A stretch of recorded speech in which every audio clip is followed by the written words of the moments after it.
pictures on all of the TVs and pixels. DreamWorks and the scripts filled. Need work and the rent's billed. To your groomers, as long as you sit still, I get ill. Even writing these lyrics, but I'm like the appearance of lightning and you hear it. Striking at your spirit, fighting with your tears. It's trying, it's so weary, your time has been nearing. Nice try on you steering, some of your biggest fans away. Wait, kids, don't forget to behave. You don't gotta commit to be made into the depiction of a slave. They played your ass and I don't see any other way. But ask, why would they lie? Why would they lie? Why would they not? They plot and derive by watching the Antarctic Amazon sky, and they know it's a mock. Jarian's picking both sides. He's got the flurfers divided and then they disguise, and now Duffy's devising a plot. You ask why they lying. From behind closed eyelids they enticing the brightest to get deprived in contrived confinement. Only way that Austin will survive this. What's that mean? They have to bribe him. They enticing the ones with word salad, cause they the brightest. The things they say are chimed in. PayPal or Cash App, you can buy him, and when confronted from behind, he gets to whine in. But the one time he vaped it from the sideline, bribed by the Zionists. Either that or they threaten his life, and need some treacherous time shit. When the mic hits the sidewalk, chalk it up as a lost dog. Your time to shine is passed right by, kid. But regardless of your new assignment, I still love you, Austin. You're a snake, just like I is. Wait, did I say snake? I'm in a saint. I ain't saying my halo ain't been defiled. It's a fine line between being a highlight and the twilight denialist. Why would they lie? Maybe they don't mind the silence, but the sun seems to be the line that divides the community till they start fighting. And even if you told the truth, the Jews still might not like it. But homie, you still alright, kid. Why would they lie? Why would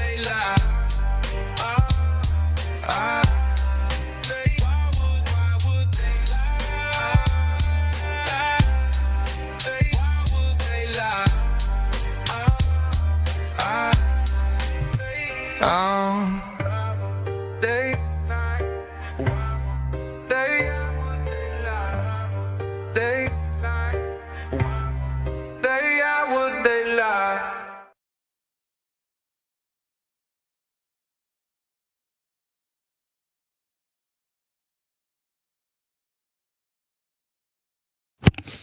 That was a cool song.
Huh.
Welcome back. I'm reading the whole chat. I didn't realize there's stuff here.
Bunny?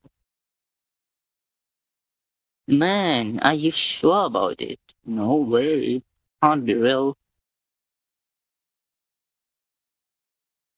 Season 9, mother. Season 9. What?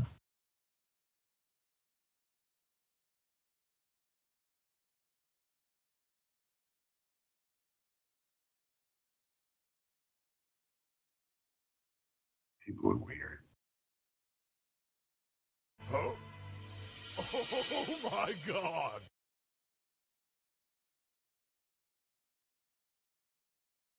Hello there. It's like 6 o'clock. Hilly already drunk. You making it awkward, bruh.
Malfunction. Need input.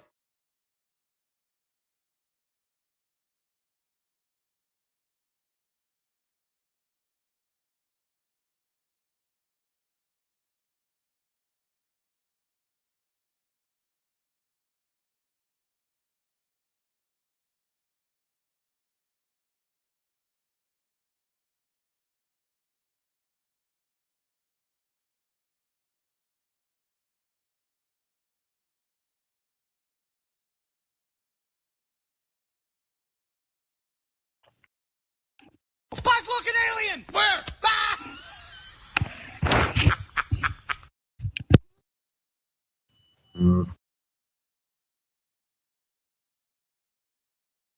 يو الو فين احنا التلاتة بس يعني ايه الهبل ده؟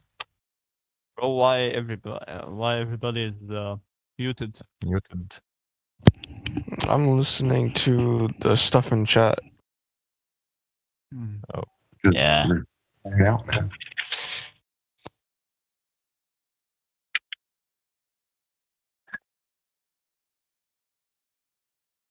Mm-hmm.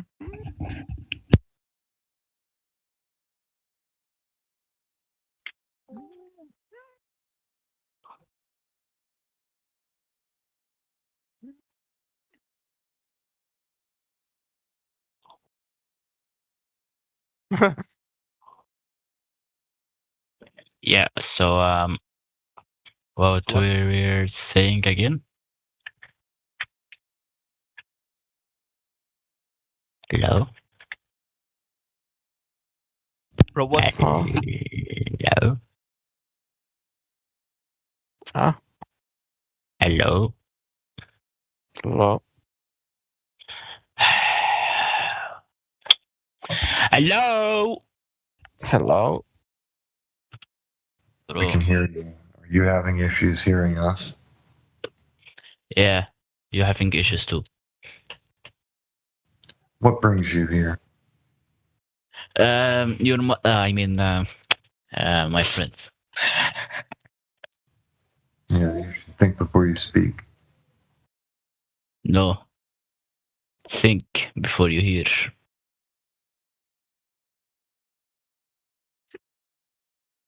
Yeah, yeah. Bro, get the hell out of here. No. No. Do you have any legitimate questions, or are you just here to shout random things? I'm here to chat randomly, bro. No, I mean, I was saying, are you just here to shout random things? Because you can ask Chat. proper No questions. shout. You'll get- Chat. No shout. Your maturity level will determine how long you remain unmuted. Nah. I don't care. Just leave me alone, bro. Leave me alone, please.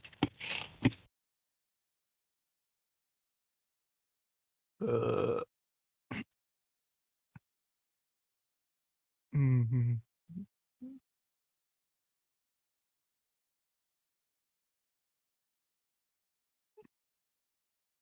Mhm. Hmm.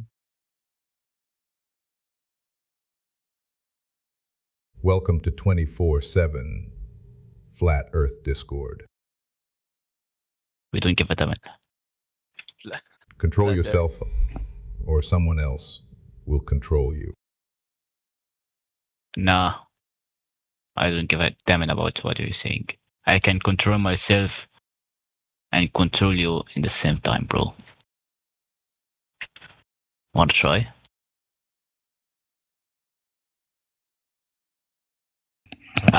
As I thought, bro can talk. What the hell are you talking about?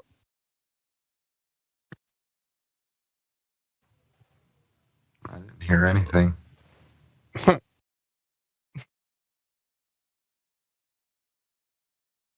But I can hear you.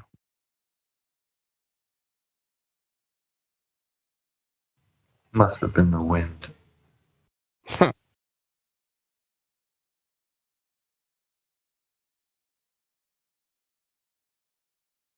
Yeah. Welcome to whoever just joined.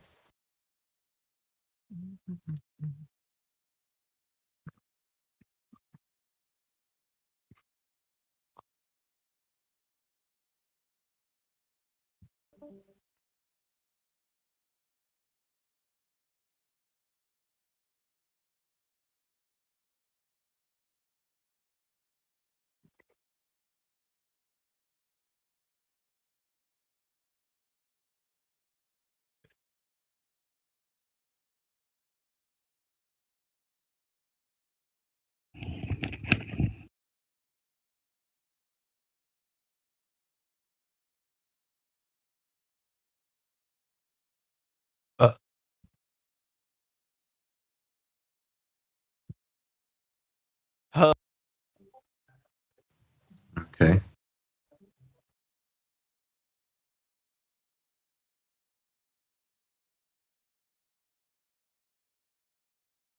Wow, these guys must be shy. Too afraid to ask any legitimate questions, so they have to resort to the worst kind of trolling. There's no creativity whatsoever.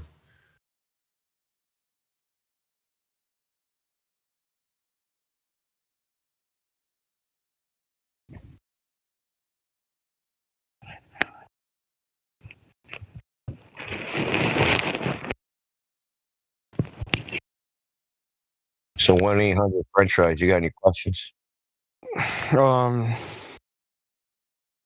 Yeah. All right, shoot. What about the whole NASA and SpaceX and stuff? What about them? Like, I've worked at SpaceX. Uh-huh. I'm a plumber, Yeah, cool. and there's rocket launches like once a week, kind of, where I live. Okay. They have live streams of the launches. You can see footage of the rocket, like a POV Yeah. of the rocket. Yeah. Um, Yeah, we know. We've seen them. Does that like prove that it's globular? No. No. Why would First it? of all, they cut the video way before the rocket is even high enough to see curve. I know in the video it shows a curved Earth, but typically their video cuts off at 110 kilometers, which that's nowhere near high enough to see Earth's curve. It's not even close. That's like quarter of the way up to where the International Space Station would be. Really? Yeah. So, part of the when they passed the laws so that civilian rocketry could happen, part of that, the regulation is you can't show any video past second stage, right? Because of, according to them, there's potential military uses for it, so they don't want anybody to show video past that. Yeah. So even the National ISS, what they security. claim that is, which is 400 kilometers, right?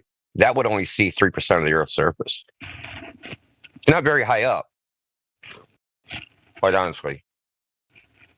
And as far as seeing rocket launches from the ground, you couldn't tell the difference between that and a medium-range ballistic missile, which goes something like 500 miles, right? You wouldn't be able to even tell. It would look identical to what you see. That's only 500 Really? miles away. Yeah, so there was a thing where they, in Russia, they had a rocket launch. And right when they were about to, when they were going to do the third stage of the rocket, there was a malfunction, and they had a program to like eject the capsule so that the astronauts wouldn't be killed and then blow up the rocket. So that's what happened. And the astronauts, so there was 2 NASA astronauts and 1 cosmonaut. They only landed 250 miles from where they launched. Really? Yeah. Katy Perry, her rocket, she landed 2 miles away from where she landed 2 miles away from where she launched. That's so weird. It sent them to outer space. They say The altitude that Katy Perry and her people went was about the same altitude as the image in the side chat. Was the image of what? Look in the side chat. That's the altitude they went, and that's pretty much what they saw. A flattened stationary horizontal horizon. Huh. But I digress. I'm not trying to interrupt India. I just wanted to mention that since I already posted it. They typically use a fisheye or wide-angle lens, so it distorts the image. If you use a wide-angle lens and took like a picture of the ocean, it would look curved even from sea level. Huh. And then there's another problem. If you just use like a run-of-the-mill camera that isn't like sealed, because of the low pressure and low temperature, it's going to also distort the image and do something. It's called Petrel curvature. It creates like so the image, because cameras are designed for regular, sea level pressure. When you go in like super rarefied air and then you cool the lens off to negative 50 degrees Celsius, doesn't exactly function the way it was designed. It's outside of its operating parameters.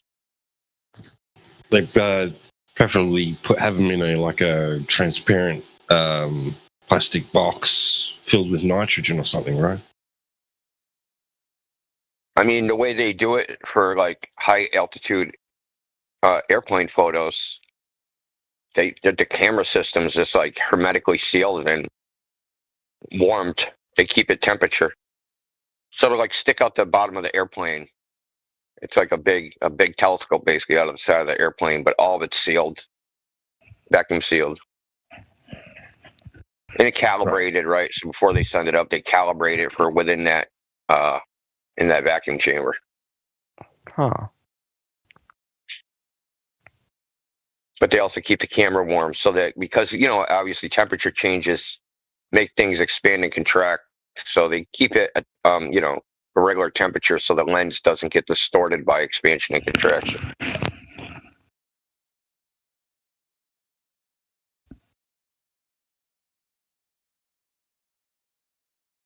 I mean, the better question is, they're claiming they go to a place that's like, not normal. I mean, if you say, "Hey, I'm taking a rocket. I'm going to a place where there's no air.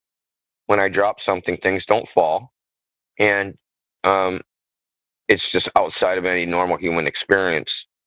So, if you're gonna say that, you're gonna need some pretty good damn evidence, not just a bunch of pictures, and run around taking pictures of Bigfoot.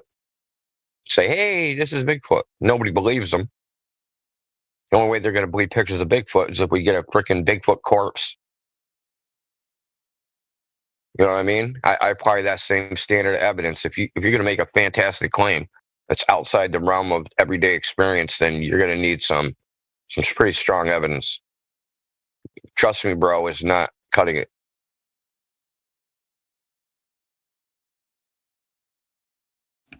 What do you think Elon with the Tesla launch saying, it's real because it looks so fake?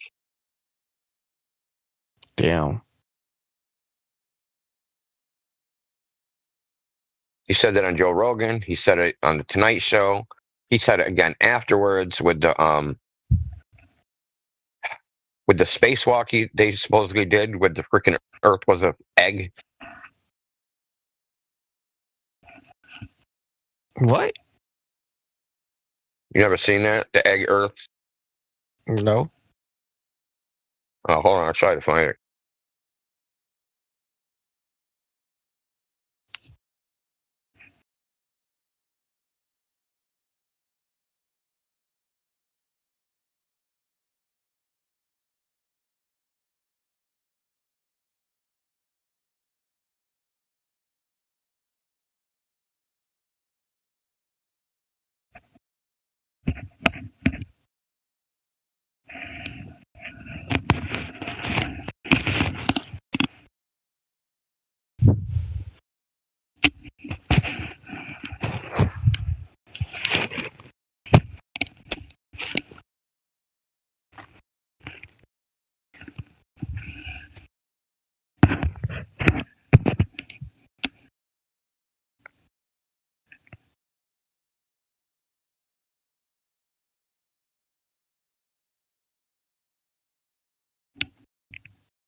Yeah, the moon as well. Remember the footage from what is it called? The freaking moon program they've got running. What was that called again?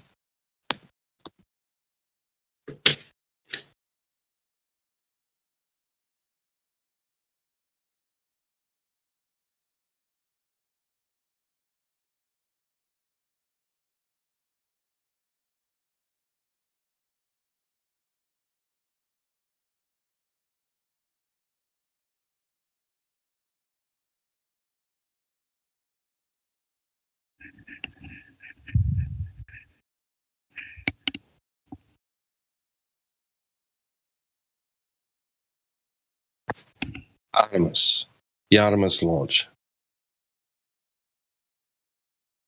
And the footage from that showed the egg-shaped moon, pear-shaped moon.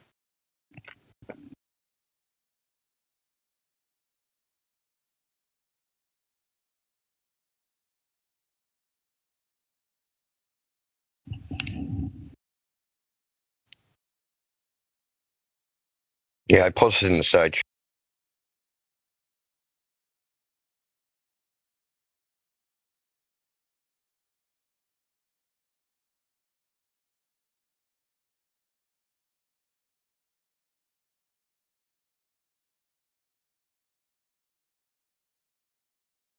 Isn't the Earth like? Don't they say it's not necessarily a globe? Don't they say like it's wider at the equator and like thinner at the Yeah. poles? The difference will see 11 miles. The difference between the polar radius and the equatorial radius will see 11 miles. Whoa.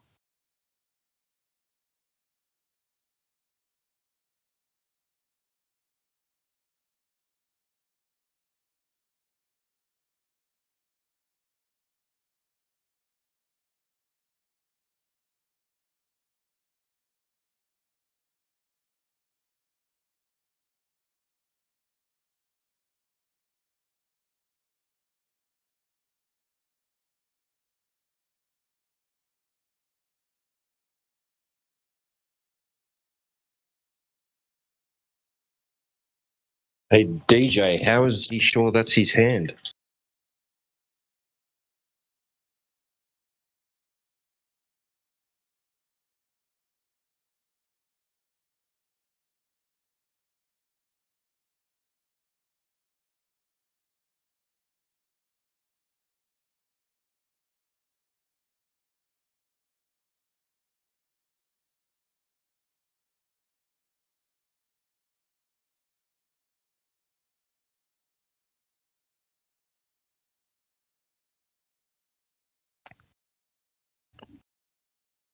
So, what about the Chicago skyline? Uh,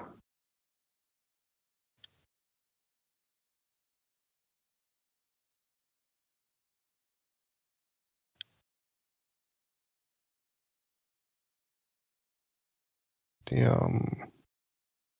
What about what? Sorry, saying it. the Chicago skyline. Yeah. From across the Lake of Michigan. Yeah, you shouldn't be able You to can- see it. You can, yeah, you shouldn't be able to, but I guess you can. See, like the top parts of the skyscrapers or something Yeah, of welcome, Chicago.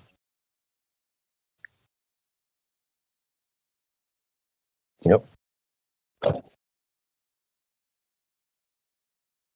Not a mirage.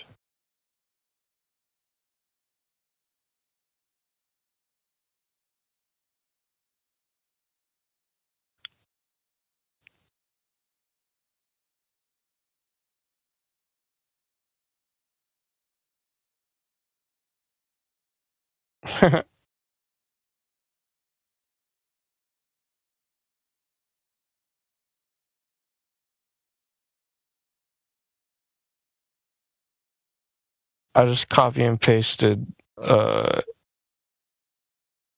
I turned on AI in Google. AI's weird. I turned it on when it came out. Well, that's what it's telling me.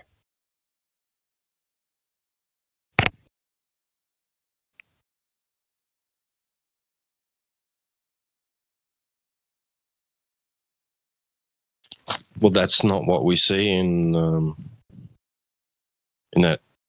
the photography of the Chicago skyline over Lake Michigan. You don't see that. You don't see the objects floating in the sky above the horizon.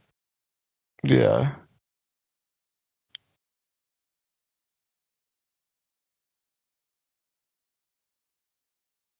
Yeah, it doesn't match any of the characteristics of a Fata Morgana at all. And we had a guy called Rob Skiba, right? They took a boat from one side of the lake all the way over to the city. And they kept the Chicago skyline in view the whole time, right? To prove it's not a mirage. And there's a whole video about it. So let me find it.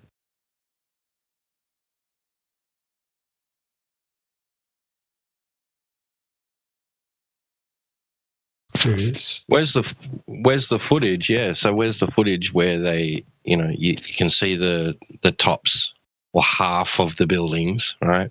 And then you see them slowly sink down below the horizon. It's just always that much refraction there, is there? It's just always the right amount of, conditions to be able to make that skyline visible. Never changes. That's the most reliable weather conditions I've ever fucking heard of.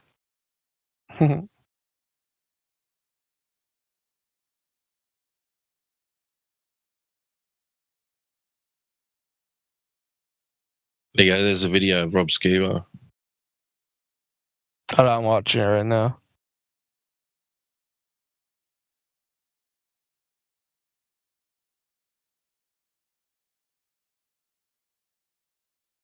I press pause real quick. I always watch The Diary of a CEO. Like, he always talks about conspiracies and stuff.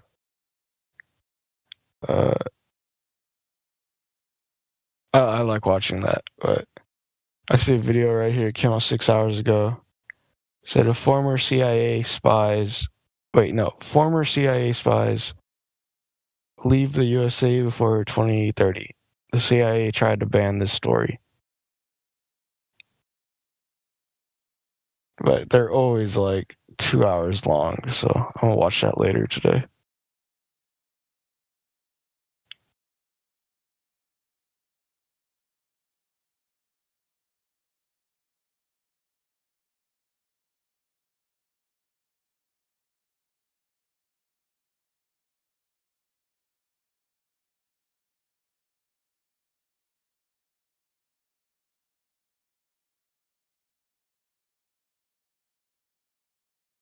Hey, Tito, what do you think about Mark Sargent? What do you mean? Just in general. Yeah, his Flat Earth Clues series was intriguing and interesting, provocative. And then he did that ad, and I was like, what a clown. And but his interviews with, people from different professions, military, Air Force, whatever, they're interesting. Yeah. Yeah, no, after listening to quite a lot of his shows and things like that, I think he's pretty good. I mean, he's under the impression that any publicity is good publicity because it brings more people, to look into the topic. While that may be true in some areas, but, he is made to look like a clown in some things, but he is a bit of a geek at the end of the day, right? So he's bound to look like a bit of a doofus sometimes, being the character that he is. But I think he's pretty well versed. I mean, yesterday I put on the I think it's called Zetetic Cosmology. It's like a 3-hour video where they go over that. I think it might be the Thomas Winship or something like that, like some long video that goes. It's like a video book where it goes over the whole audio book and puts graphics with it and that kind of thing. But right at the start of it, Mark Sargent explained the 8-foot black swan. He explained it perfectly. Like, yeah, I think he's pretty good. Oh, really? Yeah, he explained it perfect. I'm just trying to find it now. I'll play it because it's right at the start. He explains it better than a lot of the flat earthers explain it that we hear regularly.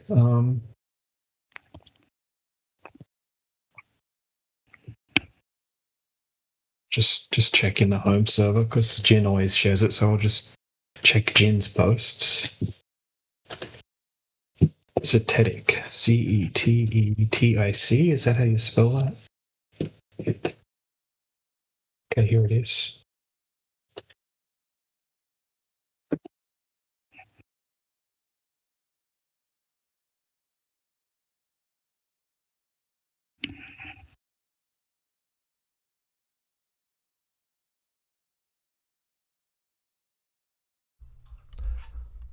Hey everyone, it's Mark Sargent, and you can thank Anthony Riley for sending me this video.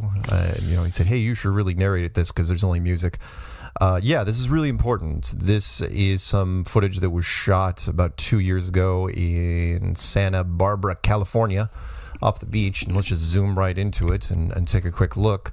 So this is another version of the oil rig observation. So the camera is placed on the guard railing between cafe and restroom showers, and you're going to look here. When we look at the elevation, it is set at 8 feet. So Google Earth reads this as 8 feet off of the water, which is a little higher than the 1 foot camera stuff that we did earlier. And then we're going to draw a line to the first platform, which is called Platform C, which is directly out in front of it, and then another one a little bit off to the right, which is Platform Habitat. And when we pull back and look at the distances of these two, we will notice the curve calculator, just to pull that up real fast. And then remember, this was shot October 23rd, 2017, so over 2 years ago at sunrise. The first one is at a distance of 6.08 miles, Platform C. And then the second one off the distance platform, habitat at 10.1 miles. Why are these two important? Well, because at 8-foot elevation, the globe Earth's horizon should be less than 3.5 miles, meaning the horizon should be in front of these things. 29 feet of habitat should be blocked by the curvature in front of these objects. And yet, all of the habitat is visible, even with some compression. And you'll notice, and we'll draw a line here in a second, that the horizon is clearly behind these objects. And what makes this footage and all footage like it so important is that these are static objects, meaning these are not boats. These are always in one place. They're not moving or floating anywhere. And we'll draw the green line on this, and you can see, it's not hard to see. Somewhere way off in the distance is the horizon, way further than 10.1 miles. And that should not be. There's no curvature. I mean, and that only happens on a flat world. You will not see this on a curved thing, because eventually these objects should be over the side of the hill. They should be behind the curve.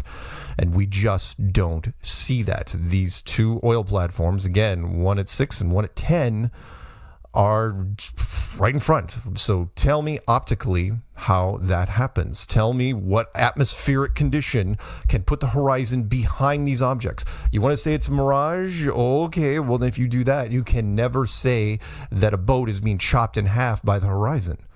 Because you say, well, no, that's real. A boat being chopped in half by the horizon line, with heavy compression and refraction. Oh, no, that's real. But this right here, sunrise, couldn't be clearer conditions. Not a cloud in the sky, shooting off at oil platforms at 6 miles and 10 miles, respectively. You can't tell me that this is a mirage. No way. And even if you do say it's a mirage, tell me how a mirage puts the horizon.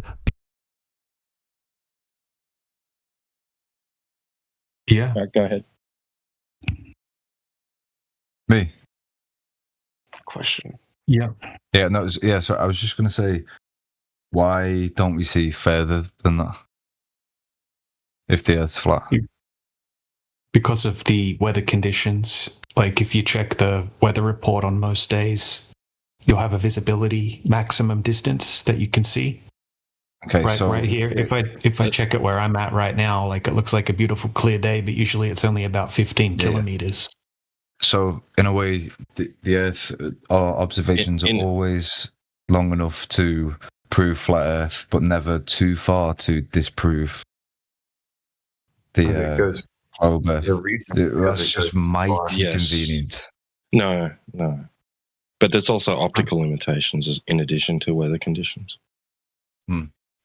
So they're long enough, right? So they're long enough to easily disprove the curvature, right? Sometimes we can see further than this distance.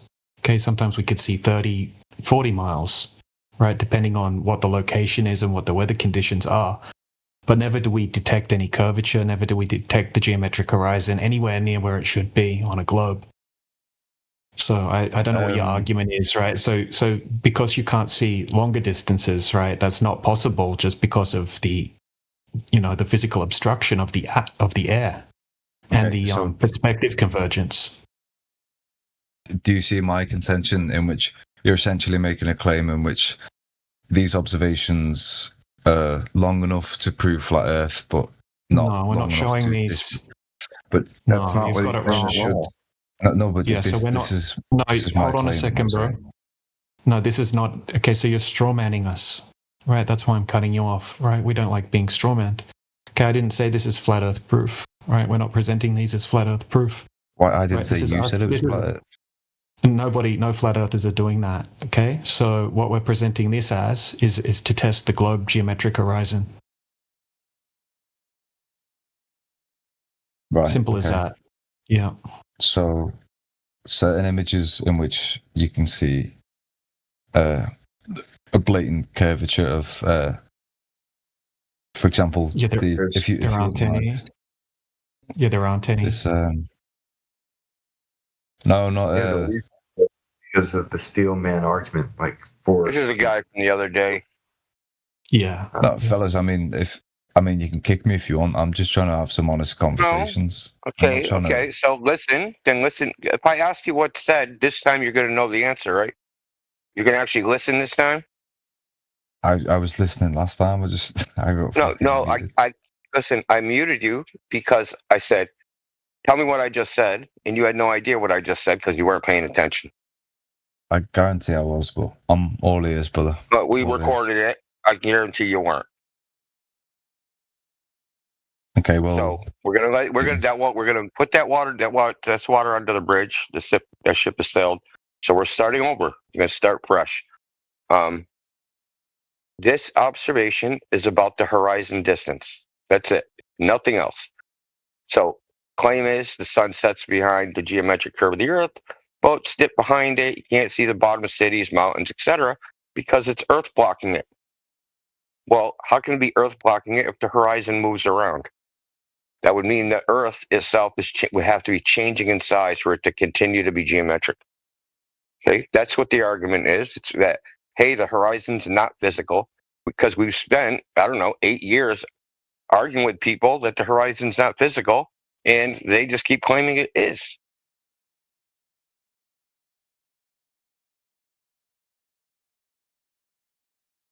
And when I say not physical, I mean not a hill of water.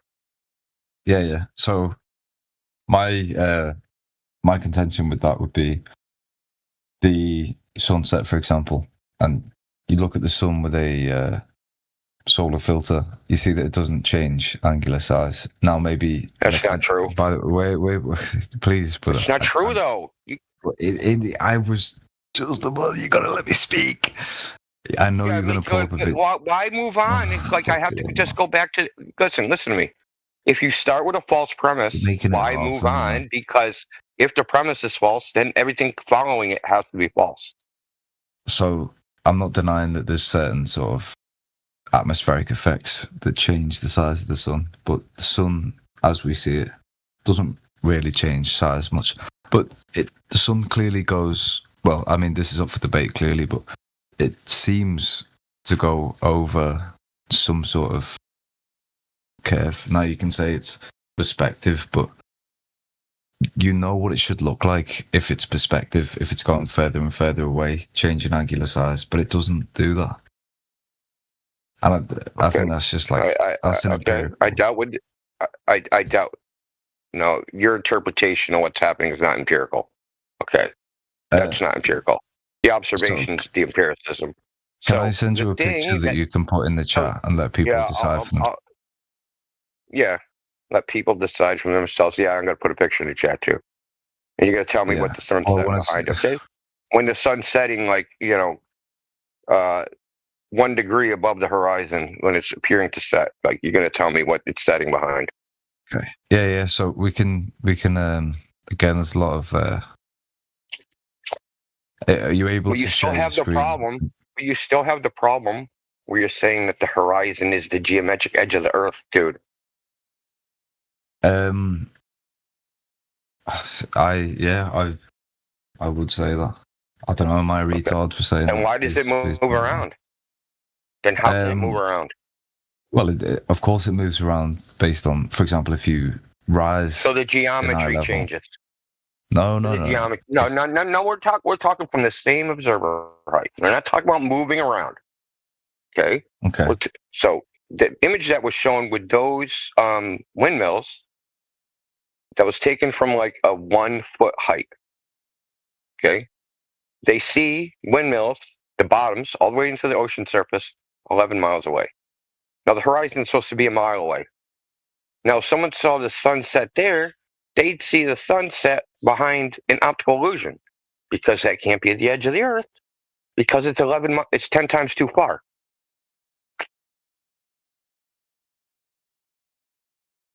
You understand that the horizon in that is 10 times too far. Okay. I wouldn't say 10 times.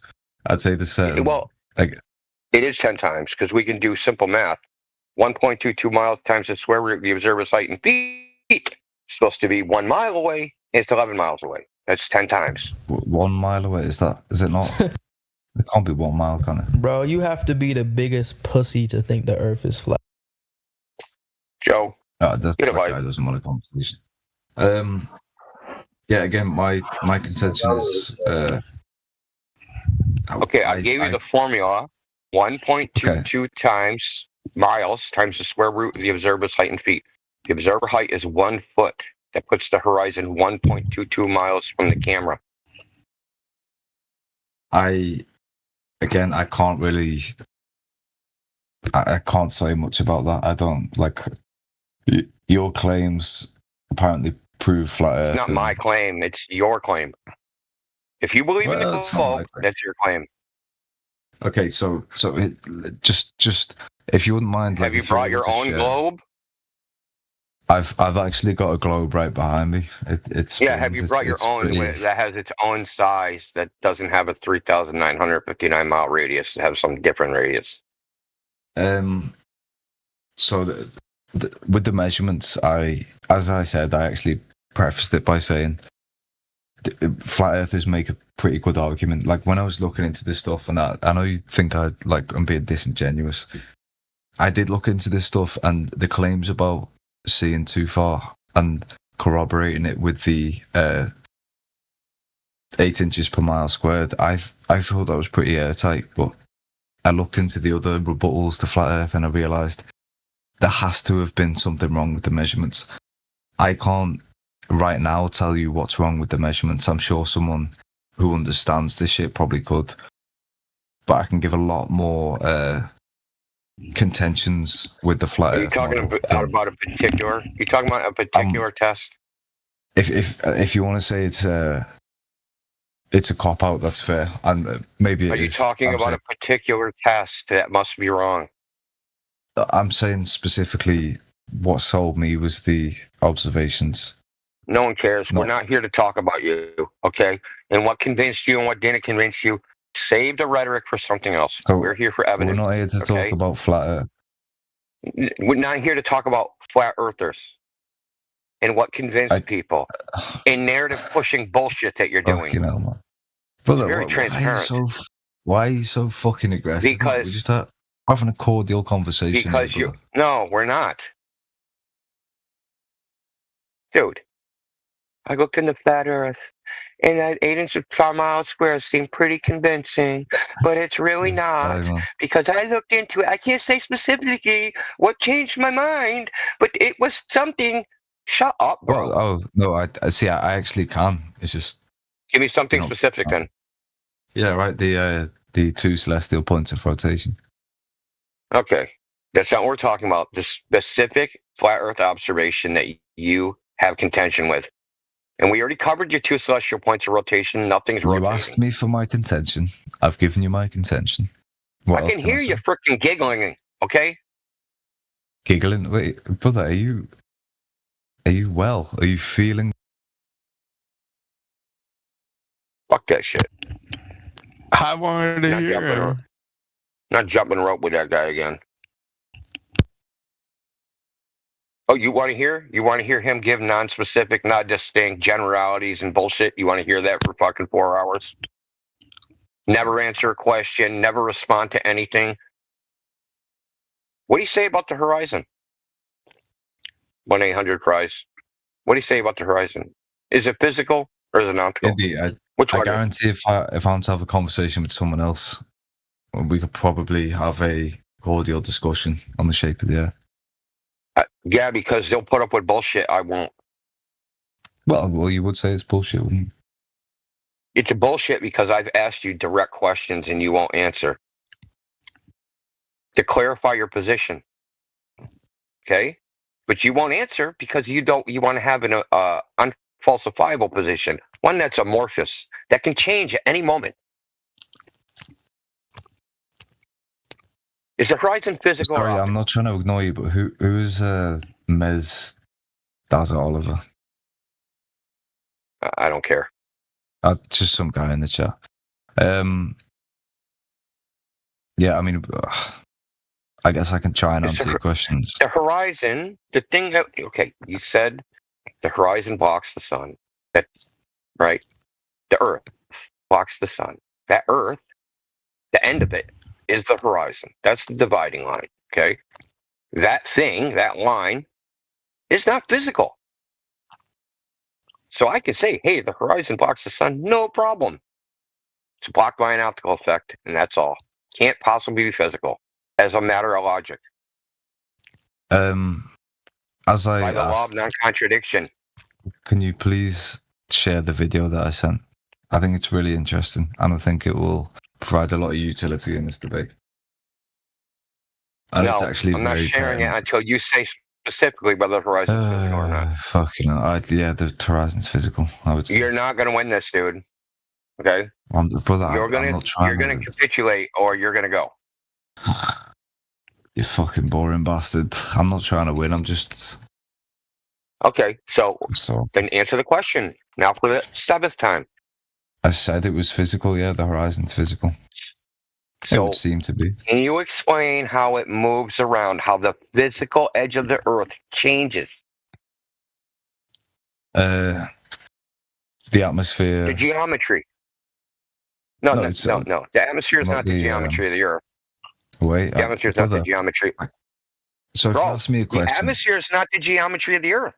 but I asked you how the geometry of the Earth so- changes. You're allowed to have your contention with my answer, but this will go a lot smoother if you just allow me to answer the question. No, you need to answer the question I actually asked, not answer the one I didn't ask. This Okay. is my answer, fella. So your answer is not to answer. I want to know how the geometry changes because you claimed it's geometry. So that means the It geometry appears must to change change. when we see the horizon. Oh, appears to change. So that thing Yeah. that appears to change when it goes somewhere else, is that the geometry of the Earth? Well, the eyes aren't necessarily a good indicator of what. We understand that the atmosphere. It's your own claim under the bus. No, we understand the Congratulations. atmosphere bends We do. light. No, we Okay. don't understand that. Well, maybe you don't understand it, but scientists understand it. That's horseshit. You're just making that up. So refraction. Yeah, chant it some more. Listen, I read every peer-reviewed paper on terrestrial refraction going back 150 fucking years. You don't know a goddamn thing about it. Sure Nobody's you did. claiming. Yeah, that's what I did. And you're still You're a gonna flat need- earther. Yeah, I'm a flat earther because of refraction. You get it? Okay. He's Because gonna the want things they- proof. He's gonna want because proof that your optical illusion, whatever you guys are just talking about. He's gonna want proof that exists or that it's true. I don't understand what you mean. Not you. I'm talking to him. Like whatever he's saying, the infraction of light. Like you don't believe that the infraction of light or whatever is true or something like that. No, there's something called I don't even think terrestrial you know what you're refraction. talking Okay, refraction of light exists certainly. Okay, but there's a hypothesis called terrestrial refraction, which claims that light bends around the curve of the Earth at any amount needed to make the Earth just look flat. Okay, this is the claim. Okay, but simultaneously, they also have the claim where there's a geometric horizon that blocks boats. I don't know how you tell the difference between which is the geometry and which is the true horizon, which is the geometric horizon and which is the apparent horizon. See, what this is just trying to make an unfalsifiable claim. So that no observation of the horizon, except for some the geometric claim, could possibly be true. But then they disavow the geometric claim. Can you please show the video that I sent? Yeah, when you answer, you have to tell me how the geometry moves around. So I'll say it again. If you deny my answer, that's fine. But the physical geometry doesn't move around. But what we perceive to be the horizon is purely just that, a perception, and it can be ambiguous. Let's say. Okay, fantastic. So the thing we perceive to be the horizon that blocks the sun, which is just our perception, is not the physical edge of the Earth. I'm saying it is. You just said it wasn't. No, I'm saying there is a physical thing that blocks. Yeah, but let's say the horizon. ships. The horizon is the thing that blocks the sun, correct? Based on our perception, that Is the horizon the thing that blocks the sun? Of course. But is the horizon the thing that blocks the sun? Of course. And you just said the horizon is just a non-physical thing that's just our perception. Oh, didn't say that. Fucking tune your ears in. Yeah, you did. Yeah, you did. Did I? Fucking clip it back Yeah, and send you it to did. me, you absolute sausage. Yeah. Mad because you're getting cooked? No, I'm so mad, buddy. Please watch your language, please, Seneca. Please. Wait, sausage? There's no way sausage is banned.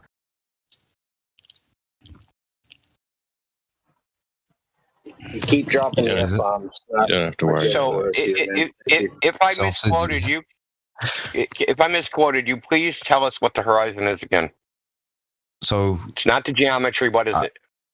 no, I would say there is a geometrical horizon, but it changes depending on our perception of it or our position or height. Okay, we're talking about from a single height. You can see it move around. Due to certain atmospheric effects. But that's not the geometry moving around. I'm saying it perceives, brother. Of course, I'm not saying the physical fucking geometry is moving around. I'm Okay. saying Well, I want our perception. Yeah, I know. What do you mean perception? What does that mean? Do you want to just evolve into semantics? The way we perceive. No, it, I just our want to know perspective. exactly. No, I don't want you to be able to weasel out. Yeah, It's I'm not reasoning about now, buddy. I'm shivering in my boots. Oh God. The perception is like you can be at point A and you're like 6 feet off the ground, or you can be at point B and you're like 100 feet off the ground. Well, It's like perception perspective. implies that perception perception as in implies that there's actually not light hitting your eyes, and that like you're just hallucinating. Wait, what? Like a What was that? psychological perception. That's retarded. No, this is well documented. There's the perception of something versus the empirical, just sensory. There's sensorial perception, but then there's mental perception. They're not necessarily the same thing. Hear me out. Did you mean perspective? Wait. Okay. I mean, I said both of those things, by the way. Indy. Brother, I know you said everything is both things at the same time for everything you say. Yeah. So give me 30 seconds. Won't take long. So if you measure the sun, if you get a sort of machine or mechanism that follows the track of the sun, you will see that when it gets to the more dense, humid atmosphere, it will the actual sun will set before our perceived sun, which shows the refraction with a refraction Cool index. story, bro. Brother, hold on. You think it's a story? I can send you videos of it if you think it's a fucking story. You can send the videos of the sun setting before the sun sets. Yeah, literally, I can do that. Fellas, I'm glad you got a fucking kick out of that. But anyway, so yeah, it shows that due to certain atmospheric effects, the sun can actually set before we perceive it to set. So, like, how would you demonstrate that if it did it before you perceived I'll it? send the video, and you'll look like right dickheads when you watch the video and realize you're a bunch Is of it like spastics. clairvoyance? Is it like clairvoyance? Not clairvoyance. It's just basic fucking empirical observations. Okay, no, it's not, because you said you don't see it. No, hold on. I really don't. I know I'm going to get You kicked, said but that the you're actually actual fucking setting stupid. happens before. You said the actual setting happens before Happens the before visual we setting. perceive it to set. Yes, because of atmospheric refraction, the density. How do you know it's bends set the light before up. your perception? So listen. I fucking preface this by saying how we can see that it sets, but you didn't listen Before to the it. perception. If you did, Well, Indy, if you see it set, So you- that is perception. hold You on, see hold it on. set twice? Hold on, Indio. I said I gave you an example of why we know that it sets before it does. So if you were listening, can you tell me what How that do we know? example was, please? How- So no, I gave you the cannot example. tell you. All right, so you weren't listening, so you're stupid, right? So I'll say it again. One more time. You got to tune yourself. Yeah. So if we were to, so we know that the sun moves in a consistent velocity. So let's say we're to use again, I'll have to figure out what machine it is or whatever it is, but basically, or you can even use a camera to track the sun at its same velocity. This, if you line it up with a pinpoint, the sun will appear to be above what the camera tracks, which is showing that it's due to atmospheric effects. The sun appears to be above the actual sun. Thanks for playing, bro. So basically, I'll try and find the video. You This think is so because you have retarded. because you have an equatorial mount and it's tracking the sun for some period of time, when it continues and it stops following the sun, it's actually still following the real sun, and the sun that you see is just an optical illusion. That's what he's saying. Is that your argument? So are you Good luck unfamiliar with with the concept of optical illusions? I am, okay, but I'm Okay, also the okay, concept yes, of empirical evidence. Because your model breaks at the horizon isn't my problem. That's your problem. But you know what that means? That would follow a flat Earth, not a globe. Because And if you so much for presuppose you have a spinning globe and it's following the sun, right? Then when it loses the sun at the horizon, which is exactly where it would lose it, that's evidence against the globe. Give me a sec. He's saying there's like Exactly. infraction in the light that, like, even though it should be gone, we Well, still so much see for it. climbing the Burj Khalifa to be able to see the sunset again. So what you really see, you can climb the Burj Khalifa to watch the optical illusion again. So, are you denying that the atmosphere bends light upwards? It doesn't simply bend light. It's an oversimplification. It's a serious oversimplification. I can literally Bordering on prove that Dunning-Kruger. Okay, so right, so if There's if lots you of want your optical whole facts, right? listen, if you want your whole flat Earth view annihilated, just stream the video I sent you. I dare you. I actually dare you. Wolfie's video? Oh, like, how old is that video? Don't you think we've seen it? Did No, I Wolfie just- measure the size of the sun? Wait. I just want you to look at that and just be intellectually honest with I've yourself. already seen it 5 years ago.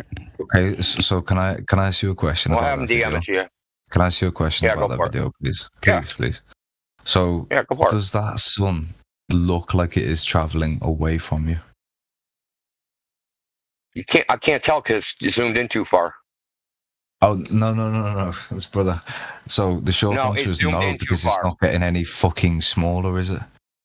Okay, you can't tell. Did he measure it? Did he measure the solar diameter? So it's not Yeah, getting any that's what I smaller, thought. Which Right? No, So- hold on. It does, Hold on. because if you measure the width of the sun, if you measure the solar diameter, it Oh does my get God. smaller. You're just Oh my making that up, and you know you're making it up. And he tries to show a clip that's right at the end, so that it's such a small period of time at the horizon, you're not going to notice it. But if you measure it from the Oh time my from when it marks Lord. solar noon to the time it's on the horizon, it does change in angular size. Yeah, get your words out, You're darling. just making Listen. it up. So It does. Here's an analogy. Acknowledge that it does, dude. So there's a very small discrepancy in the angular size. What is Nowhere it? near enough. Well, a few. How much is enough? fucking- How much is enough? Well, purely because you can look at something and know that it's not getting small enough to disappear. Okay, that's because not a there's no quantity. Law of I perspective. want a quantity, dude. Oh, I want you to fucking hell. quantify it. This is retarded. Yeah. Again, you're whining because this is just rhetoric. Rhetoric don't rule the day in here. Evidence does. So if you're going to say the sun doesn't, if you're going to say the sun doesn't change in angular size, you're going to need to measure it and Not quantify it. Not much. Okay, so I've just given you an example in which it doesn't seem to change in angular size. It has the same angular size in which What was the measurements? you're to throw a fucking basketball. What were across the your field of view. measurements, dude? And this, sorry, whoever this guy is in this chat, You're like getting boring, Seneca. All right, well, I'll leave. No, you'll just shut up. Look, dude. We deal with evidence here, not stories. If you're going to say the sun doesn't change in angular size, you need to bring in the measurements. Of course, he bounced. Oh, no, he's still here. Okay, so you're going to need to bring in the measurements. Right? Just like they would do in any peer-reviewed paper, you got to have data. So without data, we can't evaluate your claim. It's just a claim. So please find some data. Okay? Wolfie doesn't measure the angular size of the sun. Plenty of people have, right? And it always changes size. It gets smaller. Okay? You're just bringing in fucking anti-flat earther on the internet talking points. Even in the peer-reviewed literature, it says it changes angular size.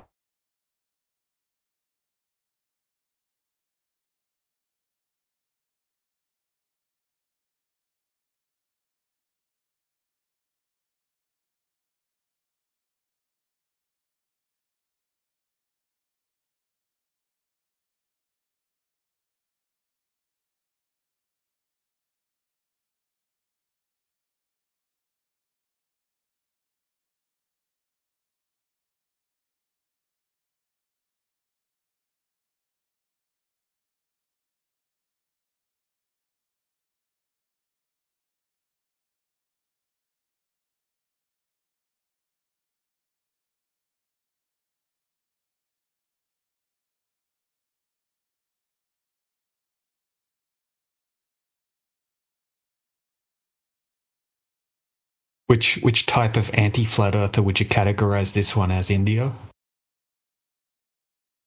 It's definitely a particular type that I've noticed.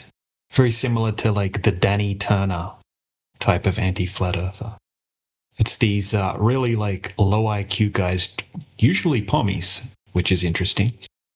And they want to become anti-flat earthers, but they absolutely suck at it. Seneca is absolutely one of these Danny Turner type anti-flat earthers.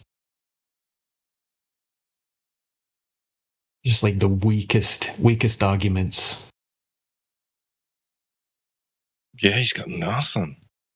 Absolutely nothing. Just like that Danny Turner guy, bro. You know who I'm talking about? That guy does the Rumble streams. He comes in and he just like he's watched some Simon Dan and some Professor Dave, and he comes in every single time. He just gets schooled, right? But he's too dumb to actually take in the responses, right? So it kind of goes in one ear and out the other.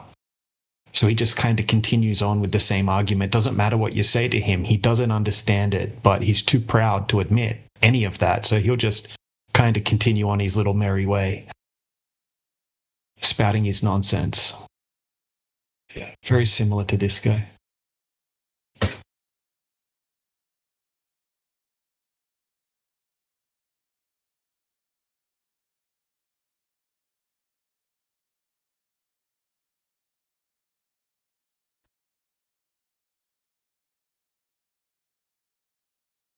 Yeah, and boring. Oh my god, so boring. Even he was boring himself. He kept yawning. Right.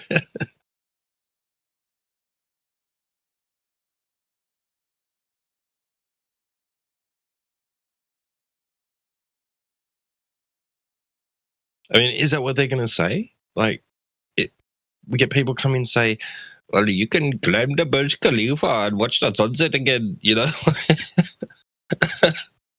Oh man, they say like this, yeah. That. So what do you to see the illusion again that Seneca's claiming? Yeah. Yeah, so someone find me one sunset that's setting over the actual horizon at the right distance. It's ridiculous. Yeah. Show me the let's go down to 1 foot and watch the sun set over the 1.2 mile horizon. Right. See the sunset in front of the oil platforms. The actual sun over the actual horizon. Yeah.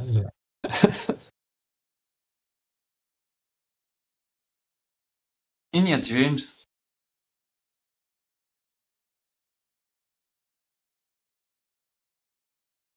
Hey, over fences. Hello. Hello, welcome in. You, do you believe that the Earth is flat? I wouldn't say I believe it. I'd say I observe it and you can measure it. And that's how it's I used. see. And, Yeah. and what about space? Is it real? Is space real? There's space between things, right? So there's like length and width and depth and No, volume. I'm talking about outer space. No, I don't believe in outer space. Used So to. where's the sun and moon located? Where's the sun and moon located, man? In the sky. The sky. So how is sky different than above. outer space? Above us. So how is sky different than outer space? What's the outer difference space. between? Paradox, Outer what space. part of this are you failing to understand? Because C-Dub's already I'm answered your question. failing to understand why don't you people believe in space, man? Why don't you people believe in space? Why would we just blindly believe in something that can't be validated?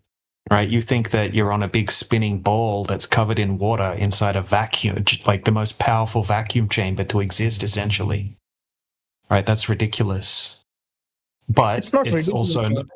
well, it's not ridiculous. It is ridiculous, right? Scientifically, logically, it's absolutely ridiculous. But it's not ridiculous, and you're not silly for believing it, right? Because that's what everyone's taught from a young age, right? So I don't think less of you for believing in that. But once you actually look into it and try to test it and think about it, the idea of it is ridiculous. But I don't hold it against you because you believe in it. Do you believe this? Do you used to believe the same before? Of course, absolutely, bro. Everyone did. So how did you change? Well, you know, I did a hell of a lot of research into long distance observations and laser tests and all sorts of things that are impossible on a globe.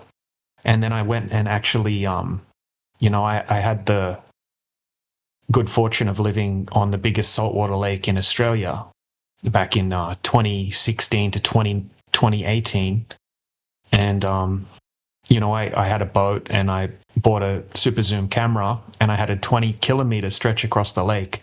And I was able to go and test for Earth curvature all the time, right? And I could validate that it cannot possibly be a globe, right? I could set up my camera on one side of the 20 kilometer stretch of water, right, on a nice clear day, and I could zoom in and I could see the shoreline on the other side of the lake, 20 kilometers away, right? Just from a few feet above the surface of the water. I could zoom all the way across the lake. Now, if the Earth was a globe, there should be around 100 feet of curvature over that distance. And what about NASA, Cosmos, and other space agencies telling us that the Earth is globe?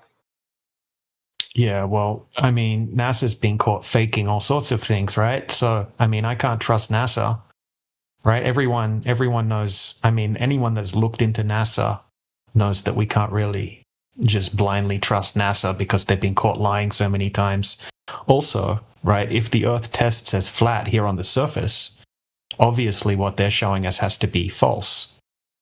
You know, most of the stuff NASA shows you is admitted to be CGI and that kind of thing anyway. So, yeah. And also, right, without saying it's fake, we can't validate it. You know, we can validate whether there's curvature here on the Earth, right? Anyone can go and do these long distance observation that has the means, but we can't validate what NASA's giving us. It's faith-based. I see. And what do you think? What universe is? Is Earth is the universe? Well, Or no, there is something it's beyond that? yeah. I'm not sure. You know, it's not something that we can easily validate. You know, people can speculate about that kind of thing, but we're not really claiming to know everything. We're not claiming to know things that we can't possibly test. We're not even claiming to know the shape of the Earth, right? Flat's not a shape. Flat's the description of a surface area. You know, we can test the surface area and it's flat, right? That's what flat Earth means. So we don't know how the entire sky works, right? It's amazing. It's a mystery, right? It's kind of like a big clock where everything moves in cycles. And then the Earth, you could kind of think of as the foundation of the system that we live in, right? Which is like a flat topographical plane, mountains, hills and valleys, you know, and a lot of water covering the surface that's flat. And yeah, we have like the celestial bodies in the sky moving like a big clock.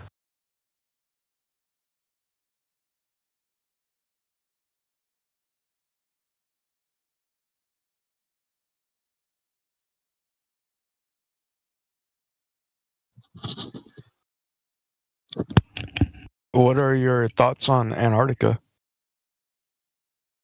Antarctica is a. Oh yeah, you can go first, Yeah, Paradox. you go ahead, man. Okay. Yeah, I was asking the one just talking. Yeah, so Antarctica, I'm not sure, man. I've never been there. I can't confirm what the entirety of Antarctica is. You know, it could be a landmass, you know, or it could be something more. There's a lot of mysteries, a lot of interesting mysteries about it. You know what's interesting? If you go on Google Earth, right, or Google Maps, it's all blocked off on the very center South Pole. Yeah, it's crazy. And you can do on Google Earth, right? You can see Antarctica if you zoom out, but if you try to do a distance, you use the distance marcation tool, right? You can draw a distance around any continent, any island, any country, and it will tell you the distance around that, right? You do the same thing on Antarctica, it won't tell you, right? It comes up with an error. It's really weird. You know, and there's no like claimed satellite imagery that shows the entirety of Antarctica or anything like that. There's so many mysteries surrounding exactly what Antarctica is.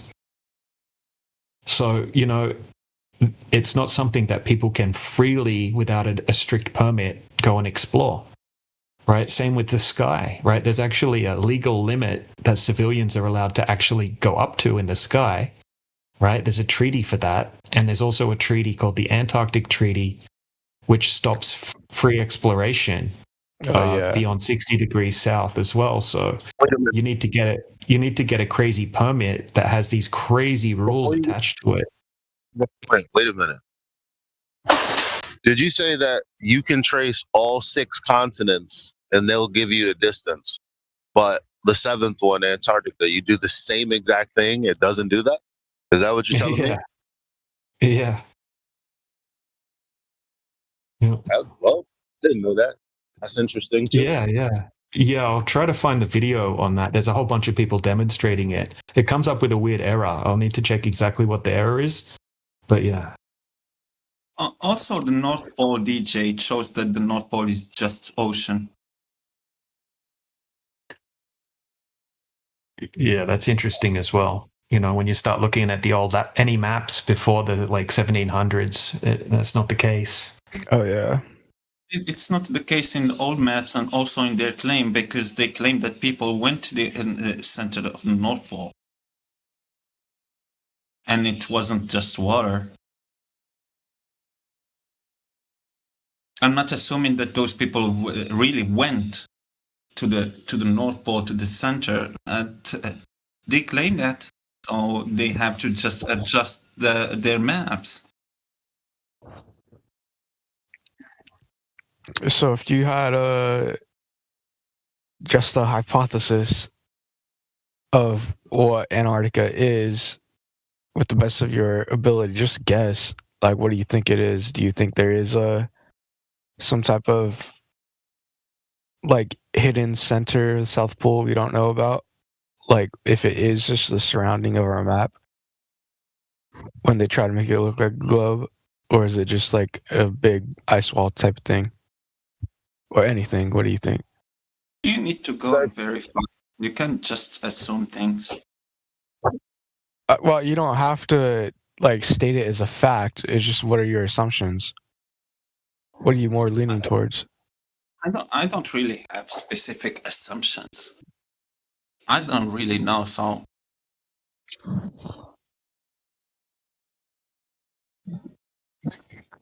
I understand what there's you're asking. You have a reason you want us to imagine and speculate. You ever tried to imagine something that you've never had an idea for? Like, imagine something brand new. See how impossible it is. like imagining a new color that no one's ever seen. Or a new shape, or a new anything. You're just going to think of something you've already experienced. Now you could put a chair and a horse in your mind together, but again, like, you're not gonna imagine something out of nothing. Not possible. Now you can take ideas, you can put them together and all that, you know. But as far as asking what you're asking, like, so imagine this place you've never been. What? I could just describe you what Oregon looks like. The fuck, because I wouldn't have any other reference. Thank you. So it's just an unknown type of thing. Like you just don't really know what to think about it. That's why you said yes. But I'm, proposing to you that you can't imagine something that you've never experienced. So if you want to assume something, you can assume it for doesn't exist that you don't have any information about.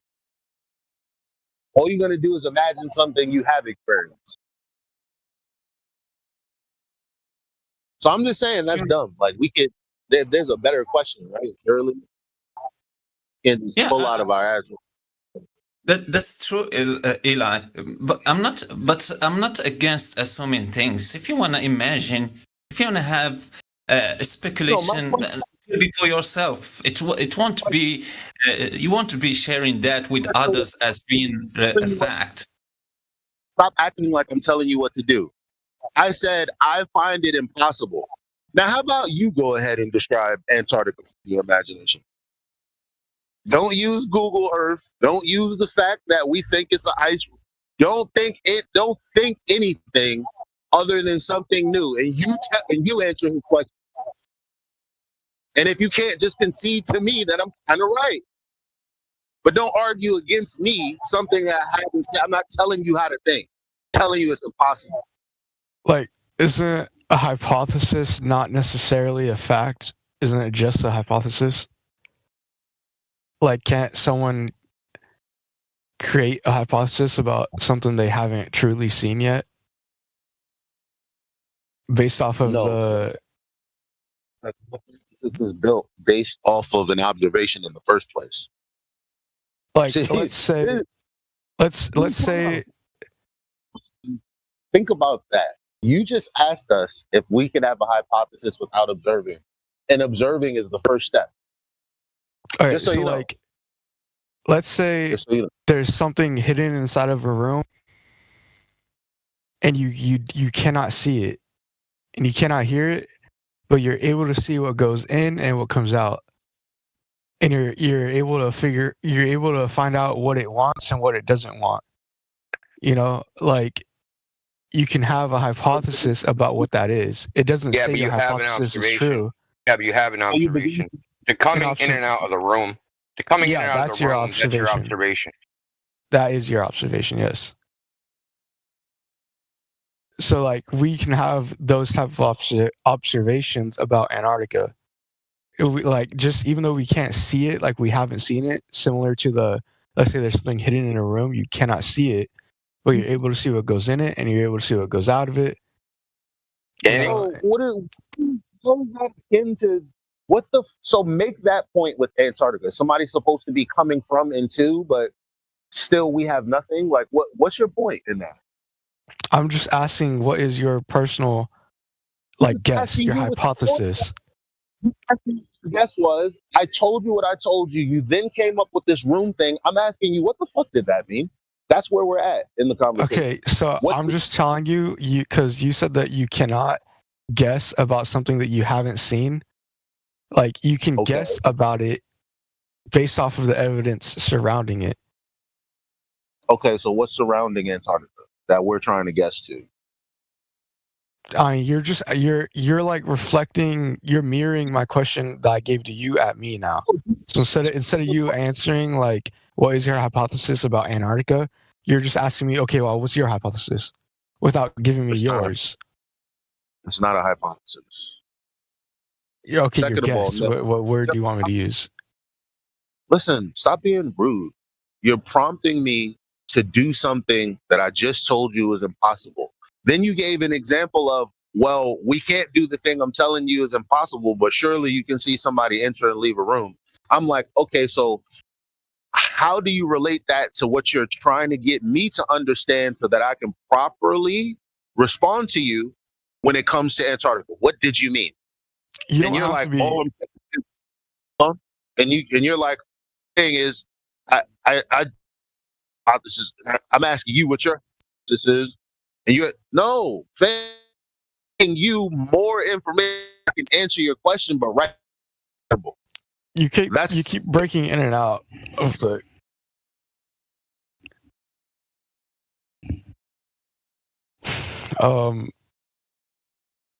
So you're asking me like for my hypothesis, my assumption of what Antarctica is? No, not really. You don't have a hypothesis. That's a lot. Yeah, I mean, you're not. It's not a hypothesis. I'm gonna look up the definition of hypothesis to even figure out if my grammar is correct or not. That's not really going to help you, because Google says a whole bunch of shit. You got to I'll find a understand what dictionary. It doesn't, Yeah, it you doesn't can matter use if you you can still use the going word to- speculation instead of hypothesis. That would be more accurate. A supposition or proposed explanation made on the basis of limited evidence as a starting point for further investigation.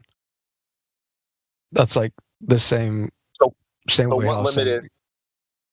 Okay, if that's what you mean, that's fine. That's not a hypothesis in science, but I understand what you mean now. What limited information do we have about Antarctica? Of what? What limited information do we have about it that we can? That's what the fuck I asked you in the beginning. Okay, so somebody coming in and out of the room is not going to say much because that's all you said. So I was like, okay, well, how am I going to be guessing based off of what with the Antarctica? Guess what? Yeah, Based you off don't. I'm not asking you what's right or wrong. I'm not asking you fact that I'm going to say, oh no, that's wrong, or oh yeah, that's right. That's not what I'm asking. Like, even if it was someone or something we couldn't see in a room, but we seen this type of person come in. Do, but you're saying it is possible. So I'm saying, okay, give me a little something. Tell me that it is possible, and you're not even doing it. Wait, They're you not break even in and out a lot. What did you say? You're not even doing it. So at the end of the day, Okay, so you're mirroring my question that I gave to you at me. So you want to know what my hypothesis is. it's not a mirror. It's not a mirror. I told you that's impossible. How the fuck can I tell you or guess about a place that I've not experienced? I don't have any information about it. What? It's snowy. Okay. What's my guess? It's cold. What else Okay, can if I that's determine? it, if that's it, that's okay. If that's all you got, that's okay. That's what I was asking. Yeah, it's cold. It's just a snowy cold place. Okay, boom, there it is. That's your answer. That's all I wanted. Didn't you already know that? It doesn't matter if I knew it or not, or if that was my guess or not. I was just asking, what is yours? That's all I was asking. Yeah, question that has something to do with the topic, like something. What was it? What was it about? What did you say? To ask something actually relevant. Relevant to what? Flat Earth? Yeah. Do you have anything other than? Can you imagine something you've never experienced before? Do you have anything better than that to do with your time to ask us? Are you like degrading my question of just what do you think of Antarctica? Yeah, because at the end of the day, your question will only get you at best someone's best guess at something they've never experienced or thought about. Okay, we did that. Now, do you have a better mature question, something that we can actually test, know, observe, actually?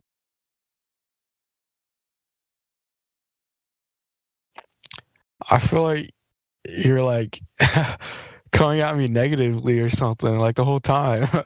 And you break in and out a lot. You think it's so? Do you think I'm mean because I tried to peacefully tell you, well, I can't really imagine what I haven't experienced, and you basically just like a guy presses a girl to go on a date, you basically pressed me to answer. So we got to an answer that you were finally satisfied with. Now I'm asking you, do you have any better questions other than something that has to do with imagination only? And you're like, you feel like I'm coming at you away. Like, that's weird. You see what I'm saying? Like, these people control how you feel and what you do and what you say. And the moment you have your own brain and you're like, well, I don't think I can imagine something I've never experienced, really. And what good would that do? And he's acting like I'm mad at him. I mean, I'm keeping it cordial. I'm not calling you any names. You know what I mean? I'm not like trying to degrade. Did I call you any names? I See guess what I'm you saying? didn't. Fuck. I guess you're hitting me with that. Yeah. I guess you haven't. Right.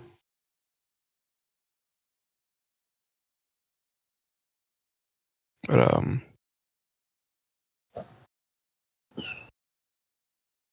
don't know shit. I mean, I was just asking, what do you think about Antarctica? That's all I was asking. All right, you got your answer. If that's all you're asking, that was a little empty for me. I wish I had a better conversation. That's just the honest truth. It's empty. You think it's just a cold, snowy place? Well, that's what they say. I've never been there, so I don't have an experience. Okay.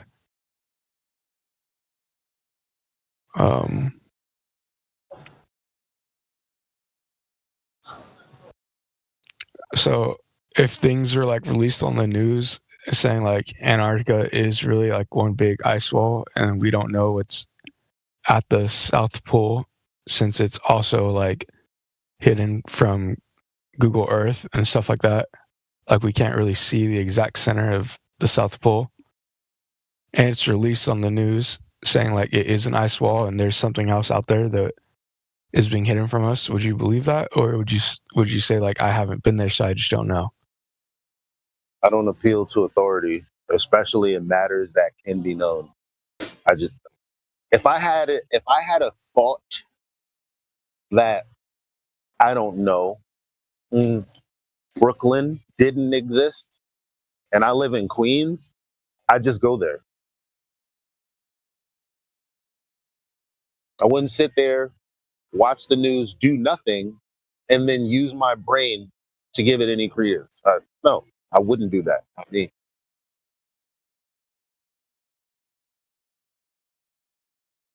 So why would I have to appeal? Why would I have to? Now, here's a question for you. Yeah. Why would anyone, you yourself, have to appeal to an authority for truth that you can't yourself validate? Why should I appeal? Like give in, kind of, you're saying? Give me a good reason.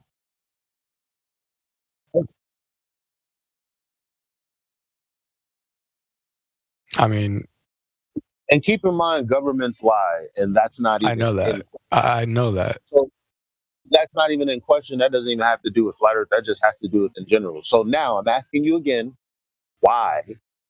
Why? Especially from a known lying source, because you said yes. Yes. Why watch TV and then just because they're an authority, just accept what they say? No, I'm not. I never said you had to. I was just asking if you would. I told you my answer. Then my question to you was, why would you? Why would I? I mean, I never said I would, but if you're asking why would I? Well, if you wouldn't, then give the same answer I gave. And then my response would be, why the hell did you ask the question then?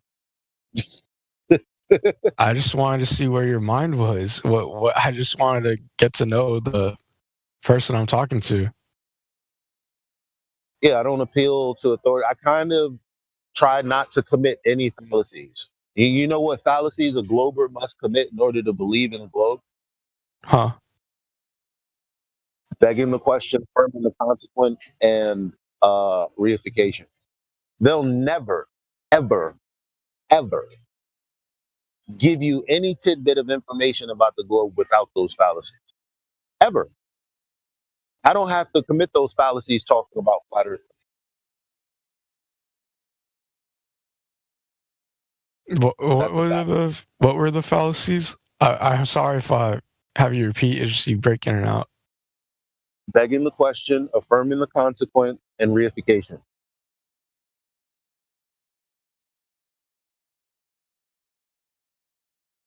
Begging the question. I'm fucking slow, dude. I'm sorry. That's fine.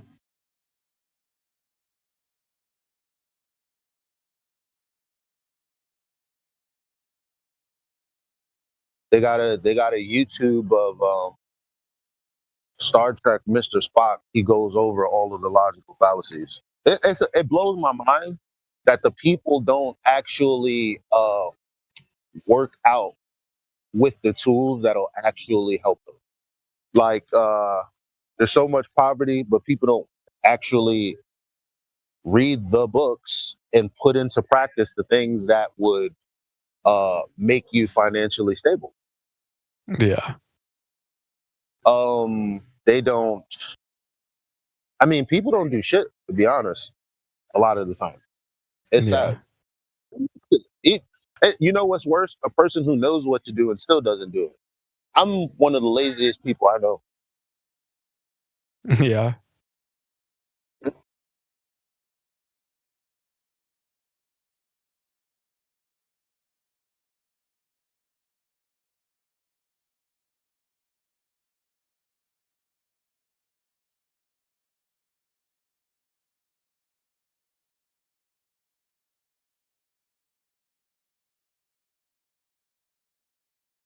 What's your stance on the Earth? What do you mean? What's my stance on it? Like, what's your hypothesis? Hypothesis are reserved for cause and effect relationships, not shapes. It's what? I just heard hypothesis and shapes. Reserved for natural physics, not determining what shapes are. So when you ask me what's my hypothesis about a place, I'm going to tell you that's not the proper category.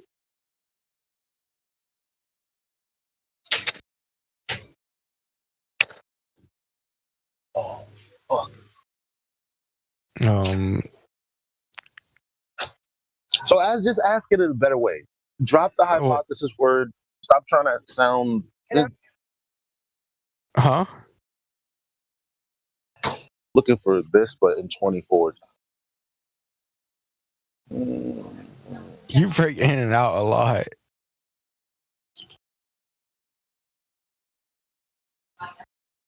Yeah, this isn't it. French fries. It's flat. The Earth is flat, not a globe. Okay. So if I was asking you, what's your hypothesis about Earth? Maybe I should have said like the shape of Earth or something. Yeah, what is the shape? Yeah, well, we're not claiming shapes. That's not what we're doing here. Flat isn't a shape. You understand? It's not. No, flat isn't a shape. I'm trying to see if they have a placement. Let me ask you this: is your table flat? The top surface is flat. Right, but the whole table is. It's not a shape. A flat isn't a shape, right? It's just I guess so. It's not. Yeah, it's a surface description. So your table's flat. The Earth is flat. It's not a shape. Thank you. So, Do you think it's a globe? I mean, shit, I've been taught that. Yeah, we were taught that too, but what evidence did they give you? Telescopes and mathematics about the curvature. Mathematics. Did they show you any measurement of the curvature or just the theoretical math? If they did, I don't remember. Yeah. Well, they didn't, because you can't measure something that doesn't exist. Let me ask y'all something, because I do remember science. I went outside. We did stuff when it came to photosynthesis. Like, we looked at leaves and stuff. Y'all did that? We did everything other than validate the curvature of the Earth. I swear to God, that's what. Yeah, that was never in the curriculum. Other than they just told you gravity. Yeah, I just remember them rattling on about the solar system and everything more than the actual Earth itself. Yeah.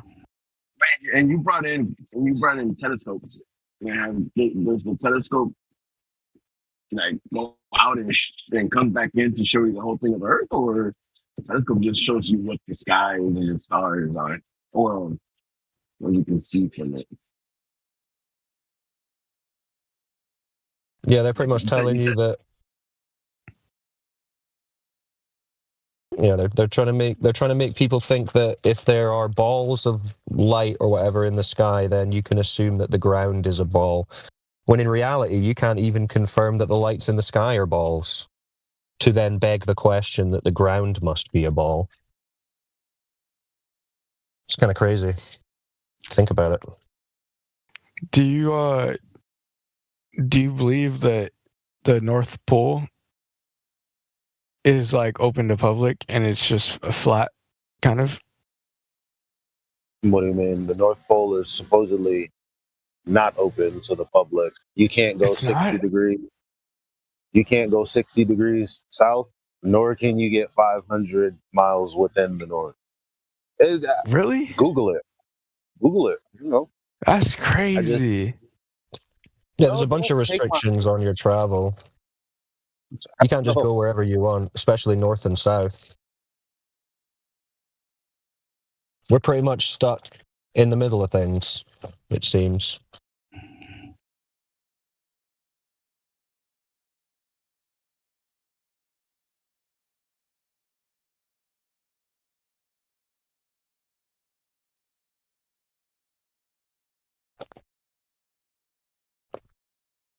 I looked it up and it says, yes, you can go to the North Pole by joining a specialized expedition. Ooh, join a specialized expedition, which typically involves getting all permits, permissions, spending millions of dollars. So basically what they mean is, no, you random guy on Google cannot go to the North Pole.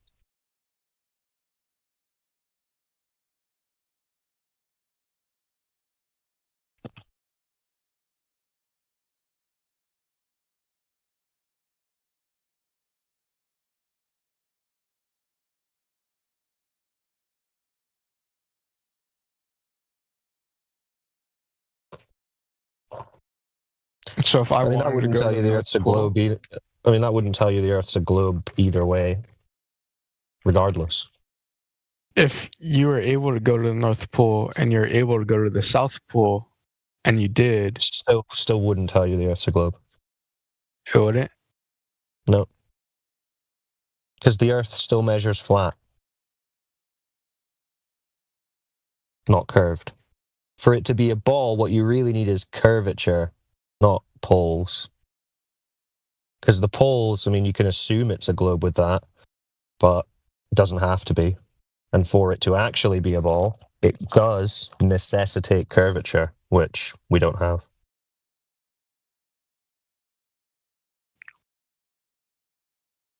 So if you're able to get to the exact center of the North Pole and you're able to get to the exact center of the South Pole, let's say there was no restrictions. Yep. Mm-hmm. Finish your the question. Earth would still be flat. Correct. Because it measures flat. right? Well, so you measure it if flat and you travel somewhere. It doesn't matter where you travel. That's not going to change the measurement. Yeah, if you watch a really good movie,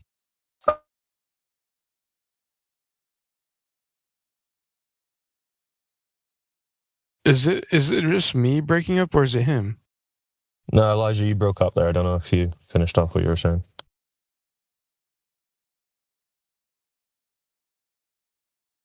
It's maybe got cut off. But yeah, it's like if you measure your table flat, it doesn't matter if there's an ant on it that moves from one side of the table to the other. The table still measures flat, doesn't it? Yeah, I mean, unless you get to the different, I don't know if it's called axis or whatever. Well, but the table still measures flat. So it doesn't matter where you go on it. It's still flat.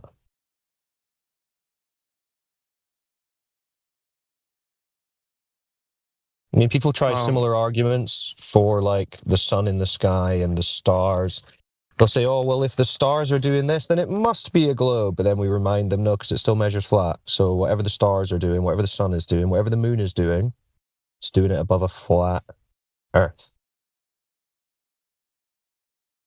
Is there like a border to our entire Earth? Like, well, there's a container. It has to be contained physically in some way, or we wouldn't have gas pressure to breathe, wouldn't have air. So we're not in a vacuum, we know that. We're not in space flying around, like they say. But what that is, I don't know. Couldn't tell you. So if you're able to walk indefinitely, if you're Over the Superman water. and you can fly, yeah, Superman. Yeah, let's say not theoretically, I would say it's likely that you'd reach a limit, a confines to the environment. How far that is, how far it goes, I don't think anyone knows. We certainly don't. If anyone's found it, they ain't telling us. So, do you like? Yeah, I mean, I guess I could say it's just a guess. Would you guess that that's like near the equator, or like North or South Pole, or do you have anywhere in mind where that might be? Like the equator's like between what we would call North and South. North and South is total speculation. I've never been, and there's so many restrictions, legal and practical, that means very few people have been. So even the accounts are pretty slim. And that's if you're going to trust them, which you can't necessarily. So that's all speculation. Got no idea, really. It's a big mystery, which is pretty cool, right? Because everyone thinks, oh, I know everything about the Earth. I know how big it is. I know how far it goes. I know what's over here. I know what's over there. In reality, we don't.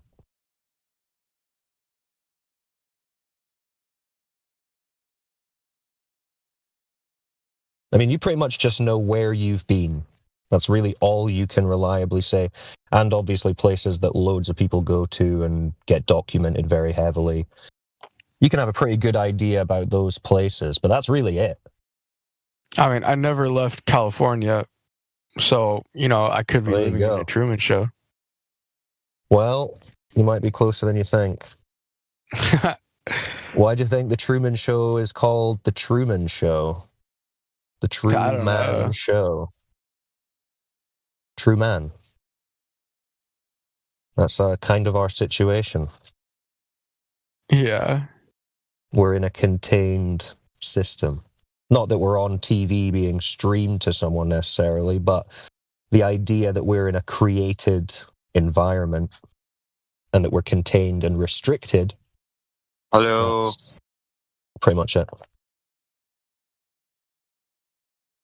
Is the Earth is flat? Correct. Why?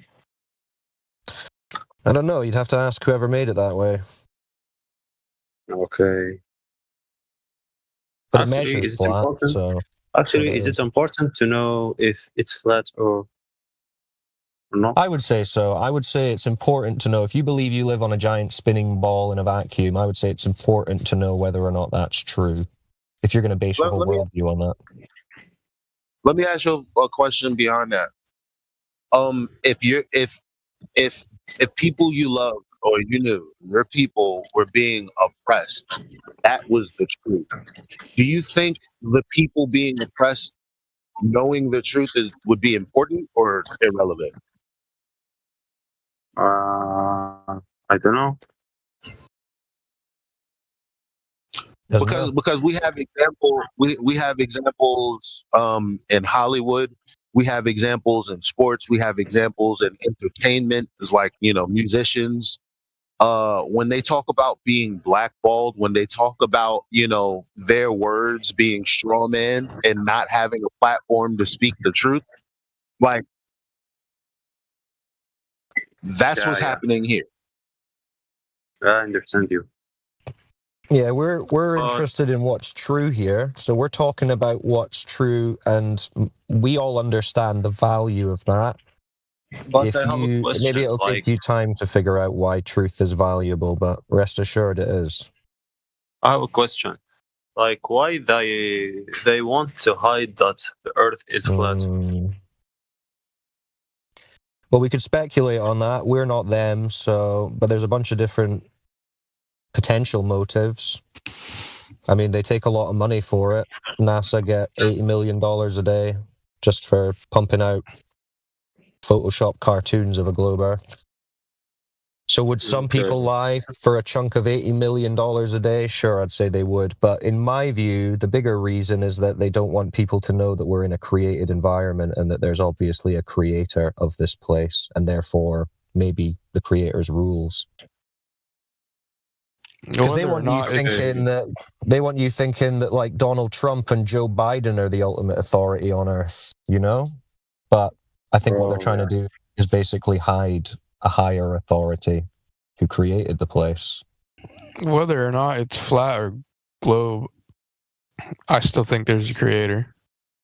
Well, that's fine and that's fair, but what they've done with the globe story is they've created the possibility of no creator. Whereas on the flat Earth, there's no possibility, right? A motionless, contained, dynamic system that works like a perfect clock and has done for thousands of years cannot accidentally come into being. But the globe, with their stories of the Big Bang, evolution, gravity, and all this, that's the potential for no creator, accidental creation. And that's what they've got a lot of people believe in, especially in the Western world. And look, it's going well. Look outside. Look how society's doing. It's going very well. People don't even know what they are anymore. Some people think they're cats. So it's basically a big effort in making you not understand where you are, how you got here, what you are, what your potential purpose might be. They basically want you thinking you're a meaningless speck of dust that's appeared for no reason. And you might as well just do what you can to make your life easy, which means just do whatever the government says. So it's basically power and control over your mind, body, and soul. No big deal.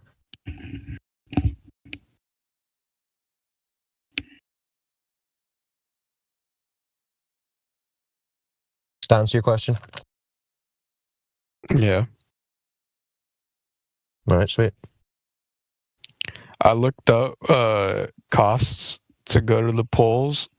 For the North Pole, they said like it can be cheap from like 10,000 to 20,000, but it can be more expensive to have like the luxury. No matter what, it said it's really fucking hard. But it said it you're can not cost going you to the around. North Pole for 10K. No way. No. And for the South Pole, it said 60 to over 100,000. Yeah, but see, when they say that, what they mean is that you can go on a guided tour where people will take you to specific areas, like not like you can just go and travel there yourself and explore. Yeah, you definitely need someone to guide you. Yeah, well, these companies, you can't go without one. Like people who try and do this without being chaperoned, essentially, get arrested, thrown in jail, fined. Yeah. So, yeah, it's not something you can just get up and be like, I'm going to do an expedition to the North or South Pole. It's like not easy to do at all. Yeah, you pick the world's best navigator, like your own private personal navigator, and go do it. Because what would they not know that a person who has the qualifications to want to guide toward them? Yeah, I mean, especially in the South and that, they've got all these environmental annexes to the Antarctic Treaty, which says you need to get an environmental study done if you even want to step foot there. You know how much it's going to cost to send some guy to go before you to do an entire environmental assessment and draw that up? I mean, like, you're looking at hundreds of thousands of dollars just to do that. That's before they'll even consider letting you go, and then they can just reject it, and you ain't getting the money back. So it's like, yeah, it's essentially prohibitive for any normal person to be going. But they do have to protect the penguins, you know? There's a lot of ice out there and some penguins that need looked after, so it makes sense that no one can go.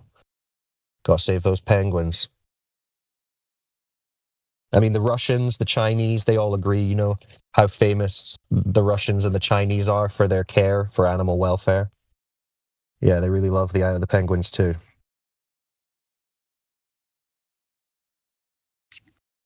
So if anyone ever tells you, hey, our government and the corporations that they support don't care about animal welfare, you say no. They've locked us off from going to Antarctica since the 60s because they love the penguins and the animals so much. That might be true. Go. Our government love us after all. At least they love the penguins.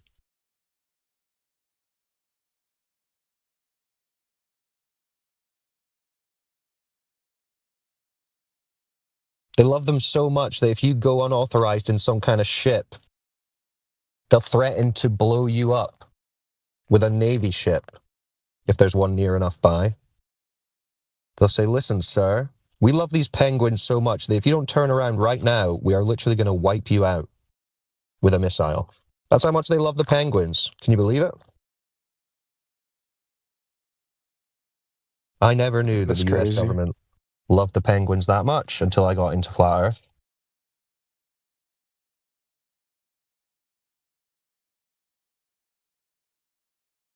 You guys keep saying you can see beyond the horizon, but you guys always ignore the refraction that caused by the cold air. Well, you guys always ignore that a globe is supposed to have physical Earth curvature, and you don't have any. Well, we do. They don't. What are you talking about? Is it hidden behind? When you say refraction, sorry, Elijah, when you say refraction, you admit you see past the physical geometric Earth curvature. Yeah, that's that curve you need for the globe that you don't have. It's because of refraction. And why do you guys keep ignoring that? Are there any reasons for that? No, is curvature hidden behind the refraction? I guess all I want to, because everybody was. I don't want to get into the rigmarole. Just answer the question: is it behind the refraction or something? Is that where the curve is? Or the curve is the refraction. It's not behind the refraction. It's refraction what causing you guys can see beyond the horizon. Right, but where's the curve? That's what we need. We don't care about your refraction code. Where's the curve? The curve is not a geometric horizon. Then continuing from that point, what do we do to determine the curvature of the surface? That's the point. Watch TV. Look at the moon. Oh, no, let's keep it going. I thought you was going to be just as snappy. Jump. That's a good one. Jump. Open your eyes.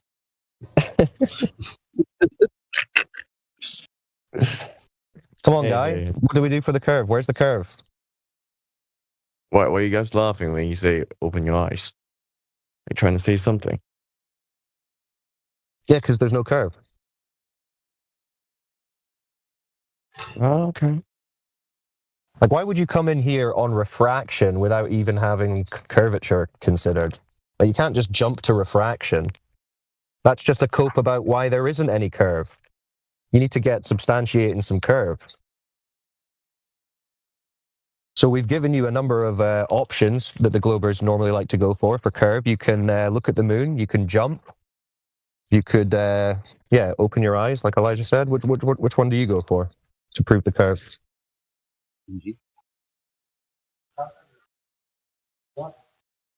Oh,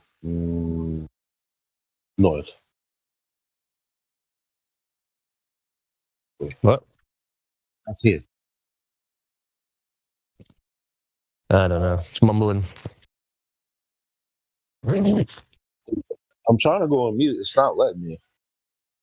Oh.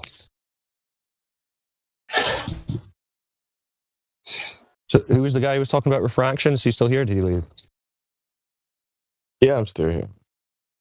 Okay, so who's measured this curvature that you're claiming is made invisible by refraction? It's not a claim, it's a formula. You can search up. You know, you guys always like to show the video where you guys Right, do what the, measurements is it based on, though? Because the Yeah, let me formula finish. is going to assume curvature. Remember, you guys always shows the video about the Great Salt Lake that done a laser test, right? Well, we've got, So- there's hundreds of examples of no curvature. Doesn't really matter which one. Right. Well, I do. Have you got one that shows the curve? You can't let people finish, do you? So it's taken a while. Because I asked the original question about getting evidence for the curve, but you're not going on to that. No, you're purposefully cutting me off just to route back to the topic on no curvature. I'm not talking about curvature here, right? You I'm are, though, talking because you said about- refraction. So you're assuming curvature. I'm going to play you how, buddy. Can you let me finish? Go on, then. So in that video, it shows that with 33 kilometers, 21 miles, to be exact, and you're not supposed to see what lies across the lake, because of the curvature of the Earth, 230 feet will be obstructed. But here's the thing: according to refraction, which you can input this data in the formula, it shows, because of refraction, it shows exactly how much it has obstruct. So No, that's post hoc theoretical math. That's not anything you- to do you with gotta- reality. Exactly. You got to prove your curvature exists in order for you to be able to see around it.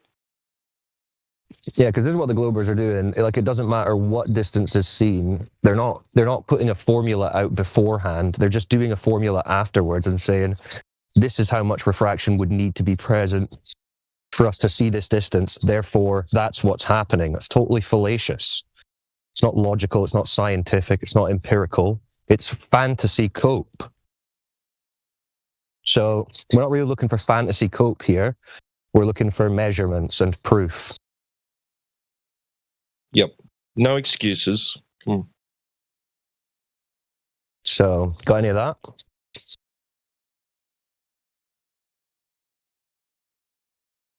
Nope. Because so far your argument basically just That's boils what we're down at. to Now, we don't detect I- any curvature, but we've got an excuse as to why No, we I don't just wanna detect any see How curvature. are you going to defend when I'm making a claim that you can see beyond the horizon due to refraction? Well, your claim and I assumes provide the curvature. That was the whole formula for point. you? I provide there is a formula for you to calculate that, but you failed to. What's the proof of your curve, Leif? What's the proof that the curve You failed me exists? to provide me an counter argument. What is the proof the curve exists?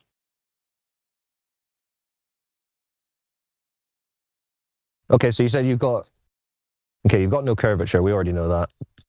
So you said you got a formula. So for a 1 foot observation height, using your formula with refraction, how far should the horizon be? Let's say on generally normal conditions.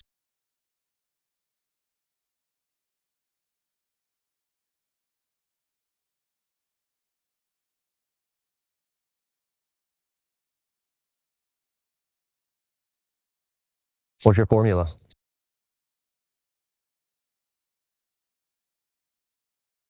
Do you not have one? You can search it up.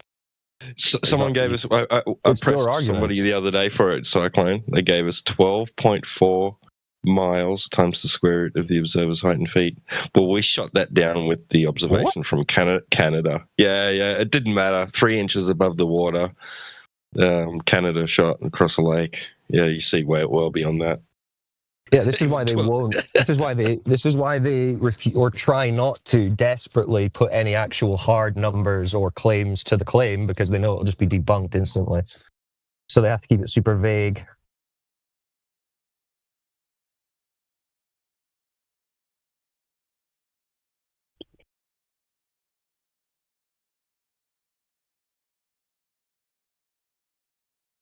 Okay, let's go back to French fries. He was having a coherent conversation. What's up? The claim that is geometric in the first. But even let's say, we dumped my experience and knowledge out of my head, and we just went to Normie Town. I just gotta Google the furthest distance to the horizon possible, including all atmospheric effects. Including extreme atmospheric effects. What would the maximum distance to the horizon possibly be? Guess what? Yeah, Google What does it give you? Guess what? Google gives you an answer. And guess what else? A Glober will always reject it regardless. They'll never give you a number. They'll be like, well, no, you got it. Okay, what number? Give me a number. Give me a distance, any distance that can be tested. They won't do it. What was your question? There's no such thing as the distance to the horizon. So if you Google it, Google says that there's a distance, but if you ask the Glober by showing him, hey, look, this claim is false, they will then say there's no way to get, they won't say it, but they will never give you a formula or any distance to the horizon, ever.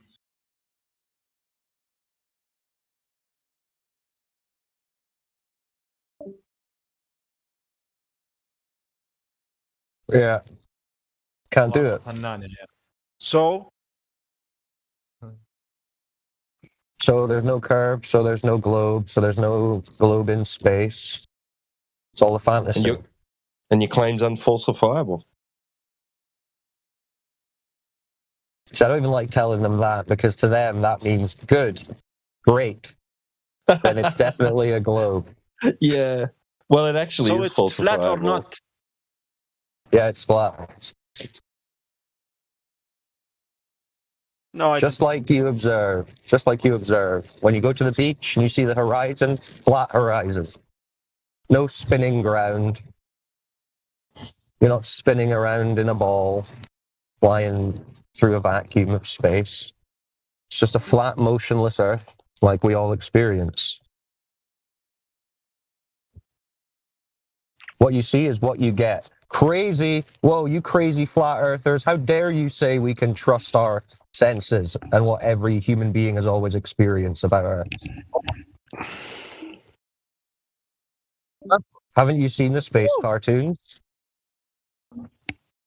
Weird thing about like calculating the curvature, maybe from going to the east and west is different, but I don't know actually. But like they say the globe, they say the globe is like wider at the equator and thinner at the poles. So it's like if there's Like a pear. if there's some type of calculation, like wouldn't it be? Nah, it doesn't affect it at all. It's so minuscule. Yeah, Nah, 0.3. Even that claim is so minuscule. Yeah, the number 0.3%. That is funny. But describe to him what the claim. Describe to him what it actually is. Like, percentages is bleh. But it's like when you say, well, from east to west or from the equator, it's chubbier. All they're talking about is like a couple feet over, the diameter of the Earth. That's it. It's not anything perceivable. It's just a mathematical know-how. For lack Yeah, of a that's better just word. more. It's just more lore to make people think. Well, it's so multifaceted. It's so complicated. There's so many nuances. It must be true. Nah, it's just like very detailed Dungeons and Dragons, Warhammer 40k fantasy.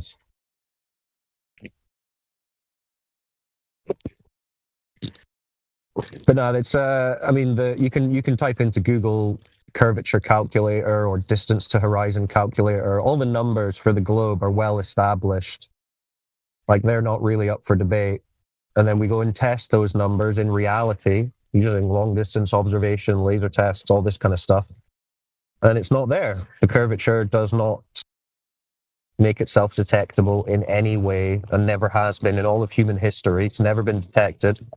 So now all we're dealing with 24/7 is a load of cope about why we don't detect it, but it's still there.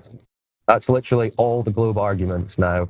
Oh, well, yeah, you can't see it, you can't measure it, it's never been measured technically, but it's there because, look, the moon looks like a ball to me.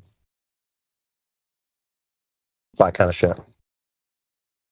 Gravity, I drop my phone falls down, so it must be a ball.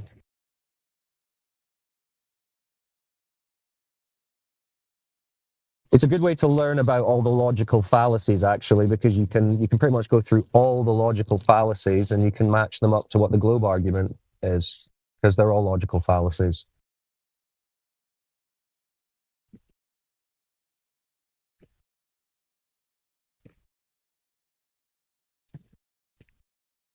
But if there's any globe believers and you think they do have good scientific empirical evidence, observation, measurement for the globe, let's hear it. Hey, Cyclone, are they really still saying that the Earth is a ball because of gravity, and because there's gravity, the Earth is a ball? 100%.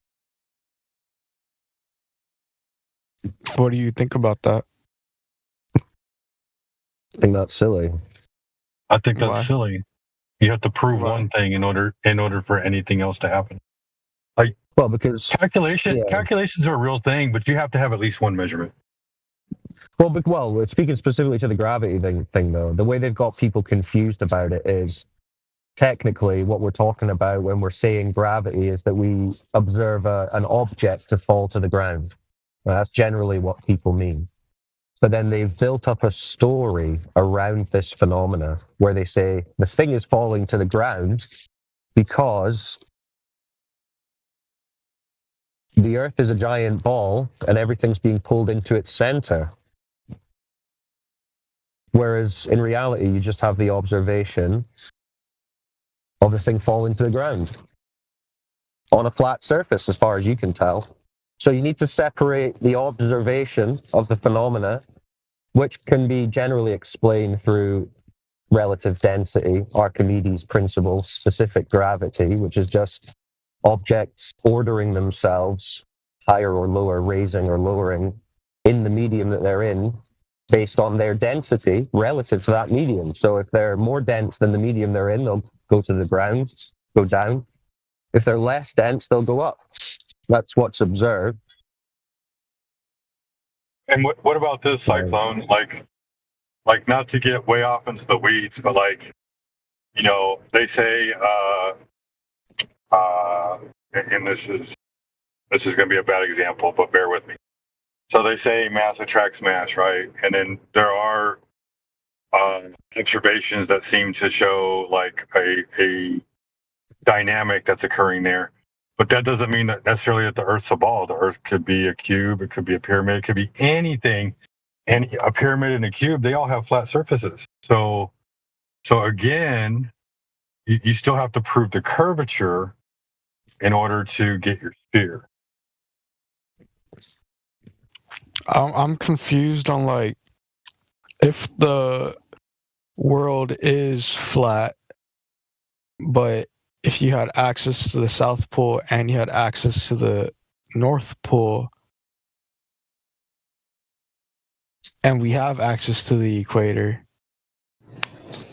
how could it be flat? Because it's measured that way. Yeah, because all that space between the poles and the equator is a flat surface, not a curved one. So how could it be a ball? They say the North Pole is an arbitrary place, and they say the South Pole is an arbitrary place, and they say the equator is an imaginary line between arbitrary places.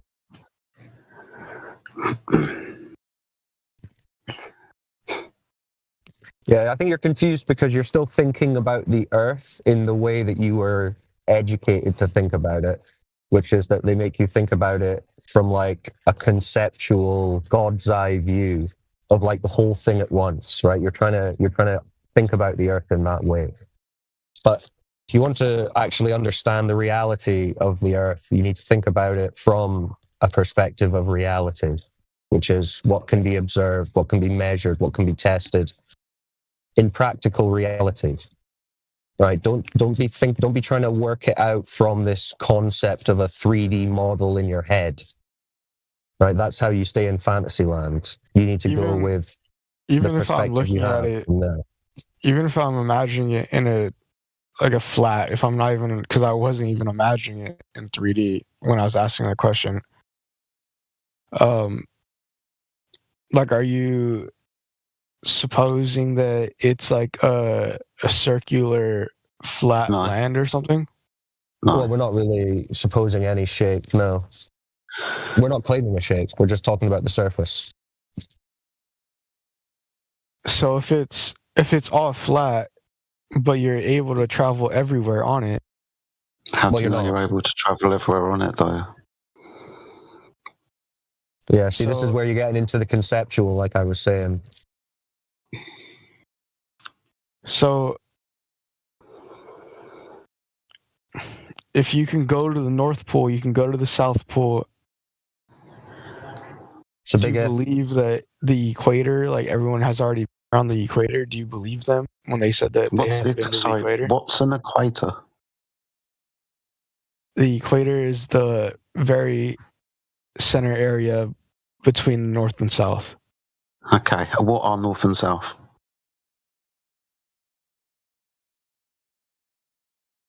Well, I mean, I guess our magnetic field, the North, That if you moves. just follow it north, if you That follow it moves, south. That's not an exact location on the Earth, though, because North and South magnetic poles, they move, don't they? Where do you think we actually get geographic North and geographic South from? Where? The stars. Also get the equator from the stars as well. So these points, these things that you're talking about on the Earth, they're in the sky. And you're talking about traveling everywhere on the Earth. Like going to the North Pole, which is underneath a point in the sky, and going to the South Pole, which is underneath a point in the sky, and the midpoint between these 2 points in the sky. The celestial equator, right? They're all celestial things, dude. Yeah, and I think that's a great point to bring up because that alone is can be such a shift for the way you think about the Earth, because in school they don't really explain to us that these things are coming from study of the celestials, right? Rather than anything pointed on the ground. When we're thinking about the equator and things, we're imagining a ball Earth with a big line around it, right? Because that's how we're all kind of taught about it. But when you get into it, and you start to realize that all these, latitude and longitude and things like this, they're based on the stars, not the ground. I mean, well, the ground relative to the stars, but the stars is our reference point, the celestial sphere. So the whole way we've been taught to think about the Earth is like upside down, backwards. So it's totally different when you start really looking into it. So are you saying that we're living in a convex instead of a concave Earth? No. You still need to prove curvature. Everything we regardless. taught us is upside down. So you're saying that we No, not like in the geometric sense, just in a backward sense. Like, to prove the Earth is a ball, look in the sky, but your equator in that, look on the ground when it's the other way around.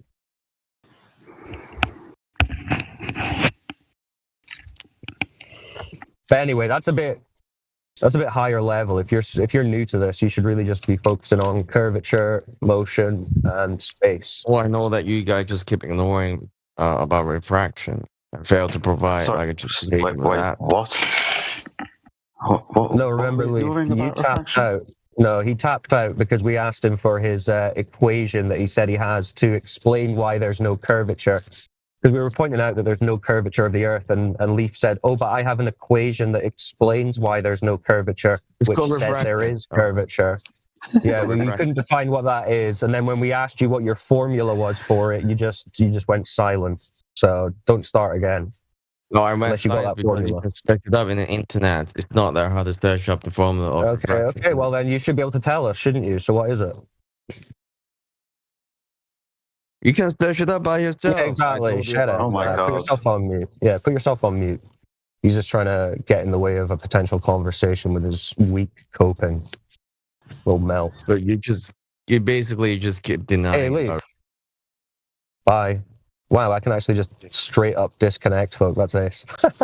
That's brilliant, isn't it? I like that. I didn't even realize I could do that. Sweet, that's going to be fun. I'll see if I can do it as well. I actually just meant to mute him, but it's even better. I get a satisfying ba-dong. It's a nice disconnection sound. If only they could replace it with like a wah wah, that'd be fine. Anyway, French fries. Keep going. What you're thinking? Are you trying to find some evidence for a globe at this point, or are you kind of over the globe already? I was going P, so I mean, I guess it was BRB. All right. Use a fork is definitely gonna pay off. How's it going, Jedi? You all good? Morning, Jedi. Yeah, man. I'm all good, thank you. What's up, sheepdog, man? Hope you're doing well. I'm doing. Yeah, no, it's funny when they talk about the North Pole and the South Pole. I'm like, what pole? You know? It's the one that you stick in the ground underneath the things in the sky. That's what it is. Exactly. Like, oh, compasses point to the north and the south. No, they just point to magnetic field. They don't look south.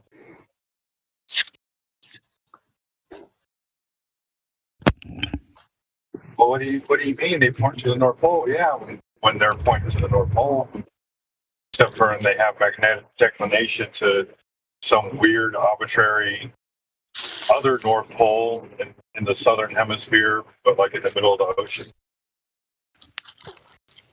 Like what, Bermuda's Triangle or something? South of Australia. It's a magnetic field convergence point.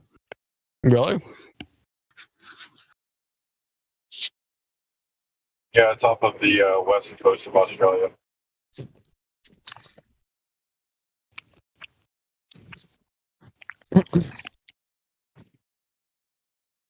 Magnetic fields is probably a bit down the line, though. We're still trying to find some curvature here. You'll find them in the magnetic field lines. If you know, you know. True. Sorry.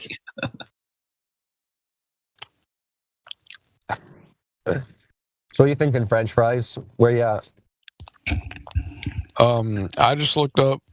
I know things online are always crazy. Like you don't know. I looked up on Google. You can know. You can know. Okay.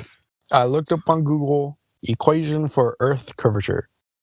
It says the equation of Earth's curvature can be simplified for practical purposes to approximate the drop of the Earth's surface. C roughly equals 0.0785 degrees squared. Hello. Oh, I love how they've tried to change it into degrees, so it's like seems really small. Hey, Rusty, hold on. I think D stands for degree. I don't know. It says D squared. But you're not measuring curvature in degrees in terms of the drop over a distance. What is it in feet or inches? Yeah, I think it's the distance squared. It is, yeah. It Yeah. says C is the curvature in meters, and D is the distance in kilometers. Yeah. 7.98 inches per mile squared. Hello. Can I Hold on, dude. talk to No, the flat no. earth? We know you're here, No, you Rusher. can't. We know you're No, new. Hold on. we're actually getting somewhere. This is the meat of the whole topic. This is the crux of the whole issue. Okay, so It has more right, to they're it.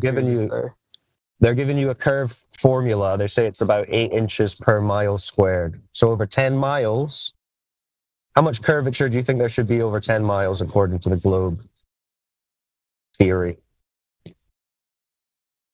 I'll give you a better idea. So from point A to point B on the surface, over 10 miles, or kilometers, 16 kilometers, whatever you work in. How much curve is that, French fries? In terms of a drop over distance. What was it again? 10 miles, point A to point B. There's going to be a certain drop between the two due to the curve. Or is there over 10 miles? What do you think? I don't know. I don't know what equation. Yeah, I don't expect you to know. I don't expect you to know. That's fine. But have a guess. Use So that 10 math. miles, what do you Use think? that math. Curvature?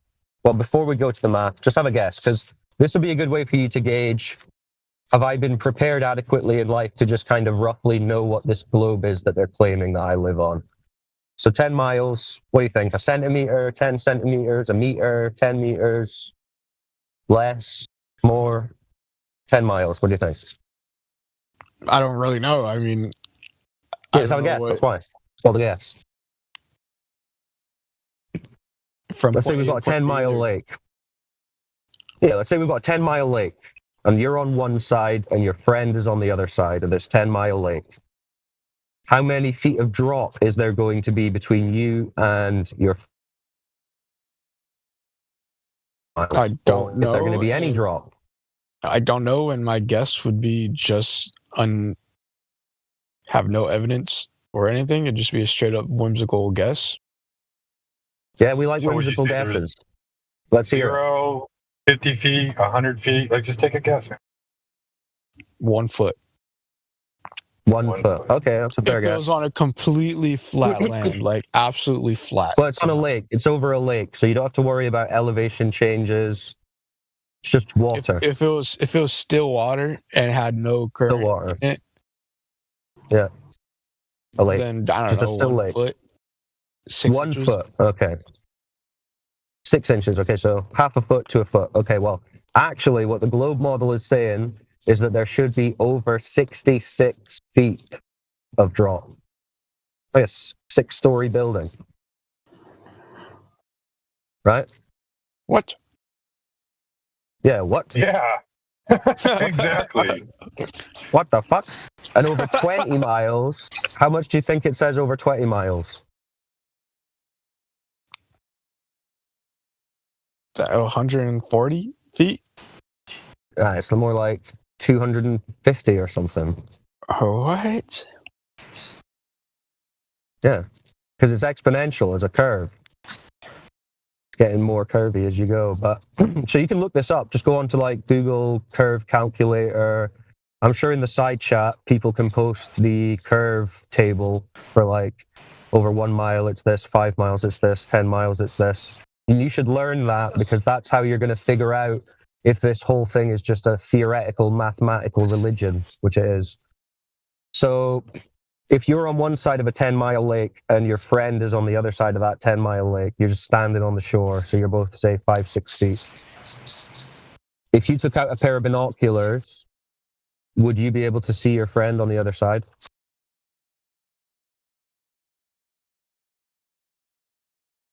I mean, if there's 60 feet of drop between you? According to the math, no. No, your friend would be hidden by 50 odd feet of curved water, apparently. But when you go and do this, in reality, you can see your friend. You can shoot a laser at your friend. So, what would that make you think?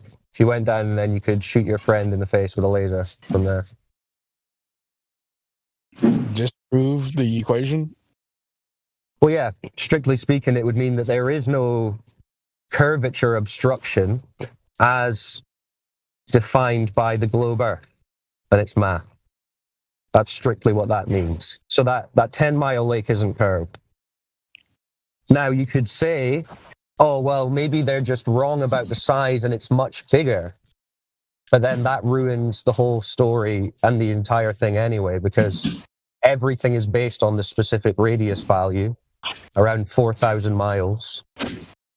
And everything like this, the distances to the sun, moon, and stars, their sizes, gravity, all of this stuff, it's all based on this number. So if this is wrong, then it's all wrong. And think about this, right? We've got observations of the horizon from a 1-foot observer height, and just a guy putting the camera on the ground. Now, from a 1-foot observer height, they're saying, according to the globe, the horizon, which is supposed to be the curve of this ball, yeah? They're saying that should be maximum 1.2 miles away from a 1-foot observer height. But we see it over 10 miles away. So if you take that 10-mile horizon for a 1-foot observer and you assume, okay, that's the curve of the Earth, then that increases the radius value from less than 4,000 miles, like they tell us, to over 250,000 miles as a radius, right? So you double that to get the diameter. That means we have 500,000-mile diameter globe Earth, which means the 8,000-mile diameter they're telling us about the current globe, that's like 1%. So whichever way you slice it, we've been massively lied to about this Earth. Because either it's just flat as it's observing and measuring, or it's a much bigger ball, and the known area that we know about, that you were talking about with the north and the south and the equator, that's 1%. Right? So imagine taking a Mercator map and then adding an extra 99 of them and laying them out side by side. And that would be like more like what it's telling you. So either way you slice it, we've been fucked over. They've told us some bullshit. And they're telling it to the kids today. Yeah, go for it. I just wanted to add, if you don't think that the radius is and the circumference that they tell us is important, then what are the satellites that they put up in the sky doing? Because they have to go in a bigger circle around the smaller circle, which is the circumference of the Earth. So if the satellites aren't in the locations that they're telling you, then that means the distance to the moon isn't the location they're telling you. It means the distance to the sun isn't the location to tell you. That means whatever is going on in the sky, even if the Earth is a bigger ball, whatever's going on in the sky, it looks like everything's moving around the Earth and that we're not moving around the sun.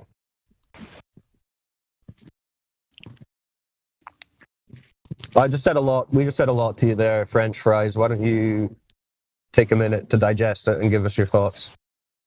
Yeah, I'll digest it a little bit while I'm digesting food at the same time. Yeah, no worries. Is that another Glober in pain I heard? It just comes stumbling through the door already in pain. Yeah. They're clutching their heart. Ah! He said no curve. Another Glober understands a flat earther. Ah! I'm a girther. Oh, God. We'll let that slide. That's the gayest thing I've heard today.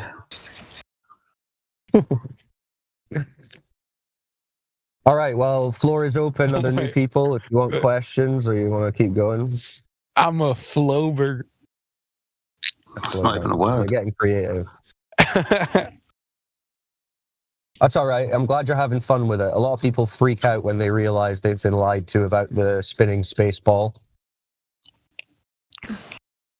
You ever seen the movie Spaceballs? Yeah. I like the bit at the end where they get the big lady with the vacuum cleaner and get the vacuum cleaner to suck off the atmosphere of the Earth.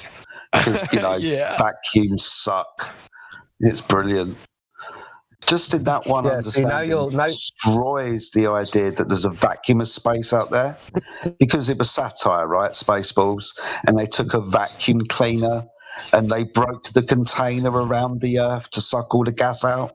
Because we understand that if the Earth didn't have a container around it, we wouldn't have existing gas pressure, because the gas would expand into the space.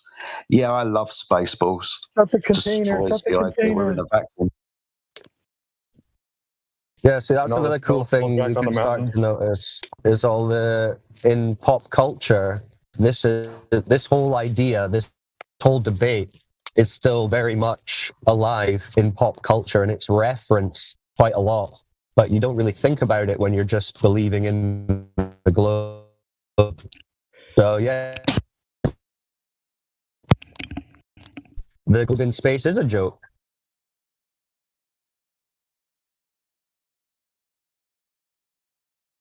So that's funny.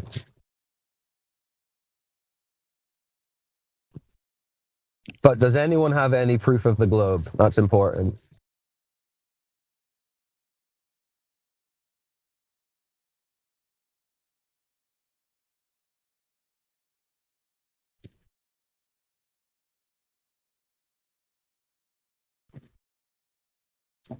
Nope. All right then. Flat it is. I'm reading. We're glad you're all in agreement. I'm reading the AI overview of equation for Earth curvature. Cool. When we've I'm all trying to understand agreed, upon the equations and what it should be, do you think we're going to be able to measure it? I don't know. Yeah, we're going to tell you that no, we can't measure it. What we actually measure is a horizontal Earth. I mean, shock horror, right? Water, when contained and at rest, is horizontal on the surface. We actually use water as a leveling tool. So it's no surprise that the water over, 70% of the surface of the Earth is practically used as a horizontal reference datum. So the Earth can only be horizontal. Yeah, isn't that cool? Just your glass of water defunct globe.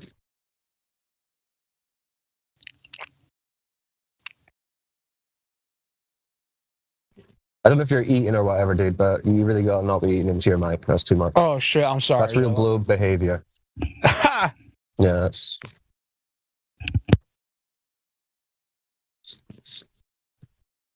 Actually, dude, I've been a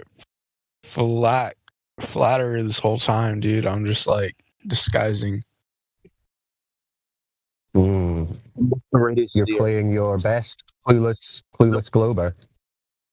What's the radius of the Earth then? Dude, the radius of the Earth is unknown. You're Google. I am. And it's correct, because all the flat earthers that I know the radius of the Earth. So you're lying. That's. Well, like I said, I'm in disguise. Just stop. Yeah, this is.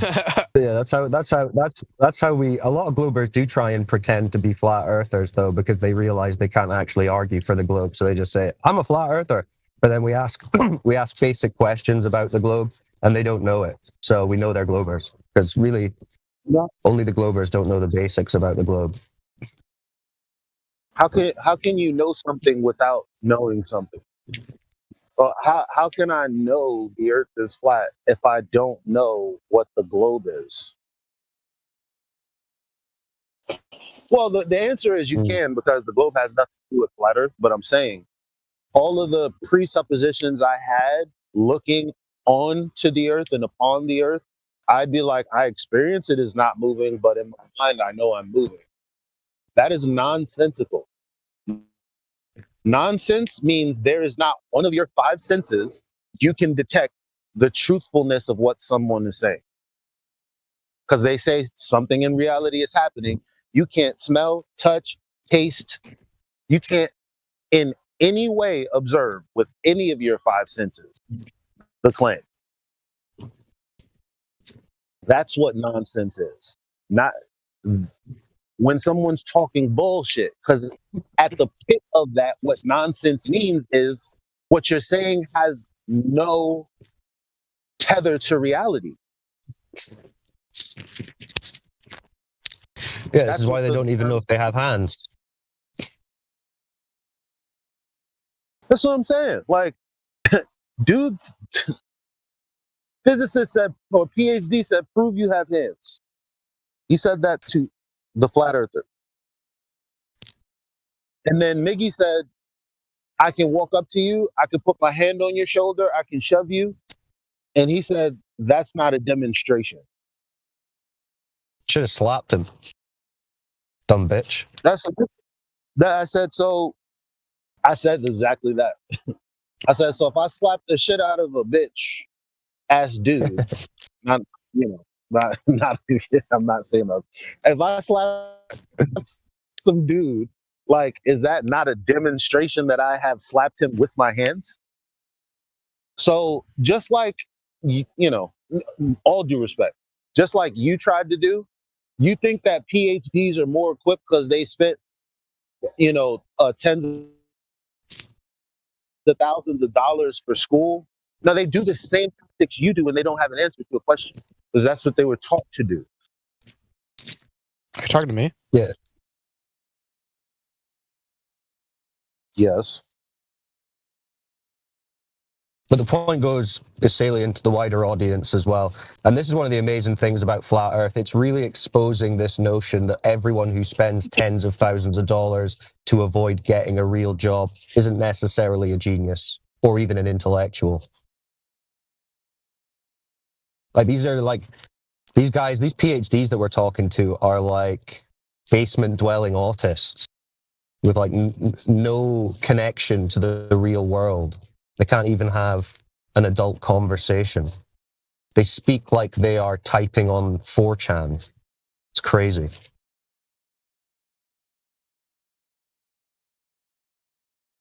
But anyway, yeah, this PhD that there was a debate last week on this channel, and this PhD guy, he's such a rat as well. He came in like, oh, I want to debate you guys. So we were like, okay, well, we're here 24/7, so whenever you want to debate. And then he turned around and said, oh, actually, I don't want it to be debate. I want it just to be a conversation. We're like, fine, doesn't have to be a debate, just have a conversation.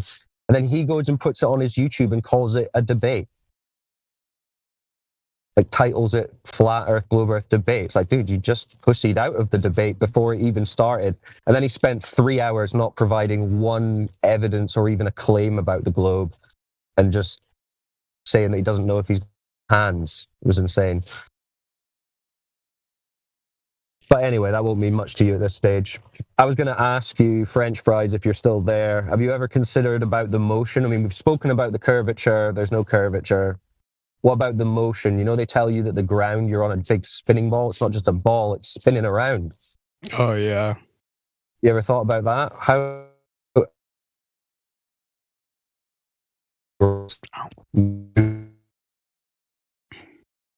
Let's see if you know. List all the ways. Well, let's ask you this. Do you think the ground is moving? I mean, according to the science in school, I was taught. Nah, that's an evasive answer. That's an evasive answer. Yes. Okay, so you're supposed to believe it, but do you? That's my question.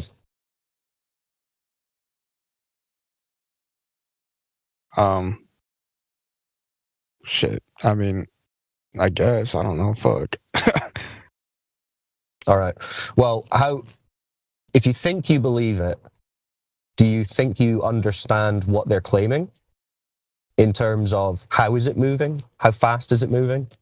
No, actually, I don't know why. I don't know why it moves. Why the Earth? If it was a globe, I don't know why it spins. Well, it's not just spinning. I mean, they're saying it's tilted, it's wobbling. Oh, yeah. It's flying in like 7 different vectors at different speeds. So I think you're saying, well, I mean, it sounds like you're kind of unsure at this point because you're probably now thinking, what do I actually experience the Earth to do? And unless you're in an earthquake or something, you've never experienced the ground to move in any way, right? No, other than earthquake, no. Yeah. So how fast do you think they're saying the Earth spins? If you I could don't put know, like a miles per hour on it. Some type of 1,000 miles per hour. There you go. Spot on. You'll be a glober yet. We'll make a glober out of you. Right. So 1,000 miles an hour. That sounds quite fast, doesn't it? Real fast, yeah. I mean, what's the fastest you think you've ever traveled? 1,000 miles per hour. Not just kidding. Somewhere in the hundreds. I jumped off an airplane before. All right, so there you go. Yeah, you're going to be a few hundred miles an hour, and I'm sure you were pretty aware that you were traveling at a few hundred miles an hour. Yeah, like 120 or something. So 1,000 miles an hour, that's like what? It's like quicker than a bullet.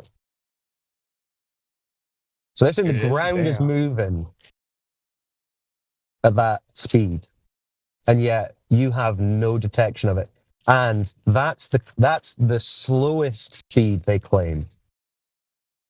Right? So not only have you got that 1,000 mile an hour axial rotation, they're saying you're zipping around the sun at over 66,000 miles an hour. Right? Damn. And then they say we're chasing the sun, which is going at like 500,000 miles an hour through the galaxy.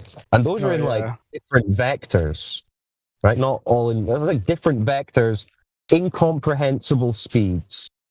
And then the whole galaxy is moving through the universe at like millions of miles an hour. Let me stop you there, because this is not something anyone ever points out. How many people have smoked a smokable product, or have seen a locomotive, train, smoke anything? Okay. I mean, like I smoked weed. All right. Now, when you walk, does the smoke walk with you? No. Okay.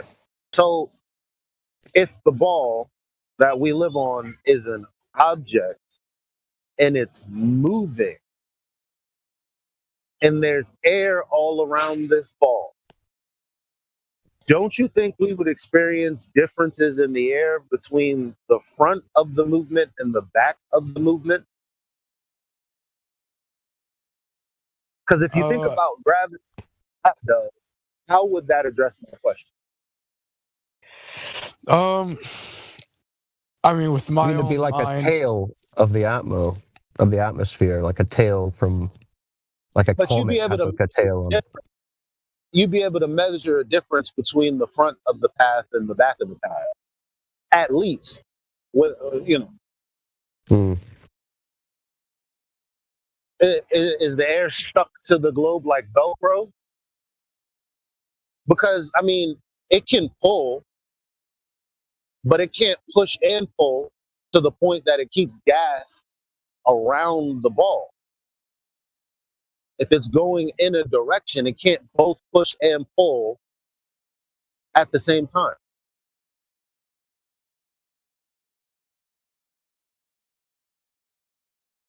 Yeah, no, I see what you're saying.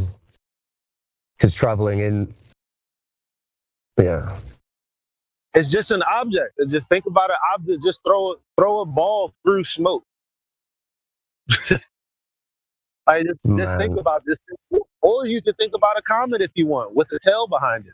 Again, if for it to preserve the sphere of gas around it, it would have to be pushing it away on the side that it's going into it and pulling it back towards it on the side that it's going away from. I think what you're saying. Yeah, that's and right.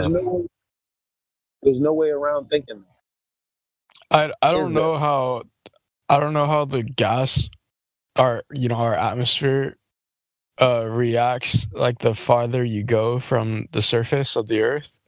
No, it has nothing to do with that. You're thinking in too small of terms. Just think of the Earth as an object, a globe, if you will, and think of air. like just air that we have. Now, we can go through air. That's understandable. Somebody may even think, okay, well, because of gravity, the air is traveling with the earth. Okay, fine. Still, you have the forward motion of the earth going around the sun. So there should be a difference between the front and the back with respect to the air. Objects typically just blow through air, don't it? But if the air is going with the earth, gravity, how does that explain the front and the back path at all? As a matter of fact, do you know that even though there are all of these different vectors, because they say the reason that we don't feel the Earth's rotation is because it's a constant velocity, which is dumb because all rotating bodies are accelerating and not going at a constant velocity. It's just how it's defined and understood. But on top of that, it's going in a circle around the sun, going in a circle around something at the middle of the galaxy, which is also traveling to fucking who knows where, they believe. There's the great attractor that we don't really know what it is. Yeah, but my point Isn't that is, when convenient? we have gravity and all of these vectors, they say, oh, we don't have to. In other words, there's no answer for that, and they don't think about it. Yeah, and that's kind of the point I was trying to get to you, French fries, was that, like, think about when you actually think about and look into the specifics of what they're claiming in terms of the speeds and the vectors that they're talking about. I mean, it's like incomprehensible to the human mind. And they're saying they're essentially saying there's not a single thing that tells us this is happening in our observable reality. Like, gas isn't moving in a certain way due to the motion of the earth, right? The planes, the helicopters, the hot air balloons, nothing is acting as if the ground is moving. Like, the air itself is not acting as if we're moving. It's actually acting as if we're not moving, and then they explain to you why your experience is that it's not moving. Yeah, exactly. They just explain to you why you experience a flat, motionless Earth in every single way, and then they just tell you at the end, but it's a globe spinning through a vacuum. Do you think that's weird? So yeah, you need to go and reevaluate the Earth, like go outside into a park or something and sit down and just think about it.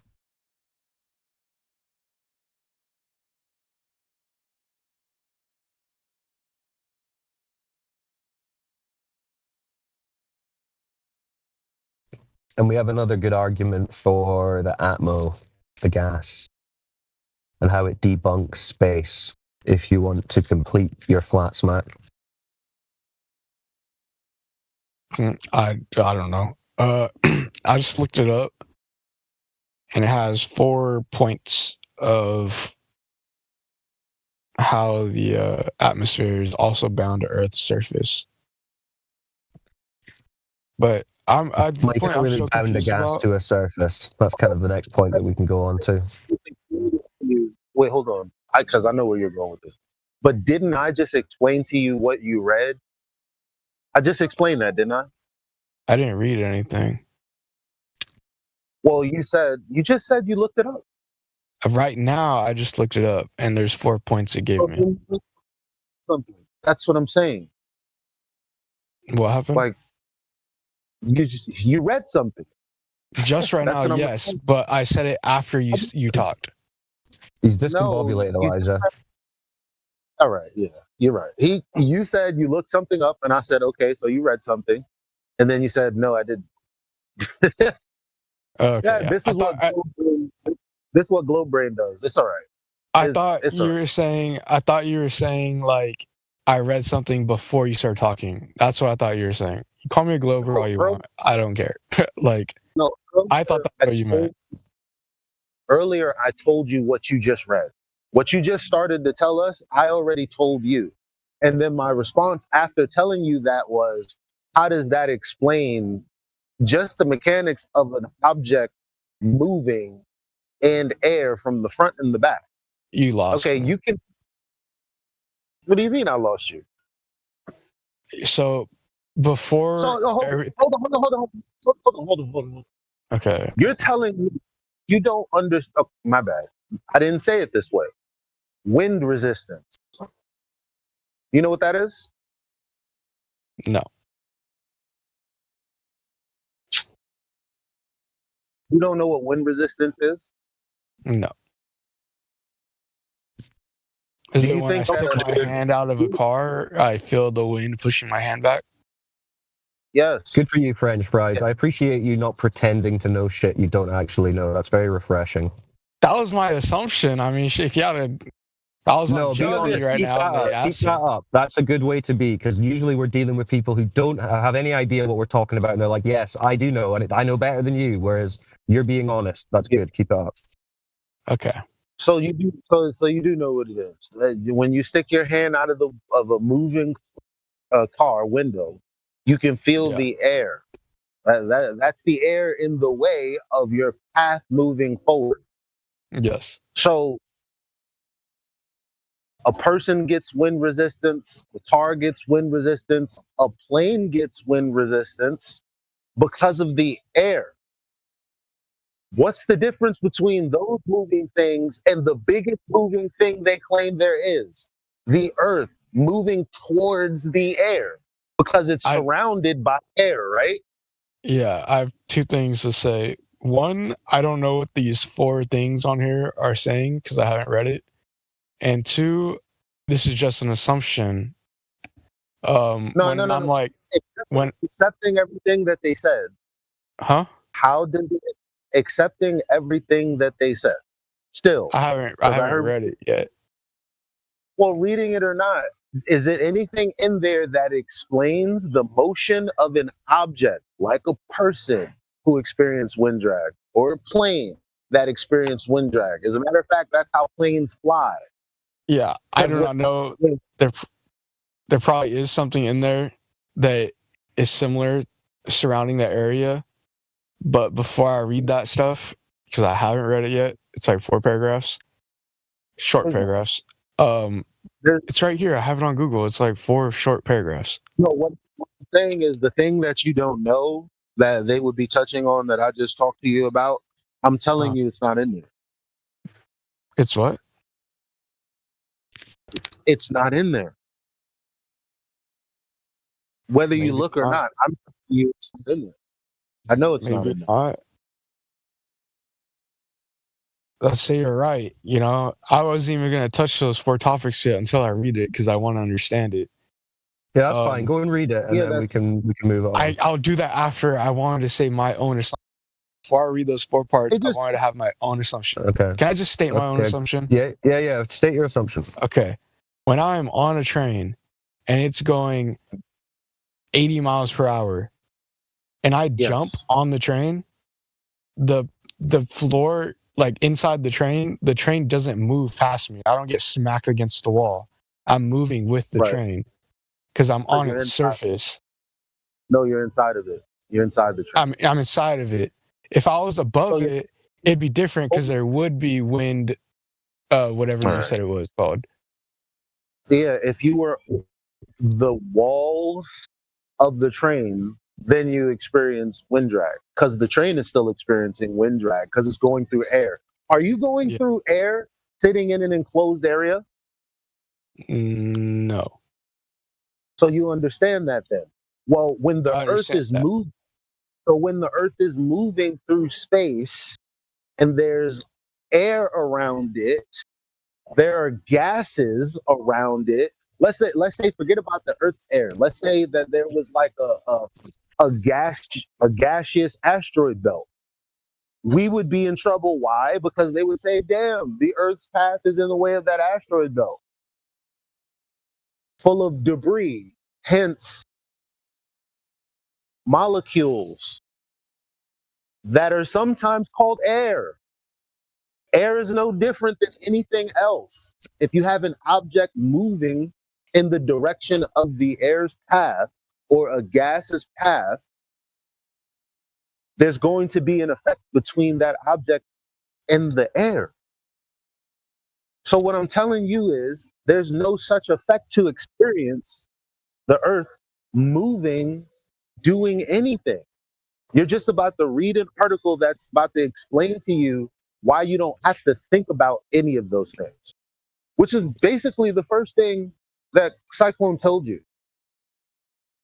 It's about to explain to you why you don't experience wind drag or anything else.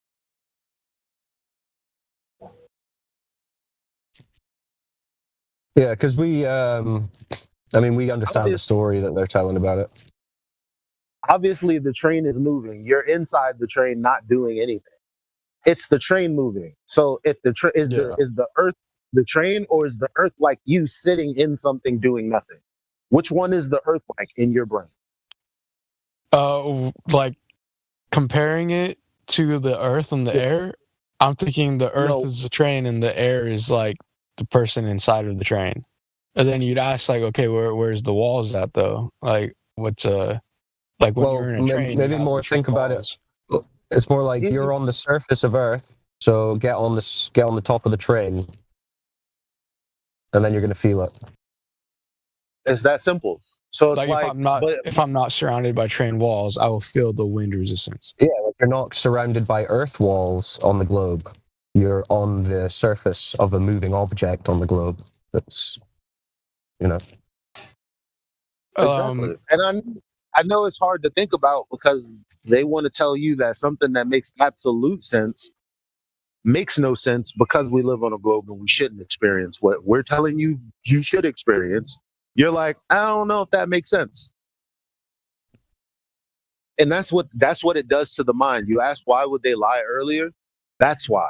Because if you don't know that simple truth, I can sell you anything. You become a consumer of literal things, including things that don't exist. You're a consumer of. So if you're a consumer of a product, I can get you to spend your time. And if you're spending your time, you're a product that I can get resource from. That's why they would lie. You don't even, you can't even, I'm sorry, it's not your fault. Whatever. I'll stop. Go ahead, Cyclone.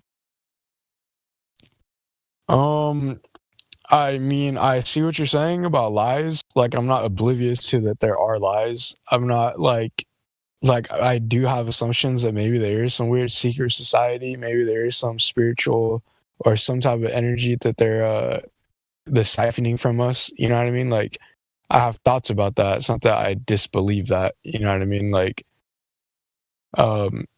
so I'm not unaware that there are lies. I do like looking into science and like math and stuff like that, and that can prove some things. Like, you may have never drinking bleach before, but if you drink bleach, it's scientifically proven that it will kill you if you drink the right amount of it. Thank God for science. Yeah, science will prove that. And even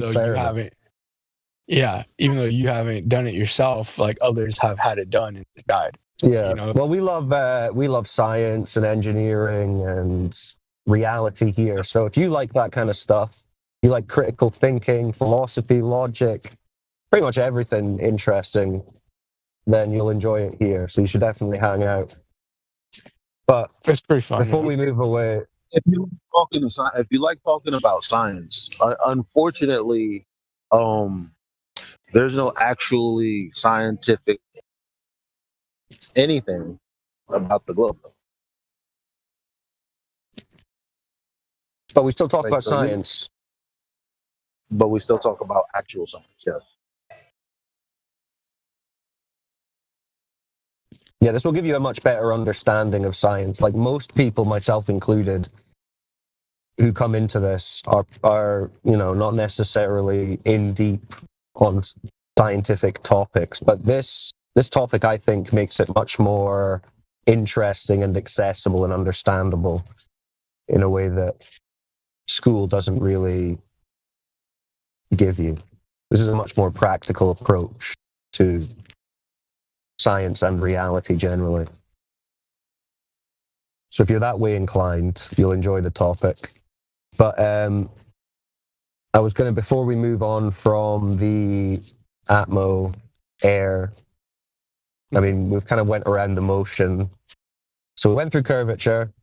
We don't have any curvature. No one's ever measured any curvature.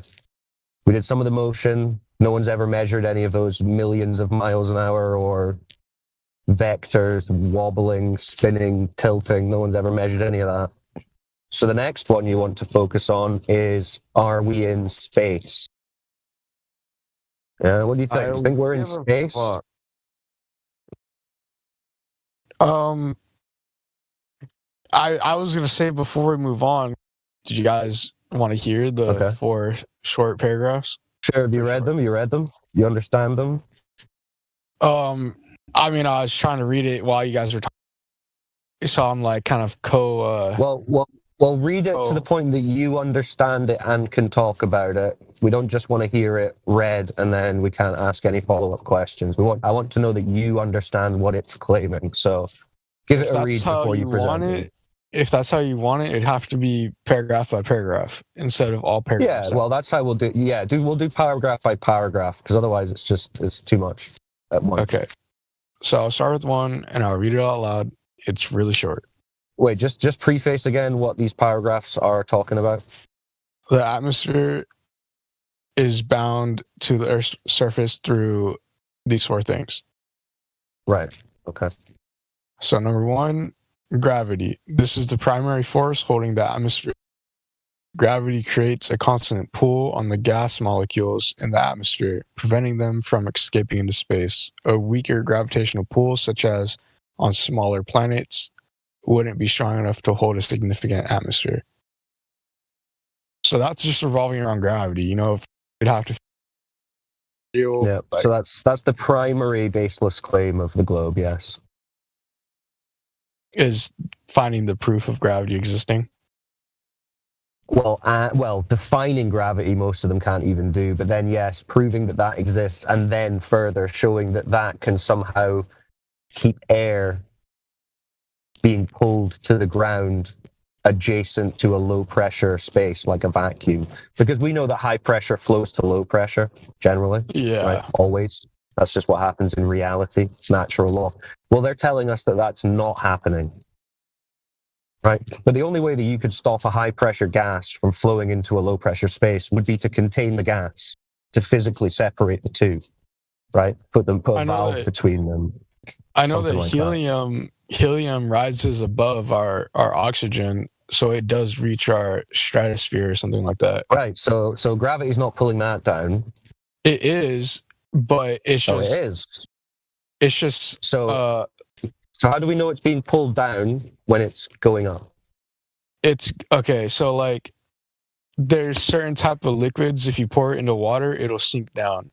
There's certain type of liquids that if like you bring it 10 feet underwater, oil will float on it. Yeah, it'll float. Yeah, that's like the same thing. That's density. That's density again. Remember we spoke about the density earlier?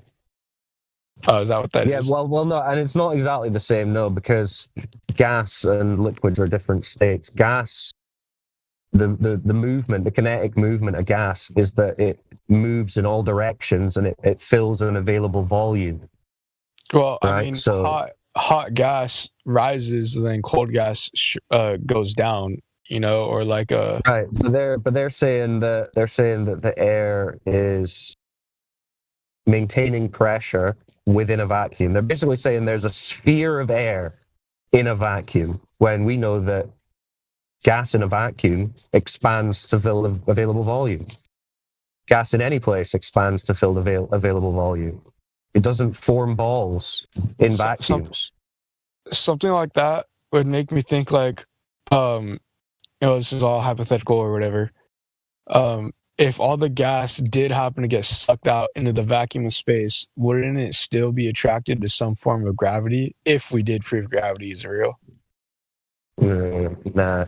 Because, well, do you know what gas pressure, do you know what that means? And it's like how it's defined? Not really, even though I'm a plumber and I work with gas and water. Okay, so this is good because you will understand intrinsically how gas pressure and how pressure generally works. You might not know the dictionary definition, but this is how they define gas pressure. So it's the force exerted by the gas on the walls of its container. Yeah. Right? That makes sense? So the gas is exerting, it's pressing against the walls of the container. That's why it's called pressure. And for that, there has to be physical containment. Right? You can't press against nothing. Yeah? It has to be a surface for it to collide with. So the air we breathe is a pressurized gas, about 14.7 psi at sea level. Oh, really? Yeah, the air is a pressurized gas. So we're in a pressurized system. So that's how we know we're in a contained system, like a closed system. We're not floating around in a vacuum in a massive space. It's more like we're in a giant building or a giant construct with walls and a ceiling. Could that container be non-visible and more like just be forces? Nah. Oh, unless you can find me a non-physical container for gas and create pressure from it in reality, then no, that's just make-believe. Because every example of gas pressure that you're going to find is going to require physical containment of some kind. Like, wouldn't gravity, if something was massive enough, wouldn't it attract that's just a a story. gas? See, there you go. See, this is what you're going to find when you're looking into the globe. You're going to say, okay, reality is telling me this one thing, but then the globe side is telling me that with some intervening factor, so the lake is observably flat, but a scale that I can't achieve or observe or measure, it does something other than natural law would tell me. And now they do the same for the gas. Yes, gas behaves in such a way that it's obvious that it needs physical containment and that it flows from high pressure to low pressure. But at some different scale with a suitable enough mass, that doesn't happen. So that's the claim, and it's never proven, never demonstrated. And when we say, okay, well, show us that, show us gravity holding air in place when it's adjacent to a vacuum, and say, no, I can't demonstrate it because I would need a mass as big as the Earth. And now that's not a rebuttal or evidence, that's simply an excuse for not having the evidence, for not being able to contradict natural law like they claim. Right? So yeah, they'll say that. They'll say gravity, we need a mass as big as the Earth to demonstrate it. Nah, they just can't demonstrate it. And even then, we can let them set up a vacuum chamber on the surface of Earth. Right? So we'll set up a vacuum chamber, we'll get a container of air, we'll put it in the vacuum chamber. So the vacuum chamber, I mean, technically it's on the Earth. All the Earth's gravity is still present, and then we'll open the container of air in the vacuum. And what's the air going to do? Is it going to remain in the container because Earth's gravity is keeping it down? No. It's going to flow into the available space. It's going to totally fill the vacuum almost instantaneously. Yeah. That's what happens. Equilibrium will occur. So if the Earth was a globe spinning around in a vacuum, we would all be dead. So that's one way to know that you're not in a crazy, horrific globe in space. You're breathing air. I'm still unsettled right there. Like, I'm still a crazy global, partway globalist. Like, I'm a flover, dude. So I'm okay. That's fine. Well, it sounds like you're pretty new to it, so I wouldn't expect you to understand or comprehend this in one conversation. Like, this takes time to digest and think about. Yeah. Have you ever seen the movie Total Recall with Arnold Schwarzenegger? Dude, I seen that years ago. I don't remember. So young when I watched that. If you watch that again, remember they go to Mars, right? Yeah. And Mars has some sort of dome because without it, they can't breathe. If they go outside, remember the glass broke and everybody just got sucked out. Oh shit, really? Everybody knows what gas does. It expands. And if you have an extremely high pressure next to low pressure, what happens? kaboom. I mean, you're a plumber. You know this, right? The high pressure will fill the low pressure. And if it's really quickly, and usually it's instantaneously, right? If you have a high pressure and a low pressure, and there's too much pressure when you open a valve, boom, right? Yeah, people lose their life sometimes. There you go. That's reality versus them saying at a larger scale, gas won't do that. But again, on Total Recall, even they understanding how air works here on Earth, or just how they experience it, they're like, well, if we go to Mars in space, how are we going to breathe? We need something to contain the air. Duh. Isn't in Aliens? It's either it's the second one. Aliens. They get rid of the alien by opening the cargo bay doors into the vacuum of space, and what happens? The gas rushes out into the vacuum along with the alien. I think they did it in Endgame as well with the Avengers. Right? Yeah. Always have When to open the Spider-Man- container, and the gas is always going to rush out. Yeah, that was a super funny moment when I saw it in Avengers 2. And guess what?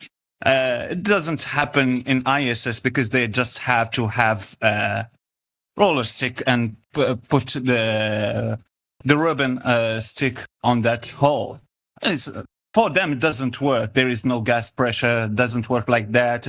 So the gas won't rush at the speed of sound to the low pressure. They don't have that shit. Or they forgot it. Who knows? But this is it. So French fries, are you understanding that what we're talking about is as common sense and intuitive as entropy, right? Like the reason a hot cup of coffee will go cold. That's how sure what we're talking about is. High pressure flows to low pressure. So we're not talking anything crazy here. We are pointing out what every single person instinctively knows. So on the globe side, they're making a claim that entropy is not occurring. And entropy is like the most undeniable thing there is. Like that is reality. But they're saying in this case, nope, not happening. And then when we say, oh, excuse me, oh, masters at NASA and the universities, could you please just show us some evidence that you're breaking this natural law that always occurs? No, you stupid flat earther. How dare you? Get out of here. You should be arrested. Think about that. We're pointing out the most common sense aspects of reality, and they're treating us like we're science-denying mental cases, which shows you that this is just all propaganda and bullshit. They won't even debate it. And when they do try and debate it, they all of a sudden don't know that they have hands.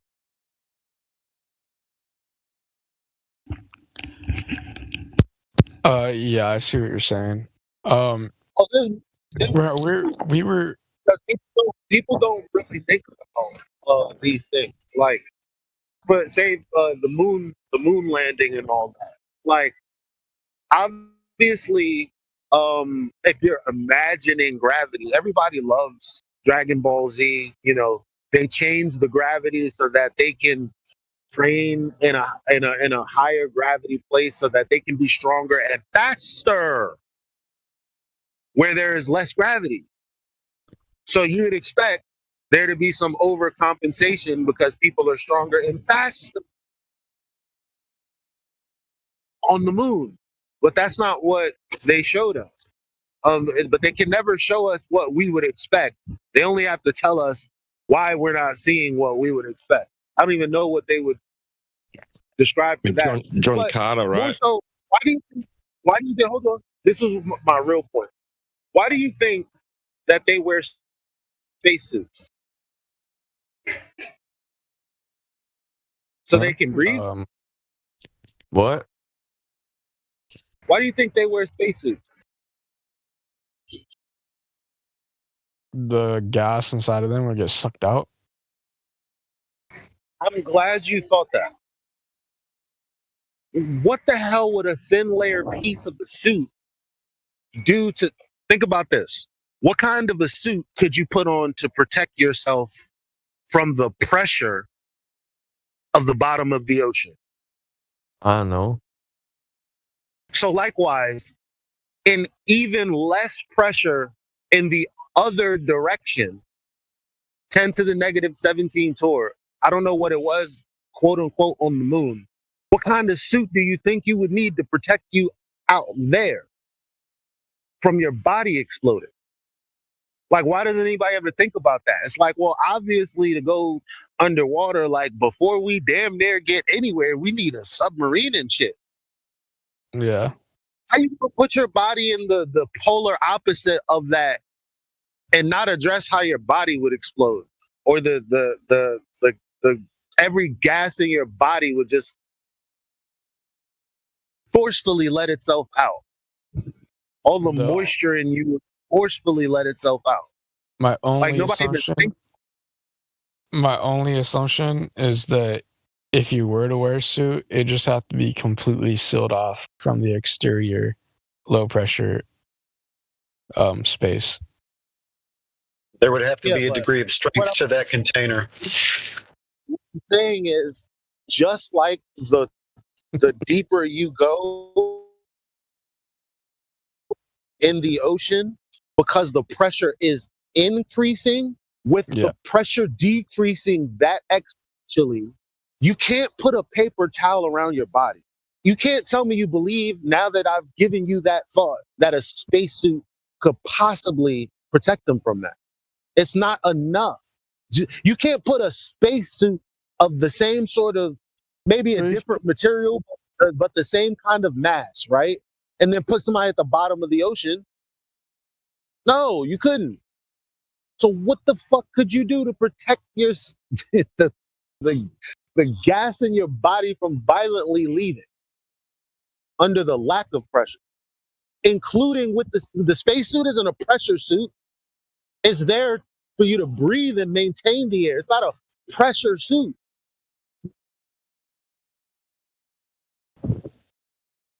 I don't know. I just did a Google search. I mean, I didn't know the answer.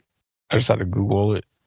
But I mean, before we even got off into this, like I was still on the very first topic, very first paragraph of how the That's right. We did do a sidebar there. Apologies. I'm going to be on mute for a little bit, so I'll let the other guys take it over with you. But yeah, feel free to go through your other points if you want. But let's do one at a time. And yeah, you know, these things take time. But so I think gravity is the whole discussion, but that was just section 1. Section 2 is atmospheric pressure is a result of gravity. The pressure we feel at sea level is due to the weight of the air above us, a force caused by gravity pulling the gas molecules down. Is this true? On paragraph 4, it kind of goes more into that, but I'll just go to paragraph 3. A vacuum doesn't suck. The vast emptiness of space doesn't actively pull gas in. Instead, gases tend to move from an area of high concentration to an area of low concentration. But gravity overrides this tendency for Earth's atmosphere to escape. So that's like trying to give a reason why the no pressure of space doesn't just suck our gravity, or suck our atmosphere. We know. Yeah. The next part. Does someone hold on? Does someone have that GIF with the 2 little bulbs with the colored gas in it? I think so. I think I have it. It's on the home server under memes entropy, I think. But yeah. So I got it. We're going to give you a demonstration that completely debunks that idea, because we're talking about vectors of gas, right? So it apparently is being held down, right? And it can't go up because the gravity is overriding the process of entropy. So if we show you the gas will flow up against this supposed gravity, there it is, right there in the side chat. Once the valve gets opened, now we have gas moving in an upward vector. So gravity has no effect on the gas, right? I mean, gravity didn't stop it. I think the last paragraph is kind of what touches that area. like it branches off the atmospheric pressure as a result of gravity.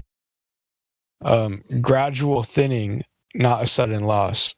While gravity holds the atmosphere close, some gas does escape very slowly, especially the lighter element in the upper atmosphere, like the exosphere. Like I was saying, like helium rises above oxygen, so it is reaching that area. This causes the atmosphere to gradually thin out with altitude until it blends into the interplanetary medium, but it doesn't get sucked into space. Yeah, no one says that it gets sucked. We're always at pains to explain that the movement comes from the gas itself that's got temperature, which gives it kinetic energy. If it has temperature, the gas molecule is going to move. So it's the gas molecules that's going to expand into the absence of anything. That's space, right? Space doesn't have any physical properties. It's absence of matter. So it's not going to act on anything. It's empty. It's nothing there. The gas moves into the space. Excuse me. So it's interesting what you read, though. I mean, is there any point that you want to go back on? Do you think? I'll ask you this: does gas have weight? Huh? Does gas have weight? White? The color white? Yeah. Weight. You know, like kilograms, tons. Oh, weight. Oh. Yeah, weight. Shit. I think, I don't know. Okay. Which direction is weight? When you put something on a scale like yourself to weigh how heavy you are, which direction is the pressure? For me, I'm attracted downwards onto the surface of Earth. Yeah. So that's what we classify as weight, right? You put something on a scale and it will press downwards. Now, when you put gas inside a container, is it just and only pressing downwards?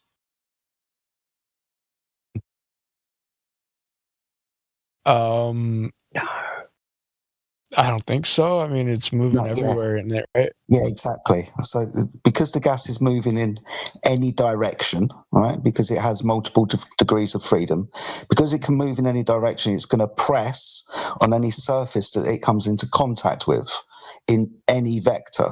Weight is just a direction downwards. Gas doesn't have that type of weight. This is a thing I have, right? Let's say you have a cube with an open, one of the faces is open.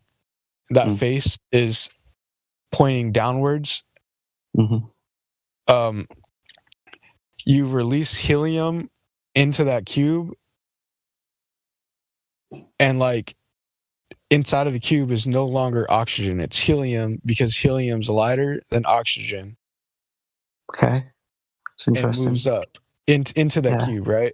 Let's say at the top of the cube now, you have some type of scale to measure how much that helium gas is going to push against it.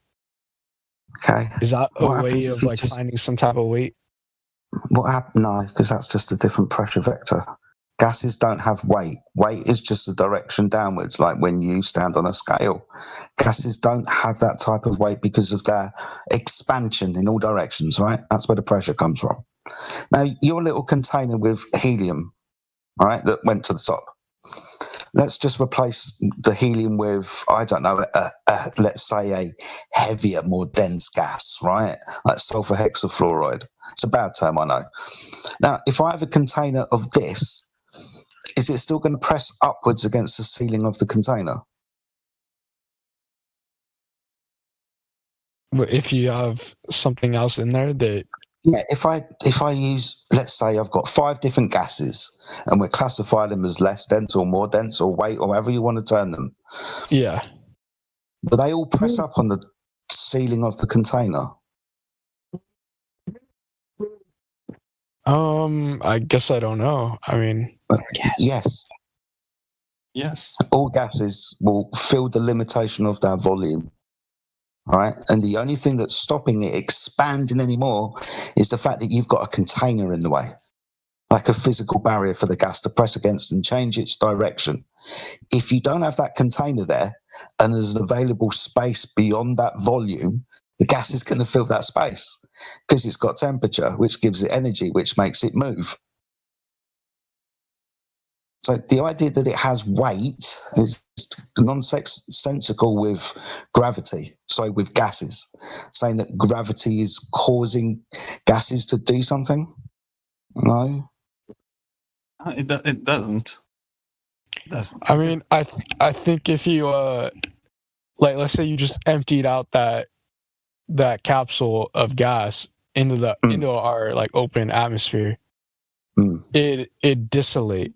The heavier gas would stay low, and the lighter gas would mix.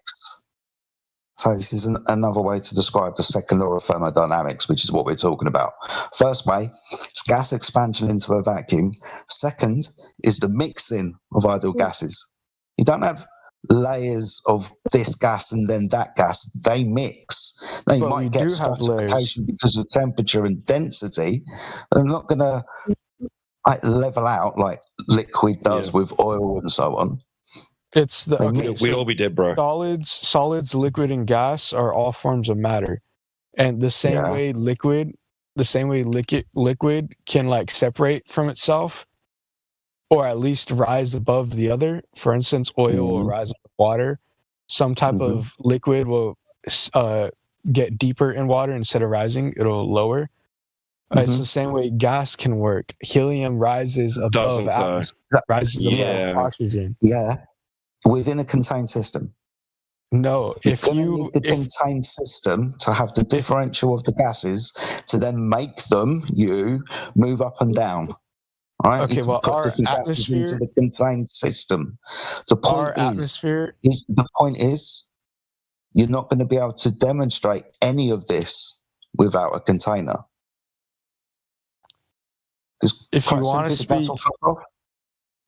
to speak about our planet, and if you're having the idea of globe, its container are the four things I mentioned. What are the four things you mentioned? Its container for gas were the four things I mentioned. Which are? Let me get it.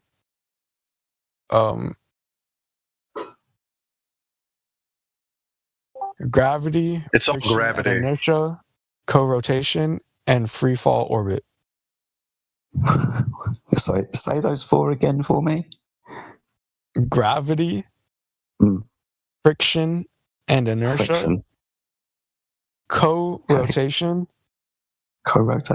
Free fall orbit. Okay. What do you think co-rotation is? We'll go through all of them if you want, but what do you think co-rotation is? I mean, I had to learn it right now just by reading it. It says, since the atmosphere is bound to the Earth by gravity and inertia, it spins at nearly the same speed as the planet's surface. This is why you don't feel the atmosphere swishing past you, because the ground, and the air are all moving together. The same way how I kind of said, like, if you're on a train, even though you're in a capsule, if you're in a train, you don't feel the air inside of it pushing against you. At different latitudes, the ground doesn't move at the same speed, though. That's a problem. Or is it? It's 1,000 at the equator, but it's less the further from the equator you get. So different speeds, thing we don't experience. Okay, but again, I told you after you read the four things, it wouldn't address what I said. Because where is the force of the motion of the Earth being taken into account in relation to the gas that it's moving through?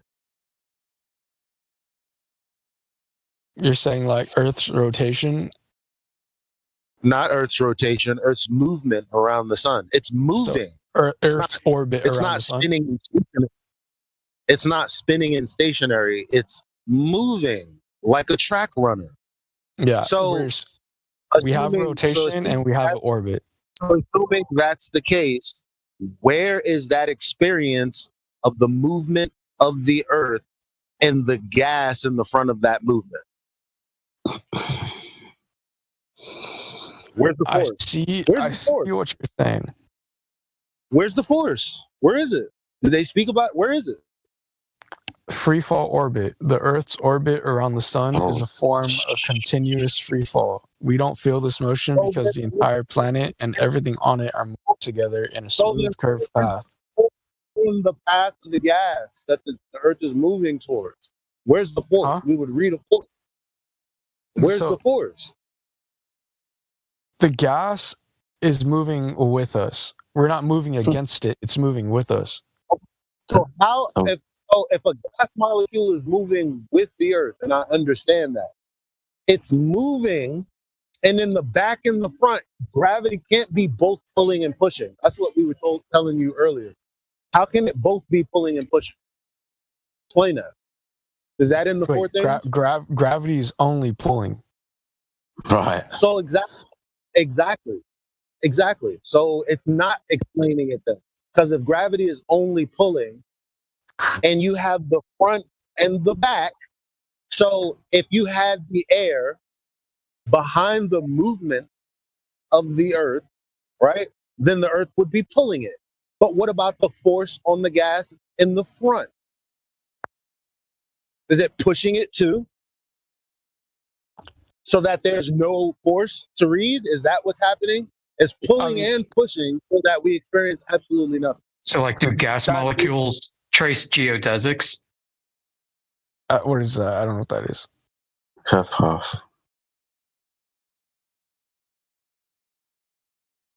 Huh?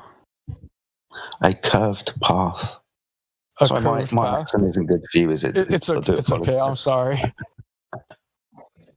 Yeah, for a second. You understand? You understand what Eli's saying, right? No, I got lost. A curved path. What about it? No, not that. With regards to the Earth moving around the sun and the gas in front of the Earth and behind the Earth, having to experience different forces. The only thing I got out of that is what this said is free fall of orbit. Like, if let's imagine gravity, right? The atmosphere around us, the gas around us, is more attracted to Earth than it is the sun. Like, I mean, no matter what, it's rotating the sun. For example. That's not what Eli told you. Or that's not what Eli were talking about. Eli told you that the Earth is orbiting the sun. So it's going to curve path. It will look at like a shooting star for a second, and then that air that is surrounding the Earth will dissipate entirely. It will just create a tail. That's moving object that is going in a direction, and you have the air in front of that Earth. What is making that atmosphere while the Earth is going at 66,000 miles per hour in that direction? In the direction where the air is in front of the Earth, in the direction of the orbit. And you have the tail where the air is behind the Earth. So let's assume that it is gravity attracting the air from the behind. What's pushing the air to the front, creating that spherical layer that you call atmosphere? What's keeping the air with us is gravity. And those Damn, that was perfect. Pretty confusingly, but you got it. Those other things I mentioned are keeping the Earth with us, so we're not feeling the whooshing. Yeah. I looked up, does Earth have a tail of gas? It said yes. Earth has two tails of gas, though one is a real gaseous trail of escaped atmospheric particles, and the other is an invisible magnetic tail formed by the solar wind interacting with Earth's magnetic field. It's all lovely stories, dude. So the gaseous trail, a stream of hydrogen and helium. Like I said, helium rises with oxygen. It's lighter than oxygen. Are you saying that it's not like an atmosphere anymore? It's atmosphere droplet?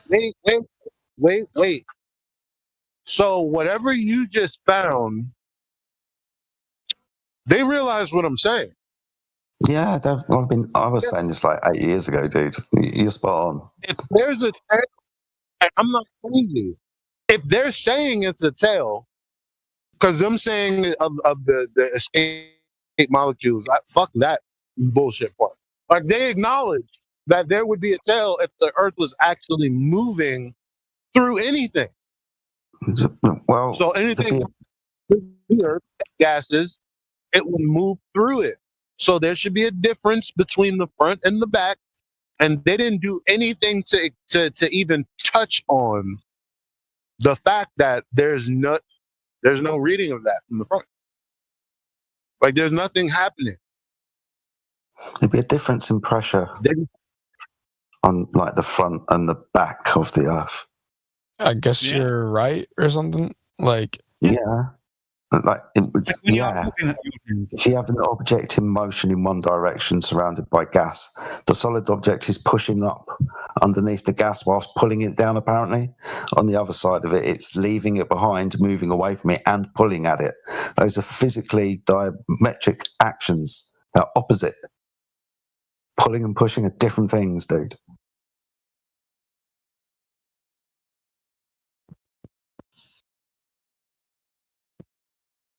And guess what? You should feel that during the day, because that difference will happen during the entire day. So the difference pressure when you are at the night, so, for example, and morning and evening. Yeah, it's morning and evening. Yeah.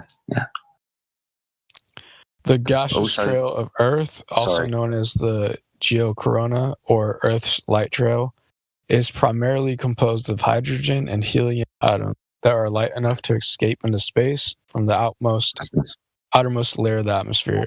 While not a dense comet-like tail, it is a vast, faint halo of gas that streams away from the sun. That's lovely. What was this thing that you said earlier, one of your forearms, with regards to what, free fall around the Earth? Oh yeah, That that'll one. be fun.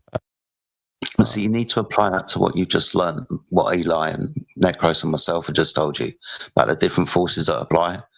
If you've got an object that's in motion going in one direction and you have an object that's trying to maintain an orbit around it, it's going to require that object to accelerate and deaccelerate to maintain its distance from the Earth.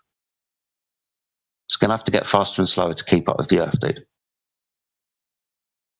In one direction, it's going in the same direction as the Earth. So it's going to have to speed up to catch up with it. Because when it was going around the other side of the Earth, it was going in the opposite direction. I see what you're saying. So like let's say I'm speaking in 2D here for a second. Let's say it's a sphere. There's north, south, west, and east. It's moving north. The whole sphere is moving north. It's rotating counterclockwise. Right? The gas that is west is easily flowing to the south because that's the way the sphere is rotating. It's going with the rotation. But once it hits the south and it needs to go east, upwards towards the north, it's now going. It's still going with the rotation. But the thing is, it's not going with the orbit anymore. The whole thing is orbiting north, but it's rotating counterclockwise. So when the gas is south, it's going with the rotation, but it's going against the orbit. So it should get slower. Okay, where's that energy come from? To keep the gas moving with the Earth? Gravity, friction, and inertia, and co-rotation. Yeah. So friction, where does that take place? The That's lower just levels. on the surface of the Earth, dude. Yeah, essentially stuck So the to the friction with the surface. surface of the Earth isn't going to keep the gas that's not in friction contact with the surface of the Earth following it.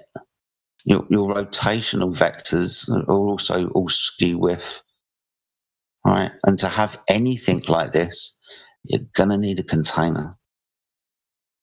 And see, this is the problem, right? You can go on Google and you can find lore, right? The stories that make the world go round. In this case, you've got what appear to be like at first glance, an answer. When you dig into these answers, they're nonsensical and they fly in the face of physics and laws of nature, like we're trying to point out to you. The idea that gravity is causing the gas above the Earth that's rotating and in motion to keep following it is a second law of thermodynamics violation. Actually, it's a first law of thermodynamics violation. Energy can't be created or destroyed. Now you've got this magic gravity creating energy, making gas do something. All right.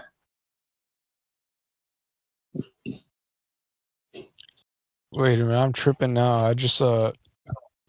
I looked up, does gas at the outer layers of Earth rotate at the same speed? And it said no.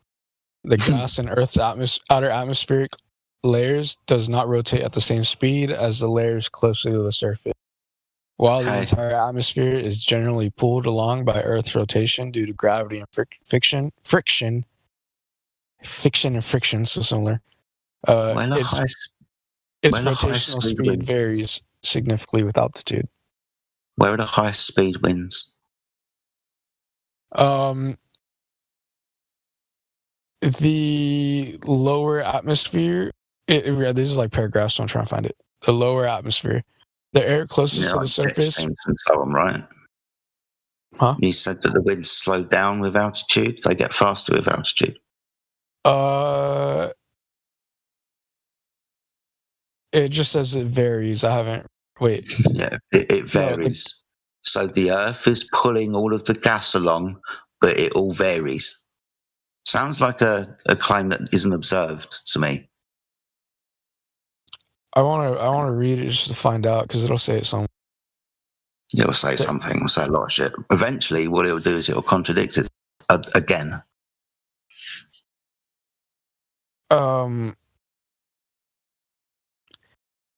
The air closest to the surface, primarily in the troposphere, rotates at nearly the same rate as the ground due to frictional drag. This is why you don't feel a constant high-speed wind as Earth rotates. However, even within the lower atmosphere, wind speeds and direction vary greatly with altitude, latitude, and weather patterns. For example, powerful jet streams can have speeds much different from the ground's rotation. I just contradicted the first thing you said. That last thing. Yeah. I was going to make. What was it? What was the contradiction? The however part? You just said the troposphere moves in the same direction, in the same. It says rotates nearly the same rate. Oh, okay, but then it goes on to explain how there's vastly different. It's not that because you have what they listen. Okay, what's the difference between a gentle breeze and a jet stream? You think there's a big difference? Huh? Right. So there's jet streams. You break up a lot. I'm sorry. Go ahead, Jedi, if you can, please, because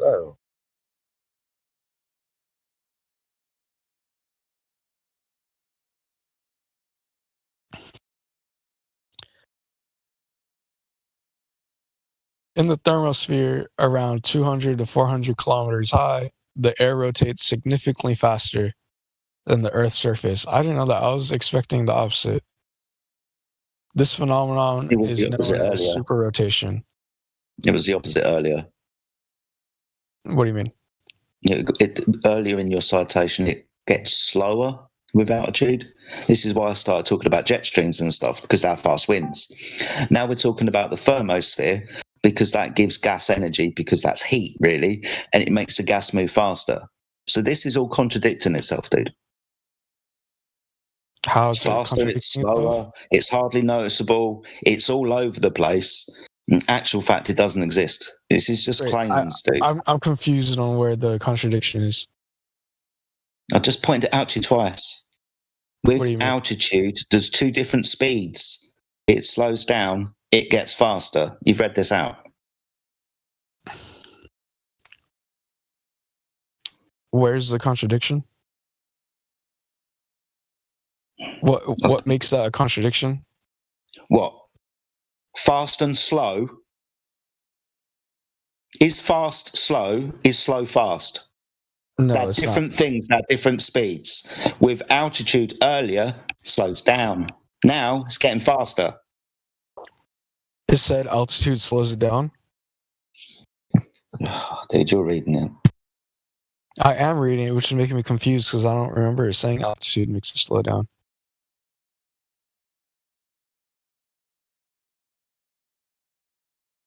Hey, you know what? Fuck it. Read it again. I will. I'll read it, and I'll go fast. I was reading it slow, but I'll go fast. No, the don't. gas. You want me to go slow Don't. or same speed, moderate speed? Yeah. Okay. Starting from the very beginning, my question was, does gas at the outer layers of Earth rotate at the same speed? It says, no. The gas in Earth's outer atmospheric layers does not rotate at the same speed as the layers closer to the surface.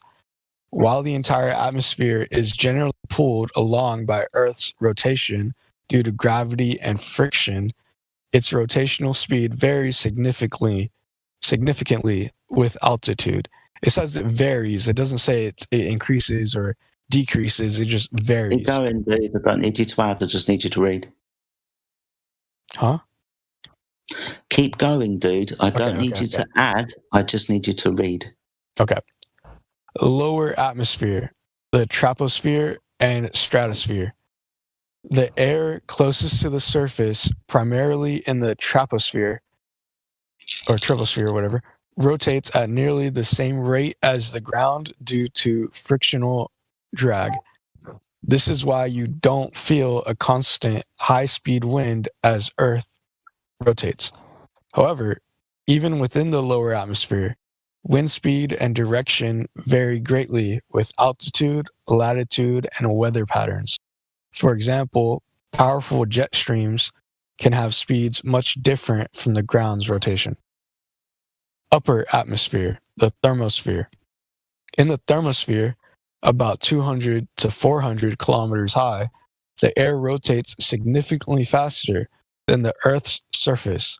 This phenomenon is known as superrotation and is caused by atmospheric heating from the sun. Faster rotation. Studies analyzing the orbits of satellites show that the upper atmosphere can rotate up to 1.3 times faster than Earth, corresponding to a west to east wind of about 100 m/s. I'm terrible. Milliseconds? I don't know. Miles per second? In mid latitudes. You said the cause of the rotation of that upper part of atmosphere is because of this. The gases are heated by the sun. What I know, if I heat gas, it doesn't rotate; it expands and it moves in all directions. It doesn't follow a specific vector to rotate.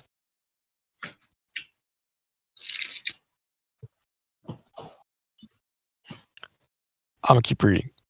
Oh, so they said, hold on, already.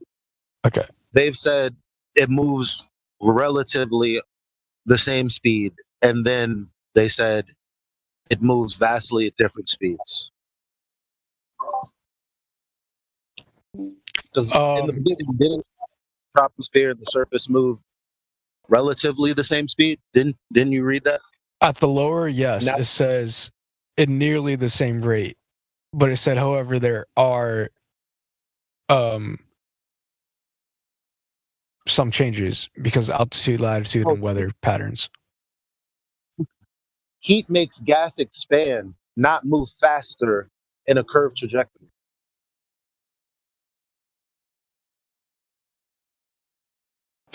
You said that earlier, that heat makes gas expand, so you understand that. Don't tell me I don't understand.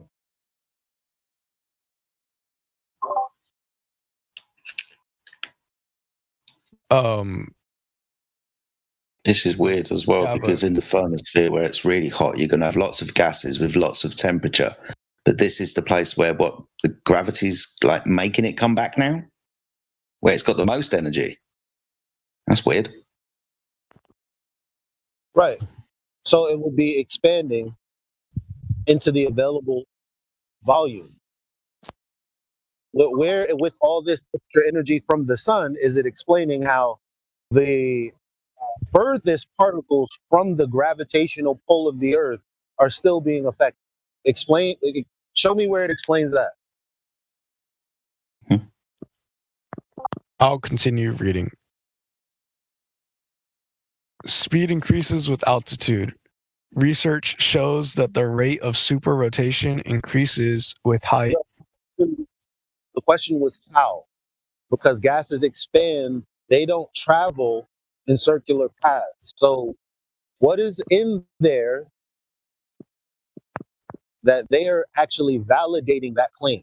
Because we know that gases don't behave that way, don't we? I mean, there's a link if you want to dive deeper into that area. Can you post it in the side chat? Huh? There's nothing in there. Can you? Just do a quick search. Why don't you do that? A quick search. But yeah, go ahead, post it. Because when I tell you it's not in, I'm telling you it's not in there now. So when you send the link and I look through it and it's not in there, and I tell you it's not in there, what do you? I mean, I wasn't like saying I was gonna post it. I was saying there's a link I can click on it if you guys want me to. Then we can find out more about that. This simply says the phenomenon is known as superrotation, and is caused by atmospheric heating from the sun. It's not. I hear what you're reading, but there's a premise in there that gas moves along a rotational path. That's the thing that I want validated, not just told, so that I can believe. Validated. Is there anything in the link? Go ahead and look for that. I want to understand kind of what you're asking though. Like, you want to know. Well, they're making a claim that instead of gas expanding into an available volume, it's traveling along the curved path with the Earth. With Earth's orbit, the gas is following Earth's orbit. Oh no! What the? No, it means it like 8 inches per mile square. Huh?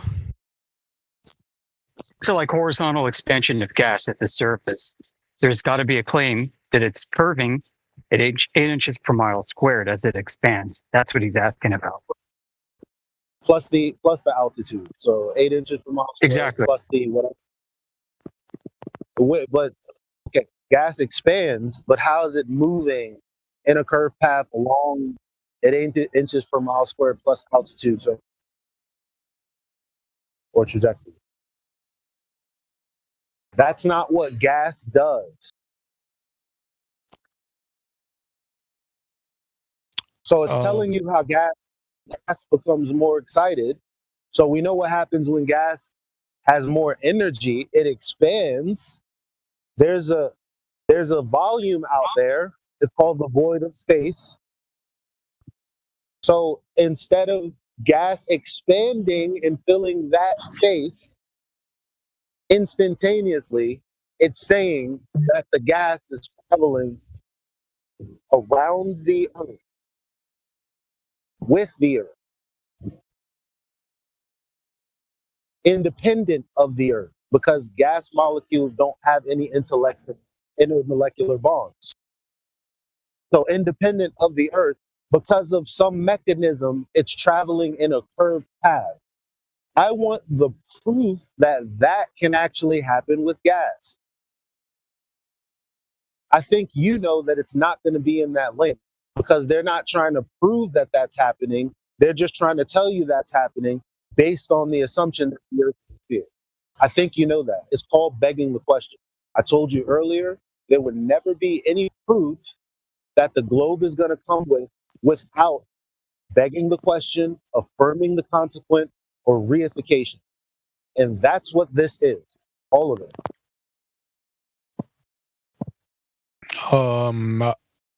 I mean, maybe I'm dumb and I don't know what you're asking really. I mean, I'm asking for the belief that that can happen, because we know that gases don't do what they're telling us naturally.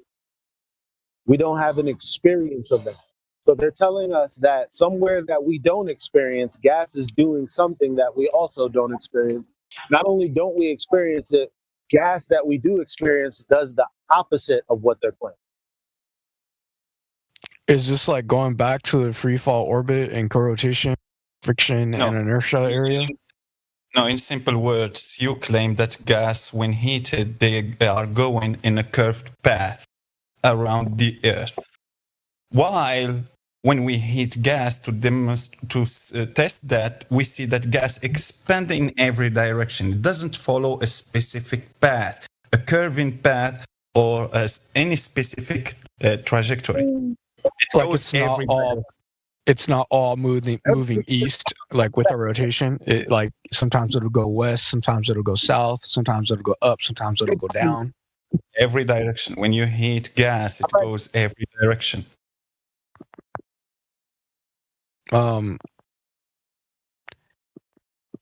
Turbulence. Then you can The type into atmosphere ChatGPT. is Real quick, hey, listen, type in Joule free expansion. Joule is Joule, free expansion, and read the definition and square it up to everything we've read so far. Wait, what's it? What's What it is called? Or Joule how do I spell it? free expansion? So what is Joule? Free expansion. Expansion? Yeah, expansion. Check it out. Joule free expansion, often just called free expansion, is a thermodynamic process where a gas expands into a vacuum without doing work and without heat exchange. Here's the idea. Imagine a rigid insulated container divided into two chambers by a partition. One chamber contains a gas, the other is completely empty, vacuum. When the partition is suddenly removed, the gas spreads out freely to fill the whole container. Key points of Joule-free expansion. No work is done. Work in thermodynamics is usually W equals P lowercase d by V. I don't know how to pronounce these. Since the gas expands against zero external pressure, vacuum, W equals 0. No heat exchange. The system is insulated, so Q equals 0. Internal energy is constant. From the first law of thermodynamics, it gives an equation I don't know how to pronounce. So U does not change. Temperature change depends on gas type. For an ideal gas, internal energy depends only on temperature. So if this equation, then another equation, the gas temperature stays the same. For real gases, intermolecular forces matter. Sometimes the temperature can increase or decrease slightly depending on whether attractive or repulsive forces dominate. This is related to the Joule-Thomson effect, but that's a different process, expansion with throttling, not into vacuum. So in short, Joule-free expansion, an adiabatic, irreversible expansion of gas into a vacuum with no work done and no heat exchanged. Would you like me to show you a simple diagram so it's easier to visualize? Yes.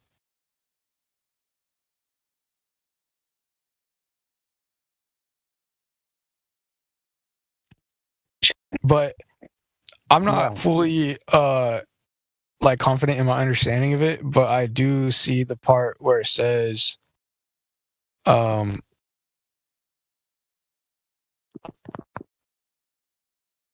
where's the part? It says something important.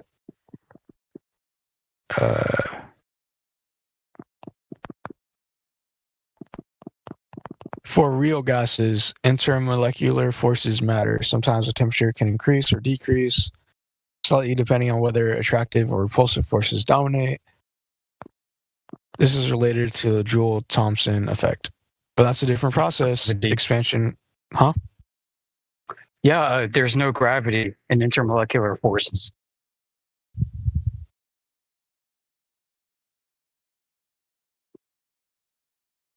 So these are going to be like your strong nuclear force, Van der Waals forces, all these crazy things that most people don't care about or ever heard of. But not gravity.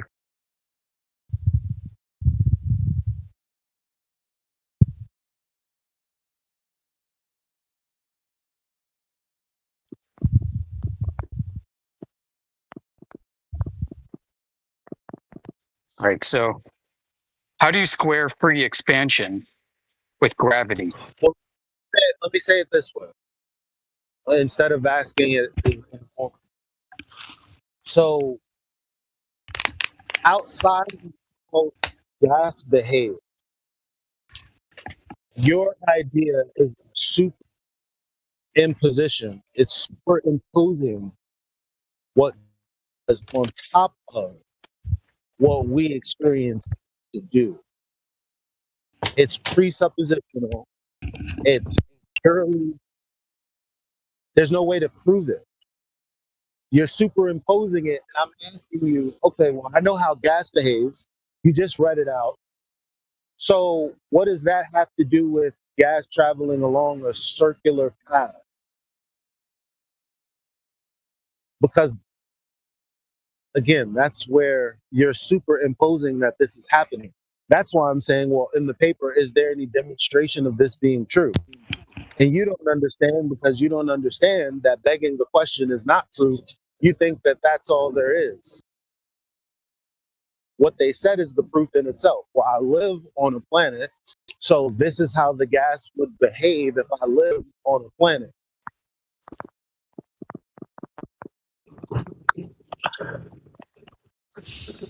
But it's not true. Yeah, that's nice. I'm lost again. I'm sorry.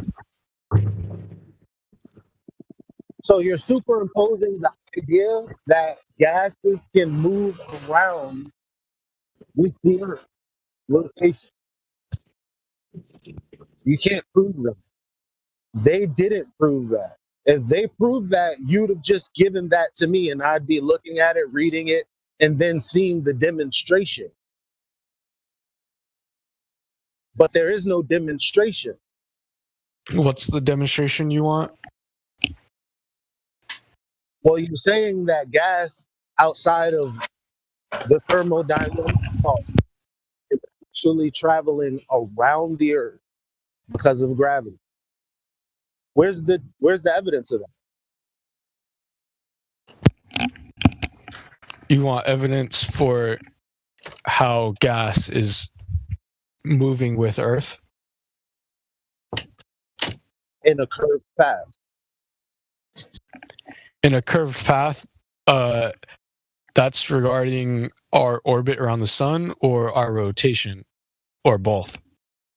That's regarding the curving surface and the fact that because gas is not intermolecularly bonded with the Earth, it has to travel with it.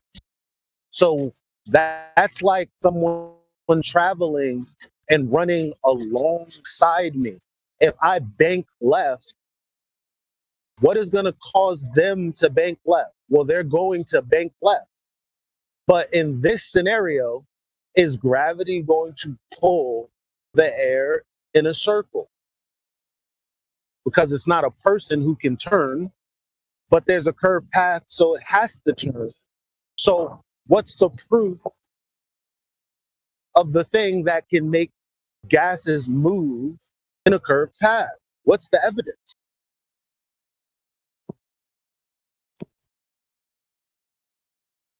So for the is there ever going to be a point where you go, I guess there might not be none? Instead of saying you don't understand what I'm asking, because you keep asking questions with the question, like you keep trying to understand me. You've been trying to understand the same point for over an hour, with all due respect. Does there ever come a point where you're like, I see what you're saying, and I'm not finding an answer here, to be honest with you, and I don't want to keep bringing you around a circle? So let's move it on if we're stuck on a point. I missed out most of that, but Fries, you've been taking we're still flat smack into the... Huh?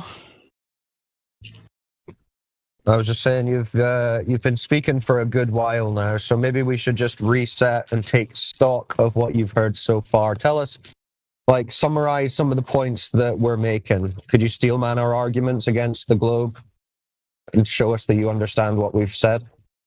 Doesn't have to be about this one specifically, just any points we've made. What have you learned? That there's some sort of understanding that needs to be done about how our atmosphere is stuck to our planet and is not giving us a weird effect of whooshing, because supposedly we're traveling, orbiting the sun and rotating around our own axis. And what did we say about the gas pressure? Gas pressure. That it moves freely or something. Like it doesn't always travel in one direction. It goes up, down, left, right, and out. Yeah. Well, do you remember the definition of gas pressure that we discussed earlier? What, the joule of something? No. That was about its expansion. Just the definition of gas pressure. What is gas pressure? Moving from high to low. No, remember, it was the force exerted by the gas on what? Container. Container. And what's a container? Something that keeps the gas from traveling indefinitely.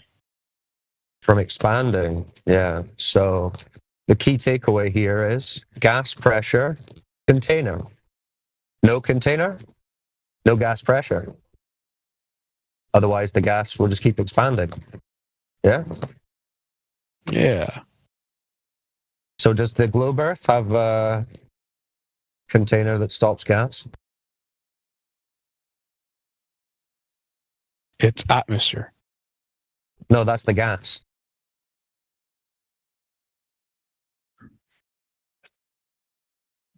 It's gravity. It's not a container. Does a container to you have to be a physical thing? Like a material, physical solid? Yeah, a container for gas. You can only contain gas with a physical container. Yeah. And that's what a container means. Container is a physical object. Is it physical? Yeah. Yeah, it has to be solid or liquid. Because you've seen bubbles in water, right?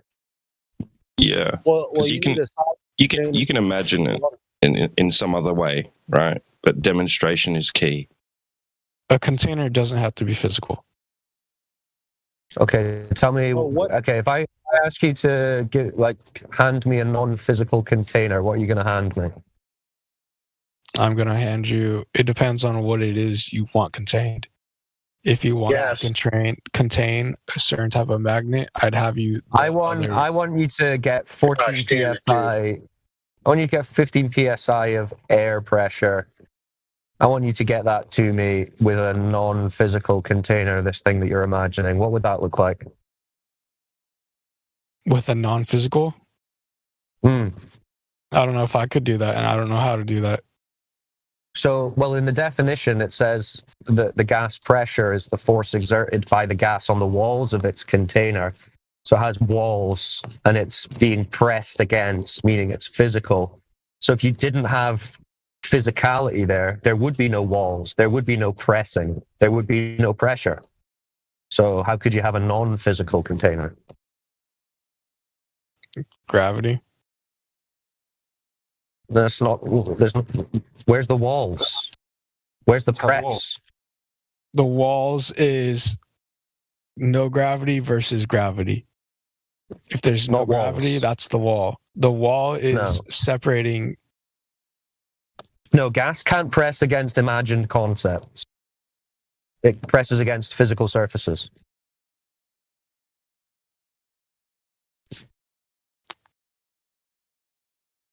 Gravity is keeping the gas pressed up against Earth. That's a claim, but it's nothing to do with reality. What do you think? How would you define gravity in this container of yours? mass is attracted to each other. Yeah. See, I'm gonna ask you again. What definition? Hold on. What is the definition of gas pressure?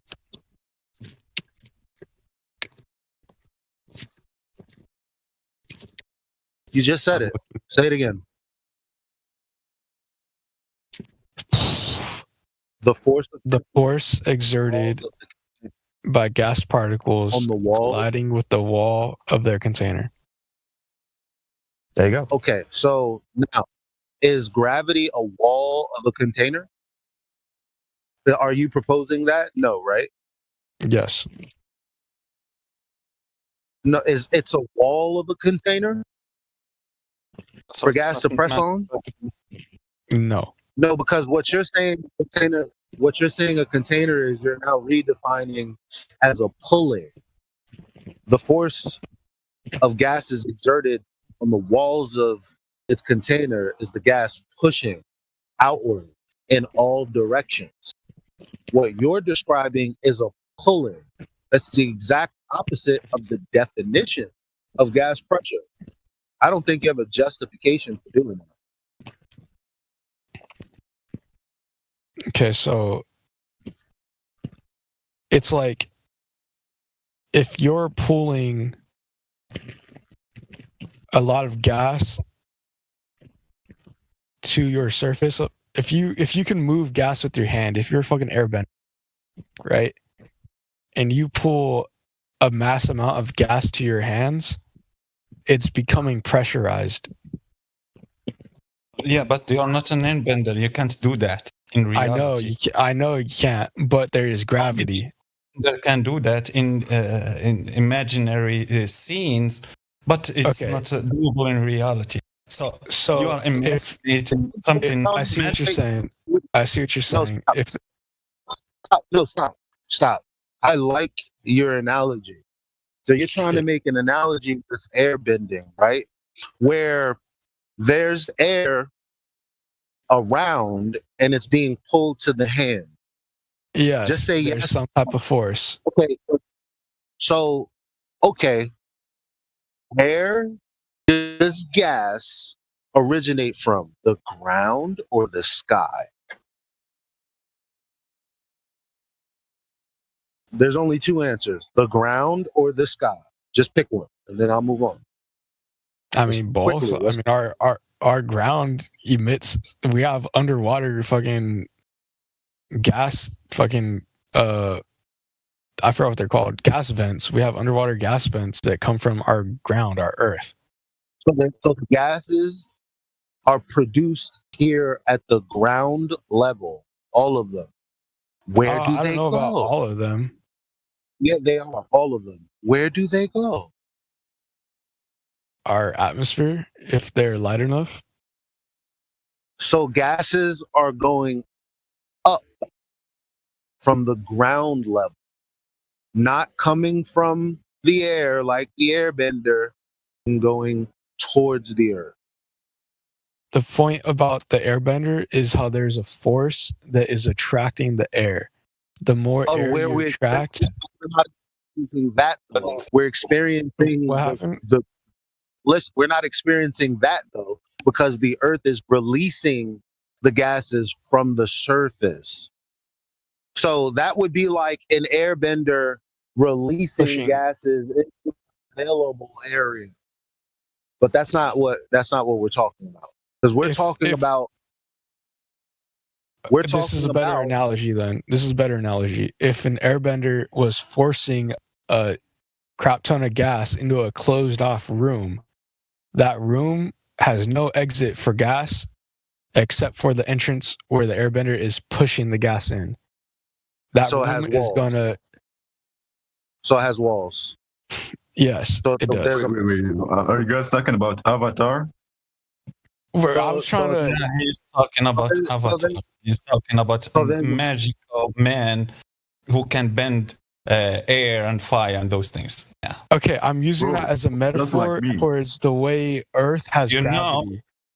Because you know that it's not something that you can demonstrate in reality by showing in a lab that you can confine gas using gravity. Earth has gravity. sounds Okay, really religious. But look, this sounds religious because instead of an airbender, it's an inanimate object, the earth. But again, the gases are released from the earth. They're not being pulled or held. The experience is releasing and moving around in all directions. So when Earth has a volcano, it releases the molten lava, but it comes back down. It doesn't shoot up and then travel into outer space. It has So when enough does weight. Yeah, but lava is not gas. I So when know does it's not gas come- gas. Nice. So when does gas come down? Okay, if you're talking about an underwater vent that Earth has gas that is- releases gas, the gas is gonna rise above the water. Have no intermolecular bonds. So What happened? So gases have no intermolecular bonds. So wherever they're released from, they're going to expand in all directions. So let's just talk about the gas particles that are going up. They're going up, up, up, up.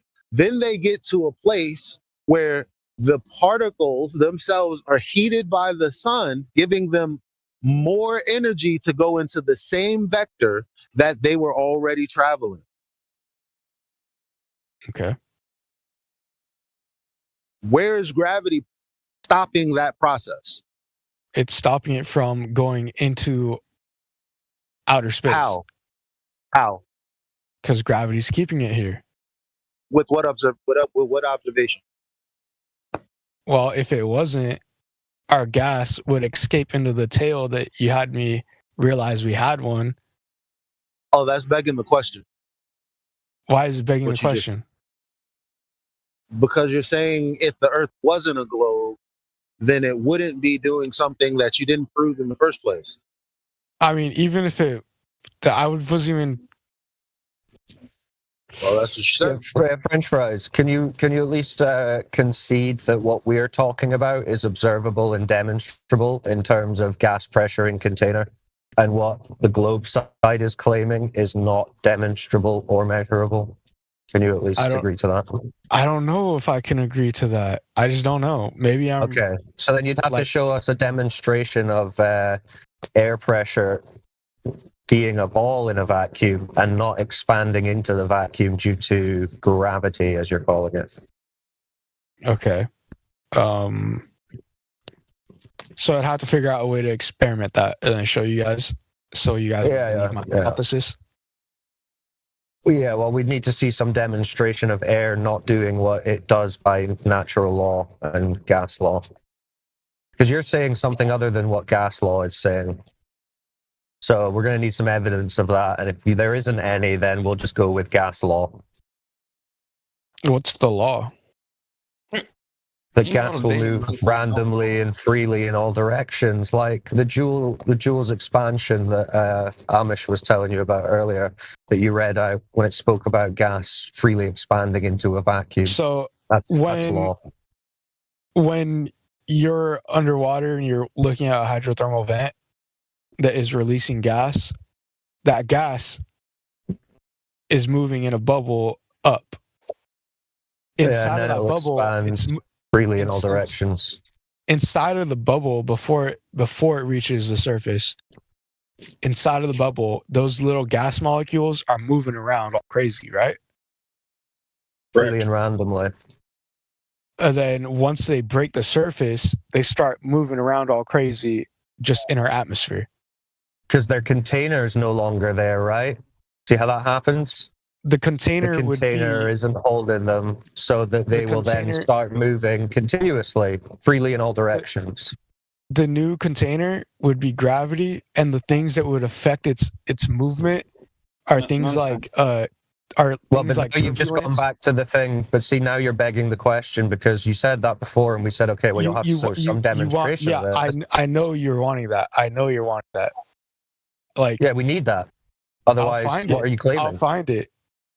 Because otherwise, it's imagination, and we're not really interested in imagination. Well, I'll find it, and if you guys can't prove that the Earth is flat, it's imagination. So there it is. There. Yeah. Now, well, we can already observe it, experience, and measure. he gets the heroes. He get the Globe Heroes tag because he's like, I'll find it. I alone. I'll find it. Well, yeah. Y'all Yeah, can throw I love in- that y'all can throw enthusiasm. in- Y'all can throw in pride and everything like that. I care less about pride. I have no ego. Y'all can think whatever you want about me. Good. No. Listen, no one's throwing shade. We're just just having some banter. You know, it's all right. French But fries. yeah, think about that. Just quickly, you've said you've committed. You're going to go and find us this demonstration of air pressure not requiring any kind of containment and not flowing into a vacuum.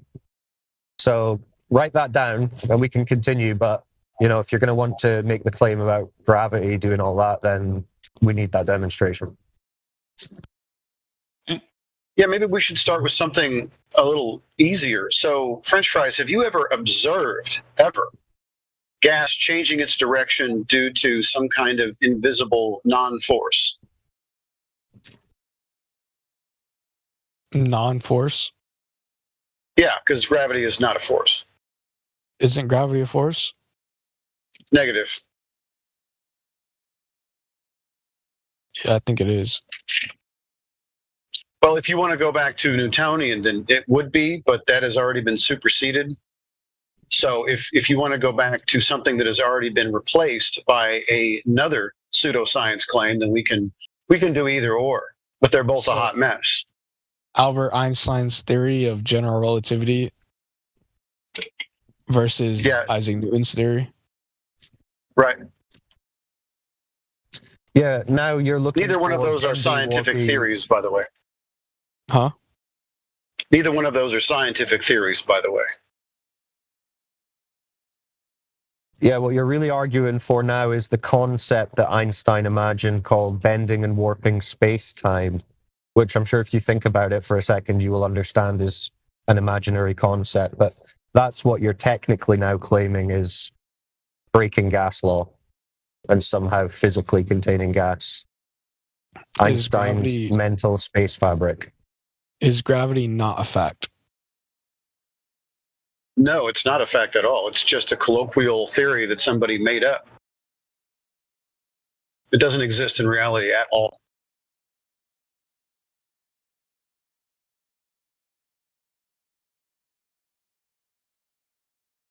Huh.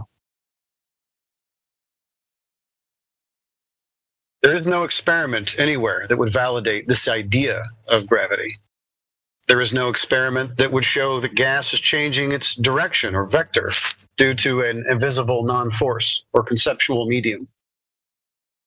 You've never observed it. So, when you say, I'll find it, I'm just curious if you've actually ever witnessed it yourself. Witnessed a container that's not physical? Well, pretty much. But yeah, the changing of the direction of the vector of the molecule of gas due to a non-force that is invisible. Okay, I think there might be more things than just gravity, though, that affect the movement of gas. But we're talking about gas pressure specifically. So You're and talking it's- about what's if it's- stopping the gas from escaping Earth's gravitational pull?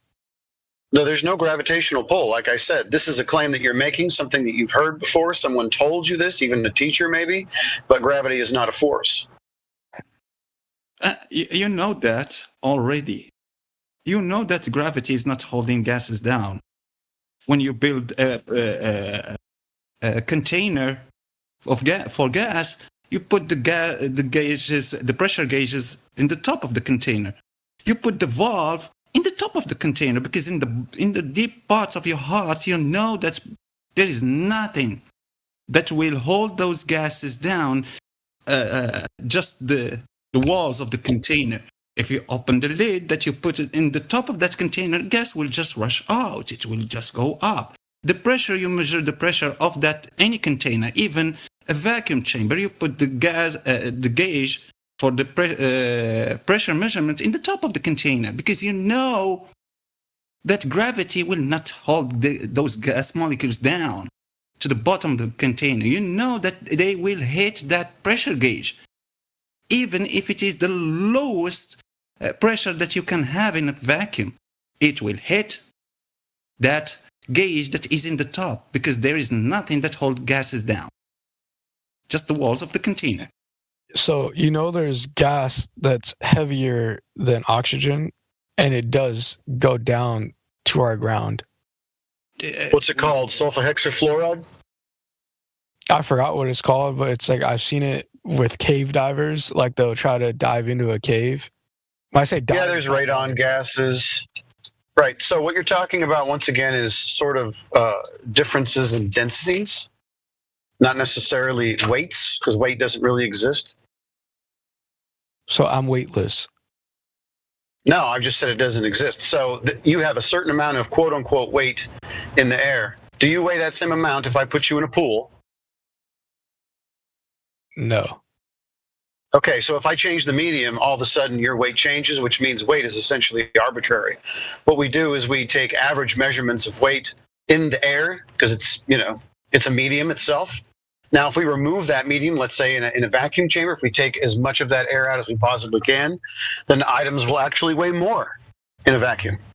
So weight is arbitrary. It doesn't really exist. Yeah. So like if I have a space, if I have an astronaut suit on right now, and then I weigh like, let's say 200 pounds, and then I step into a vacuum with that astronaut spacesuit on, let's say they work, and then I step on a weight, I'll weigh more than 200? Yeah. Yeah. I didn't know that. Yeah, you've removed the medium. There's a certain amount of support in each medium, right? So water is more dense than air, right? So it's going to support you more. If I put you in pudding, right, even more dense than water, more viscous, you're really not going to sink very much, okay? So it's all arbitrary. Wait, wouldn't I weigh heavier in pudding because the pudding would push down on me? Well, how deep in the pudding do you think you're going to go? Let's say I'm 6 feet deep in pudding. Cubic container. I'm in the very middle where the scale is, and the pudding is pushing down on me. No, the scale is on the bottom of the vat. Are you even going to be able to reach that scale? If I was like already on the scale, I'm in a vacuum, I'm already in the scale, on the scale. No. All of a sudden, they put... Dude, a pudding vacuum? No. All of a sudden, they start putting pudding inside of the vacuum. I'm locked in place. Somehow I'm locked in place. You can't move. Please. You have no weight in pudding, bro.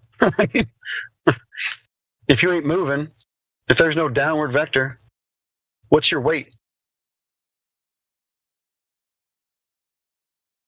Huh. I don't know. Yeah, so weight's arbitrary. We weigh things in air. That's how we get, what we call weight.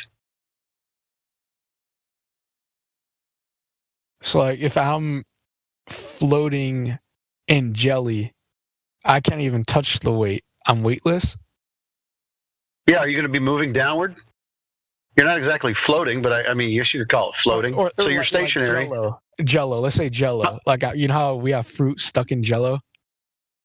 Yeah, well, how much of an acceleration in the downward vector do you have, since you're basically just locked in place in the Jello? I guess none. It'd just be the gravity. There's no gravity. See, this thing that you call gravity, I don't know why you're continuing to appeal to it. You've never experienced gravity in your life. Well, I mean, I'm Phil. I can't just jump off and then fly. I'll keep getting pulled down to the ground. Okay, what if I forced you to the bottom of a pool and you got air in your lungs? Now you're flying through the water up to the surface. So you can fly. It just depends on the medium, right? If you put me, I guess, if you put me like 30 feet underneath the ocean water, I start going down instead of going up. No, you don't. Yes, you do. No, you don't. Yes, you do. Look it up. 30 feet down? Why do you, oh my goodness, why do you think they put weight belts on scuba divers? I'll look it up for you if you want. Why do they put weight belts on scuba divers? Why? Dude, this is in the question. You should be able to answer this. If you are this dense, this is getting ridiculous. To hold them down, because what's going to happen? They're going to go up. You can fly in water. Congratulations, you know how to fly. Yes, the person will sink if they go about 30 feet deep into the ocean, as the pressure at that depth compresses the air in their lungs, reducing their overall buoyancy and causing them to become negatively buoyant and sink without effort. Okay. While humans can float at the surface. Didn't he just tell you with air in your lungs? So now you just read an example of when the air is leaving you. And going where, perhaps? To not the ground, right? Again. But so it's a ridiculous thing to stop his example to provide something that's the opposite of what he said. Let's just consider that and go, yeah, you're right. That was kind of silly. He literally said. So that's an all right analogy to highlight when he said buoyant or negatively buoyant, because yeah, you can just consider yourself and all things either buoyant or negatively buoyant in relation to the medium they're in, whether that's air, water, jelly. And that's going to give you your directionality. But remember, I said to you earlier, you need to be careful when you hear the word gravity, because you might picture something dropping in the air, or you might observe that, but then you might imagine a bending and warping space-time fabric with balls of rock and gas flying around a vacuum. Do you guys that would be believe in, going like, black from holes? reality into imagination. Do you guys believe in black holes, or you think No. that's all just science fiction? Doesn't exist. No, space doesn't exist. So you don't believe in a galaxy? You don't think This is we're like part of it? No. No. The whole solar system, galaxy, universe story that told us and shown us in these textbooks, it's not real. None of that's real. We're in a container. We're in a contained system.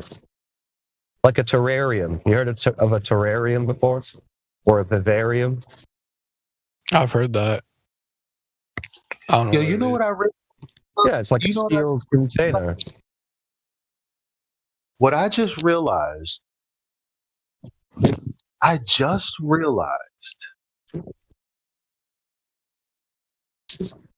because people can put their heads around, how would they know what the galaxy looks like if we live inside the galaxy?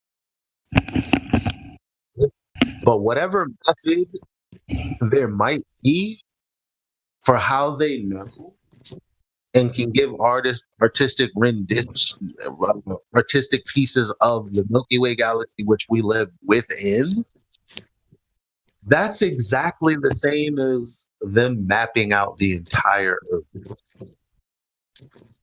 That's exactly as saying that the Earth is a planet.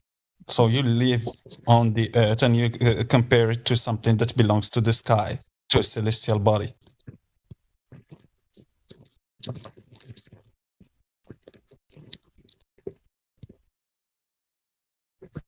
Yeah, so we don't believe in outer space as they've shown us in the textbooks and on TV. Like, that breaks all the natural laws we've just discussed. There's no evidence for it. All the NASA stuff, you can just watch and see all of the bullshittery, the harnesses, the green screens, the blue screens, all that. It's all fake. It's Hollywood.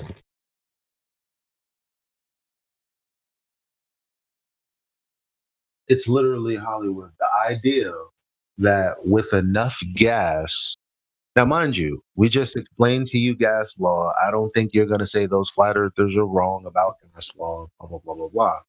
But think about it.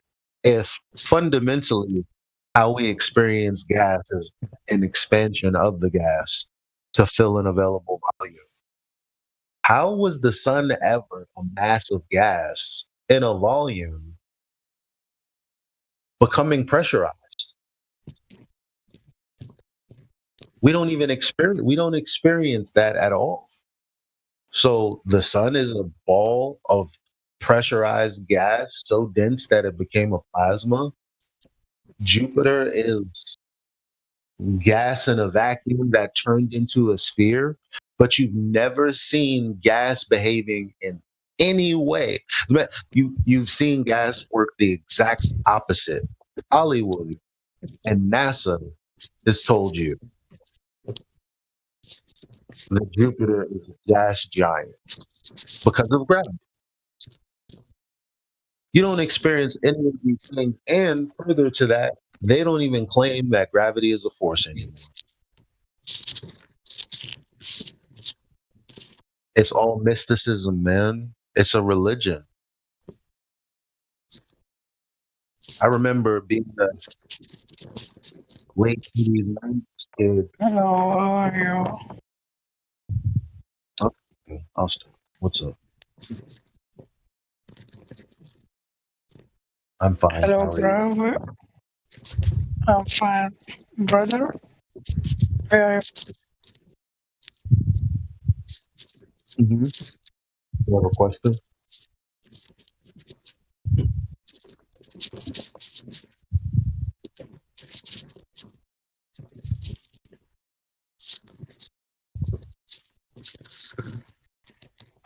So like,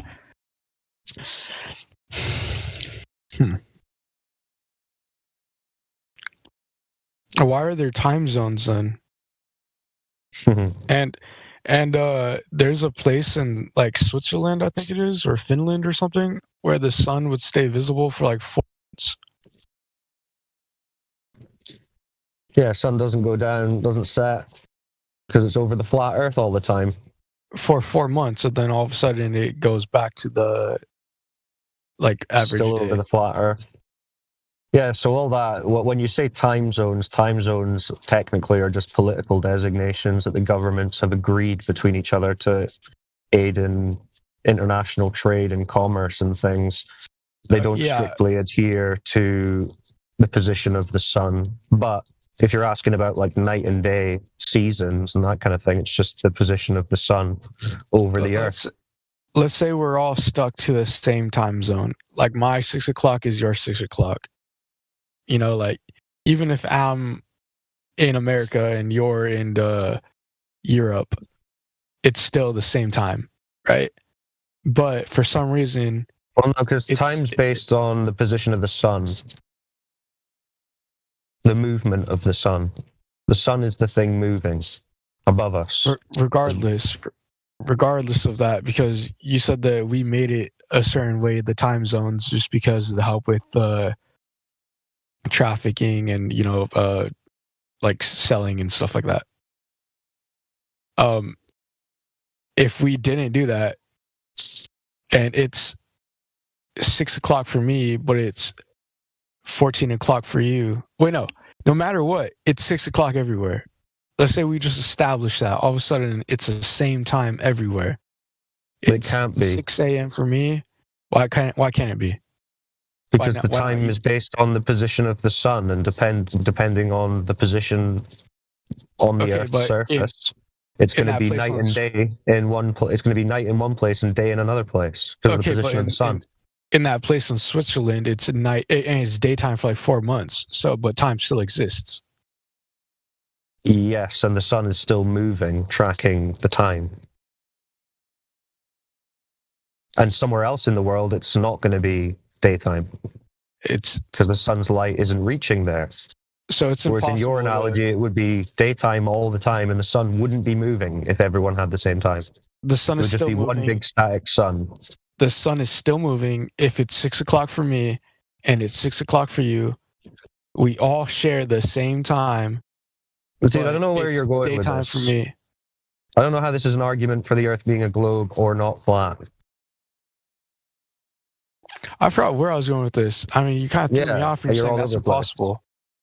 Well, because the time is based on the sun's motion. So yeah, it's night for someone. It's always night for someone and day for someone. It's not possible that it's always day for everyone or always night for everyone.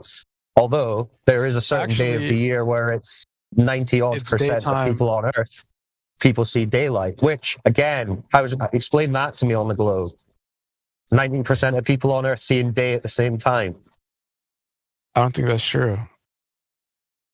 Unless the 90% of people happen to be facing That's the what they're sun.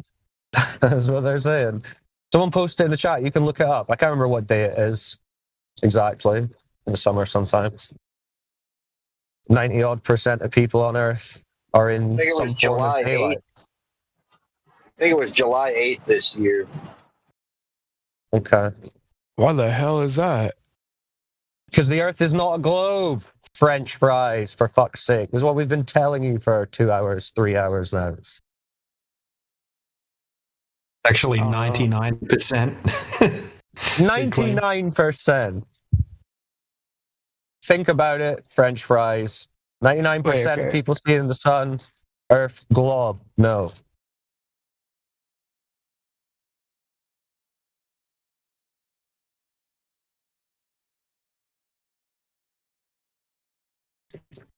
You must be having some doubts about the globe at this point, be honest. I don't know. I'm looking at what that is. I'm like, what the what? Yeah, that's a good one. We should use that one more. Oh, yeah, you should. That's a good counter to the everyone would see the the sun at the same time. Because this is what folks say to us. They're like, oh, it would be daytime for everyone on Earth, not realizing that light, the sun's light, doesn't travel forever through air. And the sun only illuminates a portion of the Earth as it moves and goes on its cycle. So like the whole sky, we're telling you we're in this contained system. The whole sky is like a giant clock. The sun, moon, and stars. So the sun is tracking the days and nights. The moon is tracking the months, and the stars tracking the seasons, the year. So that human beings know when to sow their crops, when to harvest, all this kind of stuff, how to live. Yeah.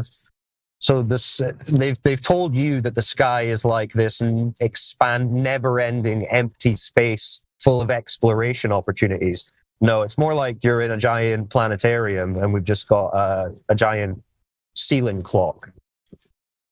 But we're in a contained system. So when they've got us, they've sent people's imaginations into space instead of on Earth where it should be. So the potential for exploration and adventure is way more prevalent here on Earth than out into the distant far reaches of incels' minds at NASA University. So that's cool.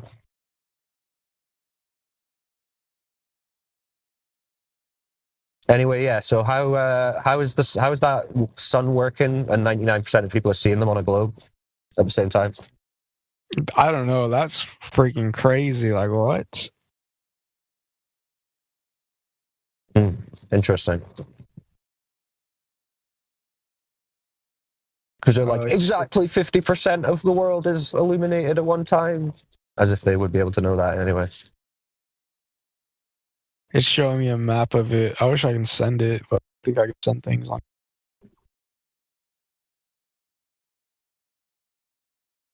But you can DM it to one of the mods if you want. Not me though. I'm not going to do it. I'm not looking at chat.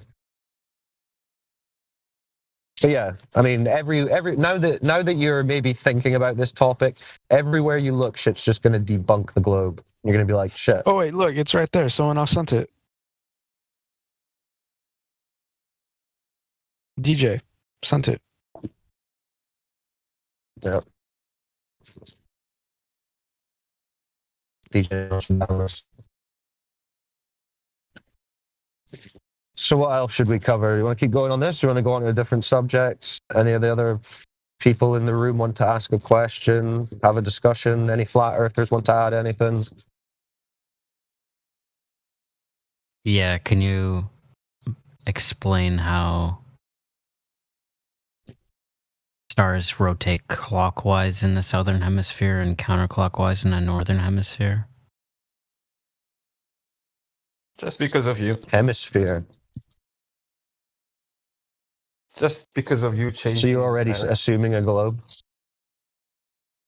How if you try to model it, yeah, go on there, Rose. It's possible, right? Why it wouldn't be possible? Because if you take a flat plane You can't have it such that the sky is rotating in opposite directions. Do you have? Are you looking at Simultaneously. one? Are you looking at one set of stars? There, when you are looking at the stars in the northern hemisphere and the southern hemisphere.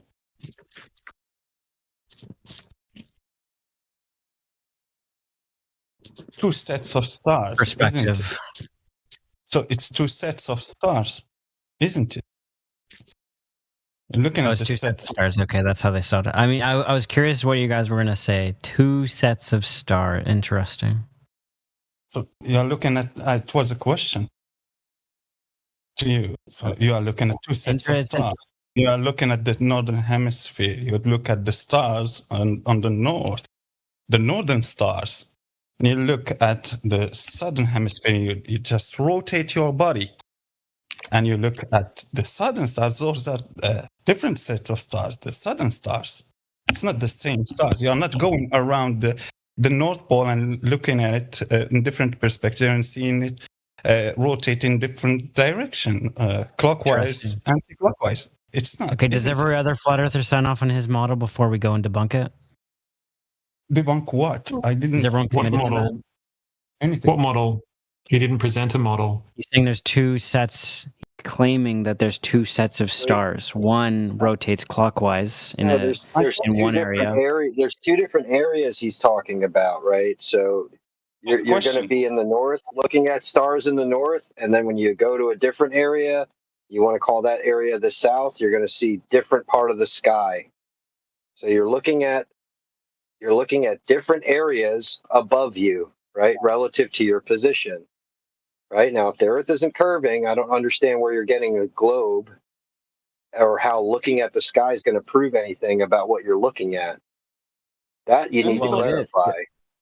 It is, but I mean, before we go ahead and debunk it, I just want to make sure. Does everyone agree with what he's saying? What are you talking about? Debunk what?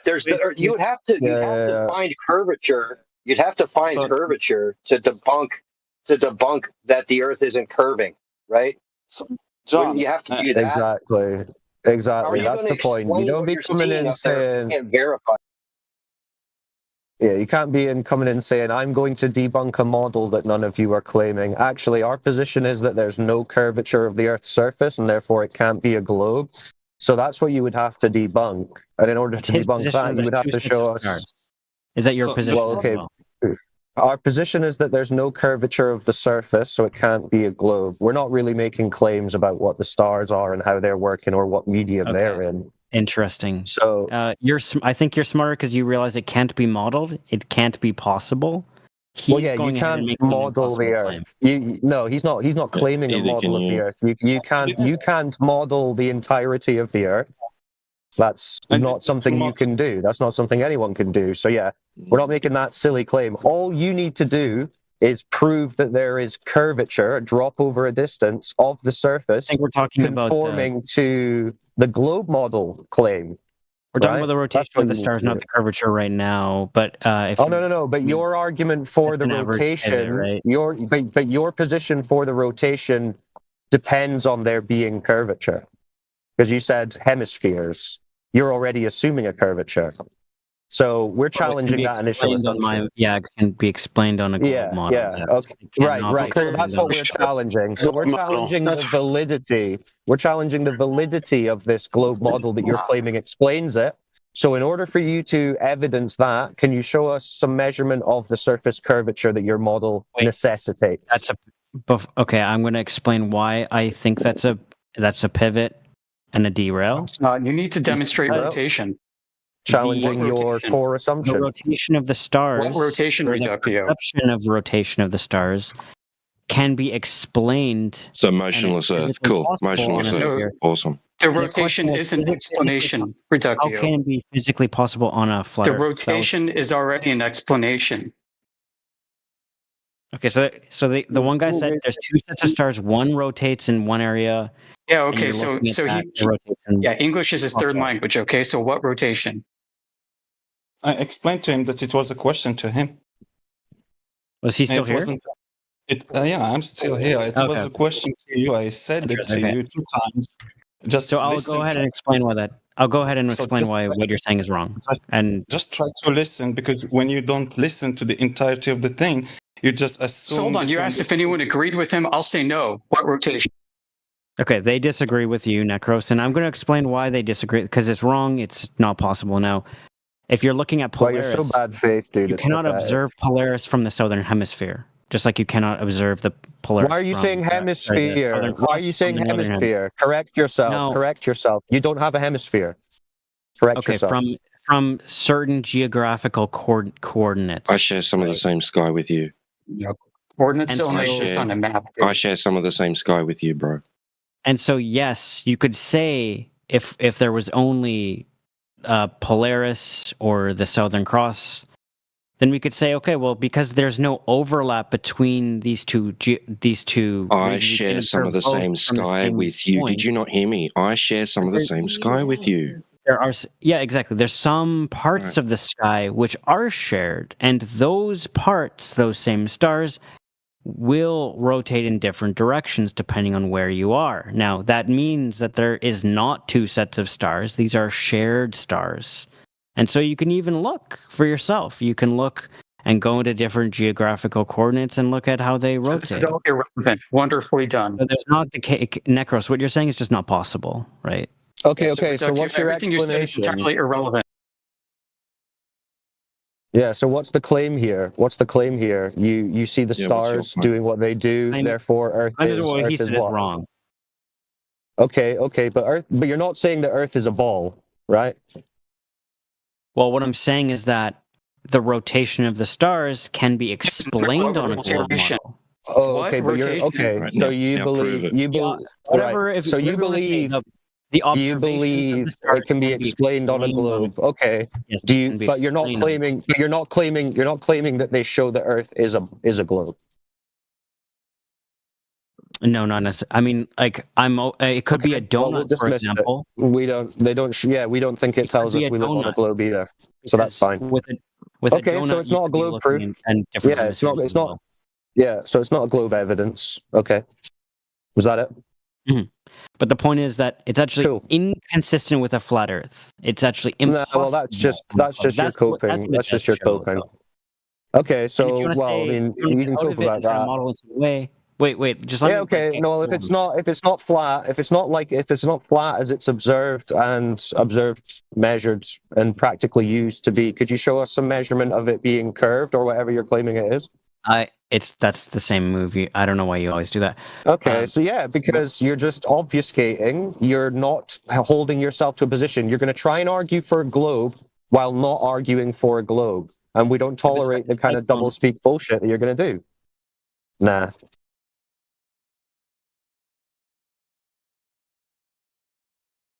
These little melts. Do we have anyone else who thinks they have some evidence for a globe? Because this guy didn't. Flight path check. What's that? So I'm using ChatGPT. I don't care, right? Whatever. I looked at ways. What are you using ChatGPT for? Looking at to try and ways prove the globe. Ways to find out if the globe or flat is the shape of Earth. If what? That's ridiculous, dude. Come on. Why is it ridiculous? Well, because ChatGPT will just regurgitate mainstream information, and my ChatGPT will refute your ChatGPT and say your ChatGPT is stupid and theirs is flat. It's ridiculous. We can just dismiss that, right? You can't just Google your answers and then just blindly read out whatever it says. It's the same thing as what your ChatGPT is doing. It's like you're just searching for everything you don't know and just blindly just reading it out. Like if we wanted to talk to ChatGPT, we could just go and talk to ChatGPT. We want to talk to you, not Okay, ChatGPT. so, I'm just going to ask ChatGPT, can you prove the Earth is flat? No, here's the thing. Why are we expecting that the computer will tell you where you live? Why isn't reality good enough? What is it about reality that doesn't help you with the globe? What do you mean? Well, why isn't the globe in reality? How come it's only on ChatGPT? Well, it's not. It's right here around us. Yeah, that's what you Okay, need to great. prove So then. show me what the curvature is in reality then. I want to see that. Where's that measured at? I don't know how to show you that. If you want to somehow produce a nuclear fucking battery for you, I don't know how to do that. I gotta look that up. I gotta read textbooks, figure out fucking science. Let's change it. Who has actually measured the curvature of the Earth, and what was their method? Has anybody done that? I don't know. You don't know. So you decided this. You don't know. Don't you think it's important to know by this point, 2025, who has measured the Earth to be curved, and yet no one has done that? Well, there's a lot of things. I don't know if someone has measured that or not. Like, it's shouldn't that be your first line of defense? Is this is how it's measured to be spherical, and that should end the entire conversation. Then we wouldn't have to go through all these gas pressure nonsensical arguments. We could just talk about, hey, this is how the Earth is curved, and this is how they measured it. And they didn't include any pre-assumptions. They just measured the drop over distance. Where is that?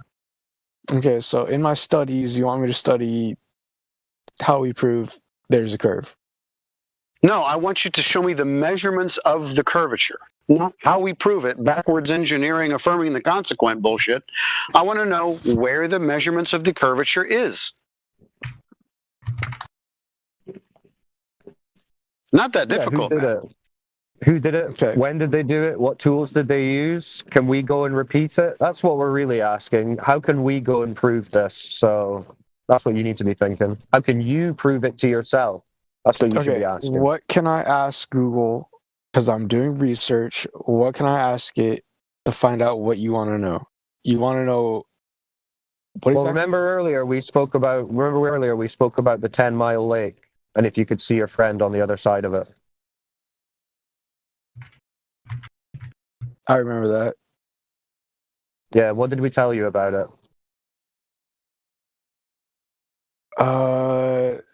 That the calculations for curvature was saying that we shouldn't see them, but you said that we were able to see them?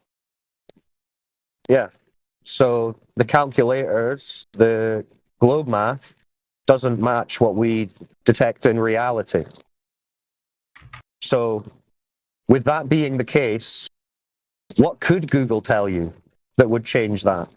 I mean, let's say hypothetically you go and do this and you go and do some observations yourself and realize what we've all realized, that there is no detectable curvature where the globe model says there has to be. What could Google possibly tell you that would change that?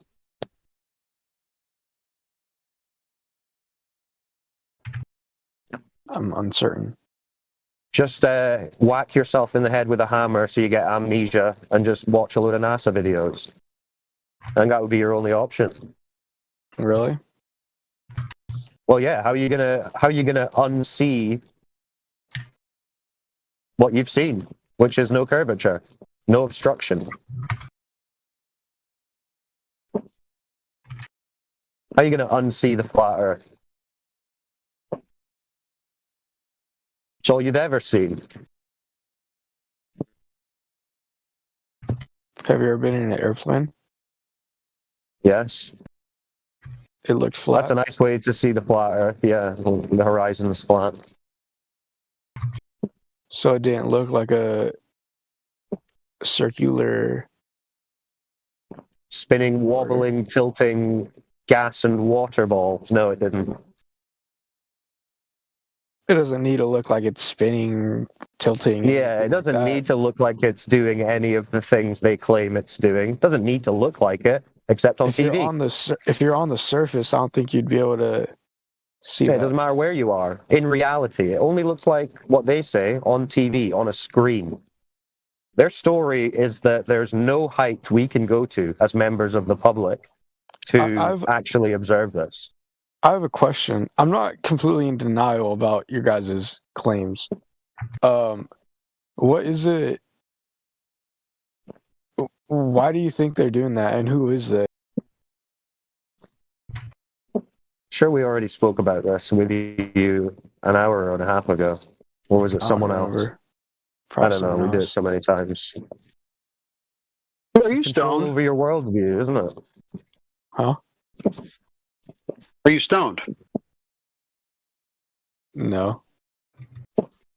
So you don't remember what this same conversation from like an hour and a half ago? No, And you're not stoned? I'm not. No.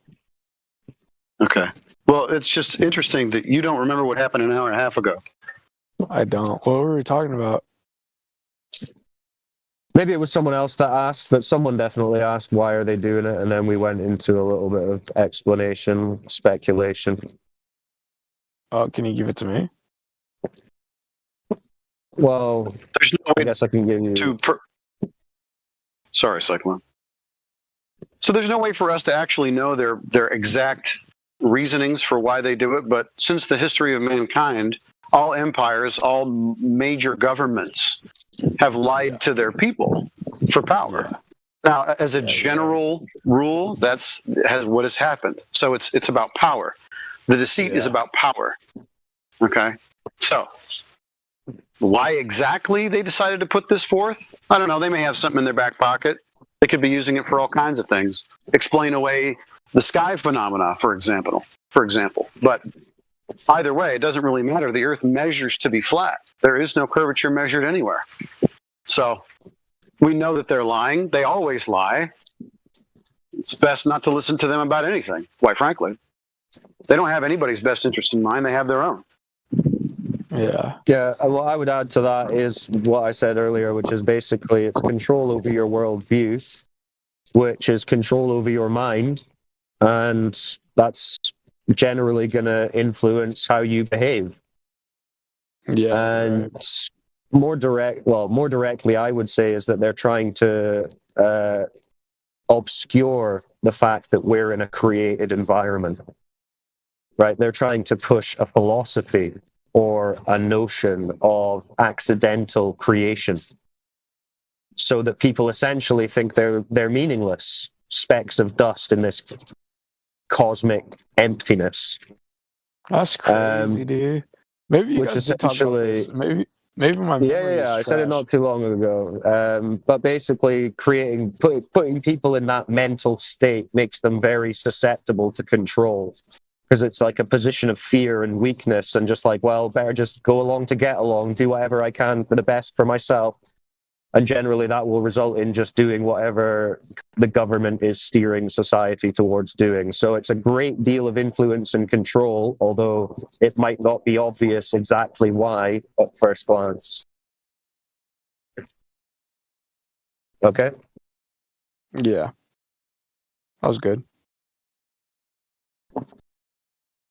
All right. Right, Reductio, you're unmuted, but don't do the bullshit thing of like, oh, I'm not saying it proves a globe, but it does debunk flat Earth. Okay, then show us some curve. No, I'm not showing you curve, but it does debunk flat Earth. That's just the most boring, annoying globe trope.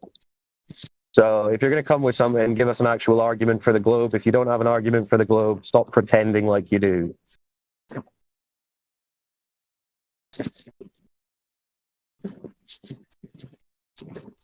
And if anyone else has some questions or wants to present something for the globe, feel free. Or flat earthers, you want to jump in?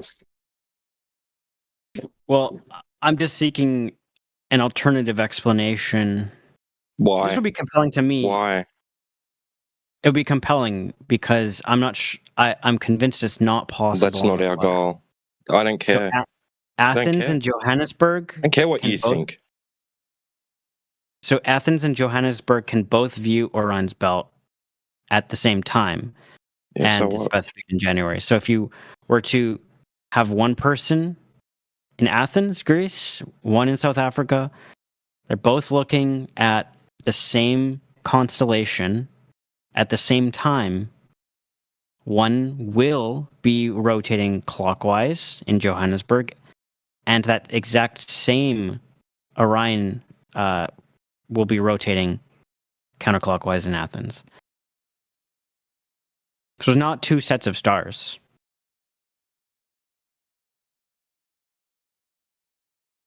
Are you just going to hang up on what one guy said about two sets of stars, or the fact that people see different stars in different locations? Is this 24/7 what's going on in the sky, or is this 24/7 flat Earth? I'm confused. What does it say on the channel name?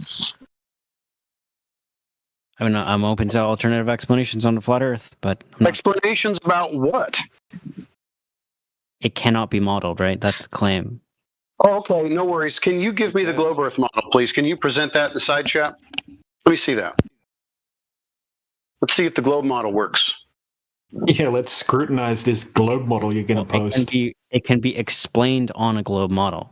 Well, just show it to me. Just put the globe model in the side chat and let's see. Just put it there for me. Okay. Let me see it. No, post the globe model. Right? Don't say anything else. Go and get the globe model. You just made a claim about a globe model. Now put it in the side chat. We want to see the globe model. Okay, what do you want me to get like an image of a globe? And No. What do you? And Johannesburg on it and point upwards at globe Orion? model. Go get the globe model that you were talking about when you said on the globe model. Go get the globe model. That explains Orion. Yeah, Orion's belt. Whatever. I'm not sure. Do we even? You don't have one. Yeah, you don't have one, do you? Look at this. We might agree. I just want to check where we start to diverge. So, if you were to map Athens, the location, on like a. Nobody here is claiming to do that. Remember, this is 24/7 flat Earth. Reductio. This is 24/7 flat Earth, not 24/7 what's going on with the stars in the sky. So you want to model something? Why don't you get me your globe model and just show it to me? I'm gonna lose interest if you're just gonna dodge. I'm not dodging. You're asking a question that nobody here made a claim about. You're making the claim that it can't happen on a flat Earth. Show me your flat Earth model too while you're at it, because nobody here presented you any flat Earth model, did they?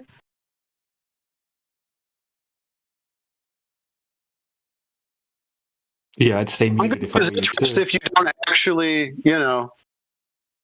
present one of the models that you were talking about, the flat Earth model or the globe model. I'll accept either one. Which one did we present to you? It's such a ridiculous position as well to make a statement like there's no potential model that could work this way. It's like you've not even tried more than one model at most, and you're going to say there's so many permutations that you could consider and variables. It would be an infinite number of models that could be speculated upon, and yet you're going to come in and genuinely say there's no possible model this can work on, as if you've even tried. Well, I have done it. I mean, it's not true that I haven't done it on more than one. How many models? How many models did you try? I've done it on every 3-dimensional geometric shape, right? Okay, you could do it on a triangle, you could do it on a donut. Let's see your work. Let's see the models you tried it on. Let's see the models you tried it on. You just want me to post shapes? You said you went through and did some modeling, a number, because you said no model can explain this. So you must have been spending your life making little models. So let's see your models. How many you've done? All of them? And are these scientific models? Yeah, no, he means cartoon models. But I'm even going to let him go with cartoon models because he's not even done that. So it's such a ridiculous argument to come in and try and make. Yep. There's no model this could work on where the surface is flat. It's like, dude, you imagining 4 cartoon models of a donut and a triangle? Correct. You're hardly doing science on a flat Earth. Right. So how many models did you test? And that's the open challenge, by the way, for anyone in the room. Why aren't you answering the question? Good for you, bro. Well, I mean, how many models? For every We're not here to be challenged by you. Geometric shape. We're here to challenge every you. 3-dimensional. I don't believe you. Why are you lying? I'm not lying. Okay, post some because of all them. Those all of those will have a north. How did you model them? How did you model them? What tool did you use? What tool did you use? Blender. You used Blender. Yeah. Okay, show us your blended models that you tested. Well, I'm not sure what you're asking for because I don't have Athens mapped onto because I'm a globe believer with no evidence. So I just had to lie. Make up a story. I have to lie because I don't have any globe evidence. I'm just asking questions and lying because I don't have any globe evidence. What a shame. Well, And he Orion says is he a starry follows constellation, something. When right? you ask him I'll for the just model, say a he's lot not of sure what you're asking for. What the hell? flat earthers aren't letting the globe people talk. I'll just say that. That happens He's a a lot. liar. Why Well, would they're we let a making liar claims. talk? I'm pressing him to present the evidence of his claims, and he's not. So, what's more? What did he more is have there to say about it though? He was like trying to say Well, he something. said. I said, He "Where's said he these had a bunch of models? models. Where's the He models?" did a bunch of models, he but saying? when What was he saying? he said He he's was done, saying, "Oh, I don't have them. I don't know what you mean." Yeah, and he finished off with, "I don't know what you wanted us to present." Yeah. Is that what you were saying, Glober? Yeah. Don't white knight for him, French fries. Come on, man. I'm just saying. I don't care about if you right or Yeah, but French Like, fries, constantly think about when I it. He said, I made all these models in Blender because I challenged his obviously nonsense claim that there's no model that could potentially be made, as if he's even tried, let alone the millions of variations there could be. And he said, I did the models, I did them in Blender, I did this shape, I did that shape. Then I said, okay, post these models. What models does he think I'm referring to? Blender. How could there be any doubt? Can you do that, Blender? And that's what I don't know what you want. Where'd he go? Did he leave? Probably did. No, he's staying silent, which is wise. I'm trying to get your back, Blender. I'm trying to say, yo, show us what you got. Appreciate it. It's what we're saying, dude. Right? Yeah, and he's just going to whine now because he can't provide what was asked. Here we go. Whine. Commence they your do get whining. upset when with they get Leo. pushback. It seems like. No. Okay. You made a claim. We asked you to hold on, French fries, right? Yeah. Everyone knows what's going on here, right? So he made a claim, and then we asked him to show us the models that he said, were part of the claim, and he won't present anything. Well, I mean, I'm more interested in hearing how it's possible on a flat Earth. But I mean, look. In order to proceed to that, I'll just concede. Look, there are no Just Blender concede. models. You are bullshitting. You are bullshitting. So we can dismiss your claim. Yeah, so we can. Yeah, so that's good. That's good. So we can dismiss the claim that there's no way this could work on a flat Earth because you've got no idea. So that's fine. It's not proof of a globe. You can't say it doesn't work on a surface that's flat. So where are we? No further forward. I guess it's still just flat. It cannot work on a surface that's flat. It's not physically possible. Yeah. So let's see all of the models that you tried and prove that wasn't possible. No, we conceded that already. We're not going back to that. Okay, so you didn't do that, so you don't know that that's true, so you can't make that claim. I haven't tested any flat Earth models. I mean, the one that I'm aware of is Earth is at the bottom of everything. Why are you making the claim? Of the universe. Right. So don't then make the claim.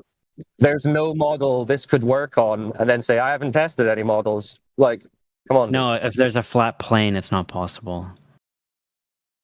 Well, we've got a flat plane, so yeah, I guess it must be possible. Where I will agree. Walls? I will agree though that Necros was onto something. It would be possible if you had two sets of stars. One would rotate clockwise, the other counter, but it doesn't. Is that work. one of the models you didn't? Is that one of the many models that you didn't test? It doesn't work because in reality, it doesn't work. No, remember, you conceded. You conceded this point. You already conceded that point. You can't say that because you didn't actually test any of them. It's a moot point. Right. No. Okay. So it's a moot point. So that's not an argument then. If it's a moot point. So yeah, his point was disproven. Yeah. No, your claim about there's no model you can work on, and it turns out you didn't work on a single model. That point was dismissed. It was a question. Are you claiming that the stars move west to east in the south? Is that what you're claiming? They move in the opposite direction? I just want to make sure that this is absolutely clear. You also stated that people see the stars at the same time in South America, South Africa, and Australia. How is that possible when some of those places would be at daytime and other places would be at night? I'm thinking they would only see the stars at night, not during the day. But that's just me. Athens and South Africa would be night at the same time. Well, hold on. He asked you two questions there. Could you answer his first question? Oh, what was the first one? Did you listen? Is this a Southern Cross? If there's a question about the Southern Cross, no, I think in Hawaii and Chile it's visible. It was not. No, it was the direction. All right, so say the question again. Say the first question again to him. We're going to need to keep it, I guess, very succinct. Okay. You claim that the stars move in the opposite direction in the south. Is it your statement that you are making that the stars move west to east in the south and east to west in the north? Is that what's going on here? It's about, well, I mean, in the north, they're rotating around Polaris, right? In the south, there's not an exact star. They move east that it to rotates west. around. They move It would east be to like- west. Hold That's what on, we hold on, hold on. Don't give it away. Let him answer that. You didn't know. Because it depends what's meant by east to west. Like, if you're looking at the stars, like, on one side of Polaris, it's going to depend east to west. On the other side, it's going to be the reverse, right? It's going to... So, yeah, it's not... So it's I think your question is malformed. No. Your question is malformed. Ask him again. Ask him again. Yeah, ask me the Okay. malformed question again to see if you'll get an answer. It's not a malformed question. If the stars move east to west in the north and they move in the opposite in the south, that would mean that they moved west to east. Do you have a citation stating that the stars move west to east in the south?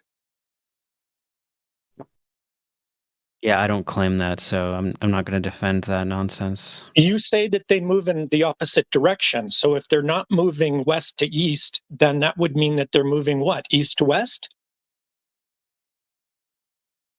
If you have a record on the record player, is it moving east to west? Like, it depends where you're looking on the record.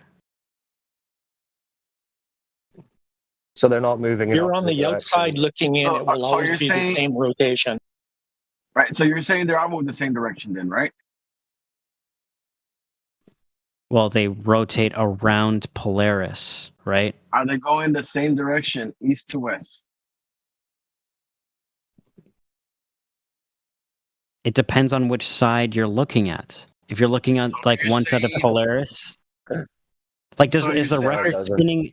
Is the record question spinning still stands. towards or away from you? Well, it depends question where you're is- standing and where you're talking about. The question still stands. Is it going east to west or west to east? Oh my God. Okay. Then is the record spinning towards you or away from you? It's like, well, one half of it's spinning away, one half spinning towards you. Like, So I there's don't know. not actually any difference in the physical direction. It's just a matter of perspective of the observer, is what you're saying.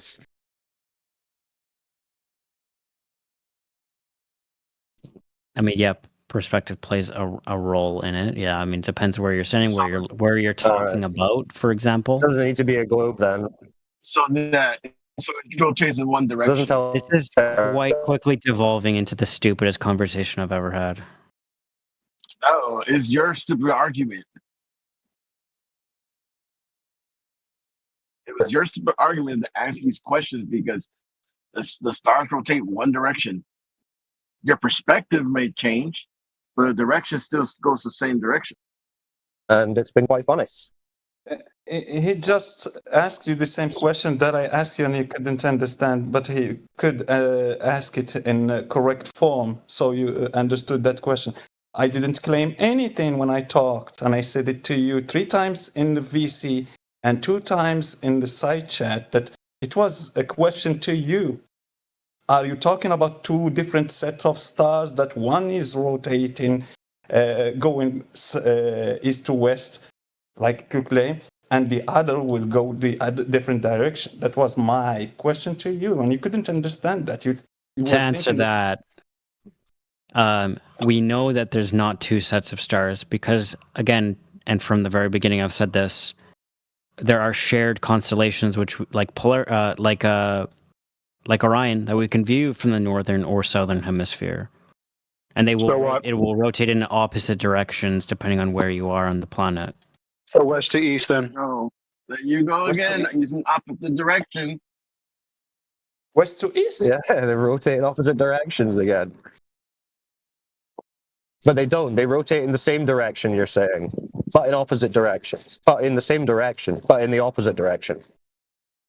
This is how confused you globies are after a single question. What's with the straw man? It's like, I don't know if you're straw manning or just confused, but like, what No, about I'm just what I listening said to was your unclear? I'm just repeating your confusion. And the experiment is. I'm just wondering if you think this experiment would pan out or not. Do you think in Athens that it's going to rotate? You're going to be able to A, see Orion, and it's going to rotate counterclockwise, and B, if you're in Johannesburg, that you'll be able to see Orion, the same constellation, and it will rotate the other direction. Do you agree with that? Are those cardinal directions? Are those actual directions, or just perspective directions? I'm just wondering if, okay, based on those, based on what I laid out, which was very clear, do you think you would be able to observe that? Would that be actual? Again, is your observation actually a direction, or is it just a perspective issue there? It's a relative direction. It does have predictive power. It's not ad hoc. Predictive power, another little catchphrase of the Globy. The Globy loves the phrase predictive power. They think that's a clever way of saying, not really evidence, but we can claim it's evidence. Not really a prediction, but we can claim it's a prediction. Not really a power, but we can claim it's a power. That's classic. Is it like I feel like you're being racist when you call me a Globy. Yeah, he's a dirty like little slur, yeah. glober. Yeah, he's a globe head. So because They have these Because, like, slurs against people who believe in science. Yeah, It's like really crazy. Yeah. Believe in science. No, see, we've got these against people who think that science is a belief. That's what we've got them for. Globers like him who think that science is a religion that they have to open a book and pray to the priests of NASA for. They don't know It's what not like science is. I'm not talking about scientism. I'm talking about. Yes, you are. Yes, you are. using- That's what you're demonstrating. Scientism would be looking at the stars and saying, "Oh, I know that the Earth is actually a big spinning space ball because the stars are doing this thing." That's And scientism. your religion That's is science. called, your religion is called Jehovah Witness. You're a Dang, heliocentrist. You know, It's quite I quickly rather devolving Jehovah again. Witness. It's I rather- heliocentric, but their individual religion is called Jehovah Witness. I'd rather be called a flober. Okay. No, you're So a because Jehovah Witness. because you know I'm a that tomorrow the flober sun, witness. because you know that tomorrow the sun will rise from the east and set in the west. That's predictive power. That makes you a scientist. Yes. Wait, doesn't it do that? He say that's predictive power, and when you are able to say that, yeah, the sun will rise tomorrow from the east and set in the west, so it makes you a scientist. Yeah, we could do the same thing. We could say, well, because the Earth is flat, we know that the sun is going to rise in the east and set in the west tomorrow. Look, it did it. The Earth must be flat. That's all they're doing. And stars too. With the stars. Yeah, okay, except so like, from the east and that set in the west. Wait, so do you think we're like on top of a pillar and we have like some type of columns below us? No, when did we say anything about that? I don't know. I mean, we're flat. Yeah, yeah. The Every surface is Jehovah flat. Witness We didn't say anything about pillars. Although some of the I don't know. scriptures does talk about pillars. So if you follow like the Abrahamic scriptures, you might be compelled by the idea of pillars, but that's not within empirical evidence that we can provide. So it's not what we talk about. See, unlike the Globers, we're not reaching into the depths of imagination and unverifiable stories. We're just talking about what can be observed, measured, tested, repeated. So, do you believe in God? There we go. Have you ever heard of your Lord and Savior, heliocentric Earth? I mean, well, I understand there's a creator. Remember, we said earlier, it shows that there's a creator of this environment. Now, however you want to think about the creator or whatever, that's up to you. That's personal. I'm not speaking of a specific religion. I'm just saying the thought of God. Do you believe in that? Yeah, there's a creator. Okay. I do too.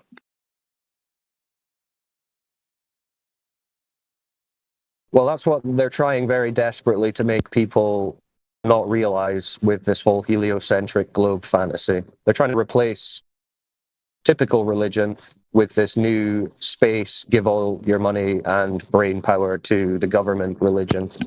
No, the this globe. is what it is. They were sun worshippers. Yes, they're correct. they're Heliocentrists. They are still sun worshippers. That's why the sun is at the center. They're heliocentrists. So that's what they're they've now continued. Sun worship. they're now the elitists, and they're subliminally programming us through fictitious science. It's not even it used to be subliminal because people's brains were healthy, I guess, a few decades ago. Now it's just right in your face. There's no more. They can't be subtle about it. They just tell you. They still want sun worshipper. Helios is the god of sun, and they still name their expeditions, so-called expeditions to the moon, by the other name of that god of sun, which is Apollo. Apollo 1, Apollo 2, Apollo. So, they say jump, Globy, and then the Globies say how high. So yeah, it's all just a new age religion, this whole heliocentric globe thing. So, like, if you track airplane flight paths, doesn't that not correlate with Earth? Well, the pilots are all treating the Earth as flat and motionless. Pilots know that they're flying over a flat, motionless Earth. Whether they believe it or not, that's a different story. But yeah, a bunch of pilots understand that the Earth is flat and motionless. They don't dip their nose around the curve or anticipate their destination moving. They just fly over it flat and motionless. Airplanes fly in the air over a plane. Simple. So earlier, remember when Elijah said that all of this was based on begging the question, affirming the consequent, and reification? Those flight paths, are those over a reification? And are the flight paths themselves reifications? What are reifications? Treating the abstract as if it's concrete, taking an idea and transposing it and saying that this is the actual thing. Like a map. A map is a reification. The map is not the terrain. A map. M-A-P. P. M-A-P. Map. Oh, I thought you said monk. Bro, are you sure you're not stoned? I was smoking since I was like 12, but I just quit this year. Let me ask you this. How big was your school bus? Dude, I'd fucking party out in the school bus. Do you have a small school bus or a big school bus? I had a small one, and I was the only passenger.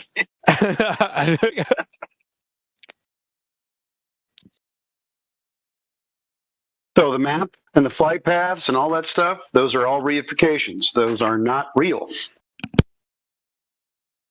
Oh, you know, like our map, our two-dimensional, not the sphere map, spherical.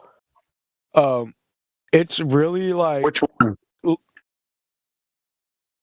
Which one? The 2D map, Mediterranean, or wait, no, that's the wrong name.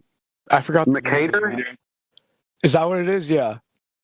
It's like so unproportional for like the size of land.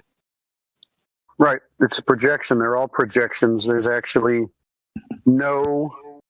essentially no real map of the surface of Earth. Not one. Not crazy. Yep.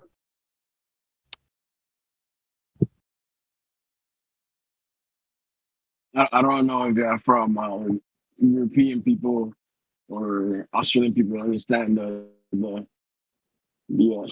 question about the school bus. I don't know if it's the same over there. Elbow, your mic's coming through really muffled and quiet. You need to improve the mic. Yeah, I'm on my Bluetooth. It's horrible. Okay. So I don't think know you're if you saying understand the question about the bus. if you're in special ed, you need a bus. I think. Yeah, if you have special education, they should give you a small school bus.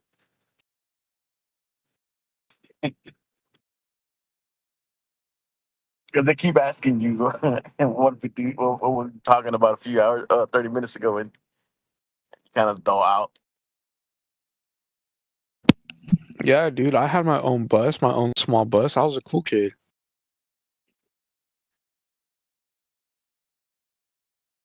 That's why I got held back in 12th grade like 4 times, so I could be the older cool kid.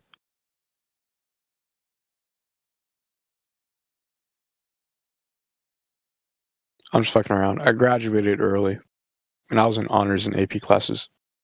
They wanted to send me to college when I was in like 10th grade. So what happened? I started ditching and smoking weed, and I got kicked out of my honors and AP, and then I took a test just to get out of school.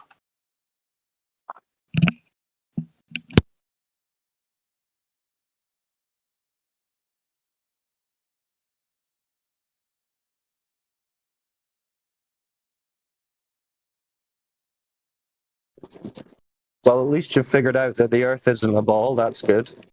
Yeah,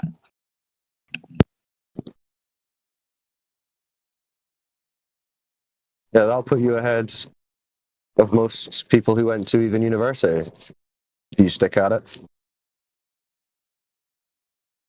Learn to educate yourself. Yeah, I really want to start podcasts and like streams and stuff like that and talk about cool conspiracies and a bunch of stuff like that. I think it'd be cool. Well, you're on a stream right now, so say hello. What's up, peeps? It's 1-800 French fries. Maybe you will be turned into a podcast. Go follow me now, and See if you follow me, can stomach it. if you follow me before 1,000 followers, you'll get exclusive pass to something that I don't know about yet. That's enough. Yeah. No advertising. Oh shit! I'm sorry. Am I allowed to cuss? Nope. Not on this service. Really? Yep. Wow, I'm bad at that. This is getting listened to 24/7 all across the flat Earth, so you know, you keep it clean. All right, viewers, don't be like me. Do not use curse words. Yeah, don't be like French fries over here, constantly eating into his mic. Terrible Glober behavior. He's been do that acting like either. a Glober for hours.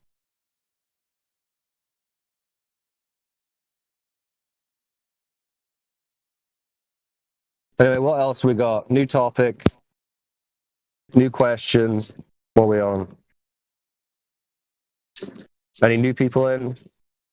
Any flat earthers want to educate French fries some more? Maybe you're at your limit, French fries. We've given you quite a lot to think about. I mean, and you probably don't remember any of it already, so. Yeah, I mean, I feel like I have an eraser in my mind. Probably for the best. Yeah, maybe it'll erase certain things that I should get rid of. Yeah, erase that globe heliocentric space fantasy. That'll do you some good. I mean, I'm definitely erasing my trust in the government.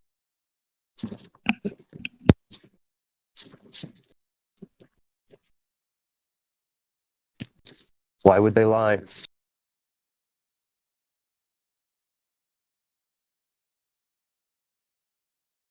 Emo.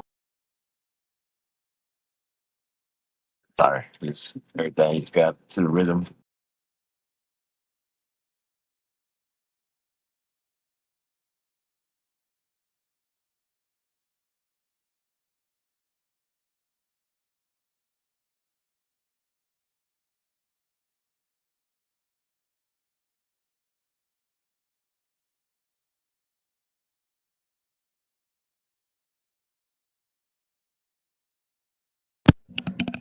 I spoke to Lennon. Huh? I-9. That's Lennon. Lennon? L-I-N-I-N. Is that like a computer software? No, dude, that's on the freaking PC, man. Oh.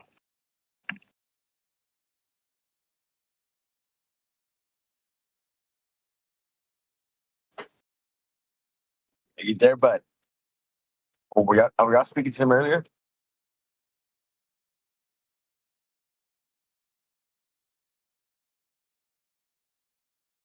I'm asking y'all to transfer. No, I don't think so. I don't think we spoke. Well, not He that said I know no. of. Yeah.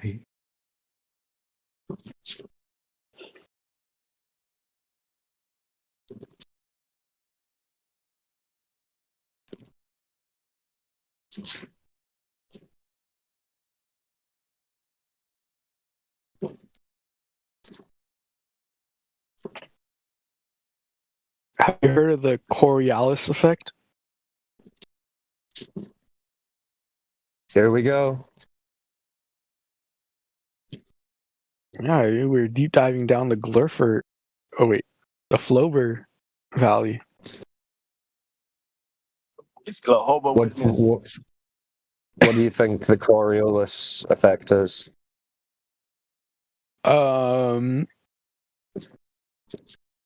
Certain big events spin in opposite directions in each hemisphere. What do you mean, like storms? Yeah, like hurricanes. If it's in the northern, it'll spin like clockwise or something, and then if it's in the southern, it'll spin like counter. Sure about that? I don't know. I mean, shit. I mean. Well, they say so it must be true. Maybe.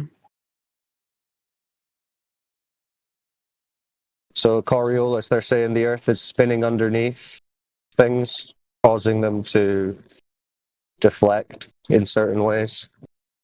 I guess. So if we take off in a helicopter and just hover in place, we're going to start to see the Earth spinning away from underneath us. I don't know. Maybe you need a bigger helicopter. Because then we don't even have to fly the helicopter anywhere. We can just take off, hover around, and wait for the destination to come to us. Why don't we do that? That sounds a lot safer. Maybe air drag. Maybe and air inertia. drag and inertia. So what does that mean? We can't just wait for the ground to come, for our destination to come towards us or move away from us? Maybe you'd have to somehow put yourself in like an aerodynamic helicopter that you will just, the wind will no longer push against you.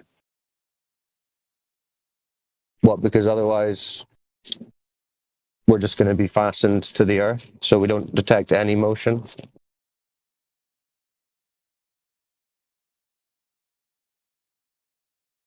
Maybe. I mean, if you... Well, then that would be no Coriolis then. Why is that? Because there's no deflection of the surface beneath you due to motion. I don't really know the explanation of how Coriolis even works. Coriolis. Yeah, no, it's just because it's another fantasy that they're cooking up. They have to try and explain why everything seems so flat and motionless, whilst trying to maintain that everything's moving around at millions of miles an hour for no reason. So yeah, we have a Coriolis, like the Coriolis in general, as it refers to if you were on a moving surface, like a roundabout or something, and a deflection that you'll observe from a moving object that's not in that reference frame. But as it relates to the ground, there is no Earth-based Coriolis. And they explain that away with a bunch of different fantasies. But bottom line is there's no detection. They'll say, oh, but swing a pendulum. So that's going to tell you the Earth's a giant spinning ball.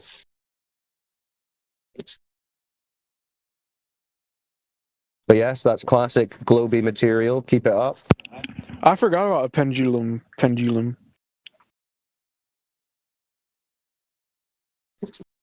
Yeah, well, that's one of those things that you probably could do with forgetting, because it's certainly useless as it goes to proving the Earth's a spinning ball.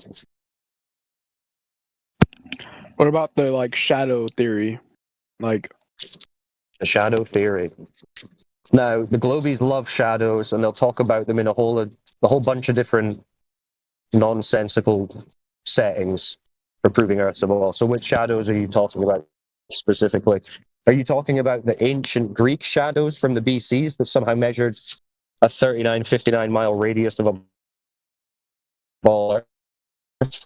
Or are you talking about the shadow?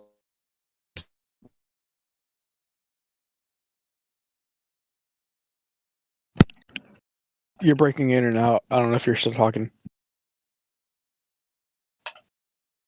Am I breaking in and out? Oh yeah, I've got bad signal. No, I'll have bad signal here. I think it's like it's like probably, I don't even know what time it is. It's 12 o'clock for me, and it's probably like 4 o'clock for you. But like we're all right now. Like time's irrelevant. We're all right here now. Can you hear me? Darn it. Did he leave? Did he connection failure? I'm still here. I don't know. I might be choppy, so I was thinking another flat earther would pick it up, but Okay, so like time's irrelevant. We're all in this presence right now. It may be 4 o'clock for you and it may be 12 o'clock for me, but it's right now. It's all right now. It doesn't matter. Time's irrelevant. If I go outside, it's daytime for me. I'm in an open field. Yeah. Let's say you go outside and it's daytime for you and you go in an open field. We're 100 miles away from each other. Maybe more. I grab a long stick. That'd be quite a big time difference for 100 miles, but okay. Huh? Anyways. I think you said it was 4 o'clock for you and 12 o'clock for me. I'm saying that's quite a big time difference for 100 miles, but okay. Oh, yeah, I know. 100 miles, we've got sticks. I don't know how the big of a difference in space and time it'd be. X amount of miles. It's 10 o'clock in the morning for me, and it's 5 o'clock at night for you, but we still have the sun out. I grab a long stick and I shove it in the ground. I make it parallel so it's not slanted or anything. You do the same thing, and my shadow of my stick is going to be long and pointed towards the east, and yours is going to be small and pointing towards the west. I don't know about the science though. That's supposed to prove. That's supposed to prove that. What does that tell us? Proves that the sun's light will cast a shadow from a stick. Is that what we're proving? Yeah, dude. That's classic globe proof right there, my friend. I'm convinced. Thank you. Welcome everyone. That's how you do it. That's the shadow theory, folks. Yeah, that's kind of a butchered form of Eratosthenes, who's this story about this ancient Greek mathematician that they say performed this test, putting a stick in the ground, but there's actually no historical record of him even doing this.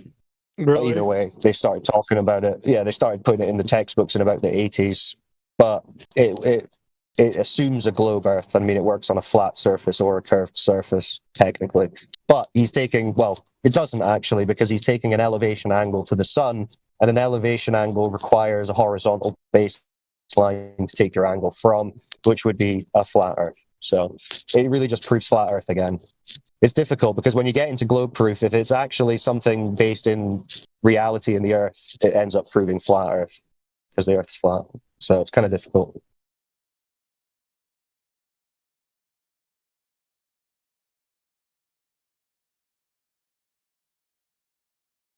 Now, the only biggest thing for me that's holding me back from the Flirth isn't there supposed to be a wall? Well, there's nothing holding you back except just like peer pressure and the thought that everyone thinks it's a globe. All of the scientists at NASA, that's what you really mean. The thought of some wall at the end of reality as you know it is not holding you back from anything. That's just a picture in your head, piece of imagination. Don't worry about that. Just deal with what is.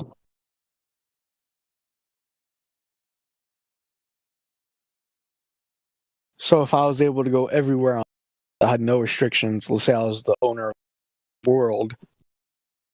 Everyone made me, all the countries made me their king. And they might after this performance. Yes, do it. If I was able to travel anywhere, everywhere on Earth, I had no restrictions. I went to the south, the north, fucking London, fucking wherever. I gotta stop saying that. The Earth would still be flat, yes. It'd still be flat. Still be flat. See, since the surface is flat and measures flat, doesn't really matter where you travel on it, it's still going to be flat. Just like if you had like a chess piece on a table and you move that chess piece all around the table, it's not going to change the table being flat, is it? Yeah, but if it gets to the edge of the table and I move it, it'll fall. Well, if the table does have an edge, then yeah, that's what would happen. Does the Earth have that? Who knows? Not really. It's a contained environment. It's a contained environment, remember? So is this like some 4-dimensional flat plane? No, it's just once we hit a certain point, we teleport to the other side without even knowing that we're teleporting. No. Well, you talking about circumnavigation? How that works? Maybe. I don't know what that is. Well, the notion that you could travel what Globers say is, I can travel in a straight line and end up back where I started. Is that what you're getting at? Oh, yeah. Huh. I guess, yeah. Well, that makes no sense at all, because for starters, on a globe, you couldn't travel in a straight line, or you'd be traveling off into space. Oh, yeah? I guess you're right. You'd have to be going in a circle around the ball. And now, theoretically, you could go in a circle around a ball, but you could also travel in a circle on a flat surface, couldn't you? Yeah. So, yeah, no teleportation required. It's just like you're walking around your house and getting back to where you started. Your house isn't a globe. But my house has walls. Yeah, it's got a flat floor. It has a flat floor, and it has walls. Yeah, and you can... Yeah, or you can walk around your neighborhood in a circle and end up back where you started. Doesn't mean your neighborhood's a ball. Not a ball, a wall. Wall. Yeah, your neighborhood's not a wall either. If I lived in like North Korea, there might be walls.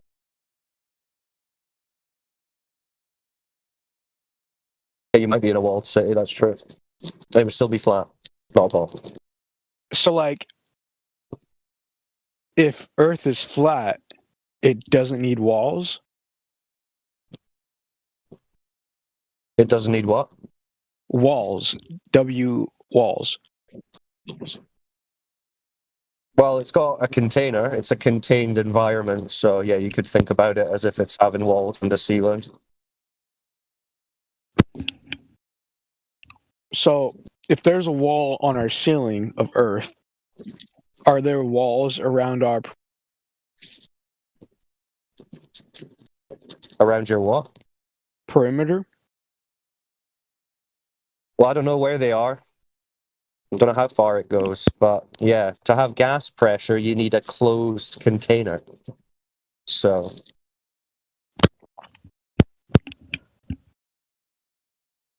You think there should be walls, though. You don't know where they are, how far they are, but there must be walls. Well, yeah, in the same way that I know gas pressure requires the walls of a container, I know that the gas pressure we breathe would need a container. Like a terrarium, this is how it works. So like a terrarium, you can just a sealed container and you can put some earth into it, put some seeds in, water it, and then seal it up so it's airtight. And the plants will grow and life will thrive in that closed container. It'll have its own little gas and water cycle, just like we've got on Earth. And then if you remove that container and stick it in a vacuum, guess what? It all dies and everything's a mess. So you need the container, closed container. A terrarium, it's called that. It's got terra, T-E-R-R-A, terra, terrarium, means earth. It's like a little earth. Closed system. So you don't really know where our perimeter walls are? No. But you're I wouldn't be able to define that. You're assuming that there must be. Well, I know that gas pressure requires containment. So it must have a container containing the gas pressure. Yeah.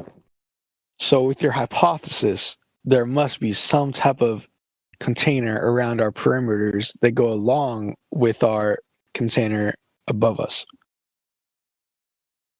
Well, there'd be a container for the gas that we breathe. Yeah. So do you think this container might be a dome? No idea. No idea what the container is a shape of? Nope. Do you think this container would have to be material? Depends what you mean by material, but yeah, generally to maintain a gas pressure, like a there physical... needs to be some physicality. Yeah, it would have to be physical enough for gas to press against. Let's put it that way. Like a solid, does that have to be solid, or can it be another form of gas or plasma? I wouldn't necessarily say it would have to be as solid as we understand it, but I wouldn't really speculate any further because I've got no idea. But it would have to be able to prevent gas from escaping. Say that. Okay. Hold on a second.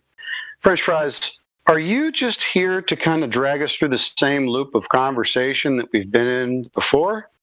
Because we've already discussed this. We've talked about what the nature of the container must be about an hour ago, hour and a half. Yeah, I think this is what they call global amnesia. I have a goldfish memory, okay? So, I don't even remember 30 seconds ago. Holy cow, dude. Yeah, you smoked way too much weed. Way too much.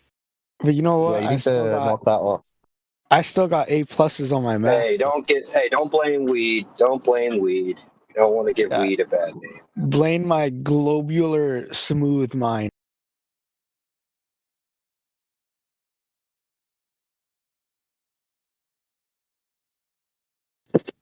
But I'm a flober, okay? So I'm escaping.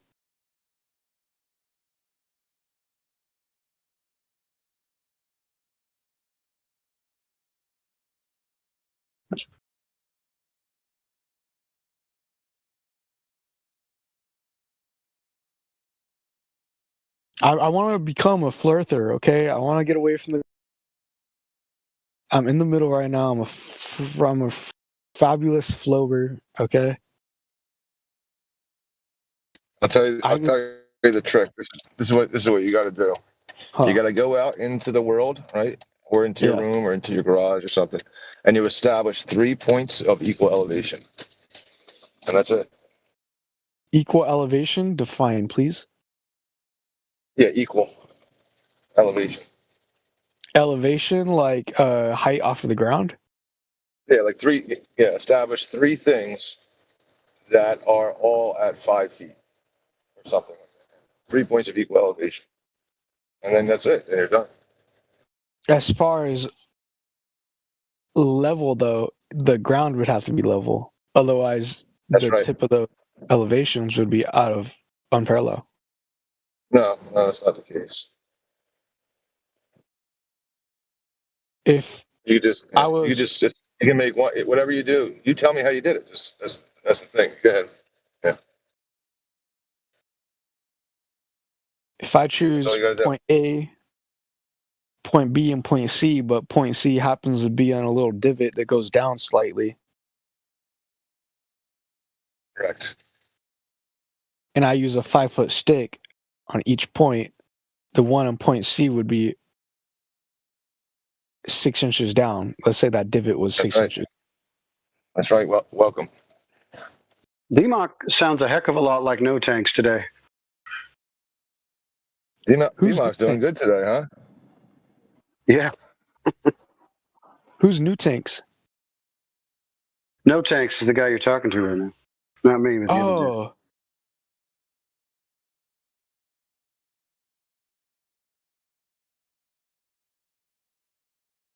Yeah, I didn't know tanks. I don't like wars.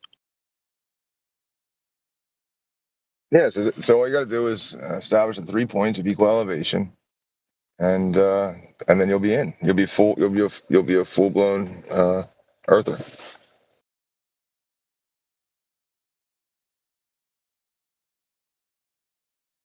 I mean, I do plumbing, and we have to find out elevations. There you go. Right, like you know as a plumber that if one end of the water level, or the level of the water, is higher, then it's going to flow down towards the lower end. And yes. you know that a water level is a tool for establishing horizontal, and horizontal is a plane, a straight line that you can reference in order to measure up or down in the vertical from that horizontal plane of reference. Yeah, so you're on board. Yeah. Yeah. Yeah, welcome. Yeah, so now you never have to consider a globe again.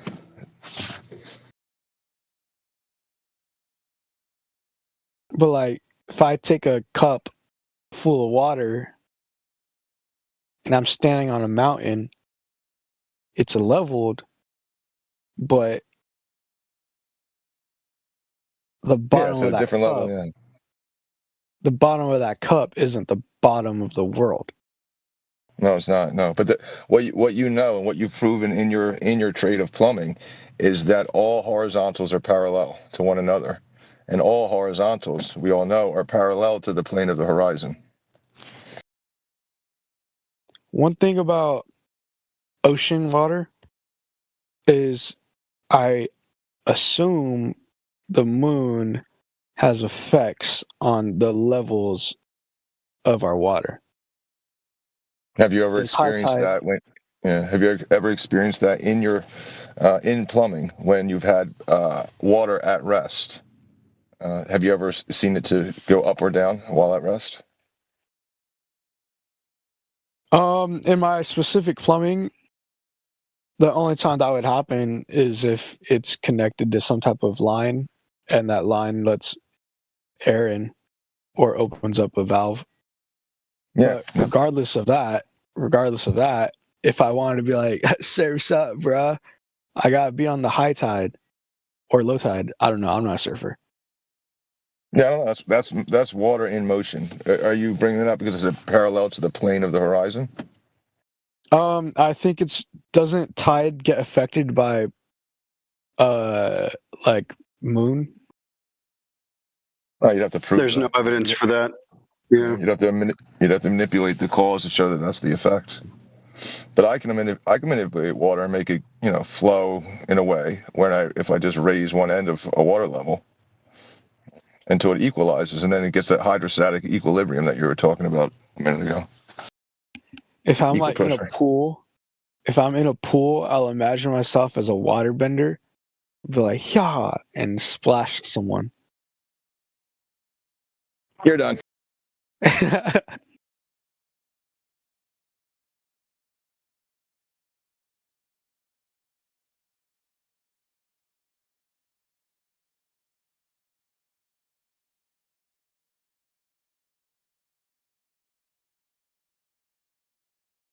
Am I gonna get muted?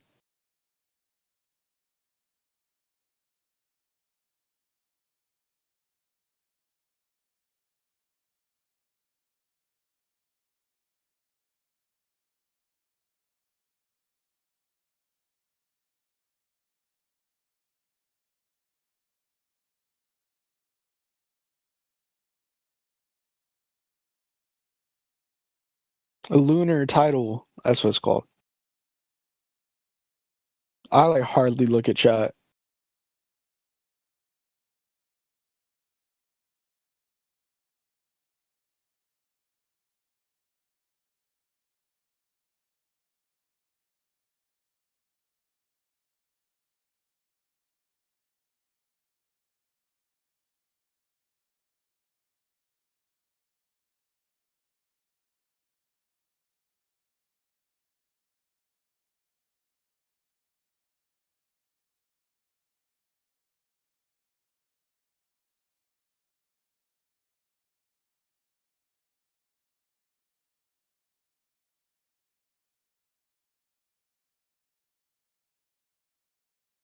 Was I talking to no tanks? Yeah. Oh. So, French fries, do you understand how the long distance observations like completely destroy the globe? No. All right. So if you have a globe, right, they tell us the size of the globe, right? So that means that if we have a certain distance, like a body of water, let's use an example of a 20-mile lake. Okay, so you go to a big lake, like the Great Salt Lake in Utah, and there's like a 20-mile stretch across the lake. Now, if the Earth was a globe, it would have to curve by just under 300 feet. Okay, so 300 feet is like a skyscraper building, right? Like a big skyscraper. So, yeah, it's a huge amount. Okay, so it's about 10 foot per story. So it's about a 30-story skyscraper. Now, right, so let's go to the Great Salt Lake in Utah. Right, so this guy did that, right? This guy's goes by the YouTube name Taboo Conspiracy. Okay, he's a lawyer, very smart guy. Okay, he's a flat earther. He does a bunch of observations and laser tests and things like that. So have a look in the side chat. Can you see what I posted? Let me open it up. Yeah.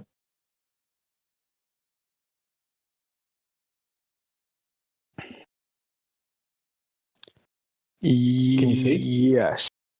Okay, so this is just showing you where he did it. Okay, so this is the Great Salt Lake, that water you can see. And then you'll see the yellow line in the image. Yes. Okay, so yes. he's set his camera up where the top of the yellow line is. Okay, so he's going to be observing right across that big section of water all the way over to the other side there. Yes. Okay. All right, so this is his camera setup. So he's set up his camera right on the edge of the shoreline like this, 5 foot high on a tripod. Yes.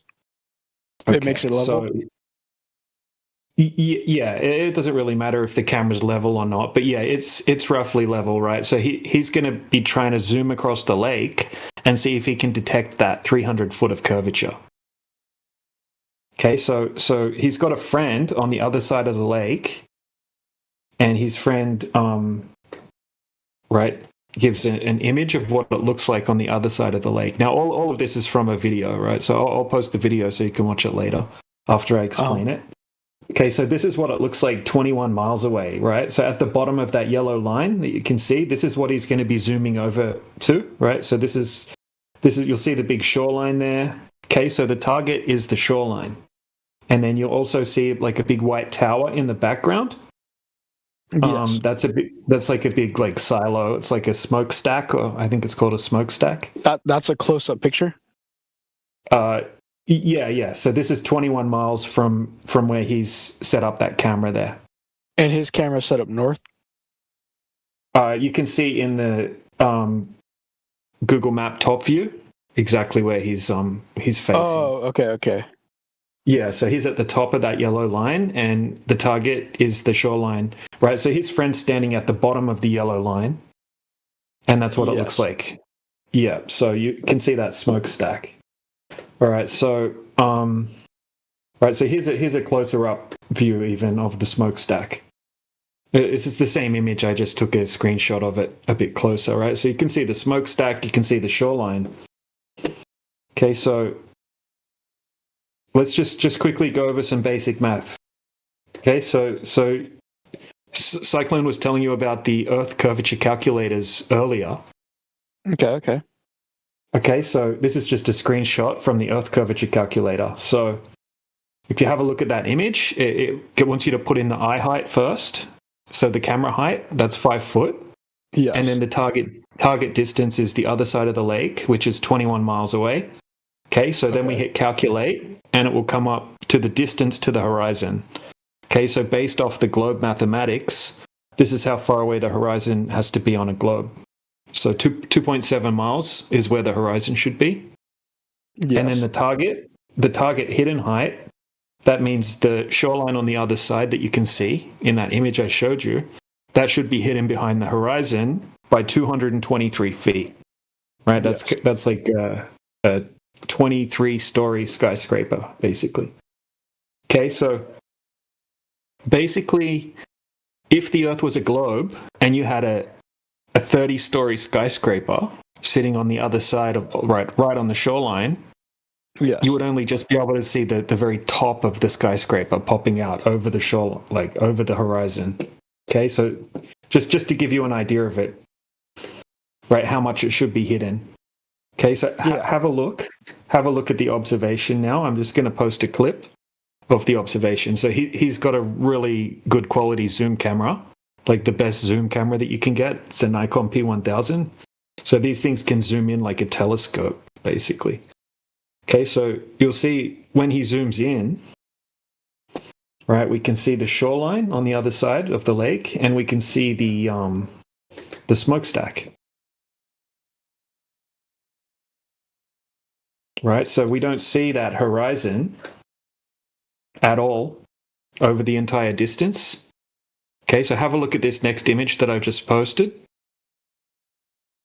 So this black line, that's where the horizon should be. You shouldn't be able to see any water beyond this black line.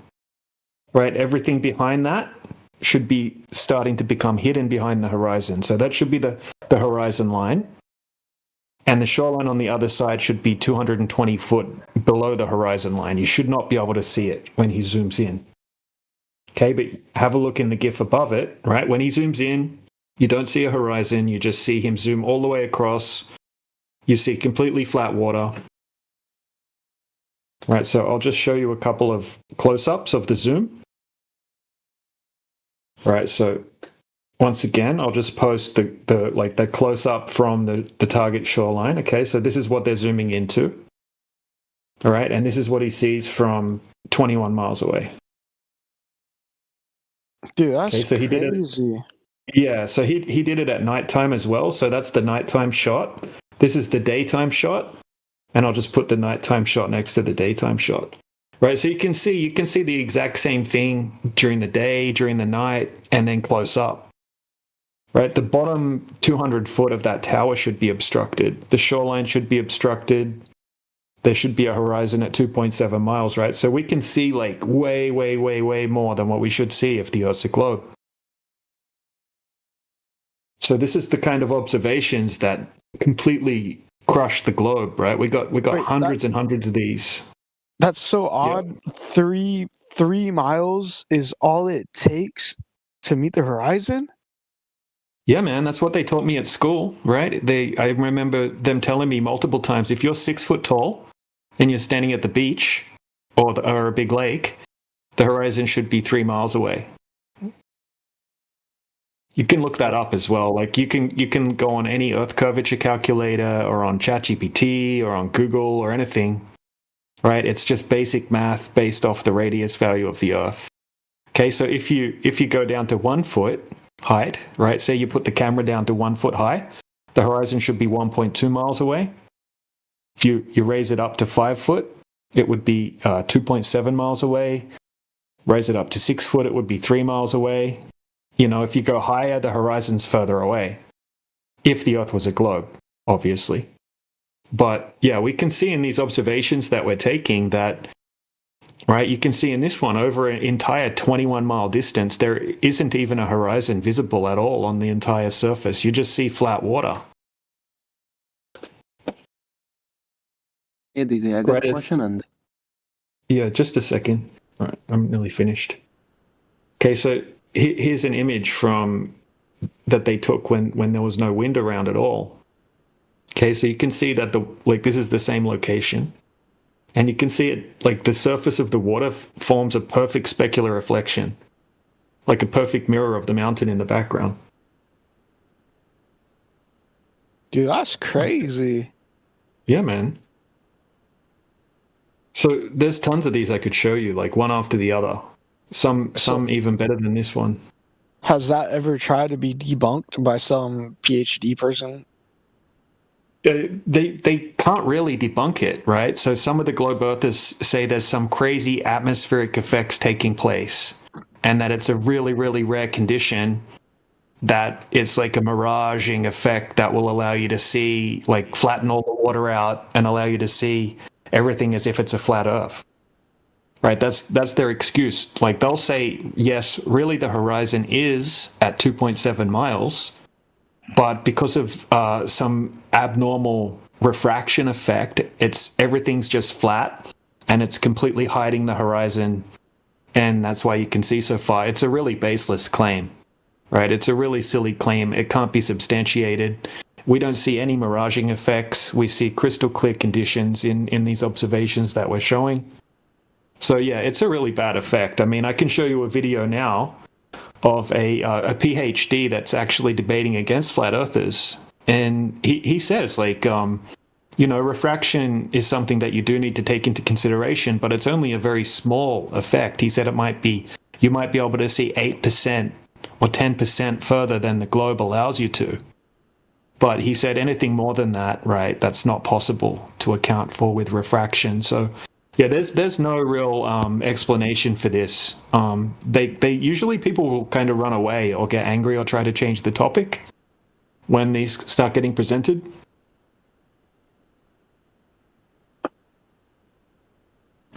Okay, so we can see there's a hill behind the pole, right? So we can say that land is elevated, right? Then yeah, so that's got nothing to do with the observation, because that's topography. That's beyond the lake, right? So this observation is to detect the 293 foot of curvature that should be over the surface of the water. Okay, so because of gravity, right, the water should be curving to conform to the shape of the globe. Okay, so that's what we're testing for. The mountain in the background has absolutely nothing to do with the observation. It's a mountain. What's your point with that? I live in a valley, so around me everything is like elevated land. So if I look at 3 miles above, it's all elevated. So that doesn't tell you that, yeah, because that does change the perspective, right? This has nothing to do with perspective. This has to do with physical geometry of the globe. No. Earth is not a perfect globe, right? Earth is actually... Yeah, it's almost a perfect sphere, right? It's 0.33% off being a perfect sphere. And they say it's just based on a technicality that it's not considered a perfect sphere. Obviously, when you look at the images that NASA's feeding you, right, that are claimed to be from outer space, you can draw a perfect sphere in Photoshop and then plop the globe inside the perfect sphere and it fits. Okay, so they say it's almost a perfect sphere. Hold on, don't cut me off. Right, so even Neil deGrasse Tyson, right, the Globe Earth scientist guy, you probably know who I'm talking about, right? He said that if you were to shrink the globe down to the size of a billiard ball or a pool ball, he said it would be the smoothest pool ball in the world, the most perfectly spherical and smoothest billiard ball in the world. Okay, so don't say it's an oblate spheroid, right? They don't even change the Earth curvature calculation based off that slight change of the oblate spheroid. So don't try to pull that one. And even if we did want to change, like take that into consideration, it would make the tiniest little difference, right? It would make the horizon, instead of being at 2.73 miles, it would be at like 2.74 miles or 2.72 miles or something like that, right? The tiniest little difference. But we're seeing no horizon over 21 miles. So yeah, that's not a good one. Some people, here's another one I can cover. Like sometimes they say, oh, well, what's the elevation? Right. So sometimes they'll say, oh, well, that would change. Yeah. So let's do the math on that. Right. So this is 4,200 foot elevation. And once again, the mainstream scientists, they don't take elevation into consideration when they're doing these formulas because it's insignificant on a grand scale. So even changing the radius of the... Okay, so you have a different... Don't cut me off, right? Because I'm explaining it, right? So you said elevation is important.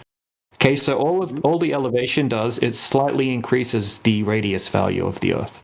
Okay, so instead, right, if you do the math on 4,200 foot elevation, instead of being 3,959 miles radius, it would be like 3,959 point something, which is, it makes a negligible difference on the distance to the horizon calculation or the curvature rate calculation.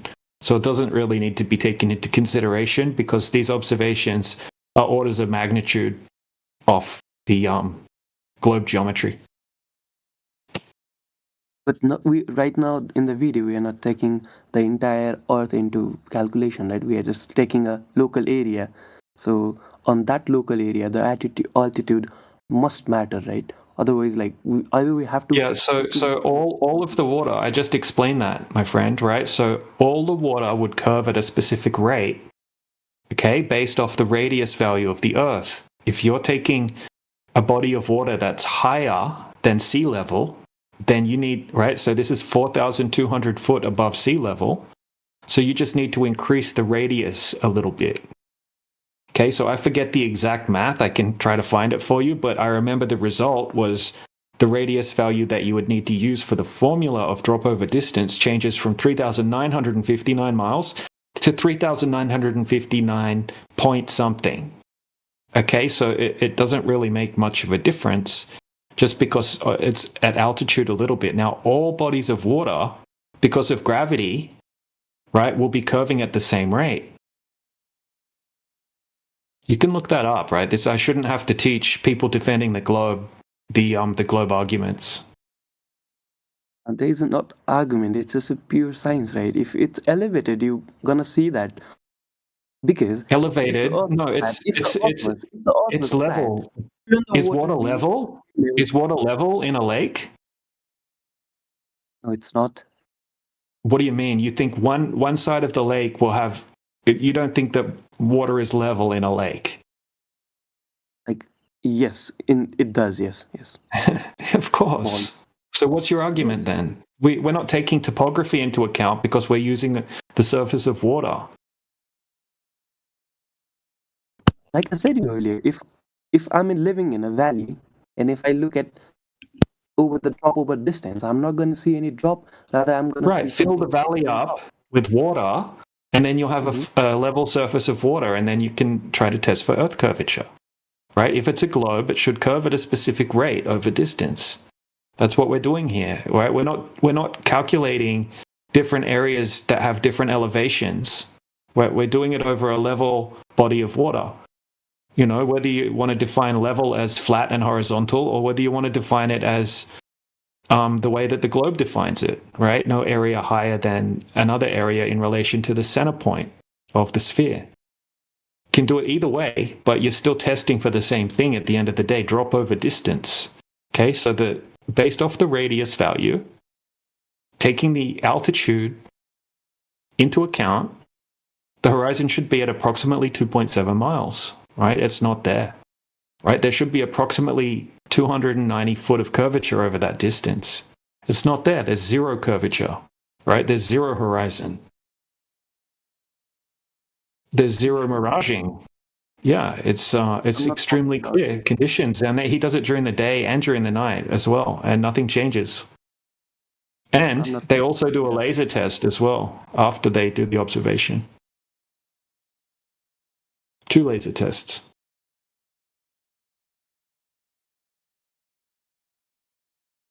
What am I coping about, bro? You're saying I'm coping? Well, name one thing I said that was wrong. I can say that. Like, if there is what am I coping? What am I coping about? The mountain's not part of the observation. The body of water is the observation. The mountain has nothing to do with the observation. But the mountain is sounds like you're coping, bro. On the base of a land, right?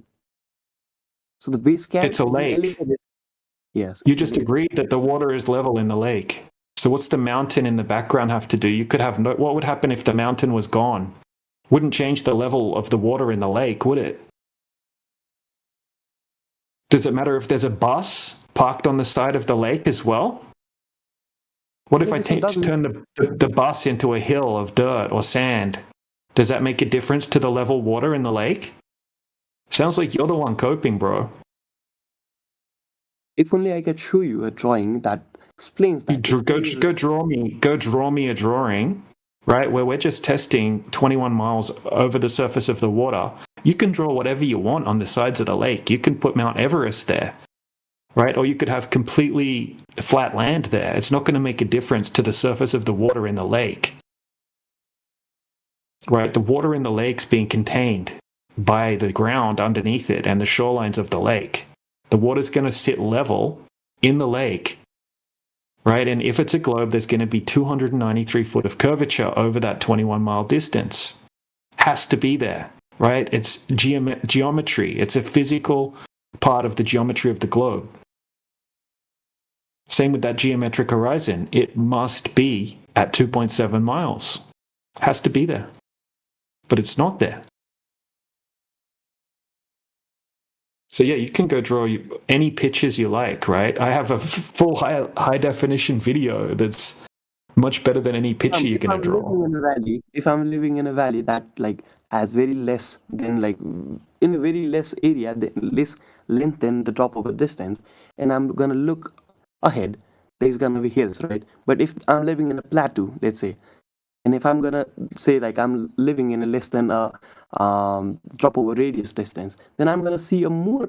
That's a completely different scenario. I'm not showing an observation that has elevation changes due to topography of the land. I'm showing you an observation over level water. Okay, that's not like a valley. It's a false analogy. It's fallacious logic, right? It's literally a false analogy. I'm not showing you an observation over valleys and hills and mountains and things like that. That's not what I've presented. Don't try to change it into something that is completely not enough. The shore is located the shore is located at the bottom of a hill, right? So you are indeed. What do you mean the bottom of a hill? It's a lake. You already agreed that the water is level in the lake, right? This is a dumb argument that you're trying to make right now. Really is. You do see that there are hills behind, right? So there is an elevation, right? Who cares? What do the hills have to do with it? Because there is an elevation in the land. So you are. Yeah, so I'm not measuring over land. So is there an elevation difference between the observer and the is there a the altitude difference from? Do you think one side of the water is higher than the other side of the water? But there is a land. We are not taking water into the account. We are looking at the base of the pole, right? Not the land. We're trying to measure the actual curvature that would be over the surface of the water. Yes. To your argument, whatever's outside of the water is irrelevant. It is irrelevant because you've been saying that if there was a drop, it is irrelevant, right? It's irrelevant. The base of the pole should have been cut off, right? Because there is downward elevation. Yeah, there should be a horizon at 2.7 miles. Right, and anything you shouldn't be able to see that should have hidden the entire rest of the lake in the observation. Anything beyond the 2.7 mile physical geometric horizon should be hidden behind the horizon, but we don't see that, right? We don't see a horizon. That's in a perfect square, but Earth is not a perfect square. If we took into the whole account of how big the Earth is, then yeah, it's close. Yeah, this is based off. Dude, I just explained all of this to you. Just because you're too stupid to get it, I shouldn't have to re-explain it and waste my time. Everyone else gets it. Yeah. Not the globe earthers. Even not. None of the globe earthers get it, dude. No, they are. You don't get it. I already explained. Okay, so the Earth is how much off? how much off being a perfect circle is the Earth? 0.33%? Is that correct? I don't know. Do you want the I don't math? know. I don't know. Well, I do know because I do my research before I make these claims. Because so you're claiming it's not a perfect circle, but you don't know how a blade it is. I do know. So I'm telling you it's 0.33. Yes, it is perfect square. I guess whatever the number you said, but for that to be true to us, we have to be the size of the Earth. We are not the size of the Earth. We are. Oh my God! Do you disagree that the horizon should be a certain distance away, based on the radius value of the Earth? Okay, what's the distance it should be? What's the distance it should be from a 5-foot observation height? I think you use the curvature calculator, right? So I guess you found out it. I can just give you, it's 1.225 times the square root of the observer's height in feet. You don't need to use the Earth curve calculator, but you can go and use any Earth curve calculator, and they're all going to give you the exact same answer. Right? Do you want Washington University's formula? I can link you to that if you want. Do you trust Washington University? I'm not disagreeing with you on that. There is a curve. Okay, so you do agree that the horizon should be at 2.73 miles away if the Earth's a globe? Yes, and there should be. Okay, is it there? Okay, is there a horizon at 2.7? Is there a horizon at 2.73 miles? There is not, but there is an altitude difference, right? Does there have to be? Does an altitude difference? To be, because okay, so let's take the altitude into account. The altitude's 4,200 foot. On what? Okay, so that's 4,200 foot above sea level. That's the altitude of Lake Utah. On the observer and on the target, both are at the same level. It's water to water, shoreline to shoreline, surface of one side of the lake to the surface of the other side of the lake. But we are not in the water. We are on the shore. We both are on the shore, right? No, the curvature, the physical curvature would be over the surface of the water. I get the water should be level. I agree with you on that. But the camera is not on the water. It's on the land. It's 5 foot above. Yeah, so it's 5 foot above, and that's why the horizon would be at 2.73 miles and not 0 miles. And yes, I'm saying that, that there should be, but on the elevation. But there isn't, is there? There isn't. There is an elevation. The elevation's 4,200 foot. The elevation. Okay, so do you know how much would the elevation of 4,200 foot change the distance to the geometric horizon? Right. So what this does, right? It adds 4,200 foot to the radius, like to the radius value, right? So it's going to increase by a certain percent. Okay, so then we'll have a new radius value to work with, as if the globe is 4,200 foot higher everywhere on the globe. Okay, so say that the globe was that much bigger, right? It was 4,200 feet higher in elevation everywhere over the globe. So now we have a slightly bigger globe that we would do the mathematics off of. Okay, so can I interrupt real quick? I just want to bring a point about. You can get back to where you're going to. I just want to let you know that Will Duffy's saying his final goodbye, and he opened up a StreamYard that anyone can join and give their last final thoughts on what he's doing. So it's on YouTube right now. He's doing it right now. So if anybody wanted to maybe talk to him for a little bit, there's a spot available, or a couple of spots, if you want to do that. Interesting. So I'm putting it out there right now for anybody that's. It's on his YouTube channel. Yes, you can do that right now. It's available currently right now. He's saying his final farewell to the TFE. So if you're inclined to go and visit with him and talk about Flat Earth, you can do so. Okay. I'll have a look at it. Cheers. All right. That's all. Thanks, AV. All right, so Gon Pachiro. Okay, so I've managed to bring up the math. Okay, so if the surface of the Earth were 4,200 foot higher everywhere, what would the new radius of the globe Earth become?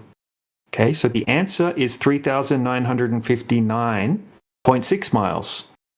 instead of taking the whole Earth into an account. We are observing a local area. We are not observing the whole entire Earth right now in the video. right. So it's like a little slice, right? So a little slice of the Earth. Okay, so we're trying to work out how much drop over distance there would be over this 21-mile area of the surface. Now we do the math based off the radius value. Okay, would you like the mathematics from Washington University, or would you like to trust the Earth curvature calculator? No, I agree with you on those things, and like Earth curvature calculator should have calculated the correct drop over distance. I agree with you on that. Yeah, so there are Earth curvature calculators where you can actually modify the radius value, but all we'd be changing it from is 3,959 miles, which is the based off sea level, right? Or taking the 4,200 foot elevation into account, now the radius is 3,959.6 miles, right? So it's slightly bigger. So the horizon would be slightly further away, which would be like, instead of 2.73 miles, it would be like 2.74 miles or something like that. I've probably got the math here for that if you want it. Okay, so yeah, here we go. I was correct, right? So instead of 2.73 miles, it's 2.74 miles. That's the new distance to the horizon based off taking the elevation into account. That's why I told you it's negligible. In the number, where's the elevation number coming from? Is this your guess? Is that a... No. You can go on and check, right? You can check on Google Earth. You can check on Google Maps. You can just check the surveying reports, right? This is the Great Salt Lake in Utah, right? It's a famous lake, right? You can check the elevation. If you go to Google and you type in elevation finder, you'll go to a map software and you can type in Great Salt Lake. And you can check the elevation of the Great Salt Lake, or you can go to the Wikipedia, check the elevation. It's 4,200 foot above sea level, right? I'm not just going to make a number up and make myself look like a fool. Yes, but like I said earlier, the lake itself is an average number, right? The lake is 16 miles, so there should be some... It's 21 miles. It's even longer than that, but this is a 21-mile section of the lake, right, where there should be 293 foot of curvature over the 21-mile distance, right? Based off the 5-foot observation height, the geometric horizon would have to be at 2.74 miles away. That's taking the elevation into account.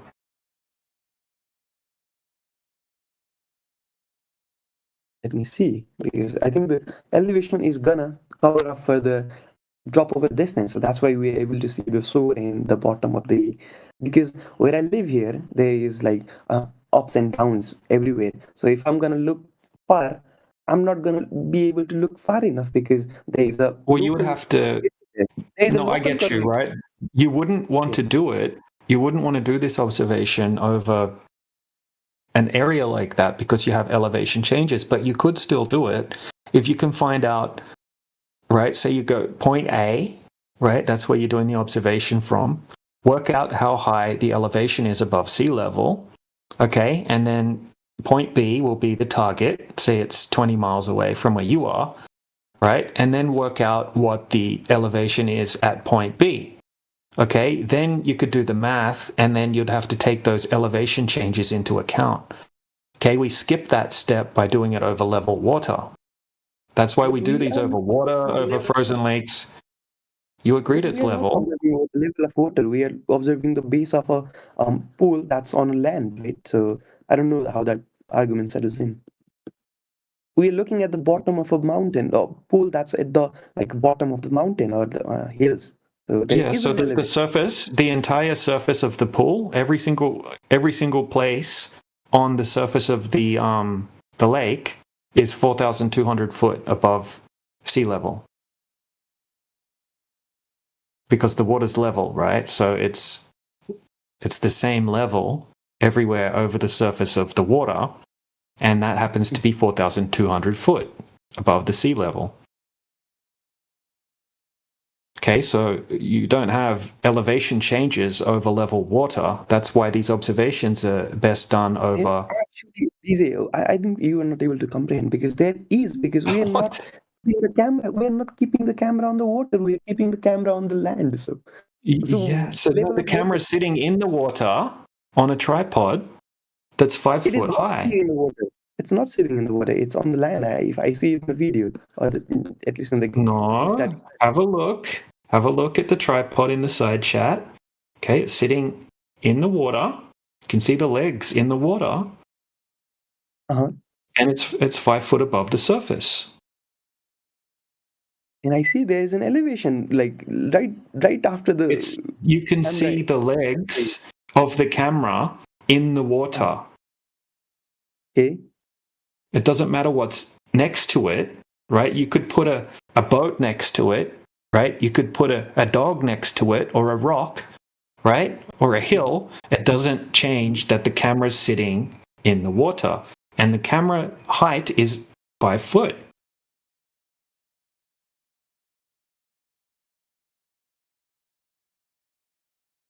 Do you know how... Okay, so we don't have a horizon over 21 miles. Do you know how high you would have to be to have a horizon 21 miles away? Sorry, I was writing something. So even just to have a horizon 10 miles away, you'd have to be 70 foot high, right? That camera would have to be 70 foot in the air to have a 10-mile horizon. Okay, we're not seeing a horizon over 21 miles. So that camera would have to be nearly 300 foot in the air, right? And then, right, then you should be able to see the shoreline on the other side of the lake. But no, the horizon would have to be at 2.74 miles. Okay, that's the horizon line where the sky and the ground would appear to meet due to the curvature of the Earth, and anything beyond that should start to become hidden behind the horizon. Okay, so the shoreline 21 miles away would be 223 feet obstructed. Okay, so we have the exact coordinates of where the camera is placed and where we are observing, right? So if I go to some I've done that for you. I've done it for you. Here we go. Have a look in the side chat. So here's the coordinates by the guy, right? So this guy brings up his phone. He shows you the coordinates in the video. Okay, so I've saved you some time here. So I've gone to the coordinates here in Google Earth, right? The exact coordinates. You can see the coordinates written in my screenshot. And I've taken a distance measurement. I've showed you where he's standing. I've showed you where he's looking. Here's another view, right? So that you'll check that the coordinates match the coordinates that he shows in the video, and the topography matches what you can see in the video as well. Got it. Okay, we'll check the numbers on the altitude on these two different places, and we can, I think, see. Because if there is a significant difference between these two altitudes, there should be some You said the water. You agree that the water is level in a body of water. Any body of water, the water will be level over the surface. Not on a globe, but in a flat land, yeah, it should be. No, you still call it. What do you think? It's not called sea level on a globe, right? It's just a different meaning of level. So they're saying that there's no part higher than another part equal to, like, when you draw a line from the surface to the center of the globe, right? And then you draw an outline, like a circle around, like with a protractor. Okay, that will be level. It will all be level, right? According to the globe's ridiculous, definition of level when it comes to sea level. Right, it's still called level. So the lake's the same thing. The lake's doing the same thing, right? You just have to adjust the radius value, and we did that, right? We took the elevation into account. Let's just see the altitude difference between these 2 points. Then we can see, right? If the altitude difference is more than why would the altitude? How do you think the altitude could be different if it's over the surface of the water that we're testing?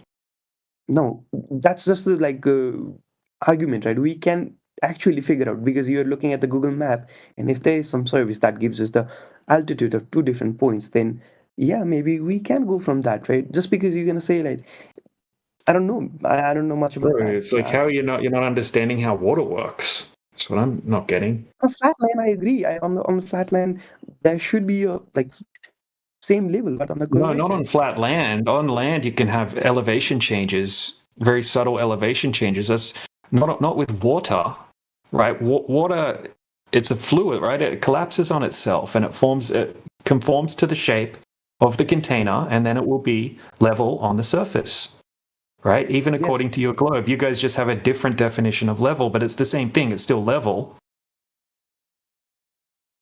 Got it, but still, that means that if it's in the same level, that means the altitude should be same, right? That's what you're implying, right? Because the water is on the same level, the altitude on the source and the Dude, that's why when you look up what is the altitude of the Great Salt Lake, it says 4,200 foot, right? It doesn't say 4,200 to 4,250 foot. That would be that would be ridiculous. Explaining all the points of the lake, the altitude difference between all the points in the lake. You can clearly see there is a hill. There's a hill. The hill's not part of the observation, silly. We went over this, dude. I shouldn't have to explain this to you again. What would happen if the hill wasn't there? Anything? Would the water change if the hill wasn't there? You agreeing that if there would the water change if the hill wasn't there? Say no, dude. Be honest. I don't know. I'm just gonna say I don't know. Do you think the water? Okay, look at the picture I just showed you. Right? Just say that mountain wasn't there in the background. Would that surface of the water change all of a sudden? And I would say there can be other factors that happen. All right, dude. I'm done with you. Right? Yeah, I'm gonna call that a win. Yeah, you're still not explaining that. I told you that if the water is on the same level, then that means. Yeah, you tell me to cope harder, bro. Keep coping. Keep coping, dude. Yeah, go. Yeah, whatever, dude. You were just dodging my question. Your question's retarded, bro.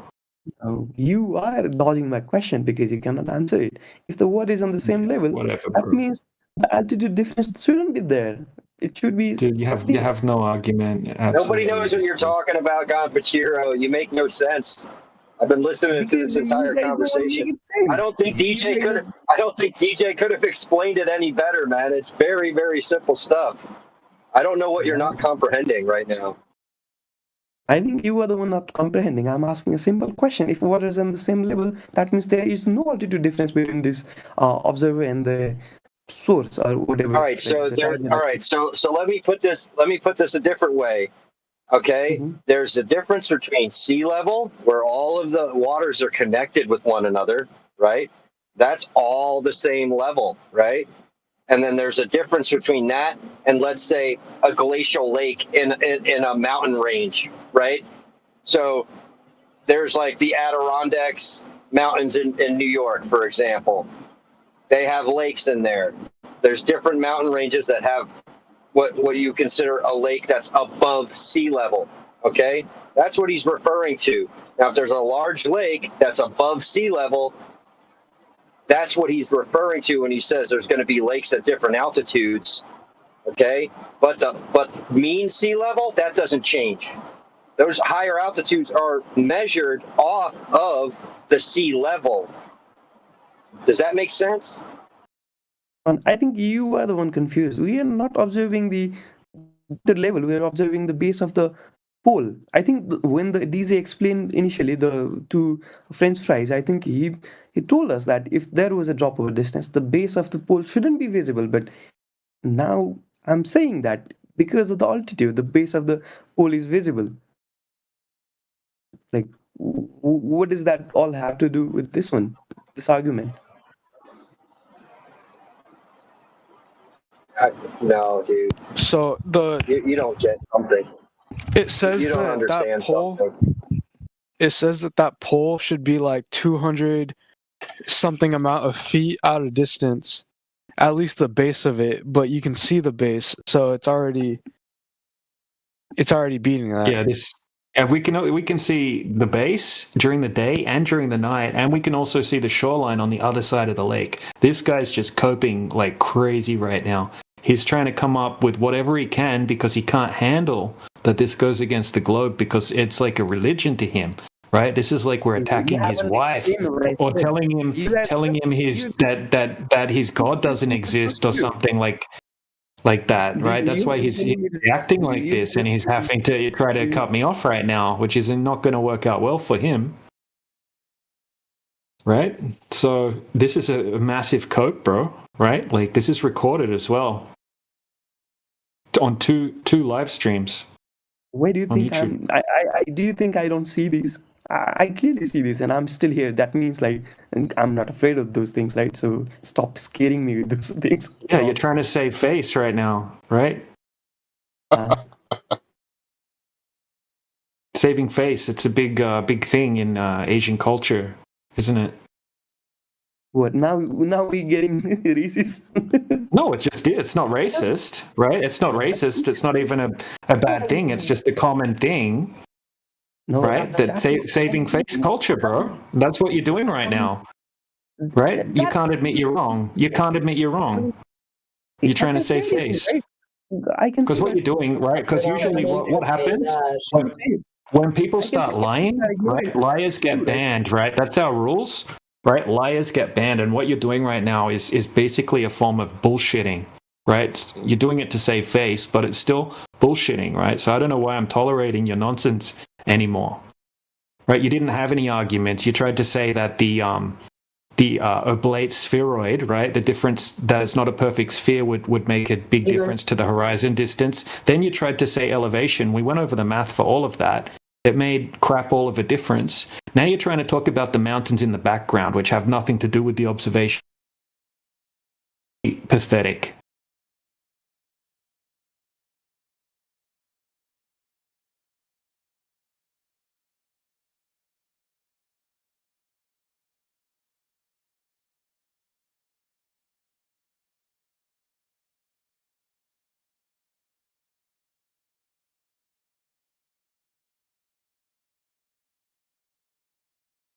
So yeah, that's enough from you, dude.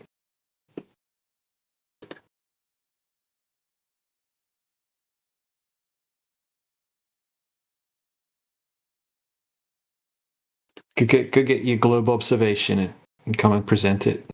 Validates your geometric horizon and your Earth curvature. Come back when you've got that. If I brought that, you'd be saying like this, right? Like, hey, no, I'd be going over. I'd love that. I'd love to go over something, but you don't have anything that validates that. I got plenty more where this came from. I've got even better ones, right? But you don't. You don't have anything that you can present. Yeah, you don't. Otherwise, you'd be presenting it, but you don't have anything. Because you're just gonna say you don't have a globe. This is not true. This is not true. More fallacious logic. God, you just. I have it, but you just wouldn't believe it, so I'm not going to present it. Yeah, so the problem with you, Compachiro, you keep stating that we don't comprehend what you're saying. You keep stating that we don't comprehend what you're saying. Meanwhile, we're explaining to you that there's no measurable exponential Earth curvature, which is a necessity if you're going to claim that you live on a globular surface. If there's no curvature measured anywhere, how can you possibly be on a sphere with the claimed radius? Does that not make sense? How is that not computing for you? John, I had sent a video where there was a curvature and the things were hiding behind the curvature, but then you would say it's because of... Okay, how come there's a PhD who went out to disprove the flat Earth using $30,000 lasers that had no choice but to become a flat earther because he couldn't measure any Earth curve over any distance, right? Why is that? And I could also say that there is an experiment going on, and a lot of flat earthers are like backing out of it and not. Where? How come when you guys go to search for who measured the curvature of the Earth, you all come back with Eratosthenes? Why is that? You started with a different argument and now you're ending with a different one. That's what you just tried to do, bro. You just tried to change it to, flat earthers are trying to get out of some experiment, right? Rather than going and getting your evidence that the Earth's a globe, right? Getting your observation. You said that you have it, but you won't present it because of why? Because I'll say that it's bullshit, right? In technical detail. Yes. Yes. Okay, so get it, and let's go over it. Let's see if it matches up with the globe, right? Let's see if the necessary things are accounted for, right? That could affect the observation. Let's check all of that, right? But you haven't presented anything, so I have nothing to critique. I asked you a question earlier, but you said a lot of things, but did not actually answer my question. Well, what's your question? That's what I mean, suggesting even going farther away from the thing in question to figure out what it is. The Great Salt Lake That's not how experiment. reality works. I said, I asked a simple question. Was the source or the observer and was the target on the same altitude? And you Yes, the surface of the water. Yeah, of course, it's a lake. You already agreed that the surface of the lake, is level, right? So the surface of the water on one side of the lake and the surface of the water on the other side of the lake, right? That's point A and that's point B. I agree. Yes. So what's in between point A and point B is just water.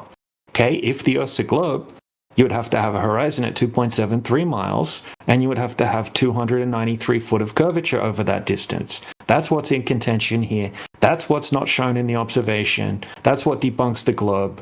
That's what you're coping about right now. And I asked you a very simple question. We don't have to go through all of that. I said, is the altitude difference between the observer and the target same? Is that a yes or no? Just a question. Yes. Surface of water to surface of water. Yeah, you already agreed it's level. The lake's level. You already agreed on that. Yeah, so it's from one side of the level lake to the other side of the level lake. Dumbass. You are the one being the mess because I clearly see there is a mountain behind, so there is an elevation change. So that's what I'm pointing at. So the bottom of the pool can be seen because of the increase in elevation in the. Right, you got to go on mute, right? You're a dumbass. Is the water piled up in the middle of this lake? I'm listening on the side here, and I'm really confused about what he's talking about. Does water pile up in this middle of a lake somewhere? Yeah, there's a mountain there, but the water's laying flat and level, is it not? Yeah, yeah. That's why I keep telling him, like, if we just say the mountain wasn't there, would it change the surface of the water? He said, yeah, it might. Seems like Globers think you can just go and sweep water into the corner, pile it up, maybe put it under a rug, make a lump somewhere.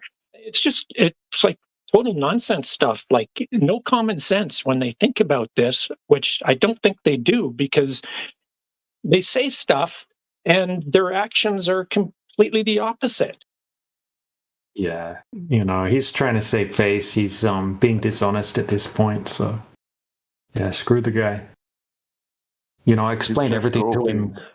Yeah, I explained everything to him about 5 times. It's getting old now. Yeah, bro, he's coping and spiraling and having a literal meltdown because he's not finding a response. If it truly is a globe, there must be curvature, and it must be detectable, and it must be everywhere. It would have to be on the surface of a lake. That water would have to curve. Yeah, bro, we have explained all that to them and proven to them by observations. They are just unwilling, in denial. Because if they admit, they will have to concede. And they don't want to. That's it.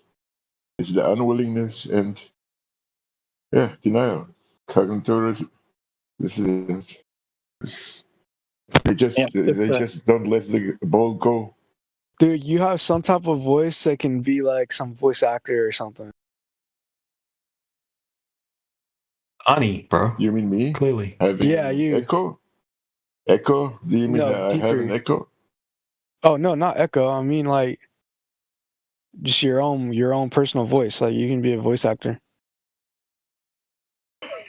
I don't know what you mean. Sorry, like a voice actor, like you have a unique voice, and you could get paid to like read stuff out. Yeah. Really? Yeah. Thank you. I think like certain characters you can do well with. Thanks, bro. Thanks. Yeah. I thought first time I heard my voice recorded, I thought that I sound so awful. No. Everyone hates their own voice, Berserker. Really? I didn't know that. Yeah, man. And most people anyway. I'm sure some people love the sound of their own voice, but most people, they hear their voice, they'll say, I hate listening to my voice back on recording. Yo, DJ, ever seen Quetzal after Politic and Religion server? Because since that I saw him there, I never seen him after that. Who? Sorry? Quetzal. Oh no, he said he was taking a break or something like that. Yeah, I haven't seen him for a long time. And I remember his voice.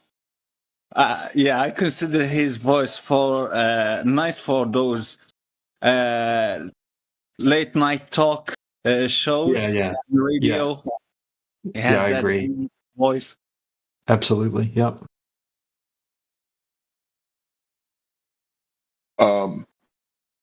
Just interested. Who is the guy who made a compliment about my voice? Was that Bambi? Groot? French fries. Oh, French fries. Okay. Yeah. Thanks. Yeah.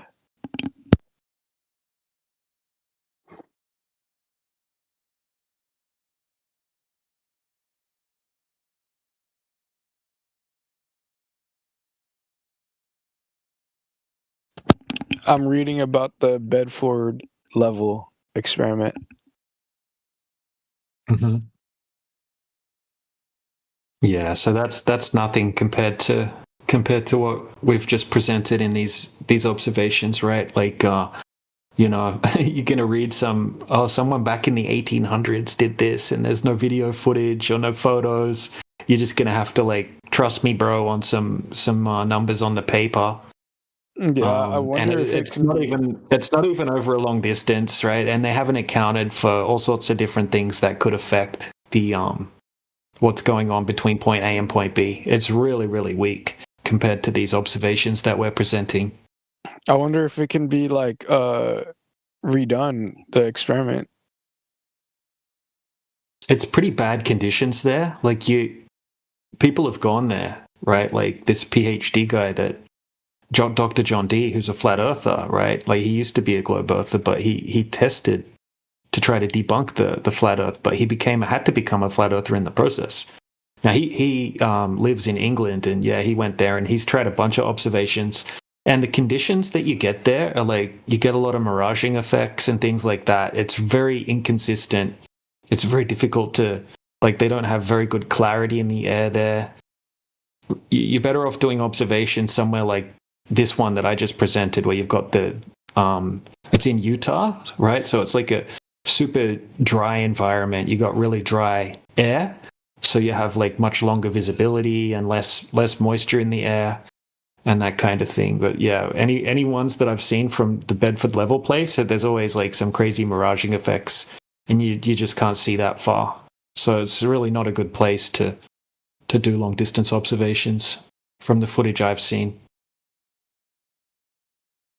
Huh. And it's not a huge distance either. So to claim that, right, just say you can see something, and over that distance, there should only be a small amount of curvature, right? So when you're seeing something and they'll say, oh, it's 8 inches lower than what, it looks 8 inches lower, so therefore it matches up with the globe, right? There's so many things that could make something look like a tiny little bit higher or a tiny little bit lower, right? Just due to weather conditions, right? Temperatures, humidity, differences in the air pressure due to the temperature, right? Little minuscule miraging effects and things like that. So the globe side it's very difficult for them because they need to make hyper specific claims, right? They'll say, oh, look, this thing has to be 4 inches lower and we can prove it's a globe.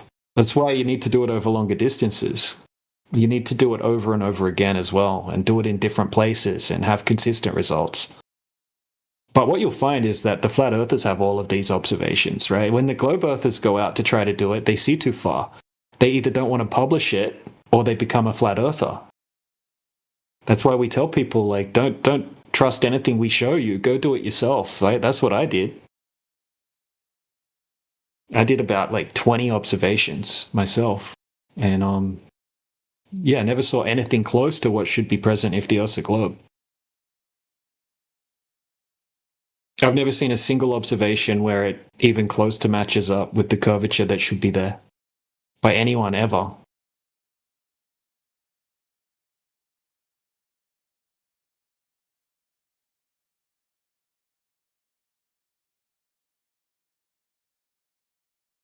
So the globe is just like a theoretical, mathematical concept. Doesn't exist in reality. It exists on paper and in people's minds.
I believe the dude even tried to call me a racist for saying that there's certain parts of the earth that have more prominent saving face culture.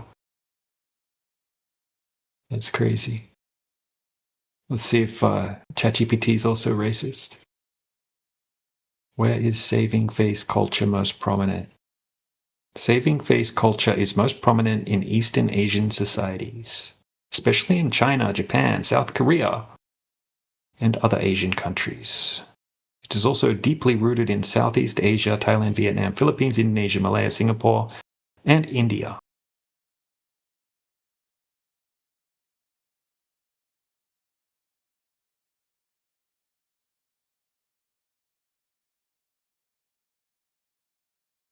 In short, it's strongest in collectivist cultures where community reputation and harmony are prioritized over individual expression. So yeah, it's not racist, it's just a fact.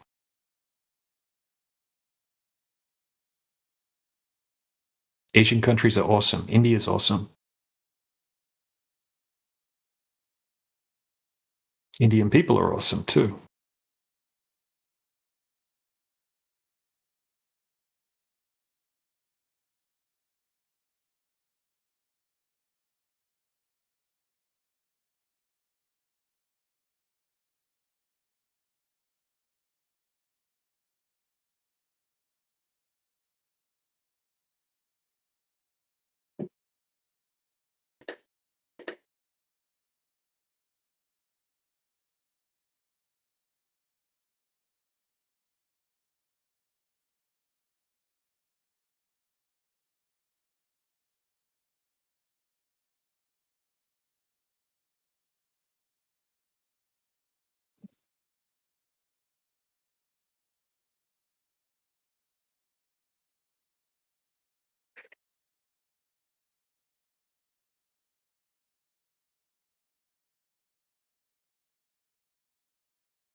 Well, this flower will venture off, come back another time, and turn more into a flirter.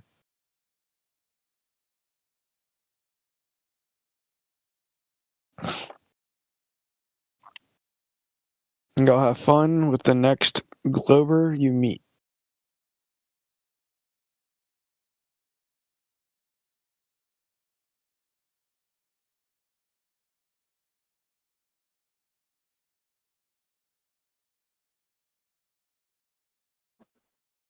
Is that you, French Fry? Yep. Yeah, man. Good luck to you, man. Are you signing off? I'm signing off. I had enough studies for today. What has been given. All right, man. Well, you have a great rest of your day, and thanks for spending some time with us, all right? You too. Thank you. Bye. See you later, bro.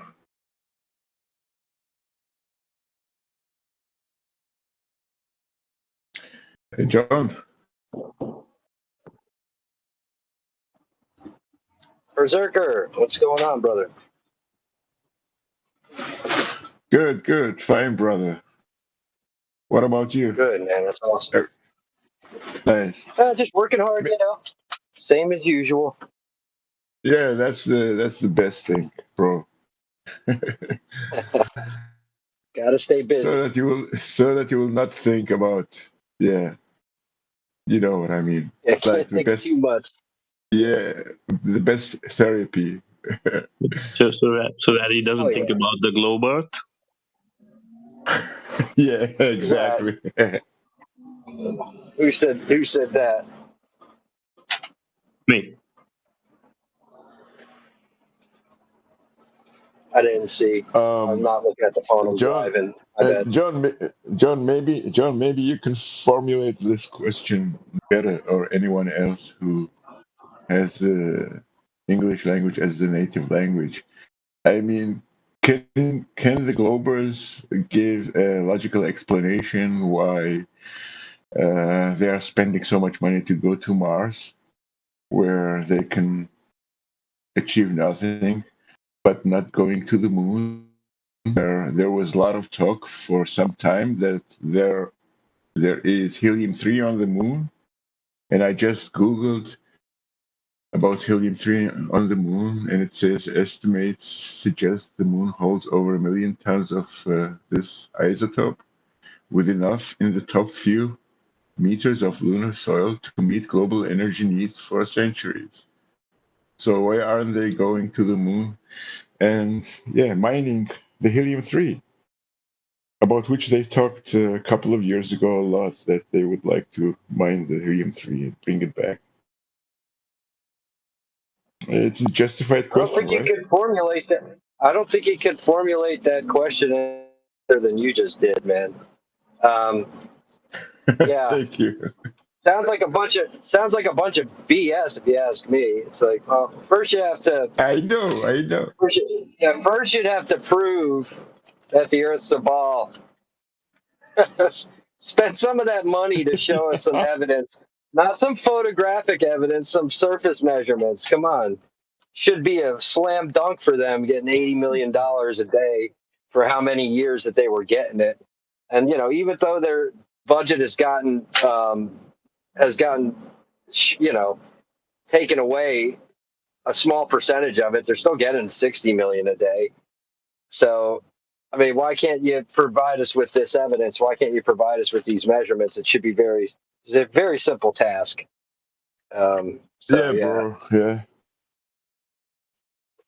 So, of course, I'll give you stories about exotic, rare substances that exist on surfaces, in a land far, far away. It sounds like the beginning of a new Star Wars movie. Yeah, and on which planet? On Jupiter? It's raining diamonds? Neptune, one of them. Neptune, okay. One of them. Yeah. Yeah, it all sounds like a bunch of science fantasy. Yeah, as of $60 million per day for NASA, or $57 million per day for NASA were not enough. You remember that video? I don't know if you have seen it, which I posted once about the Michoud assembly facility. You know the Michoud assembly facility? And the guy there said that the Michoud assembly facility processes third of the federal budget, not only concerning space and NASA. No, they could third with of that the budget. entire. With their budget for like just like if you were to go back, just their budget from 1990 to 2000, right? Just their budget from 1990 to 2000, they could have built a high-speed rail from New York City to London. Seriously, I mean, it's insane. It's insane. Yeah, maybe 10 railways from just around the world. I mean, the guy even gave a number. The third of the entire federal budget, he gave a number of $200 billion every 2 weeks. Just imagine that. $200 billion every 2 weeks. But if they, you know what though, Berserker, if they would build that high-speed rail across the Atlantic from New York to London, it would prove the Earth isn't curving. Not that we haven't proved it already, but it would like slam dunk, nail in the coffin. Like, oh wow, it really isn't a ball. You know what I mean? Like, it's so stupid. With the money that they have, the Glober's best defense is Eratosthenes. It's so stupid. I just can't wrap my head around how many people Google, hey, who measured the surface of the Earth, and then they come back with this guy who may or may not have existed and done this measurement, done this experiment that assumed the globe before he finished his experiment in the first place. It just gets my blood boiling a bit. Yeah, bro. Sometimes I'm speechless. I made a note somewhere. I'm looking for it. I don't know what happened. What happened to the United States? John, a couple of months ago, I made a note. Couple of months ago, I made a note that in the Second World War, the United States was able to assemble a bomber or an airplane called, I think, Liberator. Within let me think, I think within 46 minutes, and make it fly ready within 18 hours. And now they need 1.5 years just to make a F-35 fly ready. What happened? Just John, imagine within. Yeah. You said that you can't wrap your head around what they give to people, like just Eratosthenes and the types of calculations. So at best, that's what they can do. They can give people calculations because they know that measurements are debunkable. They can't come with some measurements that they have never done and say that the Earth is a globe due to those following those measurements, because they know that it is debunkable. You will go outside and you measure and you see that there is nothing such as that curve. So, yeah, did you mean that's why they come with calculations? Because what Aristotle's, or whatever his name, yeah. What he did is just calculations, and with those calculations, they know that people wouldn't question from where they got the variables that they have in their calculations, the values that they have in their calculations.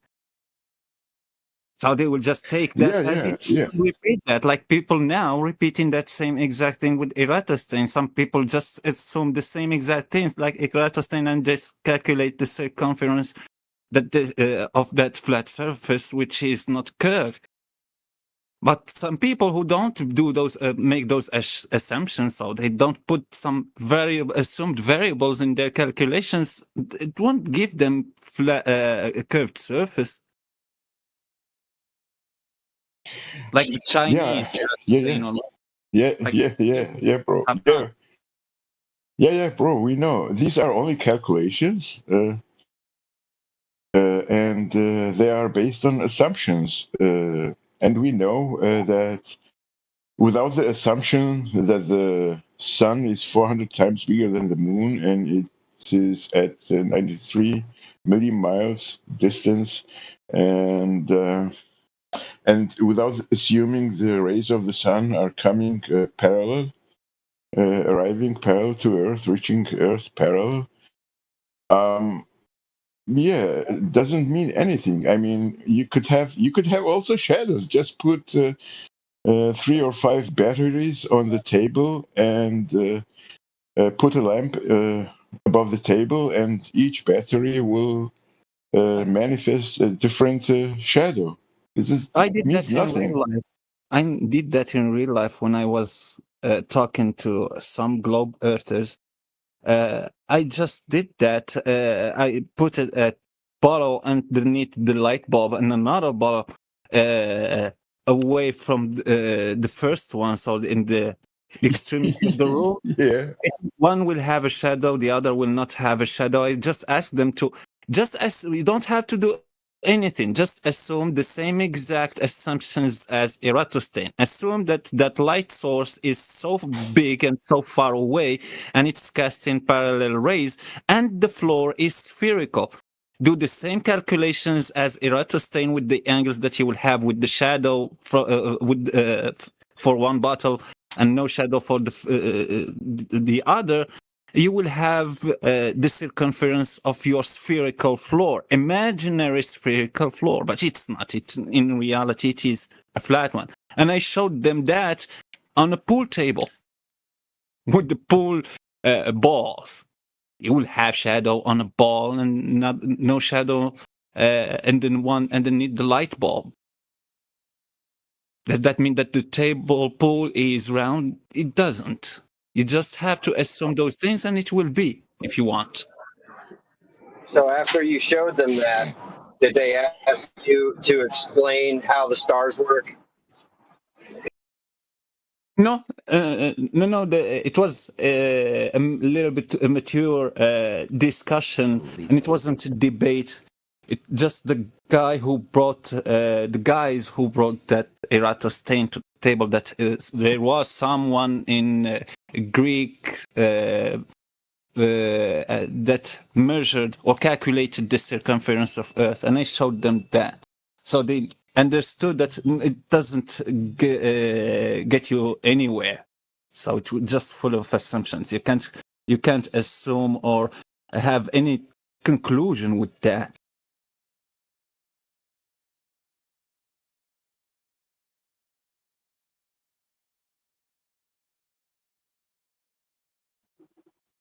Oh, well, that's good. As long as they weren't asking follow-up questions about something totally different. That makes sense. Yeah, bro, it's difficult to have honest discussion with the Globers, because all what we are doing is, considering that we were also Globers. Hey, every Glober's unique. Every Glober's unique. Don't ever forget it. Yeah, I get it. Yeah. Due to my experience, I'm talking just about my own experience with some specific people. In general, they are Arabs. I don't know about if there is difference in mentality, but the moment they understand that the globe idea is just a belief, you see something, you say that that thing, like for example, the Earth. Let's take the example of the Earth. You see a flat horizontal horizon. You see a flat horizontal surface of water in your cup, in the bucket, in the tub in your bathroom, in the pool, in the lake, in the ocean, through a horizontal horizon. And also you don't experience any emotion, and it's just the reality, the objective reality we all share. But you say, following your belief that someone told you that the Earth is a ball, you say that it is flat, but it is because it is a giant ball. It is a ball that is so big.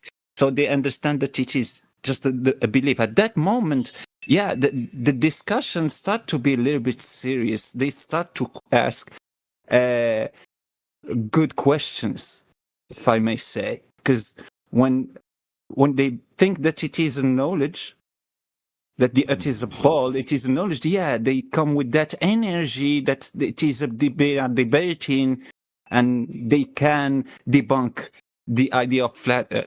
It's not possible.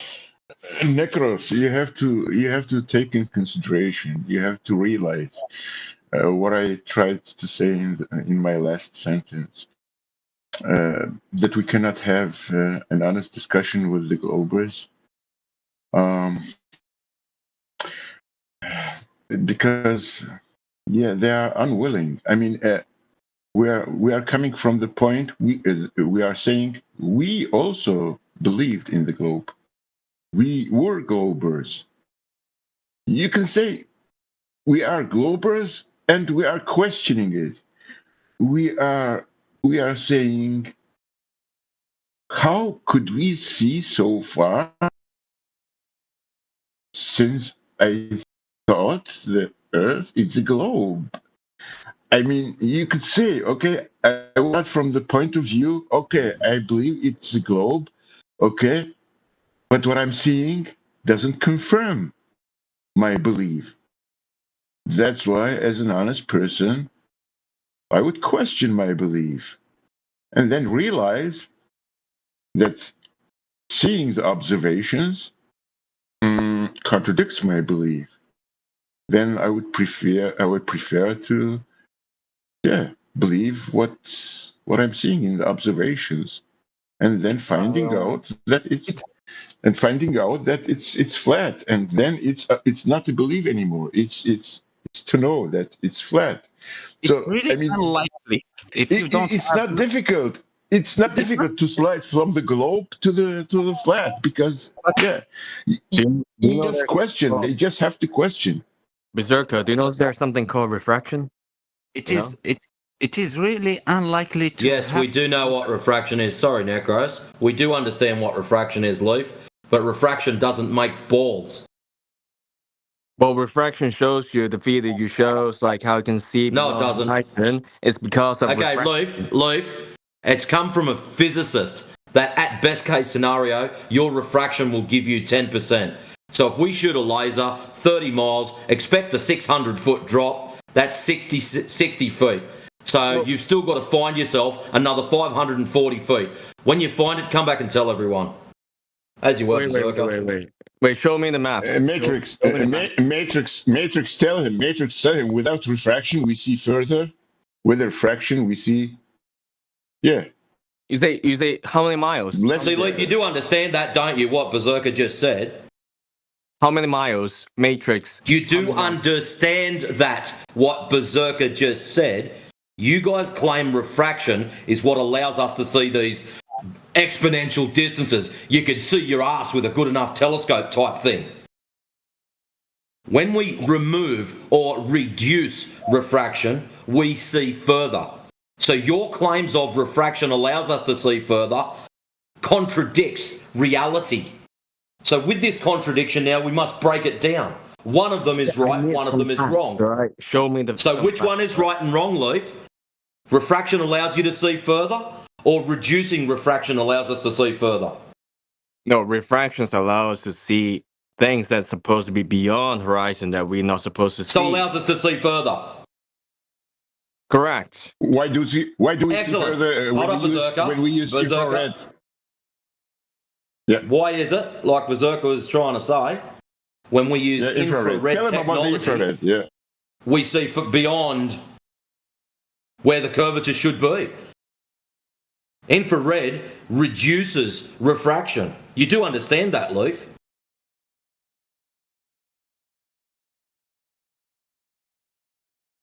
So here you're saying refraction allows us to go from 1.22 miles all the way out to 10 miles, and then we go and grab an infrared camera and we're seeing 20, 30 miles. And in the case of Jay Tolan Media, I think it's 1,200 to 1,400 miles. Yeah, mate, he's lying. Intellectual dishonesty. He's not lying. He just doesn't know. They jump onto these buzzwords and they think it's a get out of jail free card, and they don't do any research into it. Yeah, but some of them know that. Some of them know that. Some of them know that. My trick. You say if there's 30 miles, is supposed to. And now he's going to see Berserker. Watch this. Now he's just going to be hooked on the numbers, and I've got to go and present evidence of these numbers. Leaf, this is how it works. Infrared technology reduces refraction because it uses different light waves, yeah? So if you've reduced refraction, that means under your logic, we should not, repeat, not be able to see further. The issue is, my friend, we see a hell of a lot further with the infrared technology. So your claims of refraction makes us see further is incorrect, not true, false.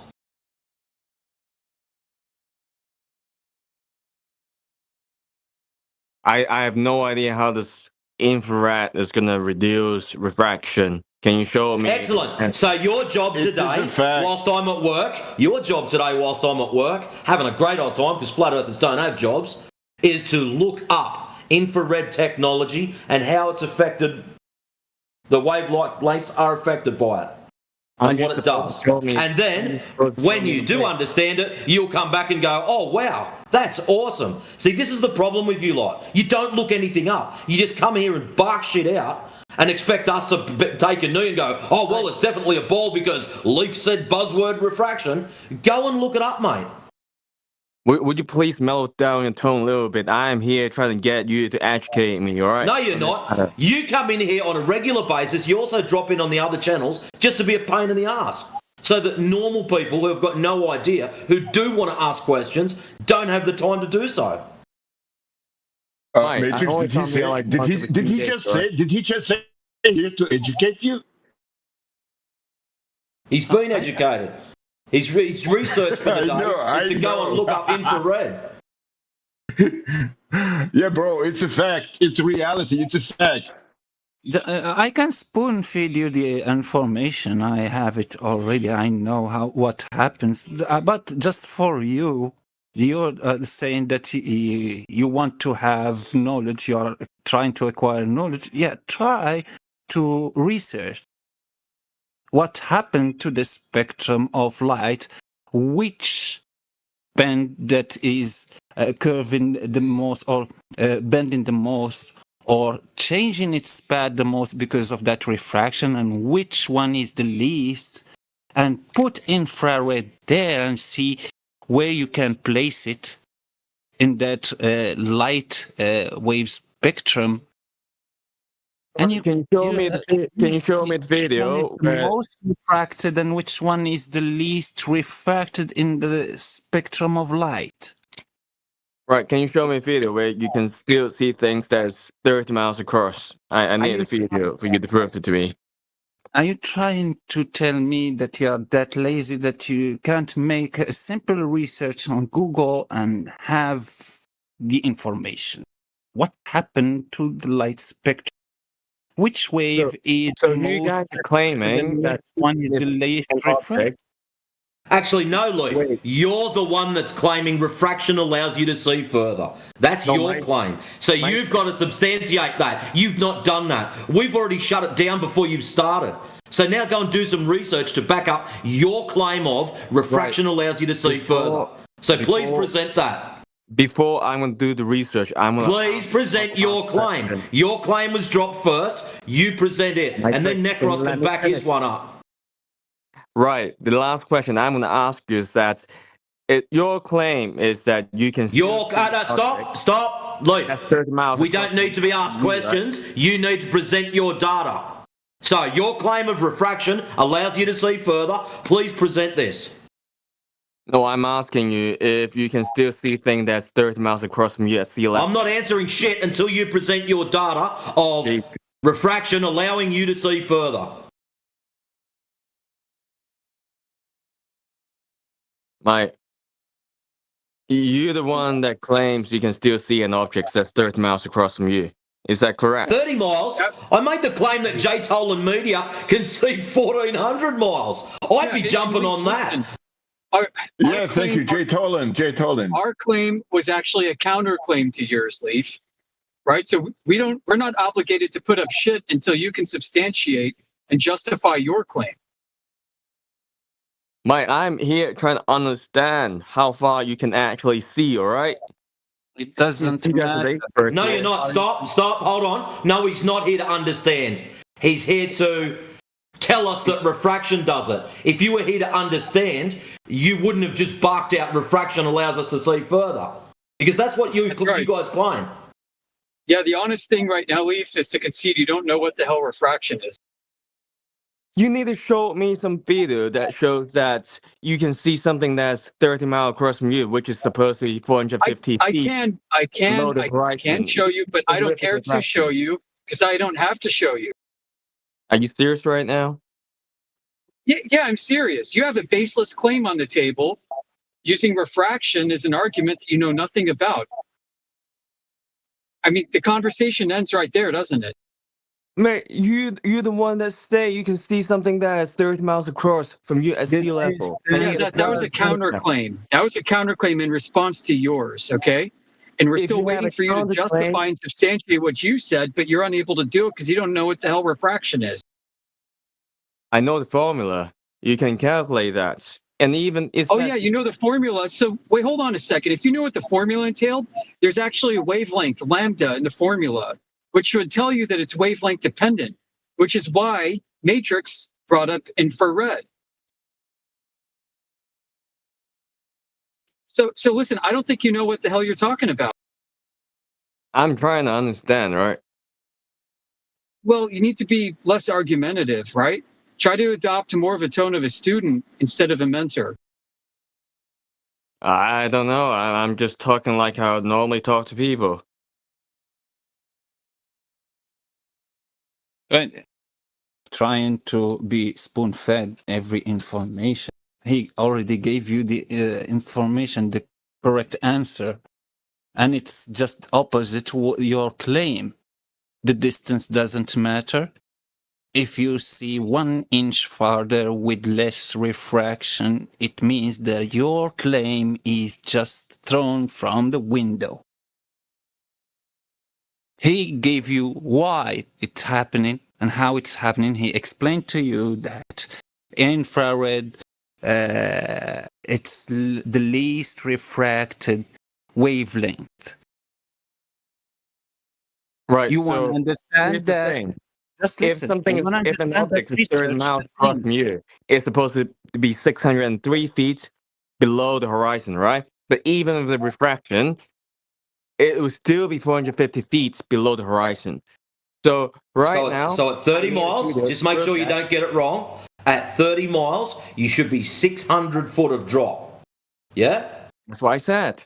603. Excellent. So we've got video footage of a physicist saying your quote-unquote refraction will give you at best 10%. So if there's supposed to be a 600-foot drop, 10% of 600 is 60 feet. So you now have to find 540 feet of curvature, of physical curvature, because you've already used up your refraction. And therefore, I'm asking you to provide any sort of visual evidence to show that you can still see things that's 30 miles across from you at sea level, which is crystal clear. At 30 miles, the laser test, mate. That's what we're talking about. Is there a video? So here's a question for you, Lloyd. Here's a question for you. When these nice gentlemen and ladies go out there and do the laser transits or laser tests or laser experiments, however you wish to word them, when they do these and there's a beautiful straight line across the sky and then they go 30 miles away and measure the other end, you guys claim refraction is what's making the laser stay straight. So which is it? Is it the ground refracted and the laser stays straight? Or is both of them refracted and the lasers actually bend?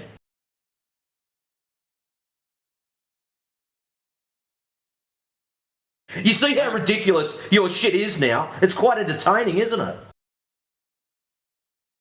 And Matrix and Berserker already sent videos in the side chat, so you can verify that and you can see the opposite of your claim. With less refraction, you see farther. Because you claim that with refraction, you see farther. Less refraction, you see shorter distance. So it's completely opposite to what you said. Yeah. There's what refraction, right? What refraction could you possibly be talking about? Because the best that an infrared filter will do for you is allow you to see through a lot of haze. It'll allow you to see through some miraging effects. It'll allow you to see through turbulence. But refraction. Sporadic. Like all the literature. Go ahead, Nick. Both claims don't work if they use any of refraction. The real refraction that we know, so Snell's law, so light moving from a less dense medium to a denser medium and being refracted on the surface between the two mediums, and also that second refraction that they claim, which is going in the same medium but going from a less dense area to a denser area. They both don't work because the light that is coming from the sun, hitting and illuminating the surface of water, creating that horizon and going to your eyes. That is going from a denser medium to a less dense medium because you are above the surface, which that light is going from the surface where the denser area is.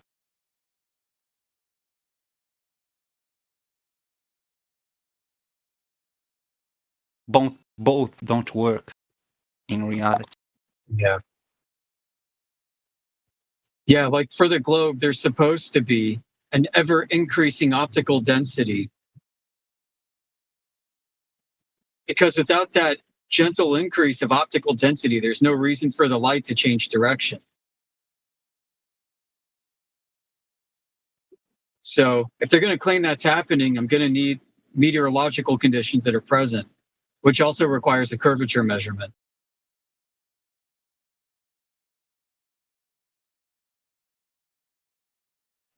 Because what they need to show then is that the gradual increase of optical density at a gradient index medium of the air is conformal to Earth curvature. You just can't have one and not the other. You need both if you're going to claim this, Globies. And I mean, it's going to be amazing if you can do it, if you can pull that off, right? Just from let's assume that Earth is a globe. I'd be amazed if you could pull off any conditions, any measured conditions in the air that you're breathing, such that the optical gradient increases at the same rate as Earth curvature and somehow magically produces a flat image. I mean, it just, you can even be a glober and say, this terrestrial refraction's bullshit.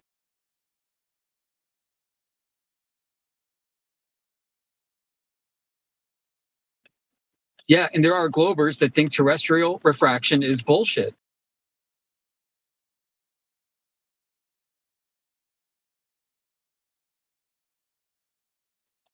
And the conditions are supposed to be more apparent when you're closer to the surface or you have a steeper condition that's present, according to them, right? Because the higher you go, the thinner the air is, so you have less of that condition that's available.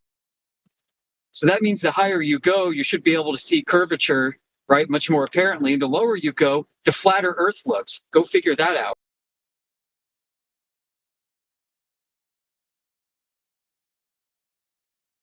But none of this has ever been demonstrated. There are no observations of any of this happening. And like I said, if you're going to make a bold claim as such that terrestrial refraction exists, then yeah, you're going to need a measured optical gradient that matches a measured Earth curvature. Like, it screws you even worse. So when we just say, go measure the curvature of the Earth, we're giving you a much easier task, honestly, because you can't get around it either way.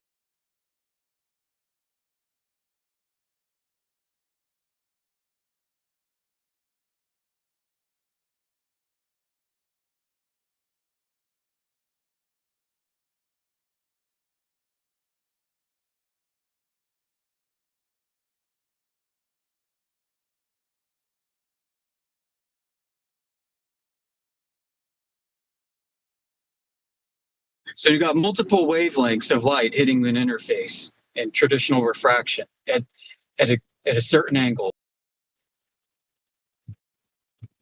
The longer ones are not going to be perturbed as much as the shorter one. What's happening is the phase velocity of light is actually changing, and it changes at a rate that's different depending on the wavelength. So you'll see a lot of times there's like a shopping cart analogy. If you take a shopping cart and you angle it towards the curb and you ram it into the curb, let's say the left wheel contacts the curb first. Well, it's gonna swing the shopping cart and turn it. And that's what's happening at the optical interface with light. When they claim when regular refraction's at play. Now, this gradient index refraction is a whole weird thing. Like, I'm on the fence about much of it, honestly. Indio posted this amazing study that was done in the Swiss Alps with LiDAR scanning to test for refraction.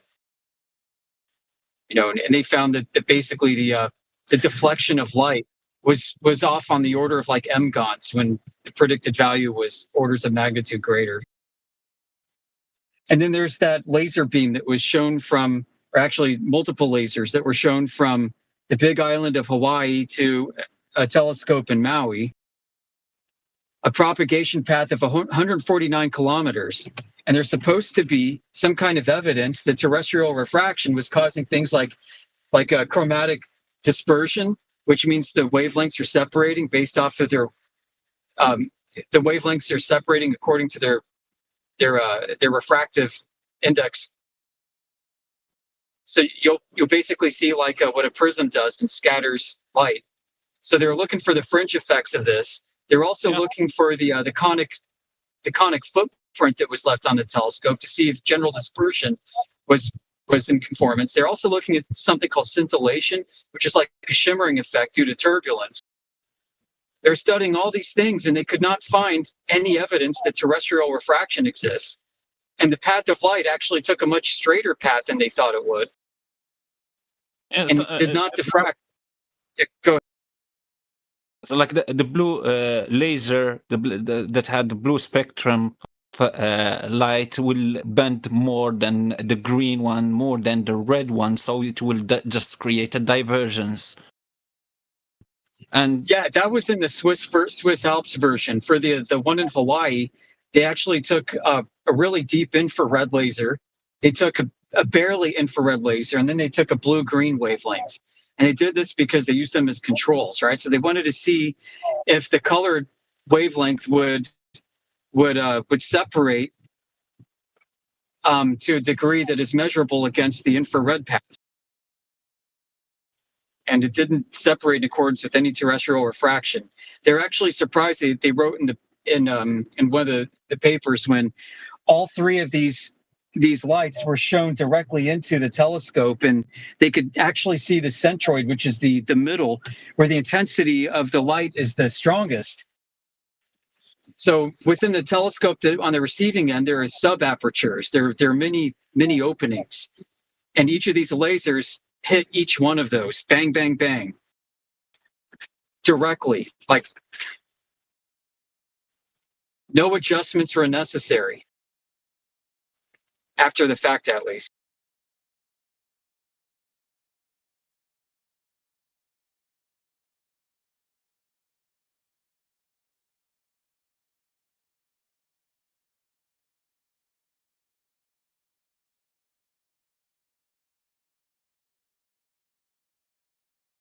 And so they mentioned terrestrial refraction in studies that were done on this laser test,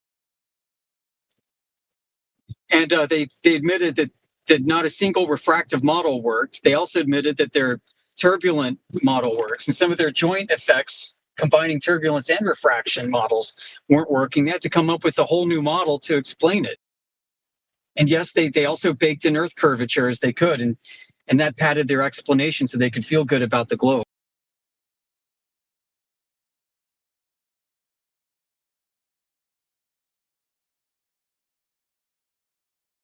At least that was in the Bricker study when he did something like that.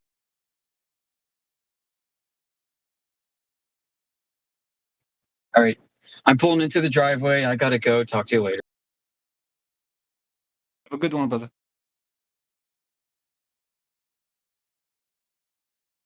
Well, do you guys think they have ever been then?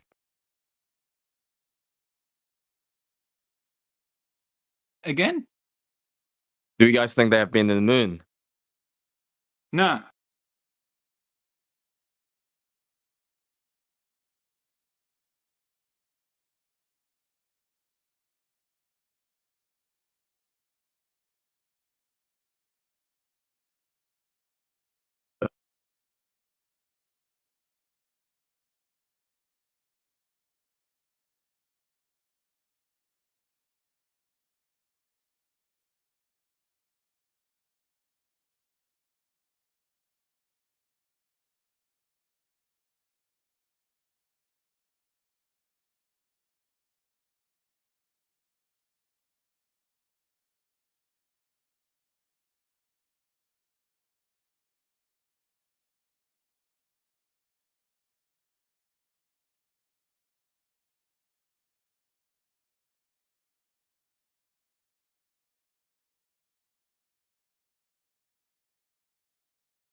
Leaf, are you here? Yeah. Can you look in the chat box? This is a nice comparison which Matrix made a couple of days ago, where he proved with refraction, you see less further. Without refraction, you see much further. So the second image, you can see that is refracted a lot. There is a lot of refraction. And then it looks like that you have a geometric horizon, but it is not. So with refraction, you cannot see further. Without refraction, you can see further. When I mentioned this, I mentioned what I heard actually a couple of days ago from Matrix, and it was genius to show it through observations. And this is the problem we have with you Globers. You request from us to disbelieve our eyes, to disbelieve observations which other people made. The guy who made this observation was a Glober. He wanted to debunk the flat Earth, and he ended becoming a flat Earth. I think this is the guy who has a PhD title.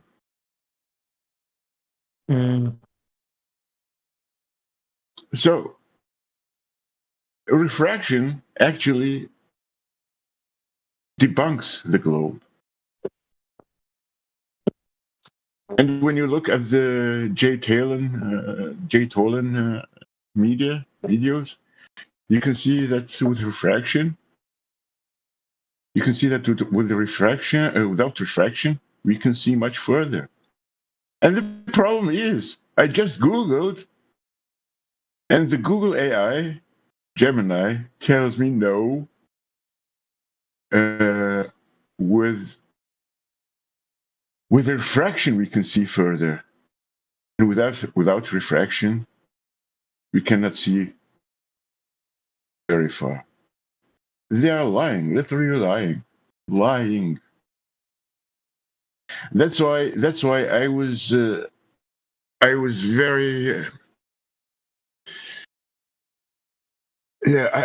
I was very sorry for my bad English. Okay, it was a great moment when I found out a fact which someone who is a glober mentioned, which shows how the globers lie, how much the globers lie.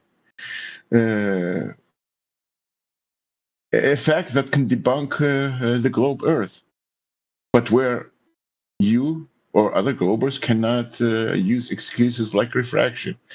For example, the temperature at the molten iron core of the Earth is above the Curie temperature of the iron. The Curie temperature of the iron, I can post it, also known as the Curie point. This is from AI Google, is the temperature at which ferromagnetic material loses its paramagnetic properties and transitions to magnetic state. And the Earth's core is estimated to reach temperatures of about 6,000 degrees. And the Curie point of the iron is much below that temperature. So, according to mainstream science, cannot have magnetic properties. So how could the molten iron core produce magnetic field? That's a contradiction. Because I also Googled what does create the magnetic field of the planet Earth, and the Gemini AI answers Earth's magnetic field is generated by a geodynamo process, which involves the movement of molten electrically conductive iron in the Earth's outer core. So that's impossible according to science, because at the temperature which we have at the core of the Earth and the molten where the molten iron core is much higher than the Curie temperature of the iron. So how can you answer that? I will post the GIF and the definition of the Curie point in the chat box. I will post a GIF where someone makes an experiment, makes a demonstration where he shows how an iron object, I think it was in the shape of a cone or cylinder, is floating in a magnetic field, and when it melts and goes above the Curie temperature, it falls down because it loses its magnetic properties. You can look at it now. I'm posting it, and this is the definition of the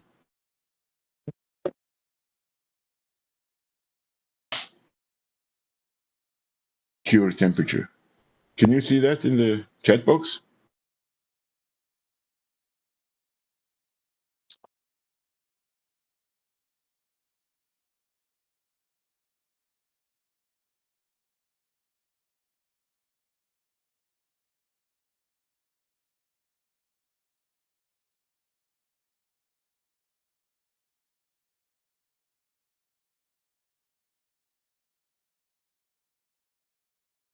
Can you see it, Leaf?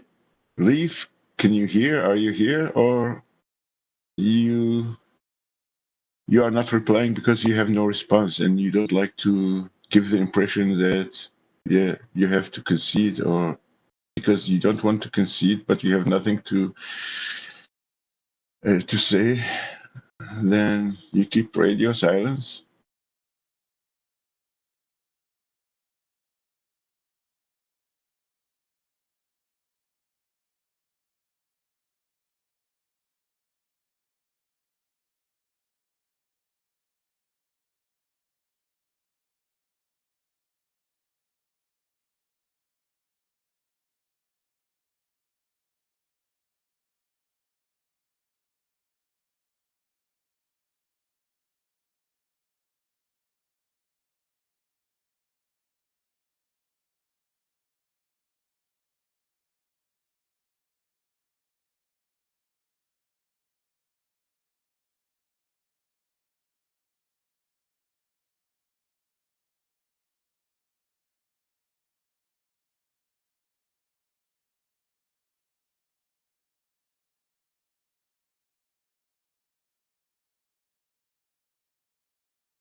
So, Leaf, the globe has a lot of holes. Actually, the globe has only contradictions. You cannot prove the curvature. You cannot show us an observation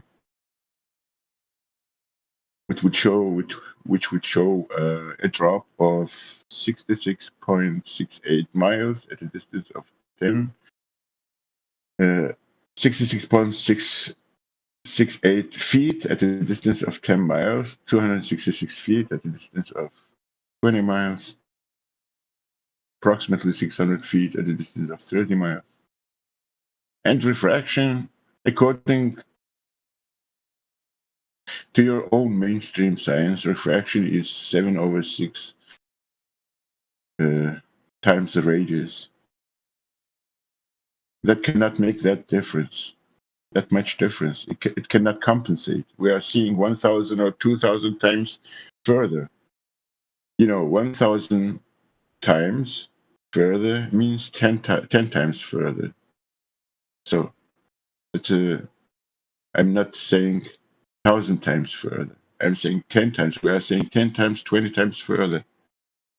And 7/6 times the radius doesn't compensate that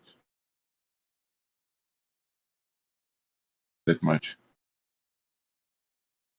So nothing is working actually. And the shadow on the moon at the lunar eclipse doesn't make sense, because the shadow on the moon does not manifest a factor which is called sine wave factor, also called S factor, which should be manifested when a shadow goes or throws itself on a sphere. A shadow on a sphere must manifest a factor which is called S factor or sine wave factor. I will post the GIF also in the chat box.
Do you see that GIF, Leaf?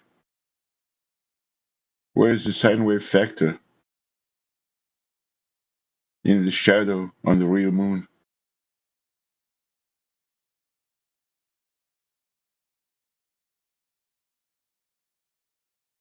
What's that?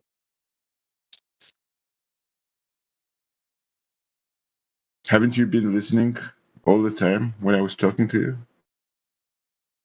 I said the globe has a lot of holes. I mentioned the Curie temperature of the molten iron core, that the temperature at the molten iron core is above the Curie temperature of the iron, and thus the molten iron core cannot produce the magnetic field, which is the claim of the globe. And then you have here the shadow on the moon, on the real moon, should manifest, as you see, a factor on a sphere. On a sphere, a shadow on a sphere should look like an S wave. It's called S factor, also sine wave factor. that is not what we observe on the real moon when the shadow goes on the moon. Can you see the comparison? What I'm trying to say, the globe is full of holes.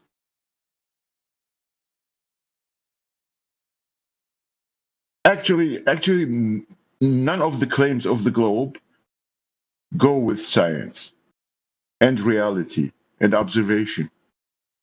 None. So what are these people building rocket ship for then? Yeah, look at you, man. You should be ashamed. We are showing you observations. We are showing you reality. We are showing you law of physics. This is a law of nature, a law of physics. This is how a shadow works on a sphere. We give a fuck. You should give a fuck about what other people say and claim. Look at you. Listen to you. How you are talking. You are saying that you rather believe a liar or someone who tells you something which contradicts the reality. No, I'm asking, so why would they build all these rocket ship for? Berserker, I'm going to ask you to take a time out, bro, because you're swearing and freaking out on this dude, and we can't have that in English. Leaf, let me ask you the question. Since the Earth is flat, why is NASA building rockets? Yeah, that's the question I'm asking you guys. Why are you asking us? I'm asking you. I don't know the answer. That's why I'm asking you. Why would I know the answer? Because it seems to me that, well, you're claiming if the moon is actually a spherical ball, it wouldn't be casting shadow in such way that we've been observing. But like Berserker said, it will be like a sine wave factor. Yeah, it's called a complex shadow. Yeah, right. So, there's no evidence that the moon is something that you can land on. There's no evidence that the Earth is a ball. There's no evidence that the Earth is a ball between the moon and the sun. There's no evidence during, a solar eclipse that the sun is between, or the moon is between the sun and the Earth. So I'll ask you again, why is NASA building all of these rocket ships, since you would be the guy that believes in the globe and knows best? Why are they making these rockets, since they're not going to be going to any rocks?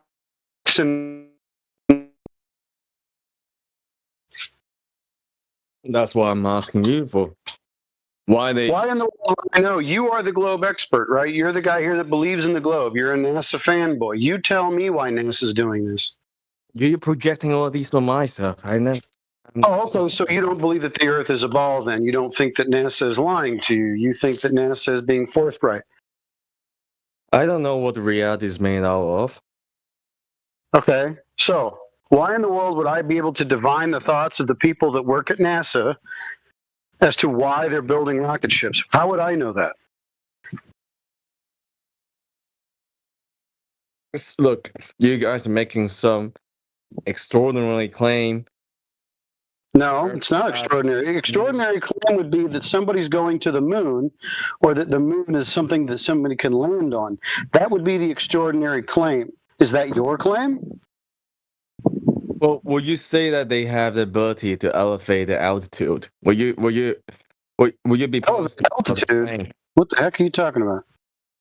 Well, the rocket ship clearly allows them to elevate to a certain altitude that's higher than that's higher than any object on Earth, right? It can climb. I don't know how high those rockets go. I don't know if those rockets go that high. I didn't make that claim. Is that not your claim, since you're the one that believes that NASA is going to the moon? Well, I'm asking, like, why would they make all these rocket ship? And I don't know. I just told. Why are you asking me? How would I know?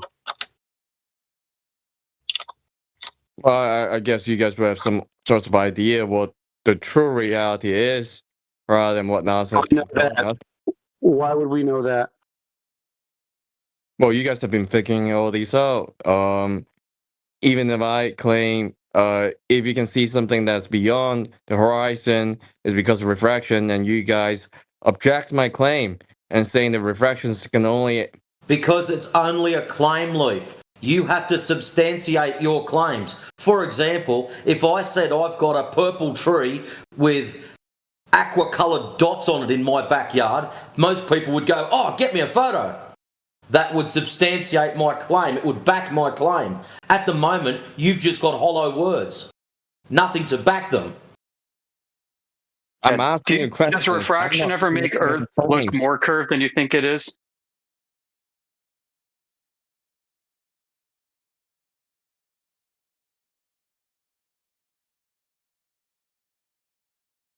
So, let me ask you this.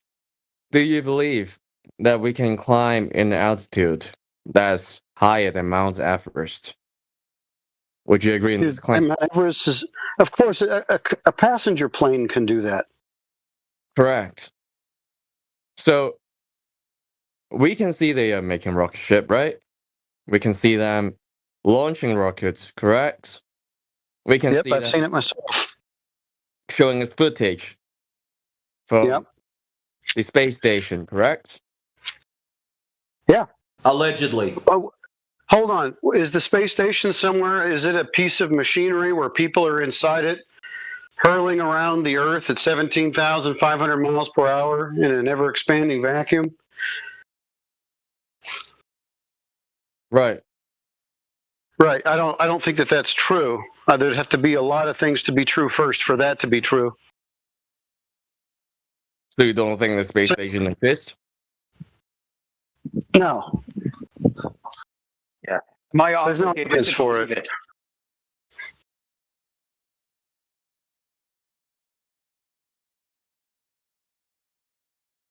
It's the same problem. There's no evidence for it. You just saw something on TV and you believed it.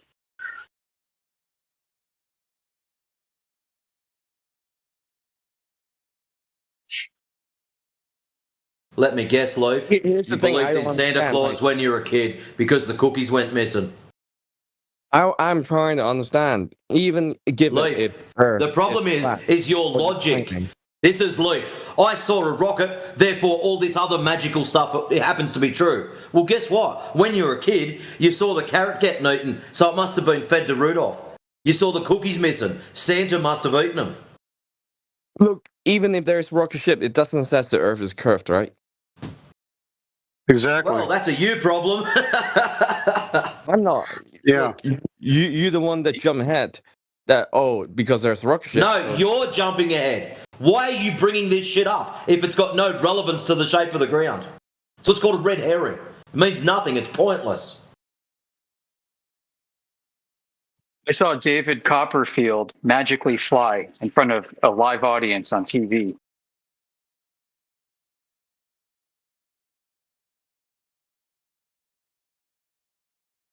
Must be real then.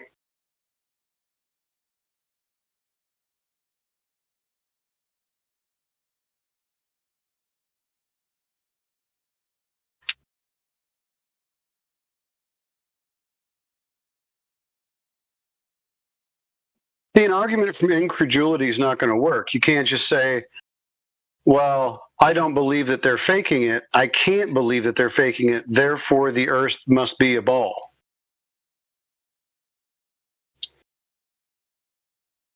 Here's the thing. I would say it's not necessarily to reject the existence of the moon or the existence of Mars just because. Hold on, bro. Hold on. Whoa. At what stage did Says Who say, I reject the moon? Come on, Leaf. You know at night time we can walk outside and see it. No, Berserker. Leaf, be very careful. I have yet to hear any flat earth person say they reject the moon. I think what you were meant to say is we reject the moon landing. Berserker says if the moon is actually a spherical object, it would have been casting shadows. Way different than... He was using the shadows as an example, not as the moon does not exist. Please start listening to the conversations. And no one's denying the existence of the moon. Now, what the moon is and what the moon is made of and its distance and all that stuff, we have no idea. Is it possible that it is an object that we can land on it? I don't know. You'd have to have evidence for that at first. Right now, it's just a light in the sky that does a lot of strange things. I mean, a lot of strange things. Is it possible the moon is just another reality? Another reality? Is it possible? Is it possible you're just a brain in a jar? Yeah. Where do these is it possible stop?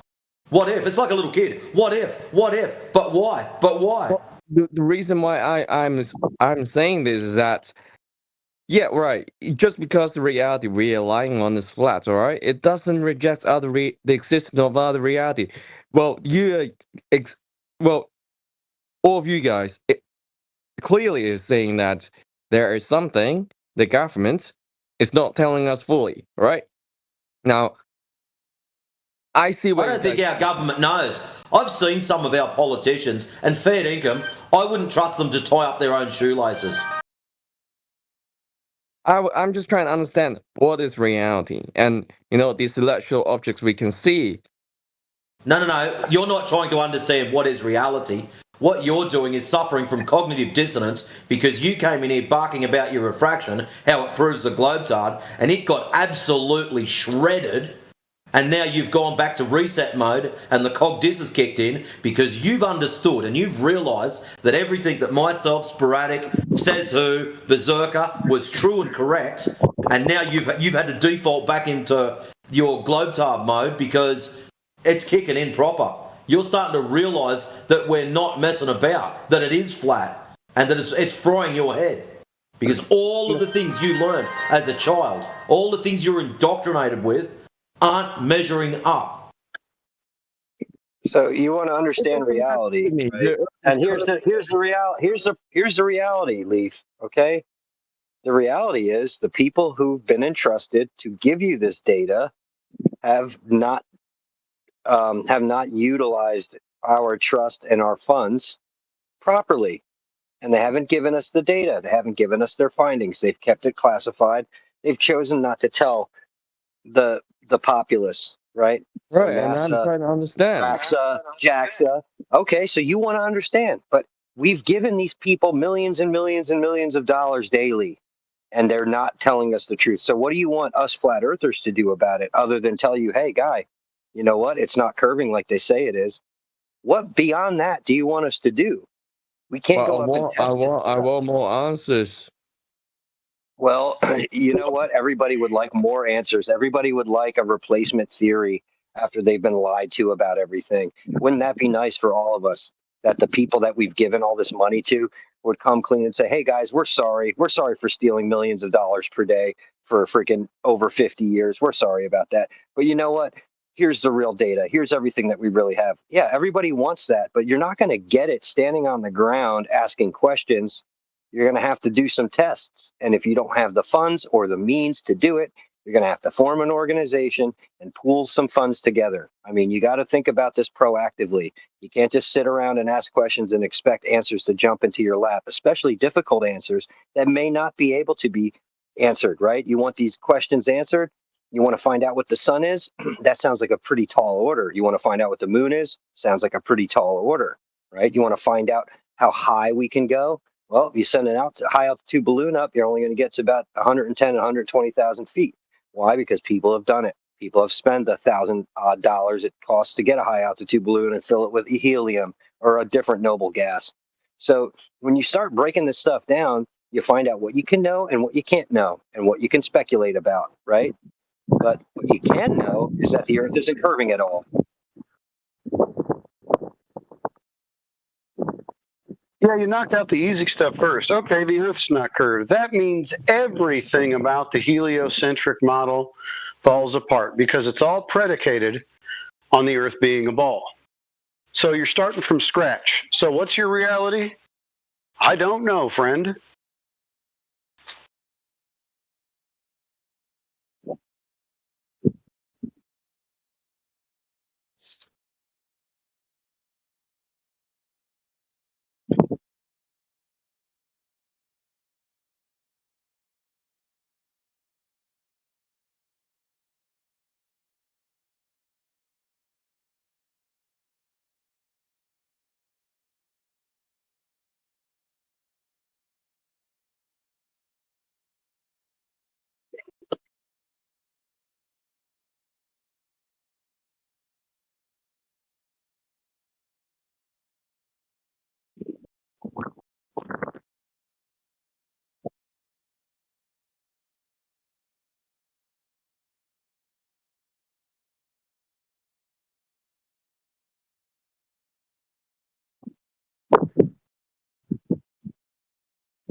Got my Ellie in the text chat, not in the VC.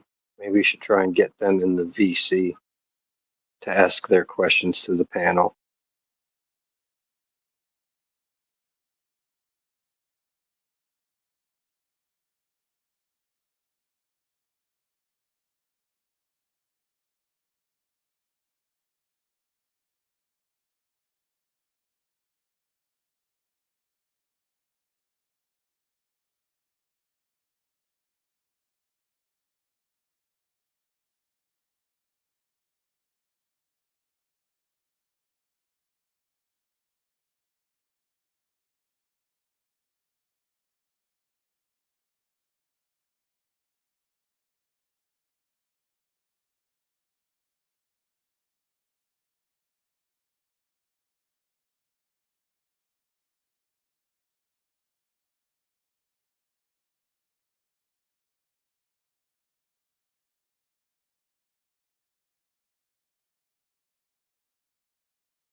So that is not true, McKelly.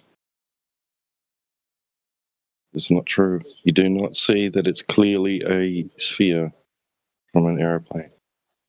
Not by a long shot. Maybe you think they're listening on YouTube, T-Dub? No, he's in here. He's in the VC. Is he? Yeah. Where's she? Oh, okay. Oh. Okay. So he joined the VC, but doesn't want to unmute. Interesting. Says they can't talk. Maybe they don't want to dox themselves. Oh well. It's not a way of thinking, it's an observation. Just like Grim said.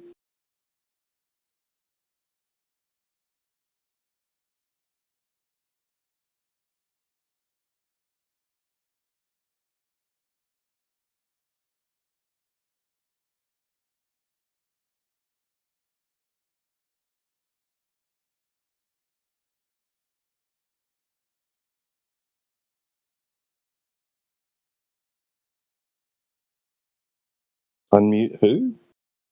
Man? Who's man?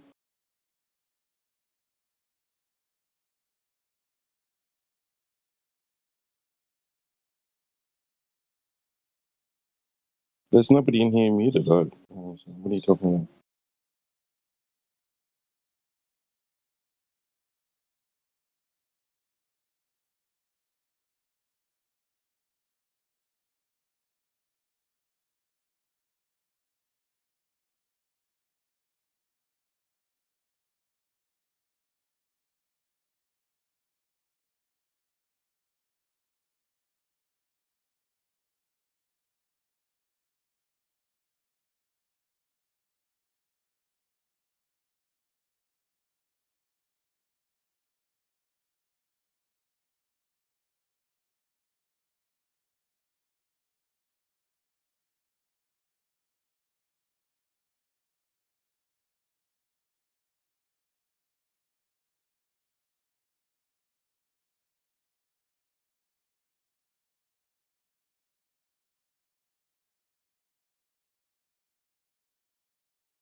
Oh, I see. Well,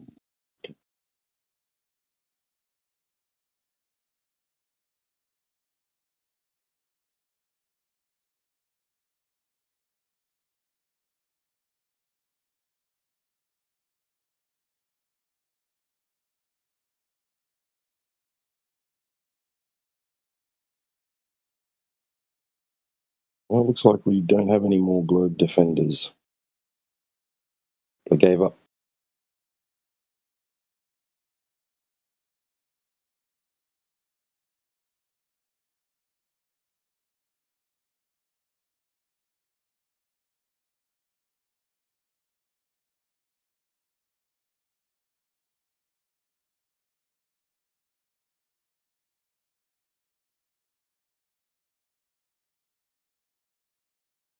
Maybe Maxim can help.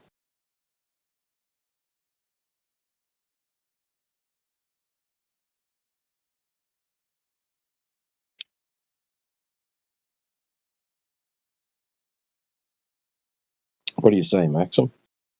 Can you tell all the flat earthers why the Earth is a globe? I don't know, guys. I don't know. I want listening you. You just want to listen. Do you have any questions for us?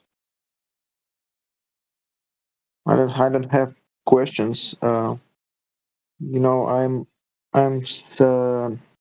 learning English language, and I'm download Discord right now for search some Discord channels like this for I can practice listening English.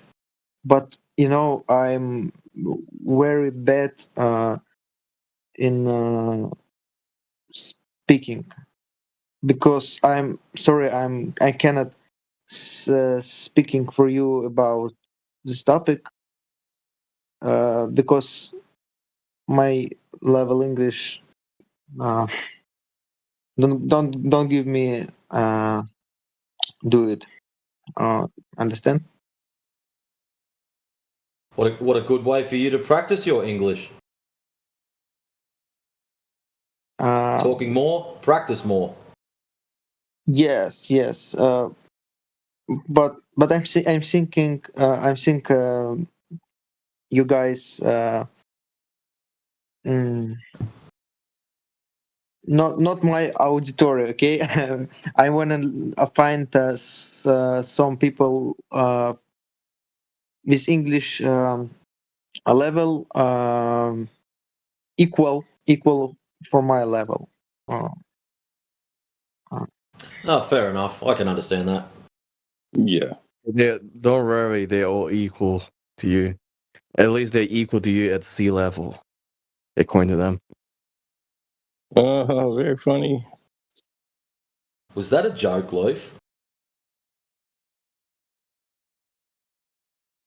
No, it's facts, right? Hey, you're the one who says that you see a boat going down, right down over the horizon, without it changing its elevation. Now, how does something go down without, going down?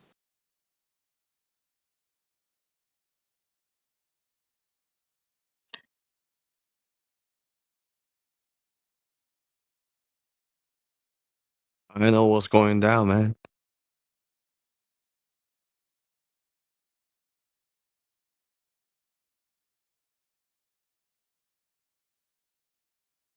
Right, so boats don't go down, do they, past the horizon?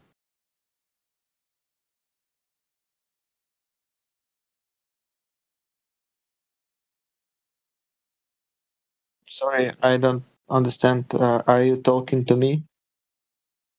No, it's okay. I was talking to Leaf, rubber ducky guy. Sorry, I'm very bad understand you because I think you native speakers and it's hard for my level pronunciation English. That's fine. You know, I read technical documentation, books on English, listening YouTube video, podcasts, but when I'm start listening really people how really people saying, and I'm trying speaking with people, right now it's hard to me very. It's like you stop speaking on your English on your language. Imagination is you stop speaking on 1 month. You forgot uh, you forgot for fuck. Sorry. I understand. I understand. You sort of you forget some things, and it just takes practice. That's all, right? Yes. So I read many books, intermediate level, but and it's surprise for me. I think what I'm start speaking and it's be more better than now. It's two different independent lines. Reading and speaking. It's surprise to me. I'm not thinking, but and you know I'm live in Russia and I cannot find people um, who also studying English, and very hard to find finding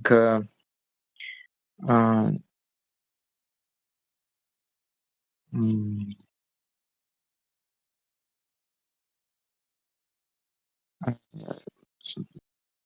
companion for dialogue.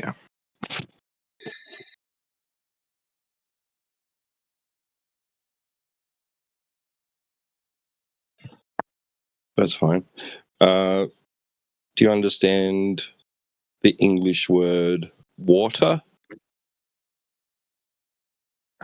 Yes, water, aqua. Water. Very good. Yes. Do you understand the word level? Yes. Okay. Level.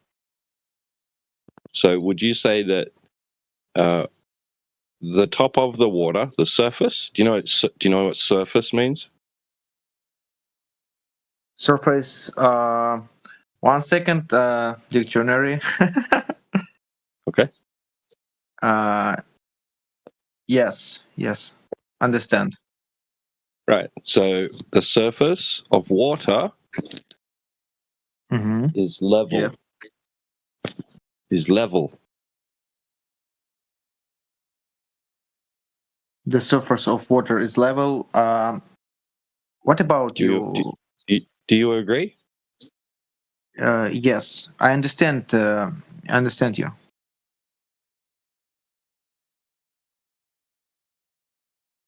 Very good. What were you going to ask?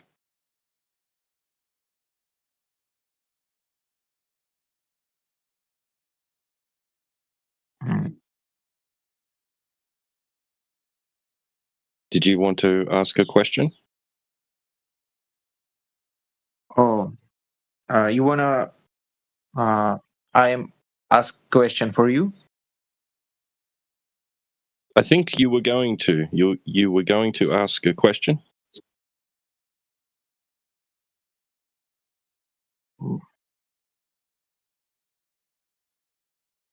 Because you said, what about? And then you stopped because I was still talking.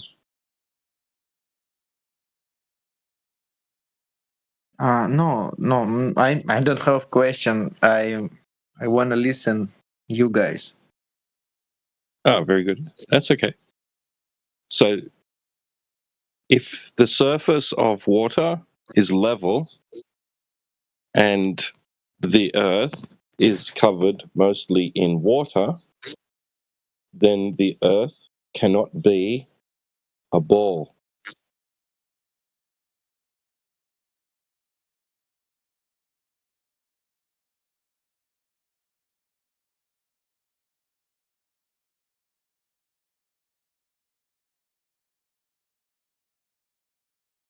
Did you understand? Yes, I understand.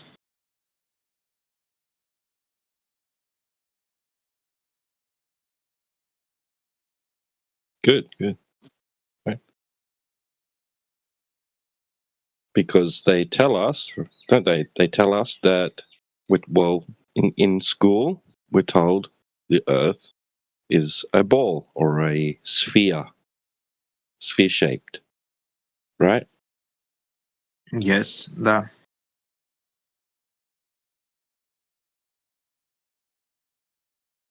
Right, yeah. But if water is level, then it's not a sphere.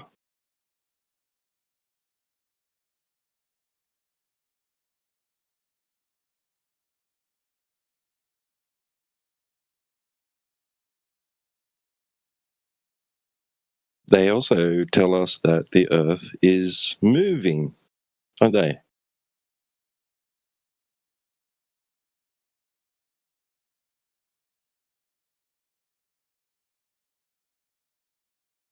But you don't experience that. When you go outside, you don't think to yourself, "I'm moving." Right? The ground is moving. You don't think that, do you? I start translator for give you my question. If okay, yeah, that's good. Okay.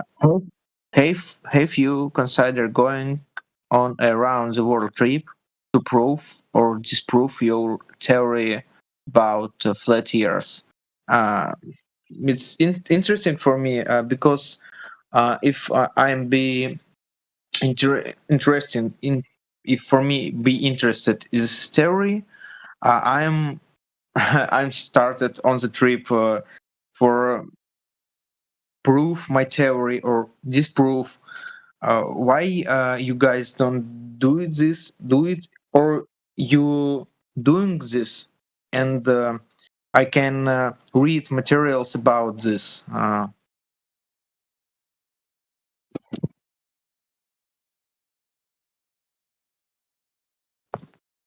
So, are you talking about going, traveling around the world, right? Around the Earth. Yes. Right. Well, if you were to go around something, you'd be going in a circle.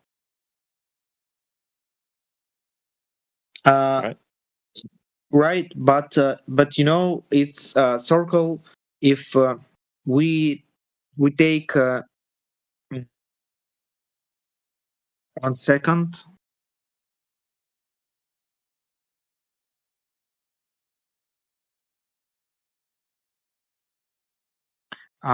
You know, one plane.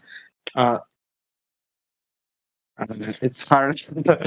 It's hard speaking about so topic with my level English. But it's very interesting. 1 second, I'm get the translator. That's all right. Take your time.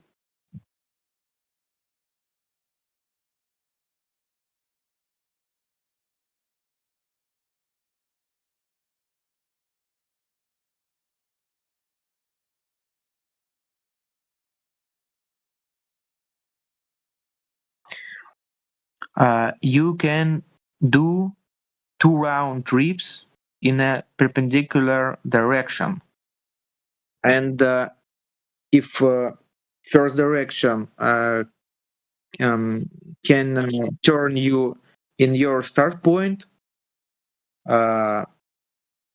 2 trip show another result, and if earth flat, 1 or 2 trip can prove you this or disprove. It's not many time, and you can prove or disprove it for yourself on all all life, and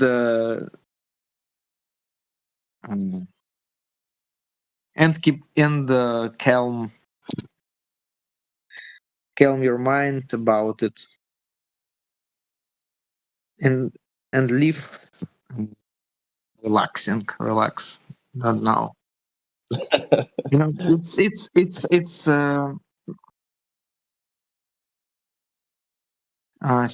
second. It's very verifiable. Or check it. You can test it or no. What? It's my question.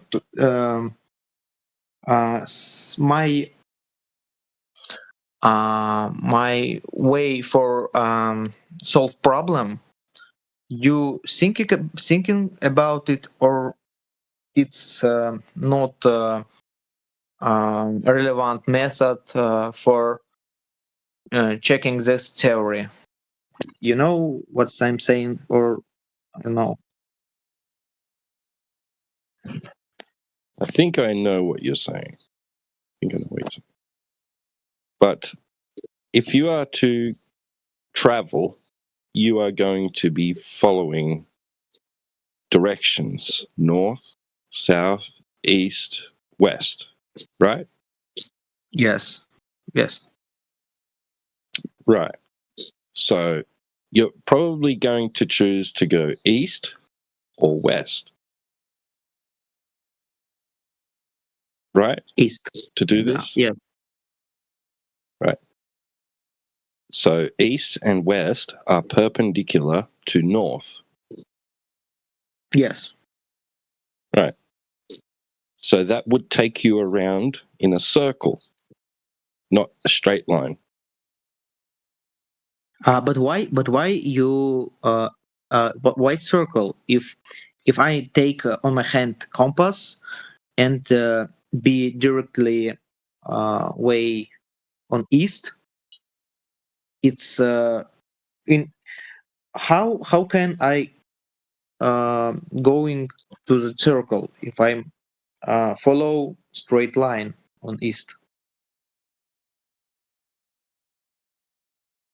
Because east and west are 90 degrees perpendicular to north. Yes. And to maintain an easterly or westerly heading, right, to keep going east or west, you will have to turn, because as soon as you don't turn, your compass is going to tell you that you're no longer going east anymore, that you'll be going southeast or southwest.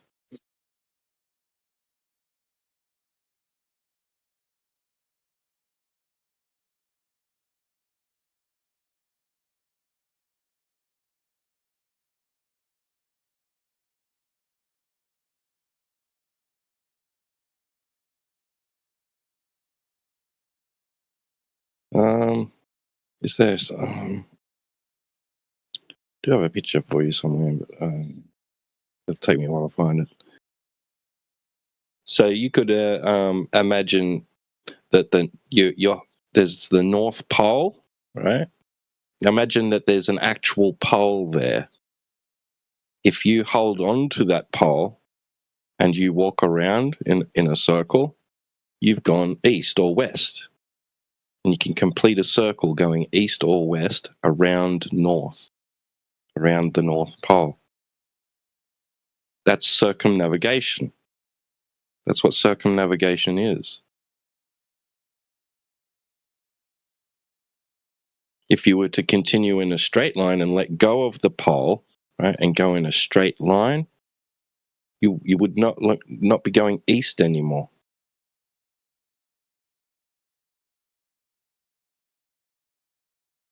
You'd have to correct.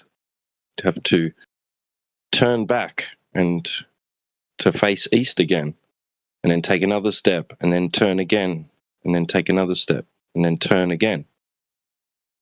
To keep going east, because east is not straight. East and west are not straight lines.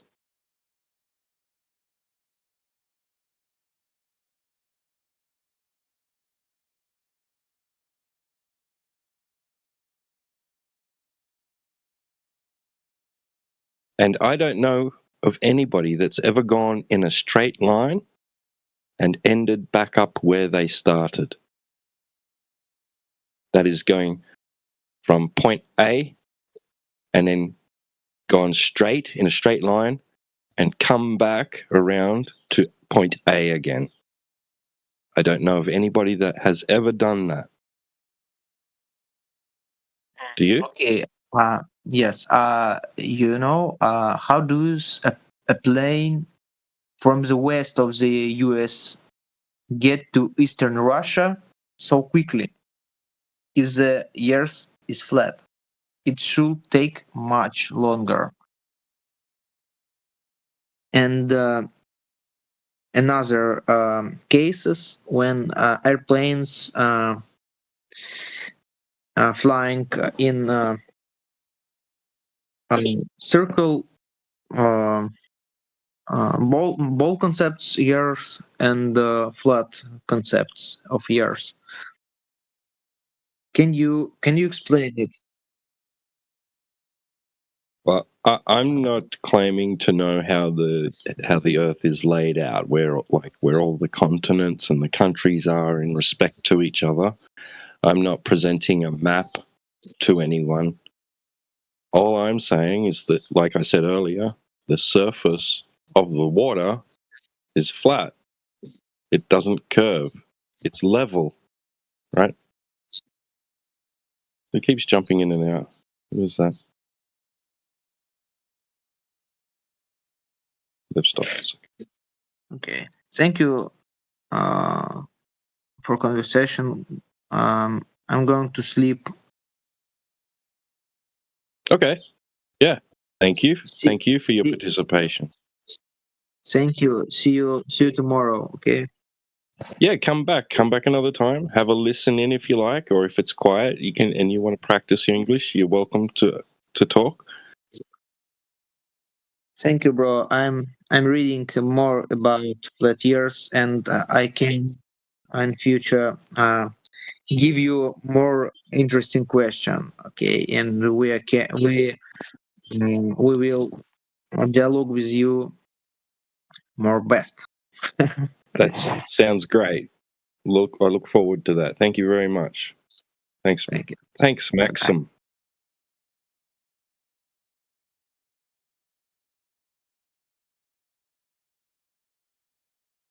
Now, who keeps doing that? Who keeps jumping in and out? We get him? Somebody get him?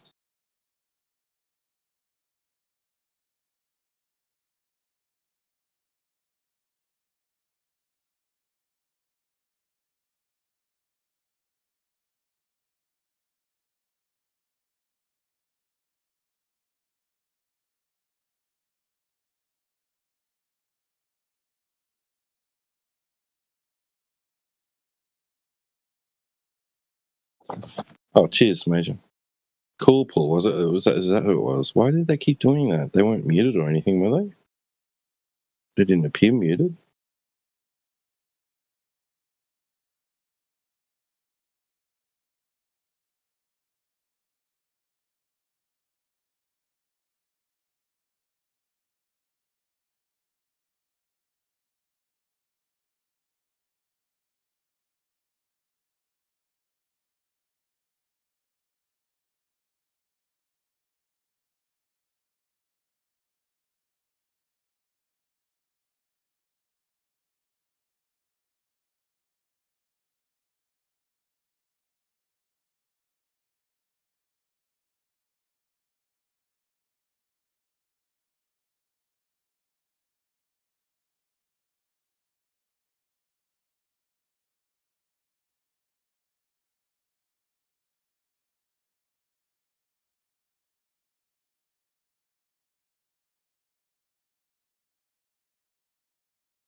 So, who we got left? Leaf and Joka.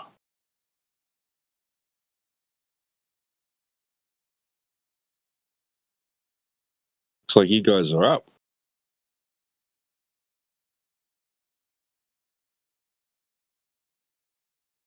You want to tell us more about how level isn't level?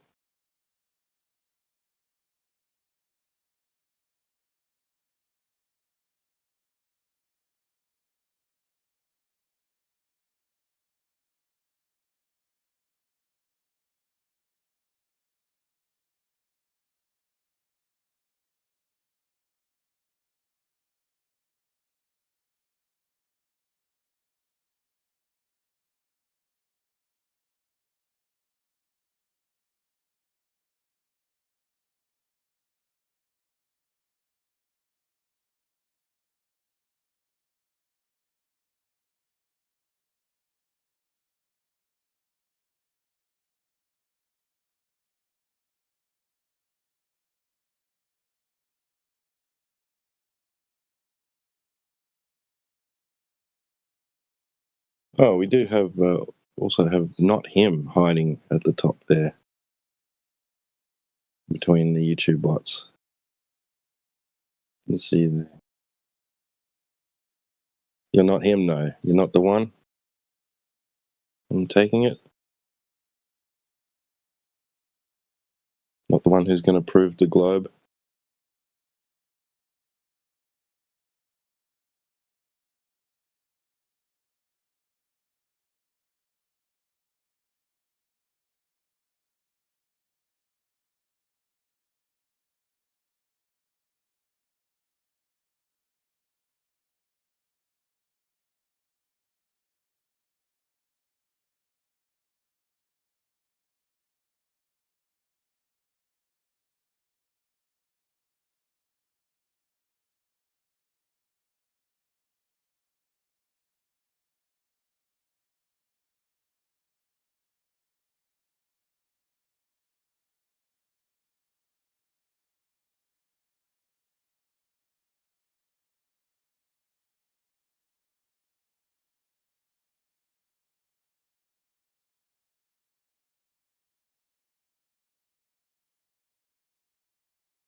Yeah, that plane is going to be parallel with the horizon.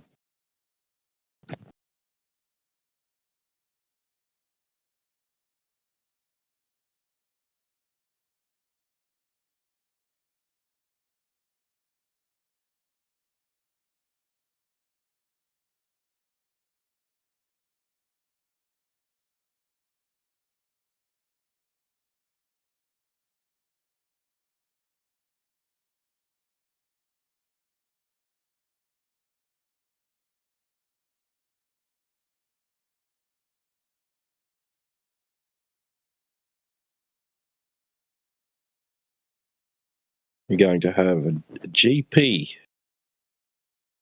So you're going to use your plane as reference to horizontal. You're going to get an elevation angle, and then like to a celestial object, and then there's going to be a line comes down from that object to meet your plane, and below that, on the surface of the Earth, will be the GP. That's a right angle triangle.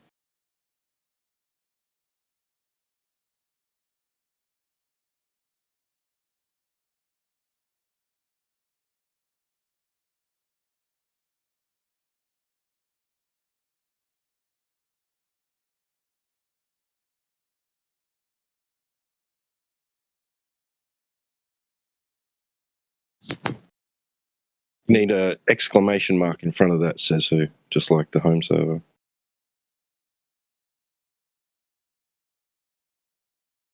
I just saw it now. Okay, thanks, man. I'll get it once at some point, you know. I feel like a boomer at this point because they keep changing everything. Yeah, I've tried putting like it into my smartphone, like into the dictionary, like custom words. So I've tried putting them in there. Go to type it in and it doesn't come up as a suggestion. So I don't know what I'm doing wrong. I'll just have to keep doing it the old-fashioned way.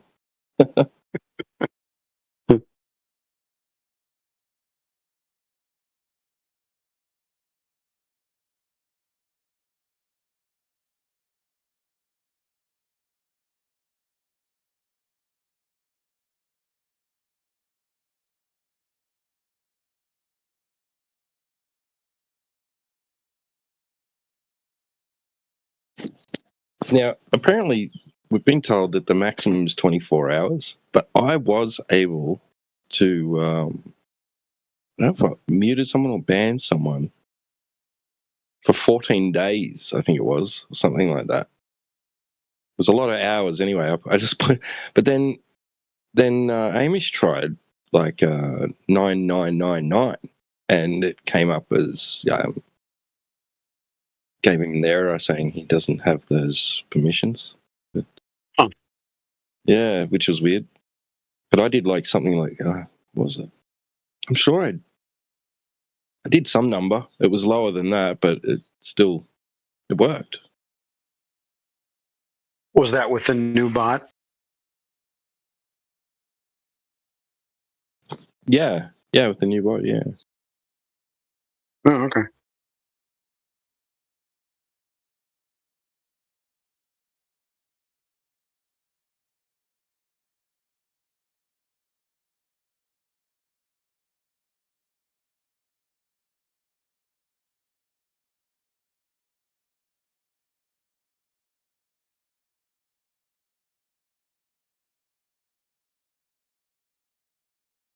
Yeah, Grim.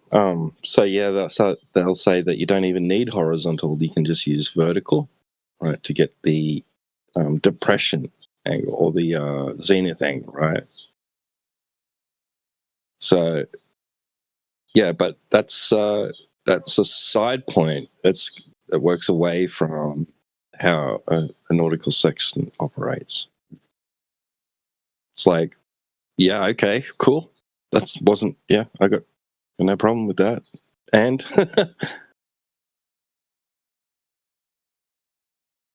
like really, it's like, because nobody's saying that there might be other ways that you can achieve the same results. It's just that the point, the elephant in the room is how you use a nautical sextant, right? Its function and what you achieve with it and what you require for it, right?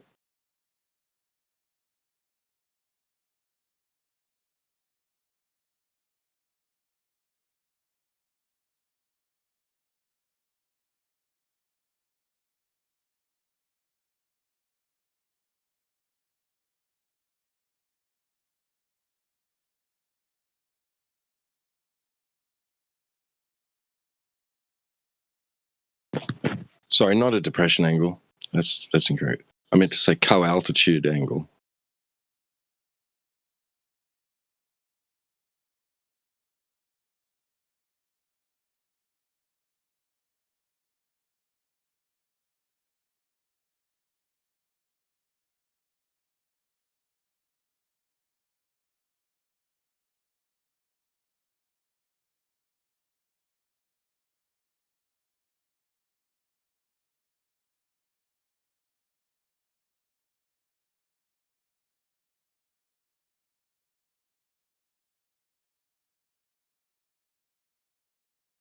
Holy shit.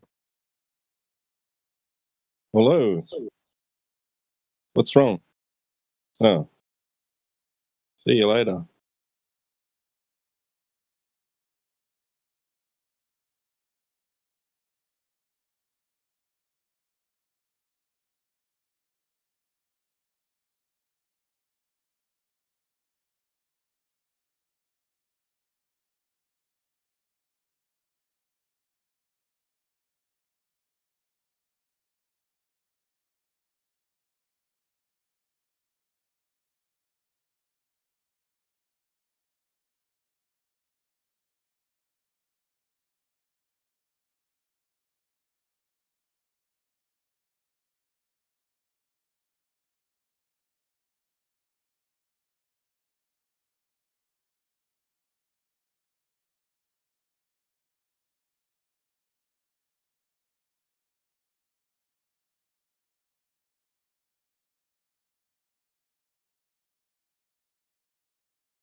Indeed, Professor.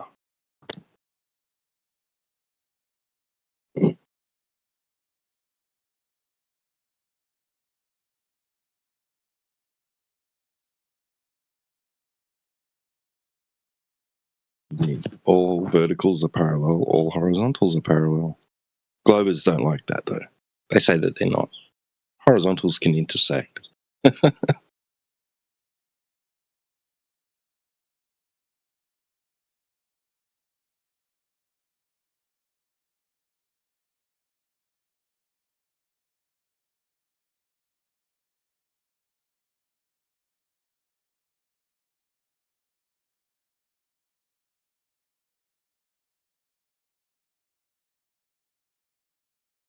Yeah, Grim, that's true. Yeah, that makes the Earth a globe. Indeed.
How about Ivor? Is that how you pronounce it? Ivor? Sitting in there. Just sitting there. Not much is happening. Feel free to open up your mic and say hi.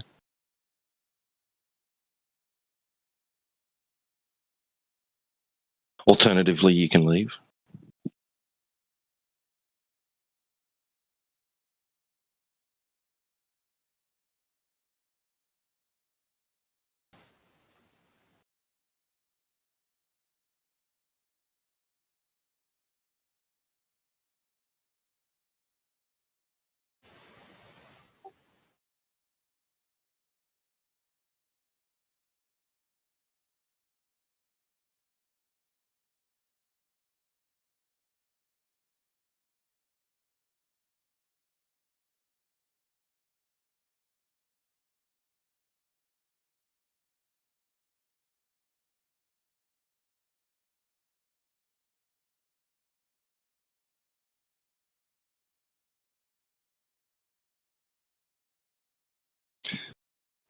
Well, we're just left. The only global we've got left is Leaf, who isn't sure what reality is. So, yeah, we're fresh out by the look of it. And I'm not sure about not him. Don't know what his position is. He's remaining silent. Could be AFK, asleep, not interested in talking. Who knows? I don't know. Might not have hands.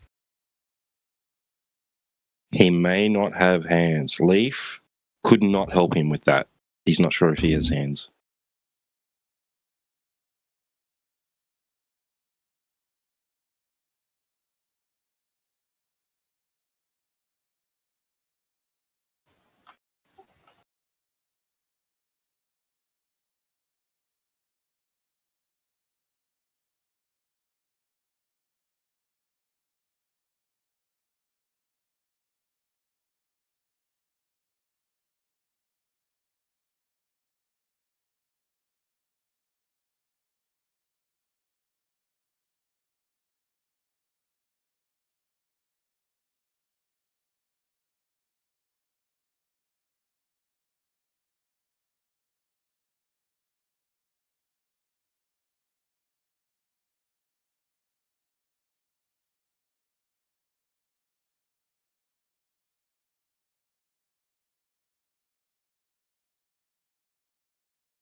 One of the high priests get that guy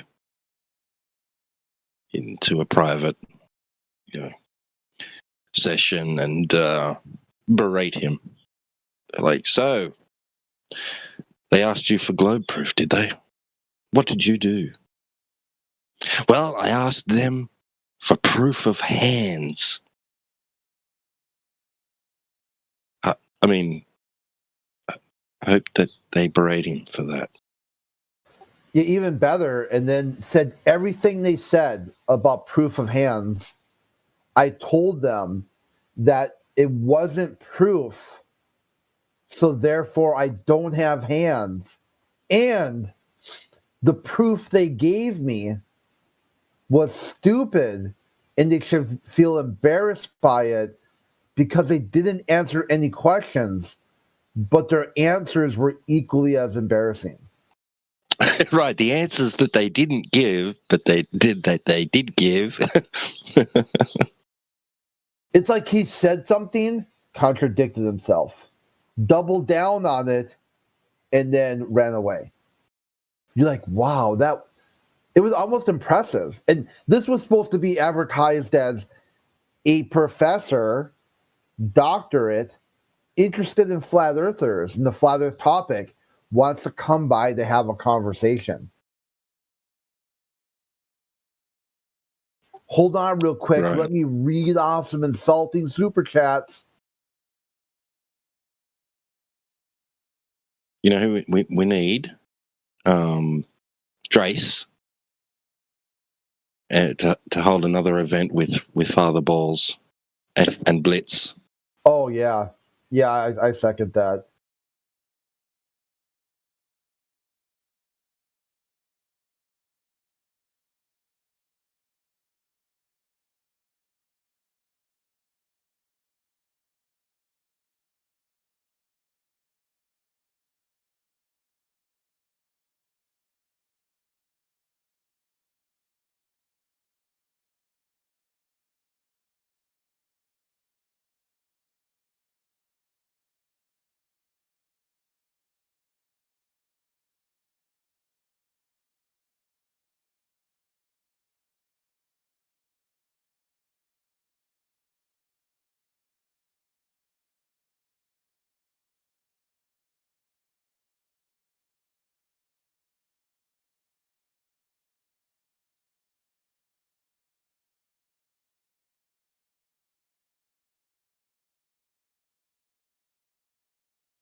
taking.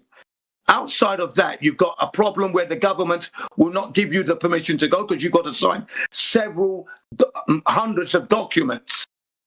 Okay, because the region you may be going may be crossing 3 or 4 zones that belong to other people who have signed the Antarctic Treaty. So you've got to go to these countries to get permission. So there's a problem right there. Then the only way you could go to Antarctica for your enjoyment would be through an organized tour. Now, the organized tours restrict you from where you can go for your safety. So you're under their guidance and their protection whilst you're under their tour. So, and wherever you go, you are accompanied with the staff. They accompany you. So you couldn't go off on your own and go in a direction to go and meet this container if you could. Impossible. So these are the reasons why you can't go to the container or go to the edge that you think there might be. Okay? That's what I'm trying to tell you. Jin. Okay, thank you. Jin, okay, so now you gave me a task. I am giving you a task. Do it. You don't say it impossible. If it is impossible, you cannot answer it then. It's impossible because I don't have the money. No. I don't have that money. Collect it. I don't know. If you want me to prove, collect it. I don't have the money then don't to speak. do that. Then don't give these excuses. Let them respond. I would love to do that, ladies and gentlemen, but I don't have the finances. Jesus, just let the guy respond. Yeah, well, I'm trying to respond. I don't have the money. Thank you. That's it. I don't have the money to do that logistics. Okay. You know, once you got to Antarctica, you're not going to be able to buy any fuel to go anywhere. You're going to have to walk. Well, we don't even know if Antarctica is the limit. I mean, we don't know. The bounds and the extents and the limitations are unknown at this time to us. Does that mean that we're wrong? Does that mean we're wrong about the Earth being flat, God? Okay, so T-Dub, how far we have gone to Antarctica? I asked you a question, bro. How will I have to ask you that how far we have gone. According to that, I need to answer my question. Hey, bro, Yeah. Come on, bro. Come on. You're not even answering his question. Okay, what did you ask? Can you repeat it again? He's not even listening. I said the bounds and the extents and the limitations that we can travel horizontally are yet unknown to us. Does that mean we're wrong about the Earth being flat? Okay, how is it yet unknown to us? Like, because you are saying it? No, You're not answering his question again. Wait, how will I answer? Jin, come on. Does it mean we're wrong? I have to Does ask it mean him. we're wrong? You're proving you're dishonest. That's what you're doing right now. No, Indio, wait. I need to ask him, like, how it is according to him. No, he asked you. He'll answer your question when you answer his. So I have to ask him all the, side by side things. Yeah, right? you can do it like, next, how is it dude. not? You're next in line. Do first. Go answer the question. No, it's not yes, no question. I have to ask him, like, how is it not advancement? How? Because of he's saying it. We have gone it. We have gone to it's as far unknown as to we me can. because I haven't explored. So if you haven't explored, so that's what I'm asking. Okay, if you does haven't it mean explored, does it mean I'm wrong? Does it mean I'm wrong? Does it mean I'm wrong about the Earth being flat? Okay. So T-Dub, no, it's not. You are not wrong. Answer the freaking question. You're going on mute. You got 1 second, dude. No, okay. So T-Dub, you are not. Okay, I'm answering him. Just shut up. Yeah, T-Dub. So okay, Yeah, you are you're gonna not shut wrong. up right now. Okay, so T-Dub, then you are not wrong. But the thing is, I have not moved from my house, but I have a choice that I can move. So this is the answer. Like, if you're not moving from your place, that does not mean that there is no advancement. I mean, of course, it's no advancement for you, but not for others. Those who have gone to... That's a different question. That doesn't answer his question. That doesn't answer his question. You're talking about whether humans advance or not. Who cares, dude? That wasn't the question. The question was. What did he ask, Indio? Tell me. He said. Tell me. Does not knowing the extent and bounds of the Earth, like how big it is, or whether there's an end, does that mean he's wrong? Does that somehow make the Earth a globe? No, but that does not make it flat either. Like, if you don't know the end, you cannot conclude no one said it did. It can also extend to. Guys, hello. Want to know what makes it flat? Shut Can up. you guys hear me? Wait, who is? Just one thing. Wait, who is that? No, you're interrupting. You're being rude. If your parents were here, I'd smack your parents for not raising you right. Yeah, Okay. Indio, go ahead. So, say you're in the desert and you're lost and you don't know how big that desert is. Does that mean the desert's a globe? Or is it flat? No, it just means that you don't know how big it is. It doesn't mean anything. We know the Earth is flat by how flat it is. That's how we know. Has nothing to do with knowing the Indio, bounds of can it. it be? Okay. So can it be Unless you're flat? gonna make the argument how that much we're we on a have- giant flat spot on a giant fucking huge ass ball that's way bigger. Is that your Yeah, argument? this can be. We're just on a flat It can spot. be. We don't know. Ugh. It can be. I mean, if you So how don't big- have any proof, how big I is also your don't flash? have any proof. But we have. No, we have proof the Earth is flat. We have proof. At least the section we're in. No, you have. Oh, you have proof only for the recent model of Earth, which is like according to Models don't whatever prove things, calculations you provide. Okay. According to listen, what- brother. Doesn't matter what calculations I do. I'd have to go out into reality and test them, right? Bro, that's what I'm saying. Whatever 66 feet and 21 miles, whatever the 3 miles concept, etc., you did, it can be respective to this Earth model. But who knows how Earth is, Earth how model? much big? What? Which Earth model are you talking about? The NASA model or whatever the. That's Yeah, no, the globe they model. say 3,959 mile radius.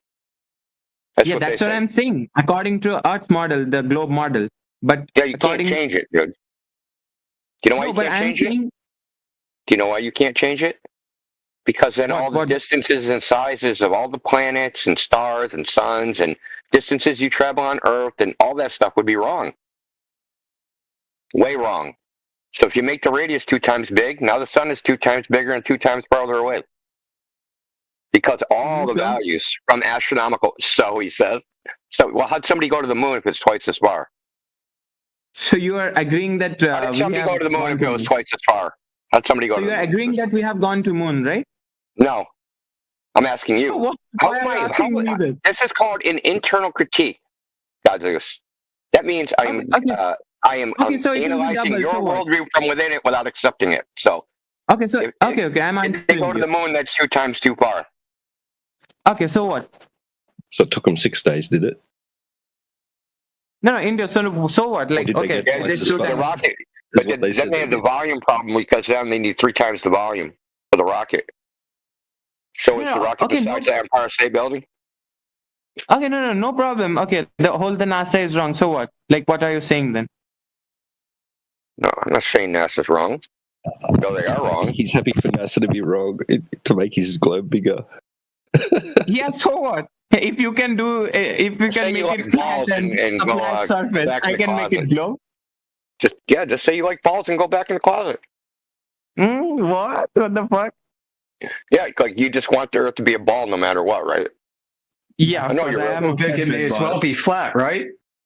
I'm obsessed with ball. Big ball. Wow. The degeneracy found us even in this server. No, because it's your limitations that you can conclude that it's flat. But I can think big. Limitations we tested. What We falsified limitations? those. What limitations are you talking about? Limitations of whatever you mentioned and T-Dub mentioned that advancement of human. What? But I can imagine big. You're the only one who talked about advancements of humans. Mhm. I Yeah, don't I even know can what think. that means. What is advancements of humans? What is that even? No, T-Dub mentioned it that like humans are not that advanced to He didn't say that. That's your words, not his. Okay. Ask him. Okay, he's here. T-Dub, didn't you mention this?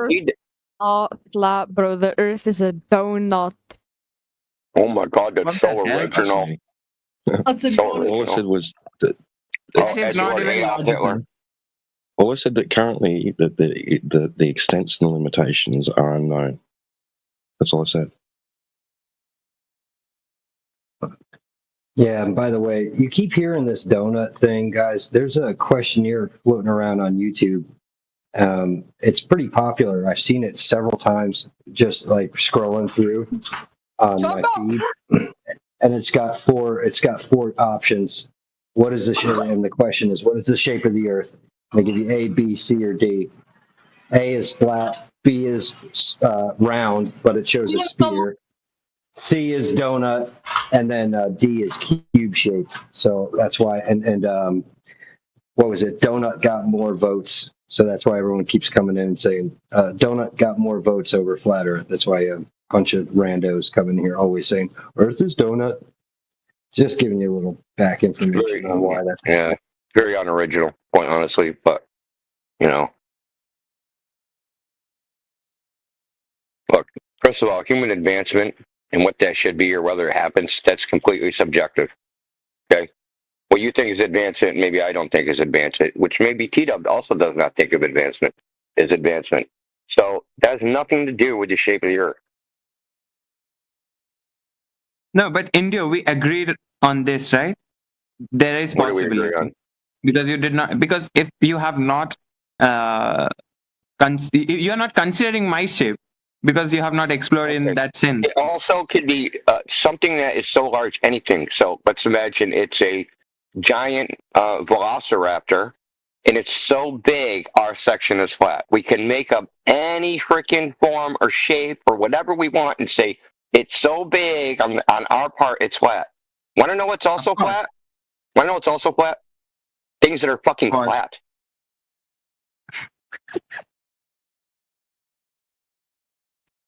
That was funny. Instead, you have to run away to La La Land and run away into your imagination. My God, it could be a freaking poison ivy leaf we all live on.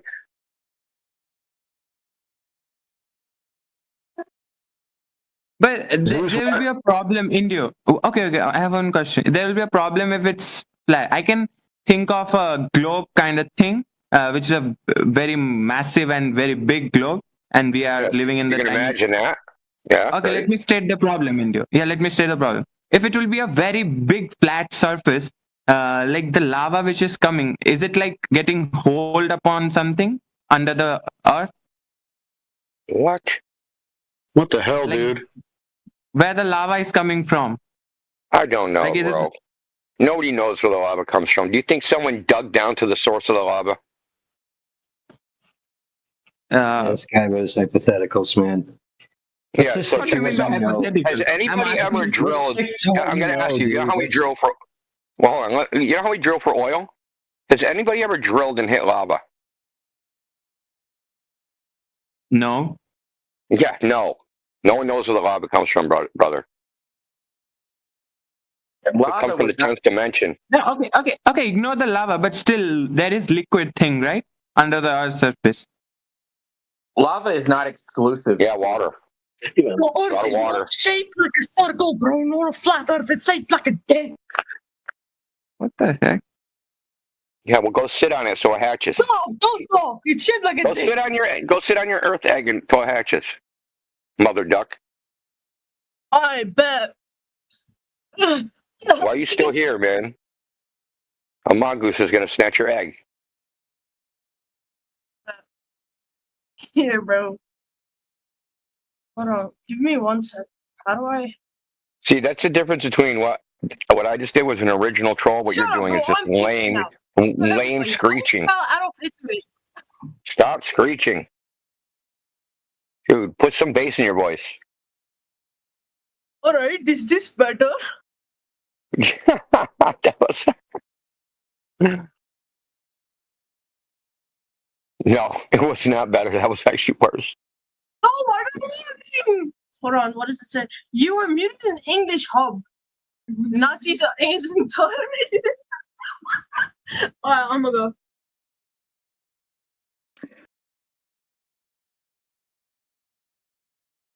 Oh, to be young again, eh? Yeah. Confused.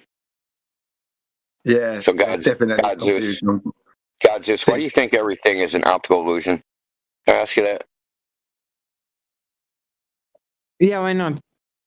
Why do you think like your experience of the world is just like a giant illusion? Like it's spinning, but you don't feel it spinning. You see the sun move, but it's not moving. You're actually moving. It looks flat, but it's actually curved. Like, what's up with that, dude? Like, why do you live that way, man? Sounds It can be delusional. illusion. Yeah, really. Then what are you trying to convince us of? To participate in your delusion? No thanks. You know how crazy you guys sound when you come in here? It just looks flat, but it's actually a big ball. And then you guys say, well, you can't know anything. Like, what are you trying to convince us of? To not No, know wait, I anything did with not you? say that. Indio, I did not say that. Jin said that.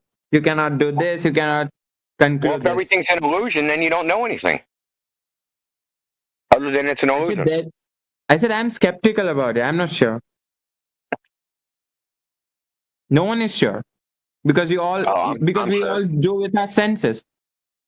If And someone is blind and dumb and does not have any kind of 3 senses or 4 senses, how can he conclude? How can you make him understand? well, he has limitations. But I don't have those Yeah, but limitations. that limitations, how can you make him understand? Well, there's actually I got like a short clip on my YouTube video on my YouTube channel of a blind guy named, I think his name's Tommy Edison. He's been blind since birth. As in, he's never seen anything in his entire life. He has no optic nerve at all. He's never seen anything. And in the clip, he goes, "They say the Earth is a giant ball." He said. Then he says, "I'd have to see it to believe it." Okay, so this is a blind person that only knows things by touch. He knows things by touch so good, people send things to him, and he tries to guess what they are. Like they'll 3D print things, and he tries to guess what they are by touching them. And he gets like 9 out of 10 right. They sent him like the Eiffel Tower. Now remember, he's never seen the Eiffel Tower. He's only heard it described.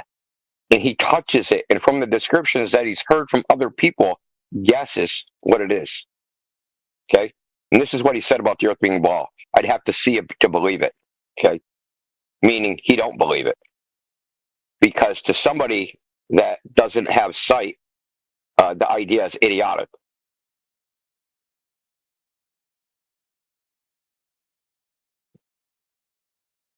Okay. Well, I mean, listen, if they didn't show you videos on a screen, man, you wouldn't believe it. If nobody told you the Earth is a ball, you wouldn't have figured it out yourself. Said, "Oh man, I think I'm on a giant ball." Someone told you course, I would- something. They showed you a bunch of pictures, and you're like, "I I would- believe that." Yeah, I would call it flat if I would have never seen. Yeah, that's right. Yeah, but now if I've seen it, I am now skeptical about it. You saw it, and now you're skeptical after you saw it. Like skeptical about if it is flat or not. Why? Because I Because gave someone you. put an idea in your head. Yeah, I gave you a proposal of a big ball. Yeah, but it's silly because you can propose any absurd thing. We could be living on a big toe, a giant, right? Is that possible? We're like living in the fungus on the big toe of a giant. Well, yeah. Yeah. But that's not how we do things as human beings, because then we'd have to disprove every possible freaking imaginatory thing, right? So the way we do it is you make a claim, then you present evidence for the claim. It isn't like all claims are possible, and then you have to disprove them one by one. That's impossible. You couldn't disprove every iteration of someone's imagination. Yeah, of course. I mean, your claim is proved, but it is proved in, I mean, it also has some limitations to some extent. You cannot. Listen, I mean, you don't know how let's say big you it got is. up, right? Let's say you got up and you walked through your house and you saw 2 of everything. What would you do? Say you had double Two of vision. everything? What? Yeah, you Okay, saw okay. you had double vision. What would you do? Double vision. What? Go to the doctor. I'd freak out. Yeah. No. Yeah, you freak out. You go to the Okay. doctor. Why? Yeah, yeah. Why don't you just say I can't trust my senses? Because doctor. Yeah, because you actually trust your senses. in reality. Now, you can say you don't trust them, but it keeps you alive. And if you didn't trust your senses, you'd be better than a doornail. You'd try to cross the street, you'd see a car, and you're like, oh, that's an optical illusion. And you just walk into the street and get run over. You're like, that's not really my bone sticking out of my arm. That's an optical illusion. See how absurd it becomes really quickly? It just becomes a nonsense way of interacting with the world.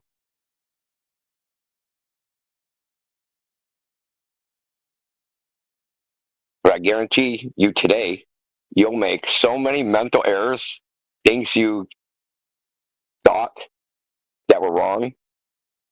Oh, I thought I put my keys over there. They're not over there. Oh, I thought I did this or did that. Or like, oh my God, I forgot to make that phone call. Or, 100 things today. You'll make mental errors. But the globe is completely in your mind, and you're saying, don't go with your senses. Go with our minds and imagine. Bro, that's a road to nowhere. Mm-hmm. Okay, I have a question. Like, if no one else has any other question, I can ask them. Yeah, keep going until somebody else wants to pop in. Okay. So if I drop a ball or a book, so it will fall. It will fall down, right, on the ground. Yeah. And you can explain it through. Of course, you don't explain it through gravity, and you explain it through relative densities, I guess. That's not what I do, but that's what some do. Okay, so what do you think then? I think it doesn't matter if something falls or not. Because you can't connect it logically to Earth being a ball. No, okay. I drop something, it falls to the Are we ground. allowed to therefore talk Earth something is a else ball. here? Well, I mean, how do you get from I dropped something to Earth is a ball? They did drop things before the Earth was a ball, and they never reached the conclusion I dropped something, Earth is a ball. No, I'm not concluding. Now I'm not concluding all of those things. I'm just having a normal chat around gravity. Yeah, but what is gravity? What do you think it is? Yeah, let's not go to a definition or something, but that's why I took an example. We don't have to go to definitions. I'm asking you what you think it is. Do you think it's dropping something? According to what I have read till now in physics, I think that is the truth. But still, everyone is skeptical about everything. So okay, the universal law of gravitation is not a physical law. It wasn't derived from experiment. It's a geometric law. See, I mean that is not valid. Like F is equal to m1m2 square upon r square. That is not valid in. Why? Where'd that come from? Where'd that come from? Do you know where that came from? It didn't come from an experiment. Newton's? From Newton's mind? From Newton's mind. Physical laws come from observing nature. They don't come from making it up in your head. Oh, okay. Yeah, of course. Okay. Yeah. So it's actually not a law of nature. It's kind of like misnamed. Newton himself didn't even believe in it. Did you know that? Very exclusive too, doesn't it? Did you know that Newton didn't believe in gravity? I haven't. I haven't. I don't know. He wrote a letter and said that anybody that believed in it was pretty much retarded. They didn't use the word retarded. I'll post it in the chat, dude. I'll post the letter he wrote. Yeah. I have a quick question. He said it a little bit differently, but yeah, basically that's what he meant. Hey, God Zeus, do you know the difference between Newtonian and Einsteinian gravity? Yeah, I know a little bit. I don't know in that depth, but yeah. What do you think the difference is, from your understanding? The mass attraction, and the other one is like if there is a huge mass, there will be space bending, space time. So if the space bends, the other mass. I don't want to use wrong words, but like I'm using this, like the other mass fall. Yeah, sorry. You're on the right track. That they're not compatible with each other. if in Newtonian gravity, if you're on Earth and the sun disappeared, you would instantly feel that effect. In Einsteinian gravity, if the sun disappeared, it would take 8 minutes for you to feel that effect. So they're completely different. Oh, what did you say? By Einsteinian's gravity, it will take 8 minutes. Right, because it's a curvature of space and time. So they're two totally different. Yeah, the light. Yeah, the light takes 8 minutes. Okay. I don't know this calculation, but yeah, okay. I'll agree to you if you have done it according to Einstein.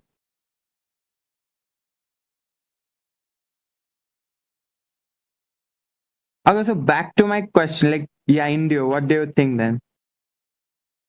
About what? What takes Like long? Well, in my opinion, it's a second order effect, but no one knows what it is because we can't test it experimentally. A what effect? That's new for me. A second order effect, meaning that there's some other cause that when that cause is combined with another cause, that they have what's called a second order effect. Like it's from Is it the a combination theory? of density and electromagnetism or something. Oh, okay. Just check this out. This is why I think this. Helium floats away, right? Gas, helium gas. Floats away. Hello? You know what helium I is? heard you're sharing something. Oh, okay. No, I did in the chat. Yeah, what Newton wrote. Yeah, so helium gas floats away. Like you put it in a helium balloon, Helium gas? floats away. Yeah, helium gas floats away. It goes up. So the idea is that because it's lighter than it's less massive than the air comes down from gravity and pushes the helium up. Okay. Okay. Gravity's just work. Okay, that's fine. Why doesn't it do that to liquid helium? Because it liquid has the helium same. has It has, maybe- but hold on. It has the same mass. It's helium. It's all helium. Is it because of the prop? I don't. Yeah, I I don't don't know, know. actually. You can. Yeah, there's no answer to this. I've never gotten an answer. Are you sure? To it. I've never gotten an answer. The answer I've gotten is, well, it's density. Well, then that would mean that density is the cause of why things stay on the ground, right? Not gravity. I think it's some combination between density and electromagnetism, but I'm not exactly sure what. Because, like I said, you actually can't test this experimentally, right? I want to know why something falls. Okay, let's say we're going to put our scientist hat, and me and you are going to get together. We go, okay, we want to figure out what causes things to fall. What experiment can we do? Any ideas?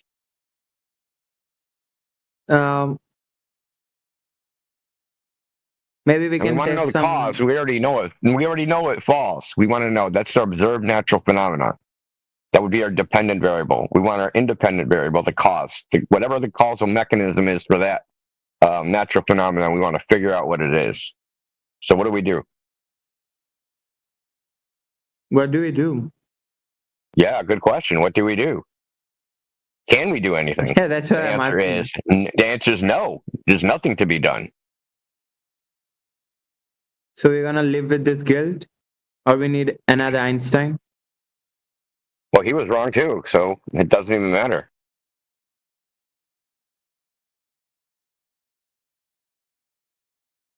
Okay, sorry to name Einstein then.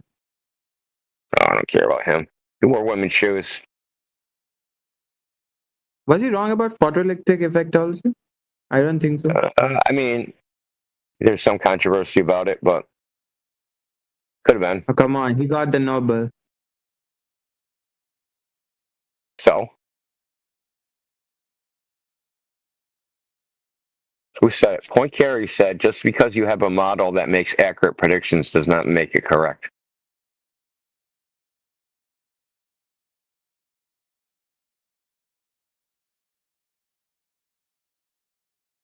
I think thank you guys. Thank you, Indio. That was a good discussion. Yeah. All right, man. Thanks for being cool.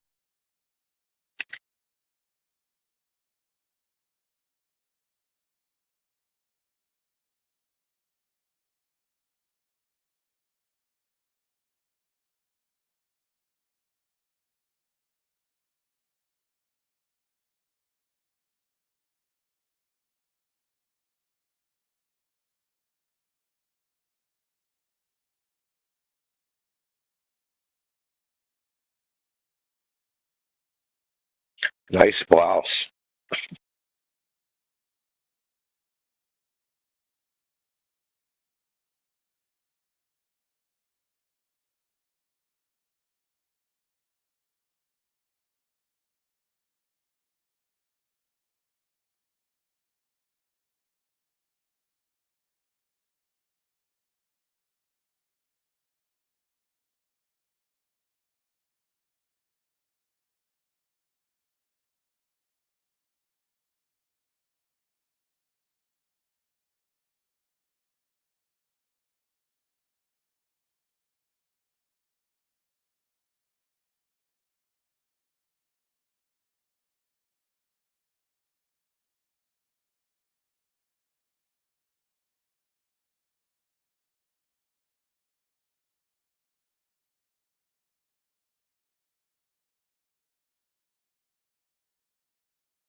The Earth is flat. Period.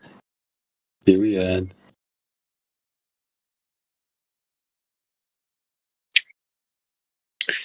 Why is it so silent in here? There's like 20 people.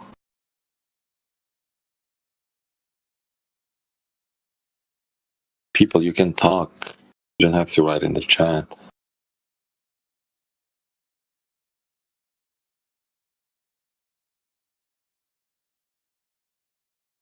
What? We were just talking for, I don't know, 2 hours. Can't take a 5-minute break, man? Oh, absolutely not. You're like a slave driver. No breaks allowed under my watch. There's no breaks on a flat earth, man. No, there are breaks, because if you don't have breaks, then you just fall off. You fall off from Earth. Where would you even fall to? Heck if I know. Space? You're gonna fall to space? Space, bro. How would you fall off the edge of a lake? He thinks he can fall out of a pool. Nobody's ever been that drunk, dude.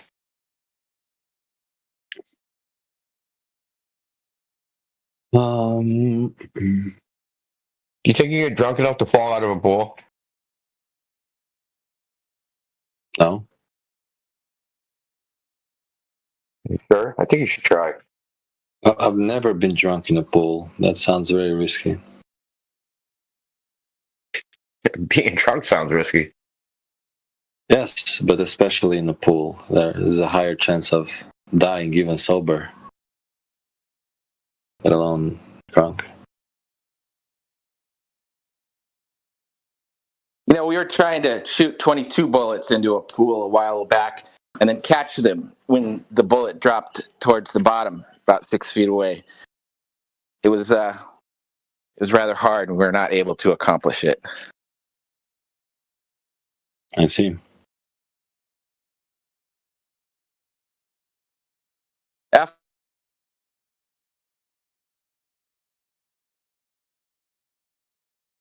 About this, they'll drop about. So, after 2 hours of discussing about whether the Earth is flat or a sphere, what was the conclusion that you arrived?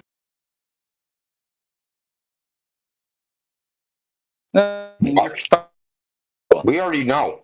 It's other people that don't know. Wait. So, what is your position, India? Earth is flat, bro. It's obvious. It's flat? Yeah, it's obvious it's flat. Look, bro, let's get real.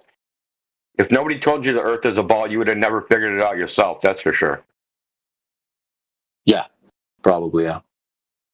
Yeah, so you were told it, and you believe what they told you. Yes. Though you have no first-hand information about it, right? They show us physics, pictures from space, all of that. Yeah. Like I said, you have no first-hand information. Yeah, but if you believe just from eyes, then, you cannot see a lot of stuff with your eyes, right? I cannot see America with my eyes, but I still believe that America exists. Right? Like, that's a false equivalence, brother. What's that? That's called a false equivalence. False equivalence. Let me look it up. It's a fallacy. It means you're trying to equate. It's so weird when they say that dumb shit like that. I can't, like I'm here in Ohio. I can't see Canada right now, so Canada doesn't exist. Unless I just drive over to it, then now it exists. As if your eyes are the only senses you have, right? Like you can debunk outer space with your lungs. This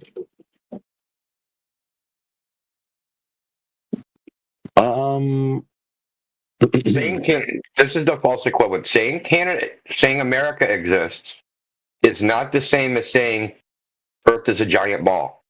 They're fundamentally they're different claims. Okay? Yeah.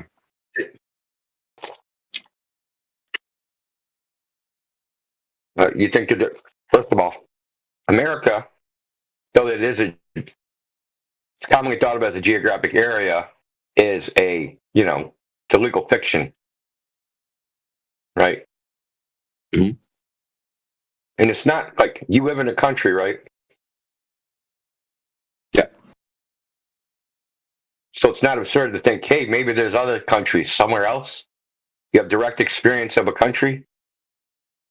No. You don't? You don't live in a country now? You just said you did. No, I said yeah. I said yes. I have a quick question. So, well, hold on. You know the existence of a country is 100% possible.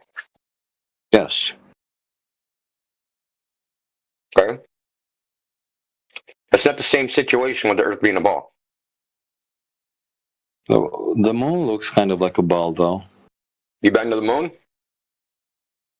No, but I can see it. You just said you couldn't trust your senses 5 seconds ago. What? What? No, I didn't. 5 seconds ago, you said you couldn't trust your senses, dude. Now you said you see it, it's a ball. I didn't say I couldn't trust my senses. Okay, this is just deflection anyway. The point is that you have no primary knowledge that the Earth is a ball. Whereas we do have primary knowledge that the Earth is flat.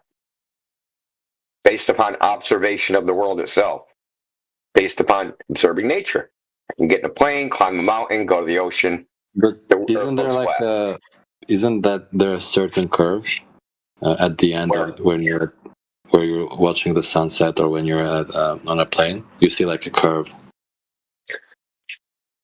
So do you think the horizon is where the curve starts? Is that what you think? I don't know. I don't know how it works. I'm not a specialist. Okay. Well, contrary to popular belief, that horizon, that thing where the ground appears to meet the sky, that's not a physical edge of a ball. And the reason we know this is because if you go out and film the horizon with a camera, it'll move around. It'll go backwards and forwards. It'll appear a further distance and a shorter distance. So the only way that could be a physical horizon if the Earth was changing size. But why don't you guys just go on a spaceship and see for yourself? Then you would have proof. What makes you think that's even possible? That's relying on the same people that told you the Earth was a ball. But they won't let you on the spaceship, will they? I mean, we see on videos of them launching on a spaceship. I've seen reindeers pulling Santa sleigh in videos. So what? So those videos are fake? No, they're real. Obviously, to you, they must be real. Hey, Doctor, hold on, I'm talking about the Santa videos. Santa must be real. Because my method of evaluation is someone made a video. Oh, there's a video? Oh, that must be real. Oh, it's Santa in his sleigh. Fucking Santa's real. They look realistic. Hold on, dude. This is. It's funny when you guys say that. No, hold on. So you didn't know Santa was. How would you know? How would you know that looks realistic? What are you comparing it to? Like I look Elon Musk like pointing at the sky. At his rocket. What are you comparing it to? The pictures of space that you just said look realistic. Compared to what? I said the rockets. I was talking about the rockets launching. Not the pictures in space. I never said that. So can rockets not launch on a flat Earth? See, you're not. That's the second time. You're not even listening to what I'm saying.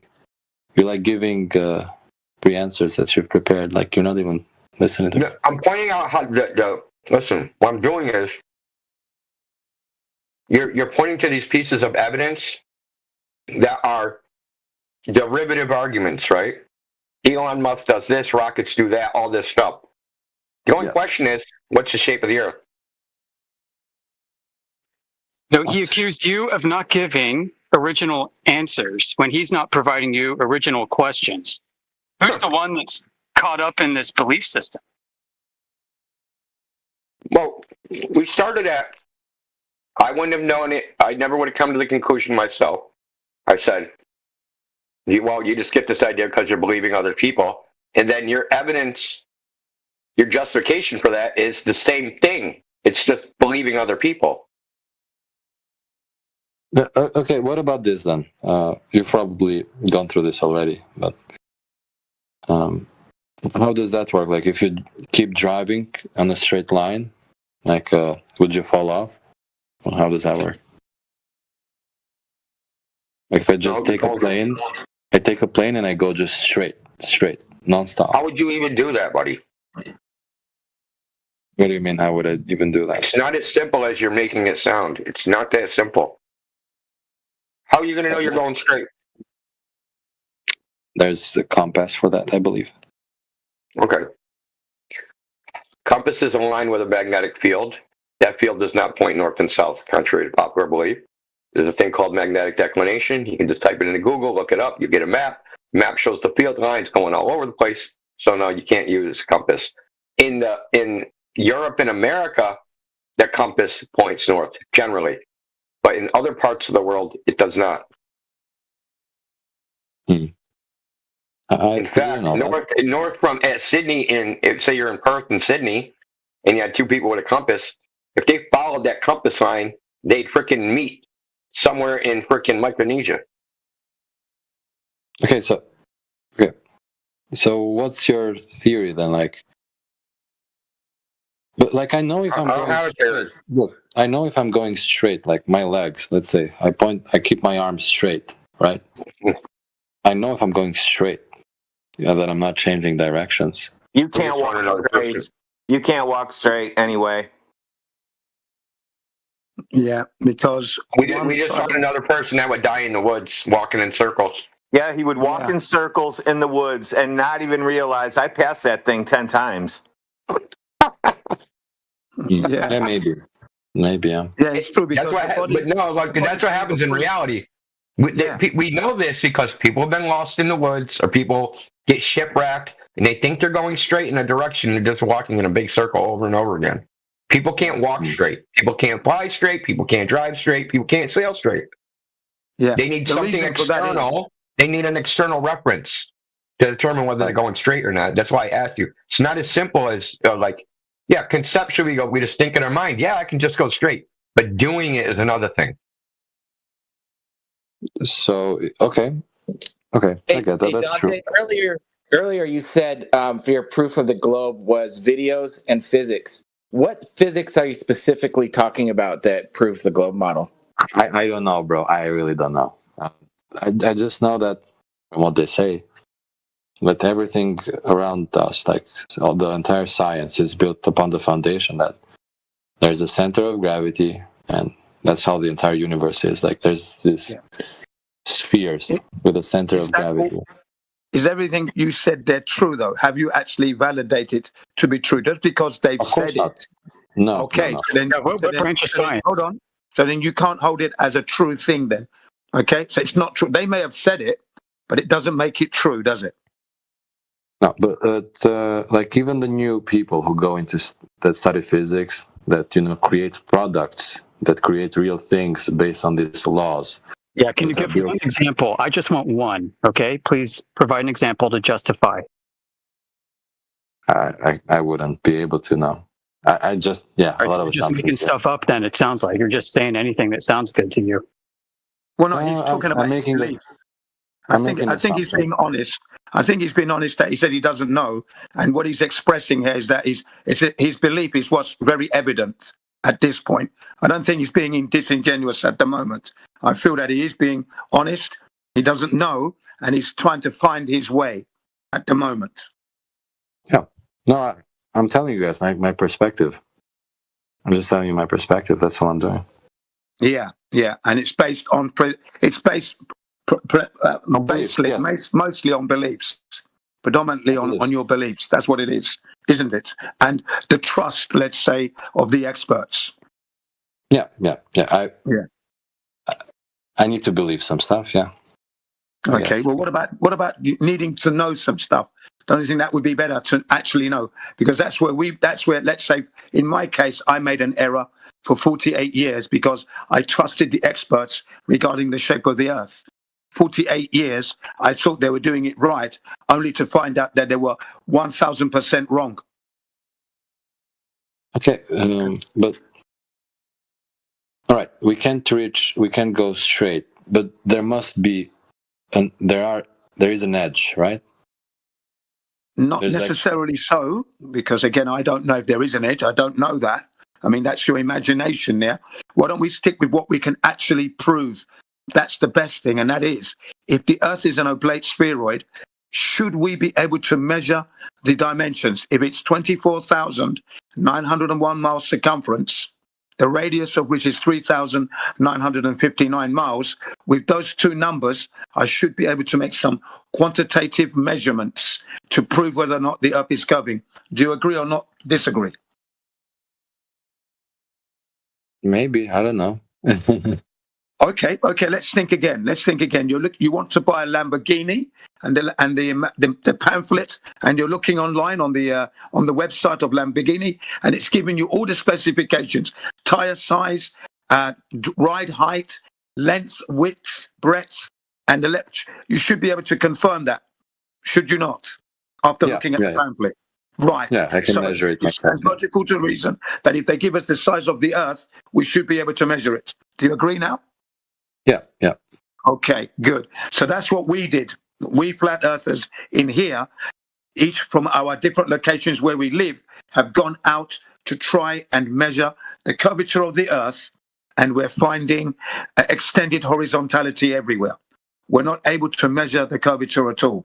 And I give you a very simple example. From my position, I'm standing at point A. I'm looking down. I can see an object 10 miles away. An object 10 miles away.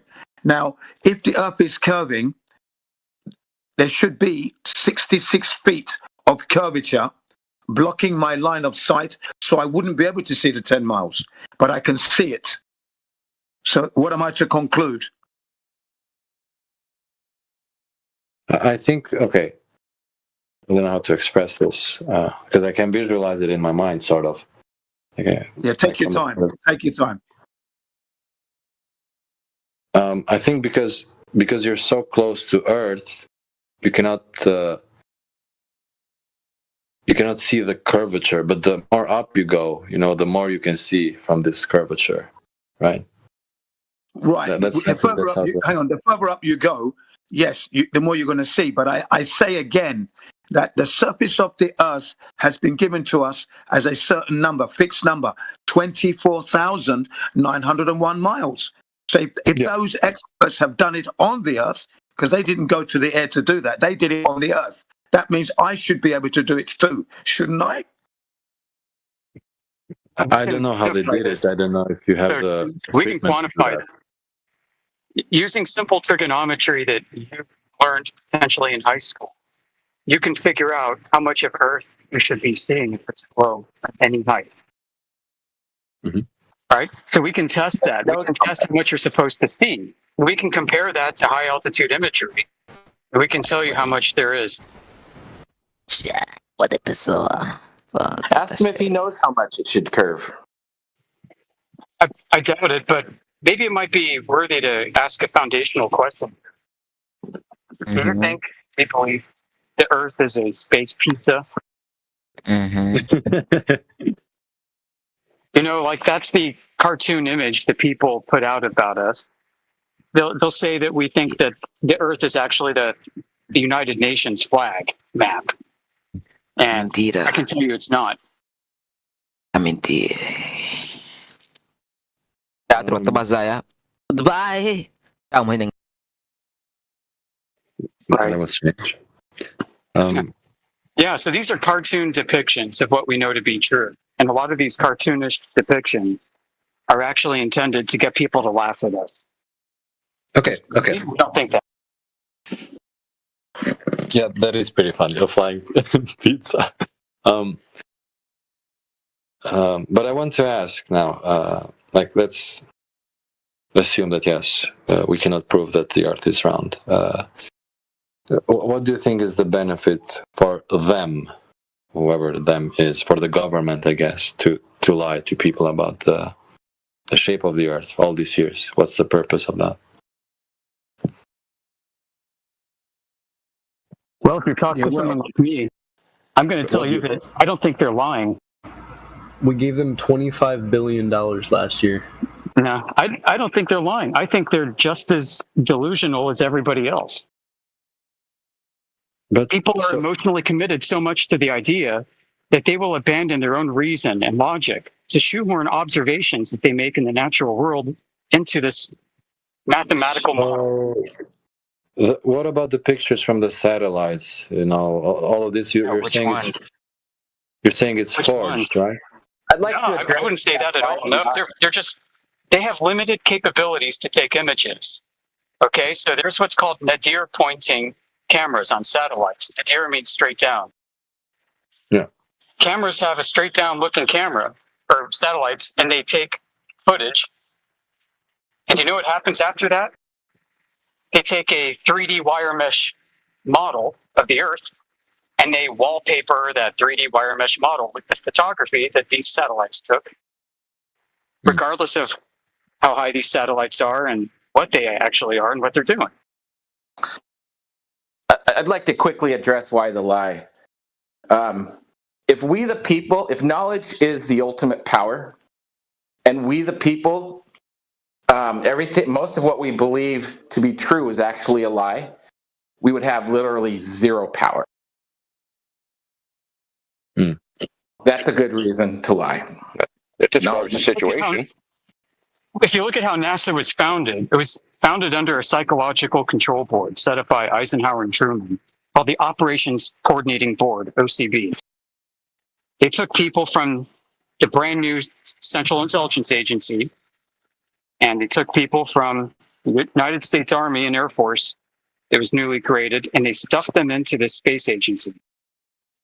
And their mission was quite clear, that they would present American technological progress and discovery in the most positive light. It's as if to say that we will project power and capabilities that we don't necessarily have to make other countries believe that we do. Why? Because America won the war and nobody can take the world from us now. The intent is world domination. This objective has nothing to do with hiding the true nature of Earth on its nose. On its nose, it has everything to do with projecting power and capabilities that may not exist. What if they think that Earth is a globe and it's not? They're still trying to orbit satellites and they're fucking it up every single way. Right? And they're so good at this. How many times you heard, military's got stuff we can't even dream of? Yeah, it's bullshit. Yeah, a bunch of paperwork. Yeah, they can't dream of the mountains of paperwork to get simple crackdown. You got that right. But I think your point of view is that you also don't really know whether the Earth is flat. Well, we know it's definitely not a globe, and it's flat everywhere we checked, which means everything that we believe to be true about the last 2,500 years of astronomy, celestial navigation, and cosmology has been wrong.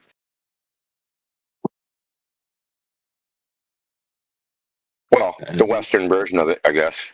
Yeah, that's true. How could you measure that, though? That it's flat everywhere. How could you do that? We got plenty of measurements. Some of my favorite are high altitude infrared observations. Like, we can see terrain features, easily identifiable terrain features, unquestionable, from high altitude and infrared, which means the images are in a wavelength that's not as distorted as you'd find in the visual wavelength. So we can see through the haze of humidity and crap in the atmosphere using infrared. It's glorious. We can see things like mountain ranges from 35,000 feet that are 700 plus miles away. For that to be the case, if Earth is a globe, those mountains should be 180,000 feet below the horizon curvature of the Earth. The horizon being about 230 miles away. We've got so many observations like this, it will make your head spin. These are the things we're interested in. So we're not here to talk conspiracy theory, why the lie. I'm going to sidestep all of that, and I'm going to tell you that what we're here to bring is rational empiricism. You can go out in reality, and you can find out today, if you want, if the Earth is a globe. You don't have to do anything crazy, high tech, or expensive. We can tell you how. I have to finish mowing the lawn, so I'm going to go do that. Okay.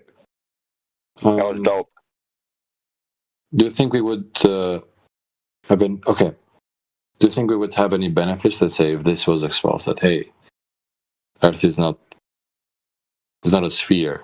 The only thing it's going to expose, what it's going to, you got to remember, if you think about what he just said, is that most people believe it, but they don't know, right? They think the Earth's a globe, but they don't really know. So if they tell somebody, like you came in here and said, hey, bro, Earth's a globe, like hundreds of people do every day, they're not lying. They believe that to be true. So they're telling the truth. They're just wrong, right? So the only thing that it would expose is that people are gullible and they'll believe things with very little evidence. Won't mention any recent history that we all know about.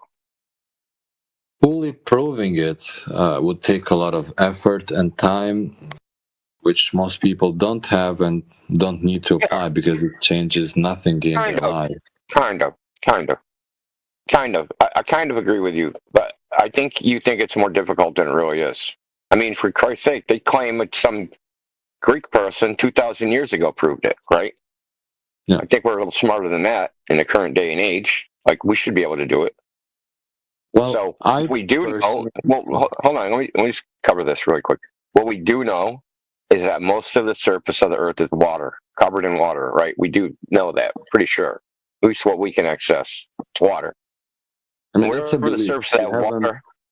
You have no proof of that. You're believing them in this case, the scientists and the collective evidence. Okay. Well, we know pretty well that where we can go, most of the surface of the Earth is water. We know that because it takes a long fucking time to travel across the Pacific. No. But how you're saying we don't know the directions. We can't go straight. But how does the entire airline function? How can we go from one continent to another? No, I didn't say we don't know the directions. You can't. What I said is that you can't go straight. Okay. Now we do have a coordinate system. Technically, it's what's called a dual polar coordinate system. So it's a coordinate system based upon the celestial sphere, right? So we look at the stars and we use that to find our position, right? You look in the nautical almanac. Oh, this star is going to be right overhead at this time. Okay, so I know if I'm standing there, here's my position. 45 latitude, 180 longitude. That's what we call it by convention. Through stars? Our entire coordinate system is based upon stars. It's not based upon the ground.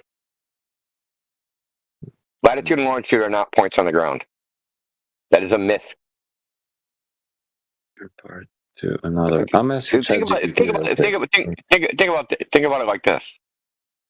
If you couldn't see the sky, how could you find your latitude and longitude? Can't.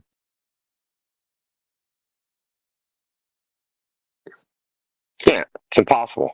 It's literally impossible. Doesn't even have a meaning without the sky. Because the longitude is based upon where the sun is at any particular time. And we have a convention where when it's noon in Greenwich, England, that's the 0 latitude, or longitude rather. And then if you're 1 hour different behind in time, right? So your clock says frickin' 11 o'clock, you're at 15 degrees. You're at 15 degrees longitude, right? So we've made it. So that's just the longitude. Latitude is based upon in the sky they have the celestial equator, and how far that is above the horizon determines your latitude. So you measure the angle of that, the celestial equator above the horizon. Boom, there's your latitude. So if you can't see the sky, you have no idea where you are. Now, you can know by Googling it, right? We've all decided New York City's at some particular latitude and longitude. And we know that because that's what we decided. But it doesn't have to be. That's what it'll say in the Nautical Almanac because we just agreed, hey, man, the latitude and longitude of freaking New York City is this.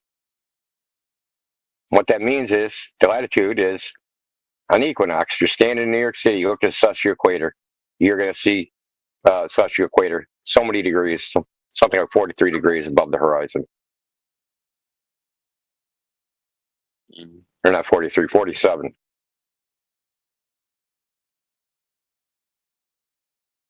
So that whole coordinate system is based upon the sky.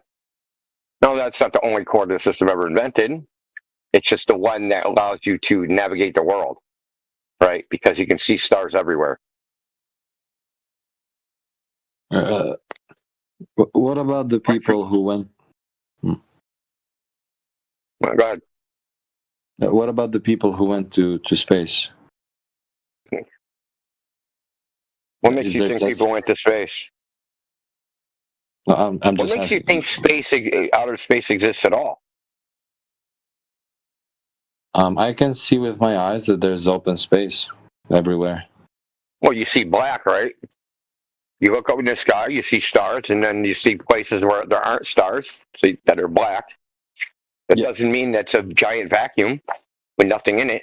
Wait a second. Does that mean like if I go in the closet and I shut the door and there's a thing on the bottom so no light comes through, and am I in outer space now because I see black? You weirdo. Well, if you go to your closet and there's a bunch of balls in there, then you're probably gay. Or what No, about that's inside called of an experiment. That's an experiment when you walk into dangling balls. No, you're not gay. You're Cavendish. You guys are funny. Oh, man. we're just gonna start calling people Cavendish from now on. Why are you Cavendish?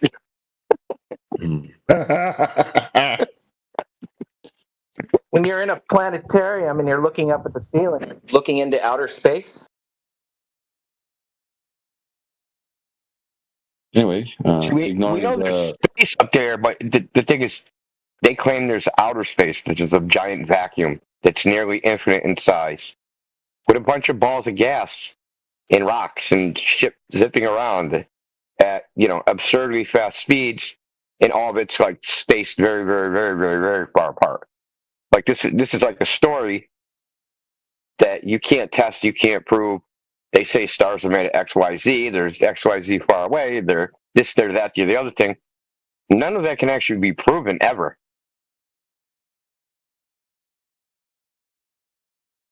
I don't know, man. There needs to be someone here who's a specialist in around Earth. We've talked to them. We've talked to PhDs in physics, astrophysics, astronomy, cosmology, pilots, you name it. Can you go find us one? We've been asking all the experts that think they're experts. Find us the real one this time. That would be great. I'd say some of us were Want to know what they say? Yeah, want to know what they say? They say the same thing you just said. We need to find someone that has the information. They're not experts because I've spent zero energy on this topic.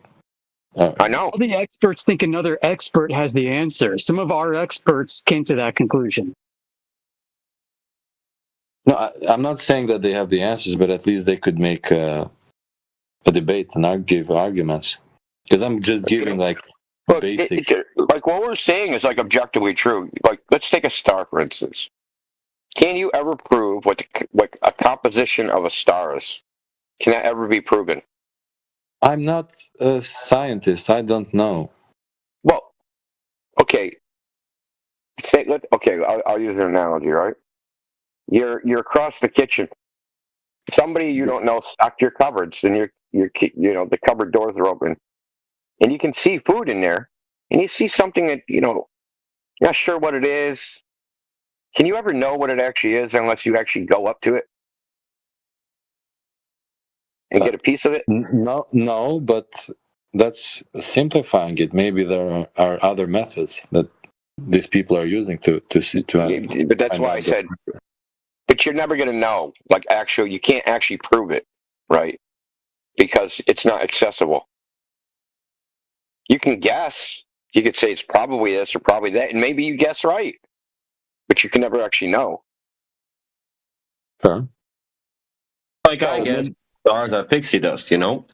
You can't tell me I'm wrong. Yeah, so we're in the same position that everybody was in, all of humanity's been in, since the beginning of time. We look in the stars, we wonder what the fuck they are.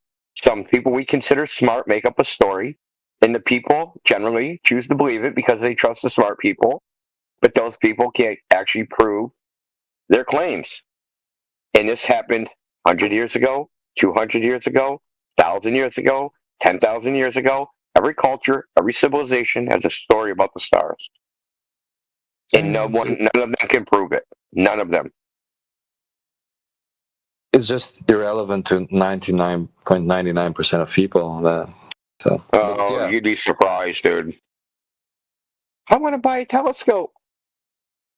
He sounds like a 99%er. Maybe.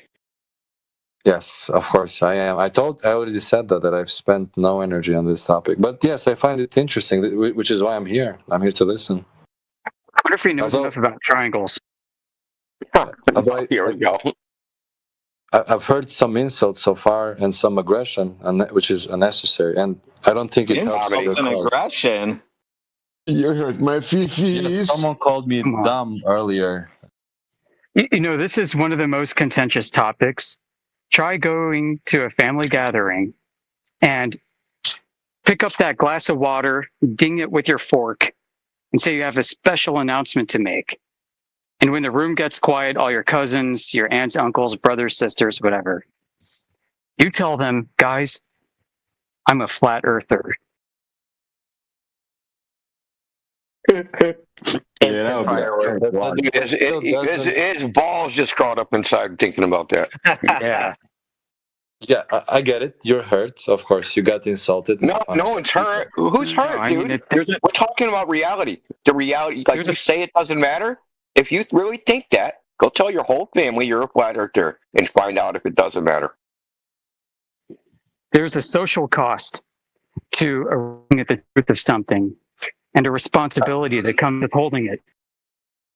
I mean, it doesn't matter to me if my child or someone I know came to me and said, I'm a flat earther. I'm like, sure, okay. It wouldn't matter to me. I wish my soundboard stopped the cap, man. I swear it doesn't matter. I'm telling you, I'm being fully honest with you. I don't care. I cannot prove that the Earth is a sphere. I cannot prove that it's flat. So say you have a 6-year-old boy. He's getting D's in school. And then he comes home and says, Dad, I'm a flat earther. I swear. You guys are fucking bro. What the fuck are you wasting your time for? Fuck off. So see, listen, brother. Remember you just said it didn't matter? Why is this guy so emotional? Yeah, you're right. Yeah, there's a lot of people like that. I muted him, by the way. I suggest you should do the same. What happened? Okay, somebody nice. No, he didn't like that I immediately disconnected it, so he came back even hotter, and then I server muted him. So that it's a game I play on these guys. I do all kinds of shit in the background you guys don't even know about. And we love you for it. Actually, I'll be honest. I remember like many years ago, I kind of had the similar reaction to flat earth. It's like, these dumb people, like, why do they think the earth is flat? Like, yes, that's, I think, instinctually the first reaction. So, Yeah, but yes, where does that instinct come from? Have you ever asked yourself like that? Where did that even come from if it doesn't matter? Listen, I'll tell you right up. It shouldn't matter, but for some reason it does. I think because it shatters your worldview, because you have like an image in your mind of how the world is, like physically, and then someone says that a small minority says, no, it's actually flat. And yeah, you'd have to question, then maybe it starts a chain of questioning all of your beliefs after that, and most people are not ready for that. But I'm speaking personally. I've already started that process, not from Earth, but in other fields, which is why to me I'm open to even listening about flat Earth, and it doesn't affect me emotionally whether the Earth is flat or a sphere or a triangle. But yes, I understand that most people are not ready for their beliefs to be challenged, and I understand your frustration. I'm just saying that it doesn't help your case. Look, wow, there's no frustration. I don't know why you keep saying there's no frustration. It's a curiosity. Like you're looking at like you have like you come in here, and maybe you're just like a casual observer of this topic. You've seen one piece of a 10,000 piece jigsaw puzzle. You don't see the whole thing. The people that are in this topic day in, day out, we see a lot of different, let's just call it behaviors, reactions, types of people, archetypes or stereotypes of people. And the output don't match the input. Let's put it that way.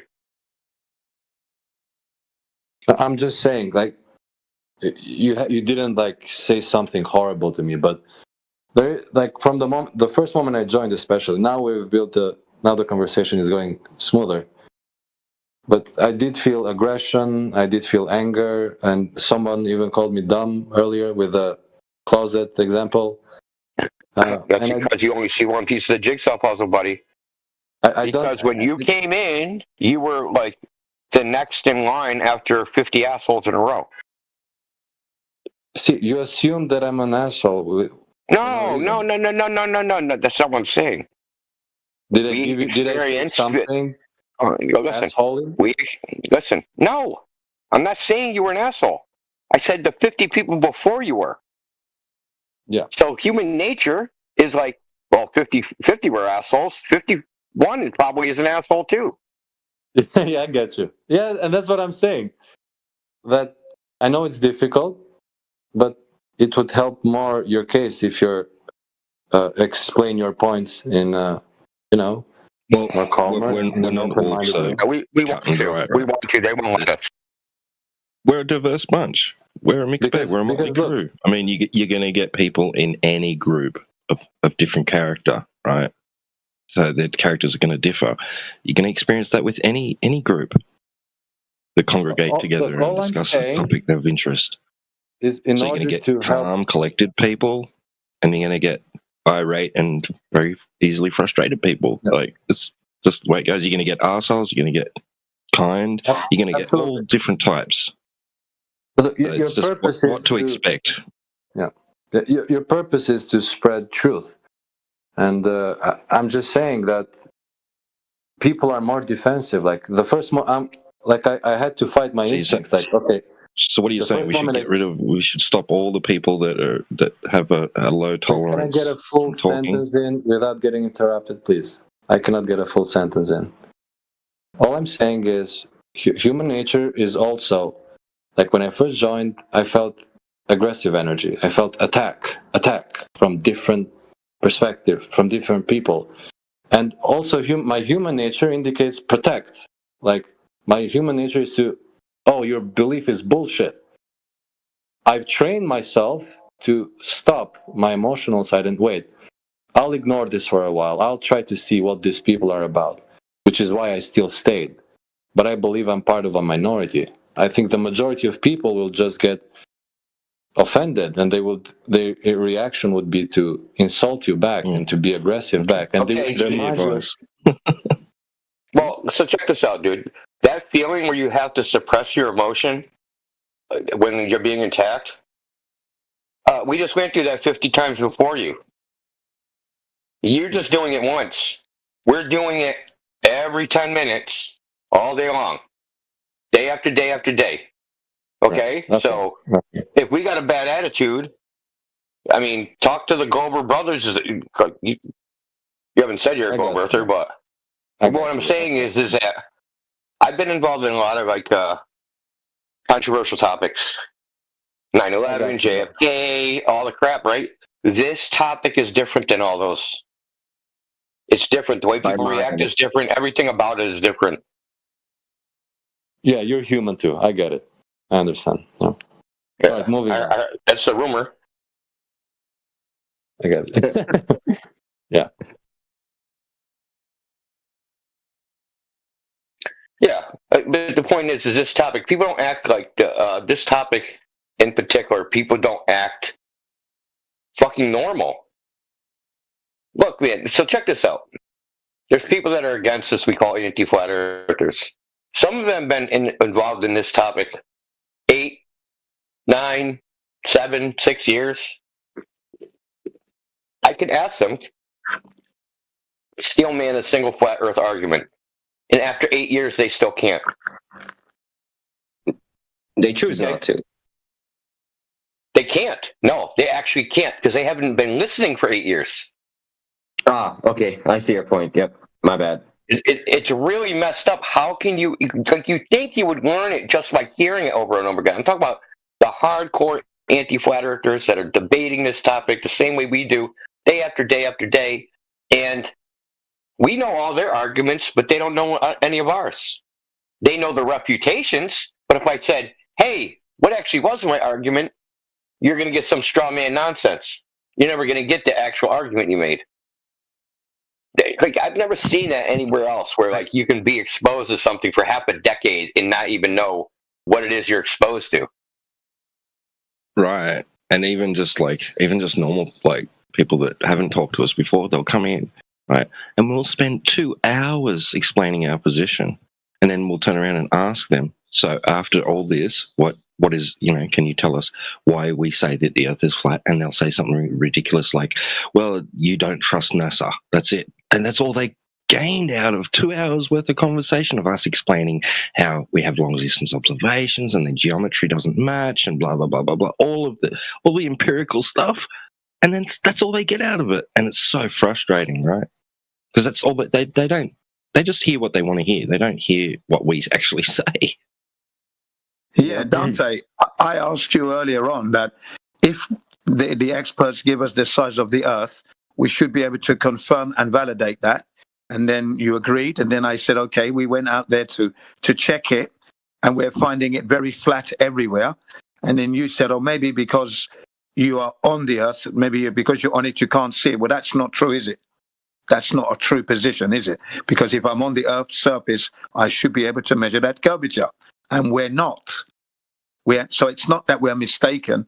We know the Earth is not an oblate spheroid. We know that. So I put it to you strongly that you have no experience of living on a globe. And when you look back on your life, you're going to find that you've never noticed the rotation of the Earth, and you have never, ever seen or experienced or have any photographs from your personal experience all your life of the curvature of the Earth. What say you? I just got an idea in my mind right now. Let's say you're at the beach and you're looking like it's open field, right? When I'm looking straight, like at the end, I just see nothing. Like there's just space. Why don't I see mountains or buildings? Why don't I see the next country? Why don't I see something? Okay, that's a typical one that they always ask. You have to remember that if, let's say, you wanted to see England from New York, okay, approximately 3,000 miles. Now, you've got to factor in the weather systems, the air itself. The air becomes opaque the further you increase the distance as you try to look through. And then your little eyes are not going to be able to resolve that anyway. The distance is well beyond your eyes to see England from New York. And then you have to factor in the weather systems. Okay? So you're not going to see forever. Can you now? I'd like to add a little something to that. Please. So it becomes blurry after certain distance. This is what you're saying? The angular size of the Eiffel Tower from New York would be mathematically comparable to looking at a small ant 100 feet away. It would be too small for your eyes to resolve, like basically smaller than a pixel. That's the math. That's the equivalence. Yeah, but you wouldn't be able to see it anyway because of the air itself. The air itself is an obstacle, okay, because it gets opaque. It's fixed. That's 3,000 miles of air you're trying to look through. It would be totally impossible, okay? Fog, rain, mist, dew, some patch of sunshine here. You're going to look through all that to try and pick up an object like the Eiffel Tower. It's impossible. Okay. Can I give a comparison to him quickly? Yes. So think about it this way, Dante. You know how like when your mom cleans like the windows of your back door, right, where the garden is. It's pristine. It's crystal clear. Birds sometimes fly into it because they don't know it's a window. They think it's an opening, right? And you can see through it. Now, if you start layering the exact same type of pristine conditions, super clear glass, right, after one another, after, let's say, the 8th layer, it's going to start getting fuzzy. It's going to start being distorted. After the 15th layer, you're not even going to be able to see through the glass anymore. That's the same principle that happens in reality when you're looking outwards, so anywhere outside, right? The same thing happens with the atmosphere. Exact Can same we thing. prove this? That's a very good analogy, by the way. I understand it better. But can we prove that?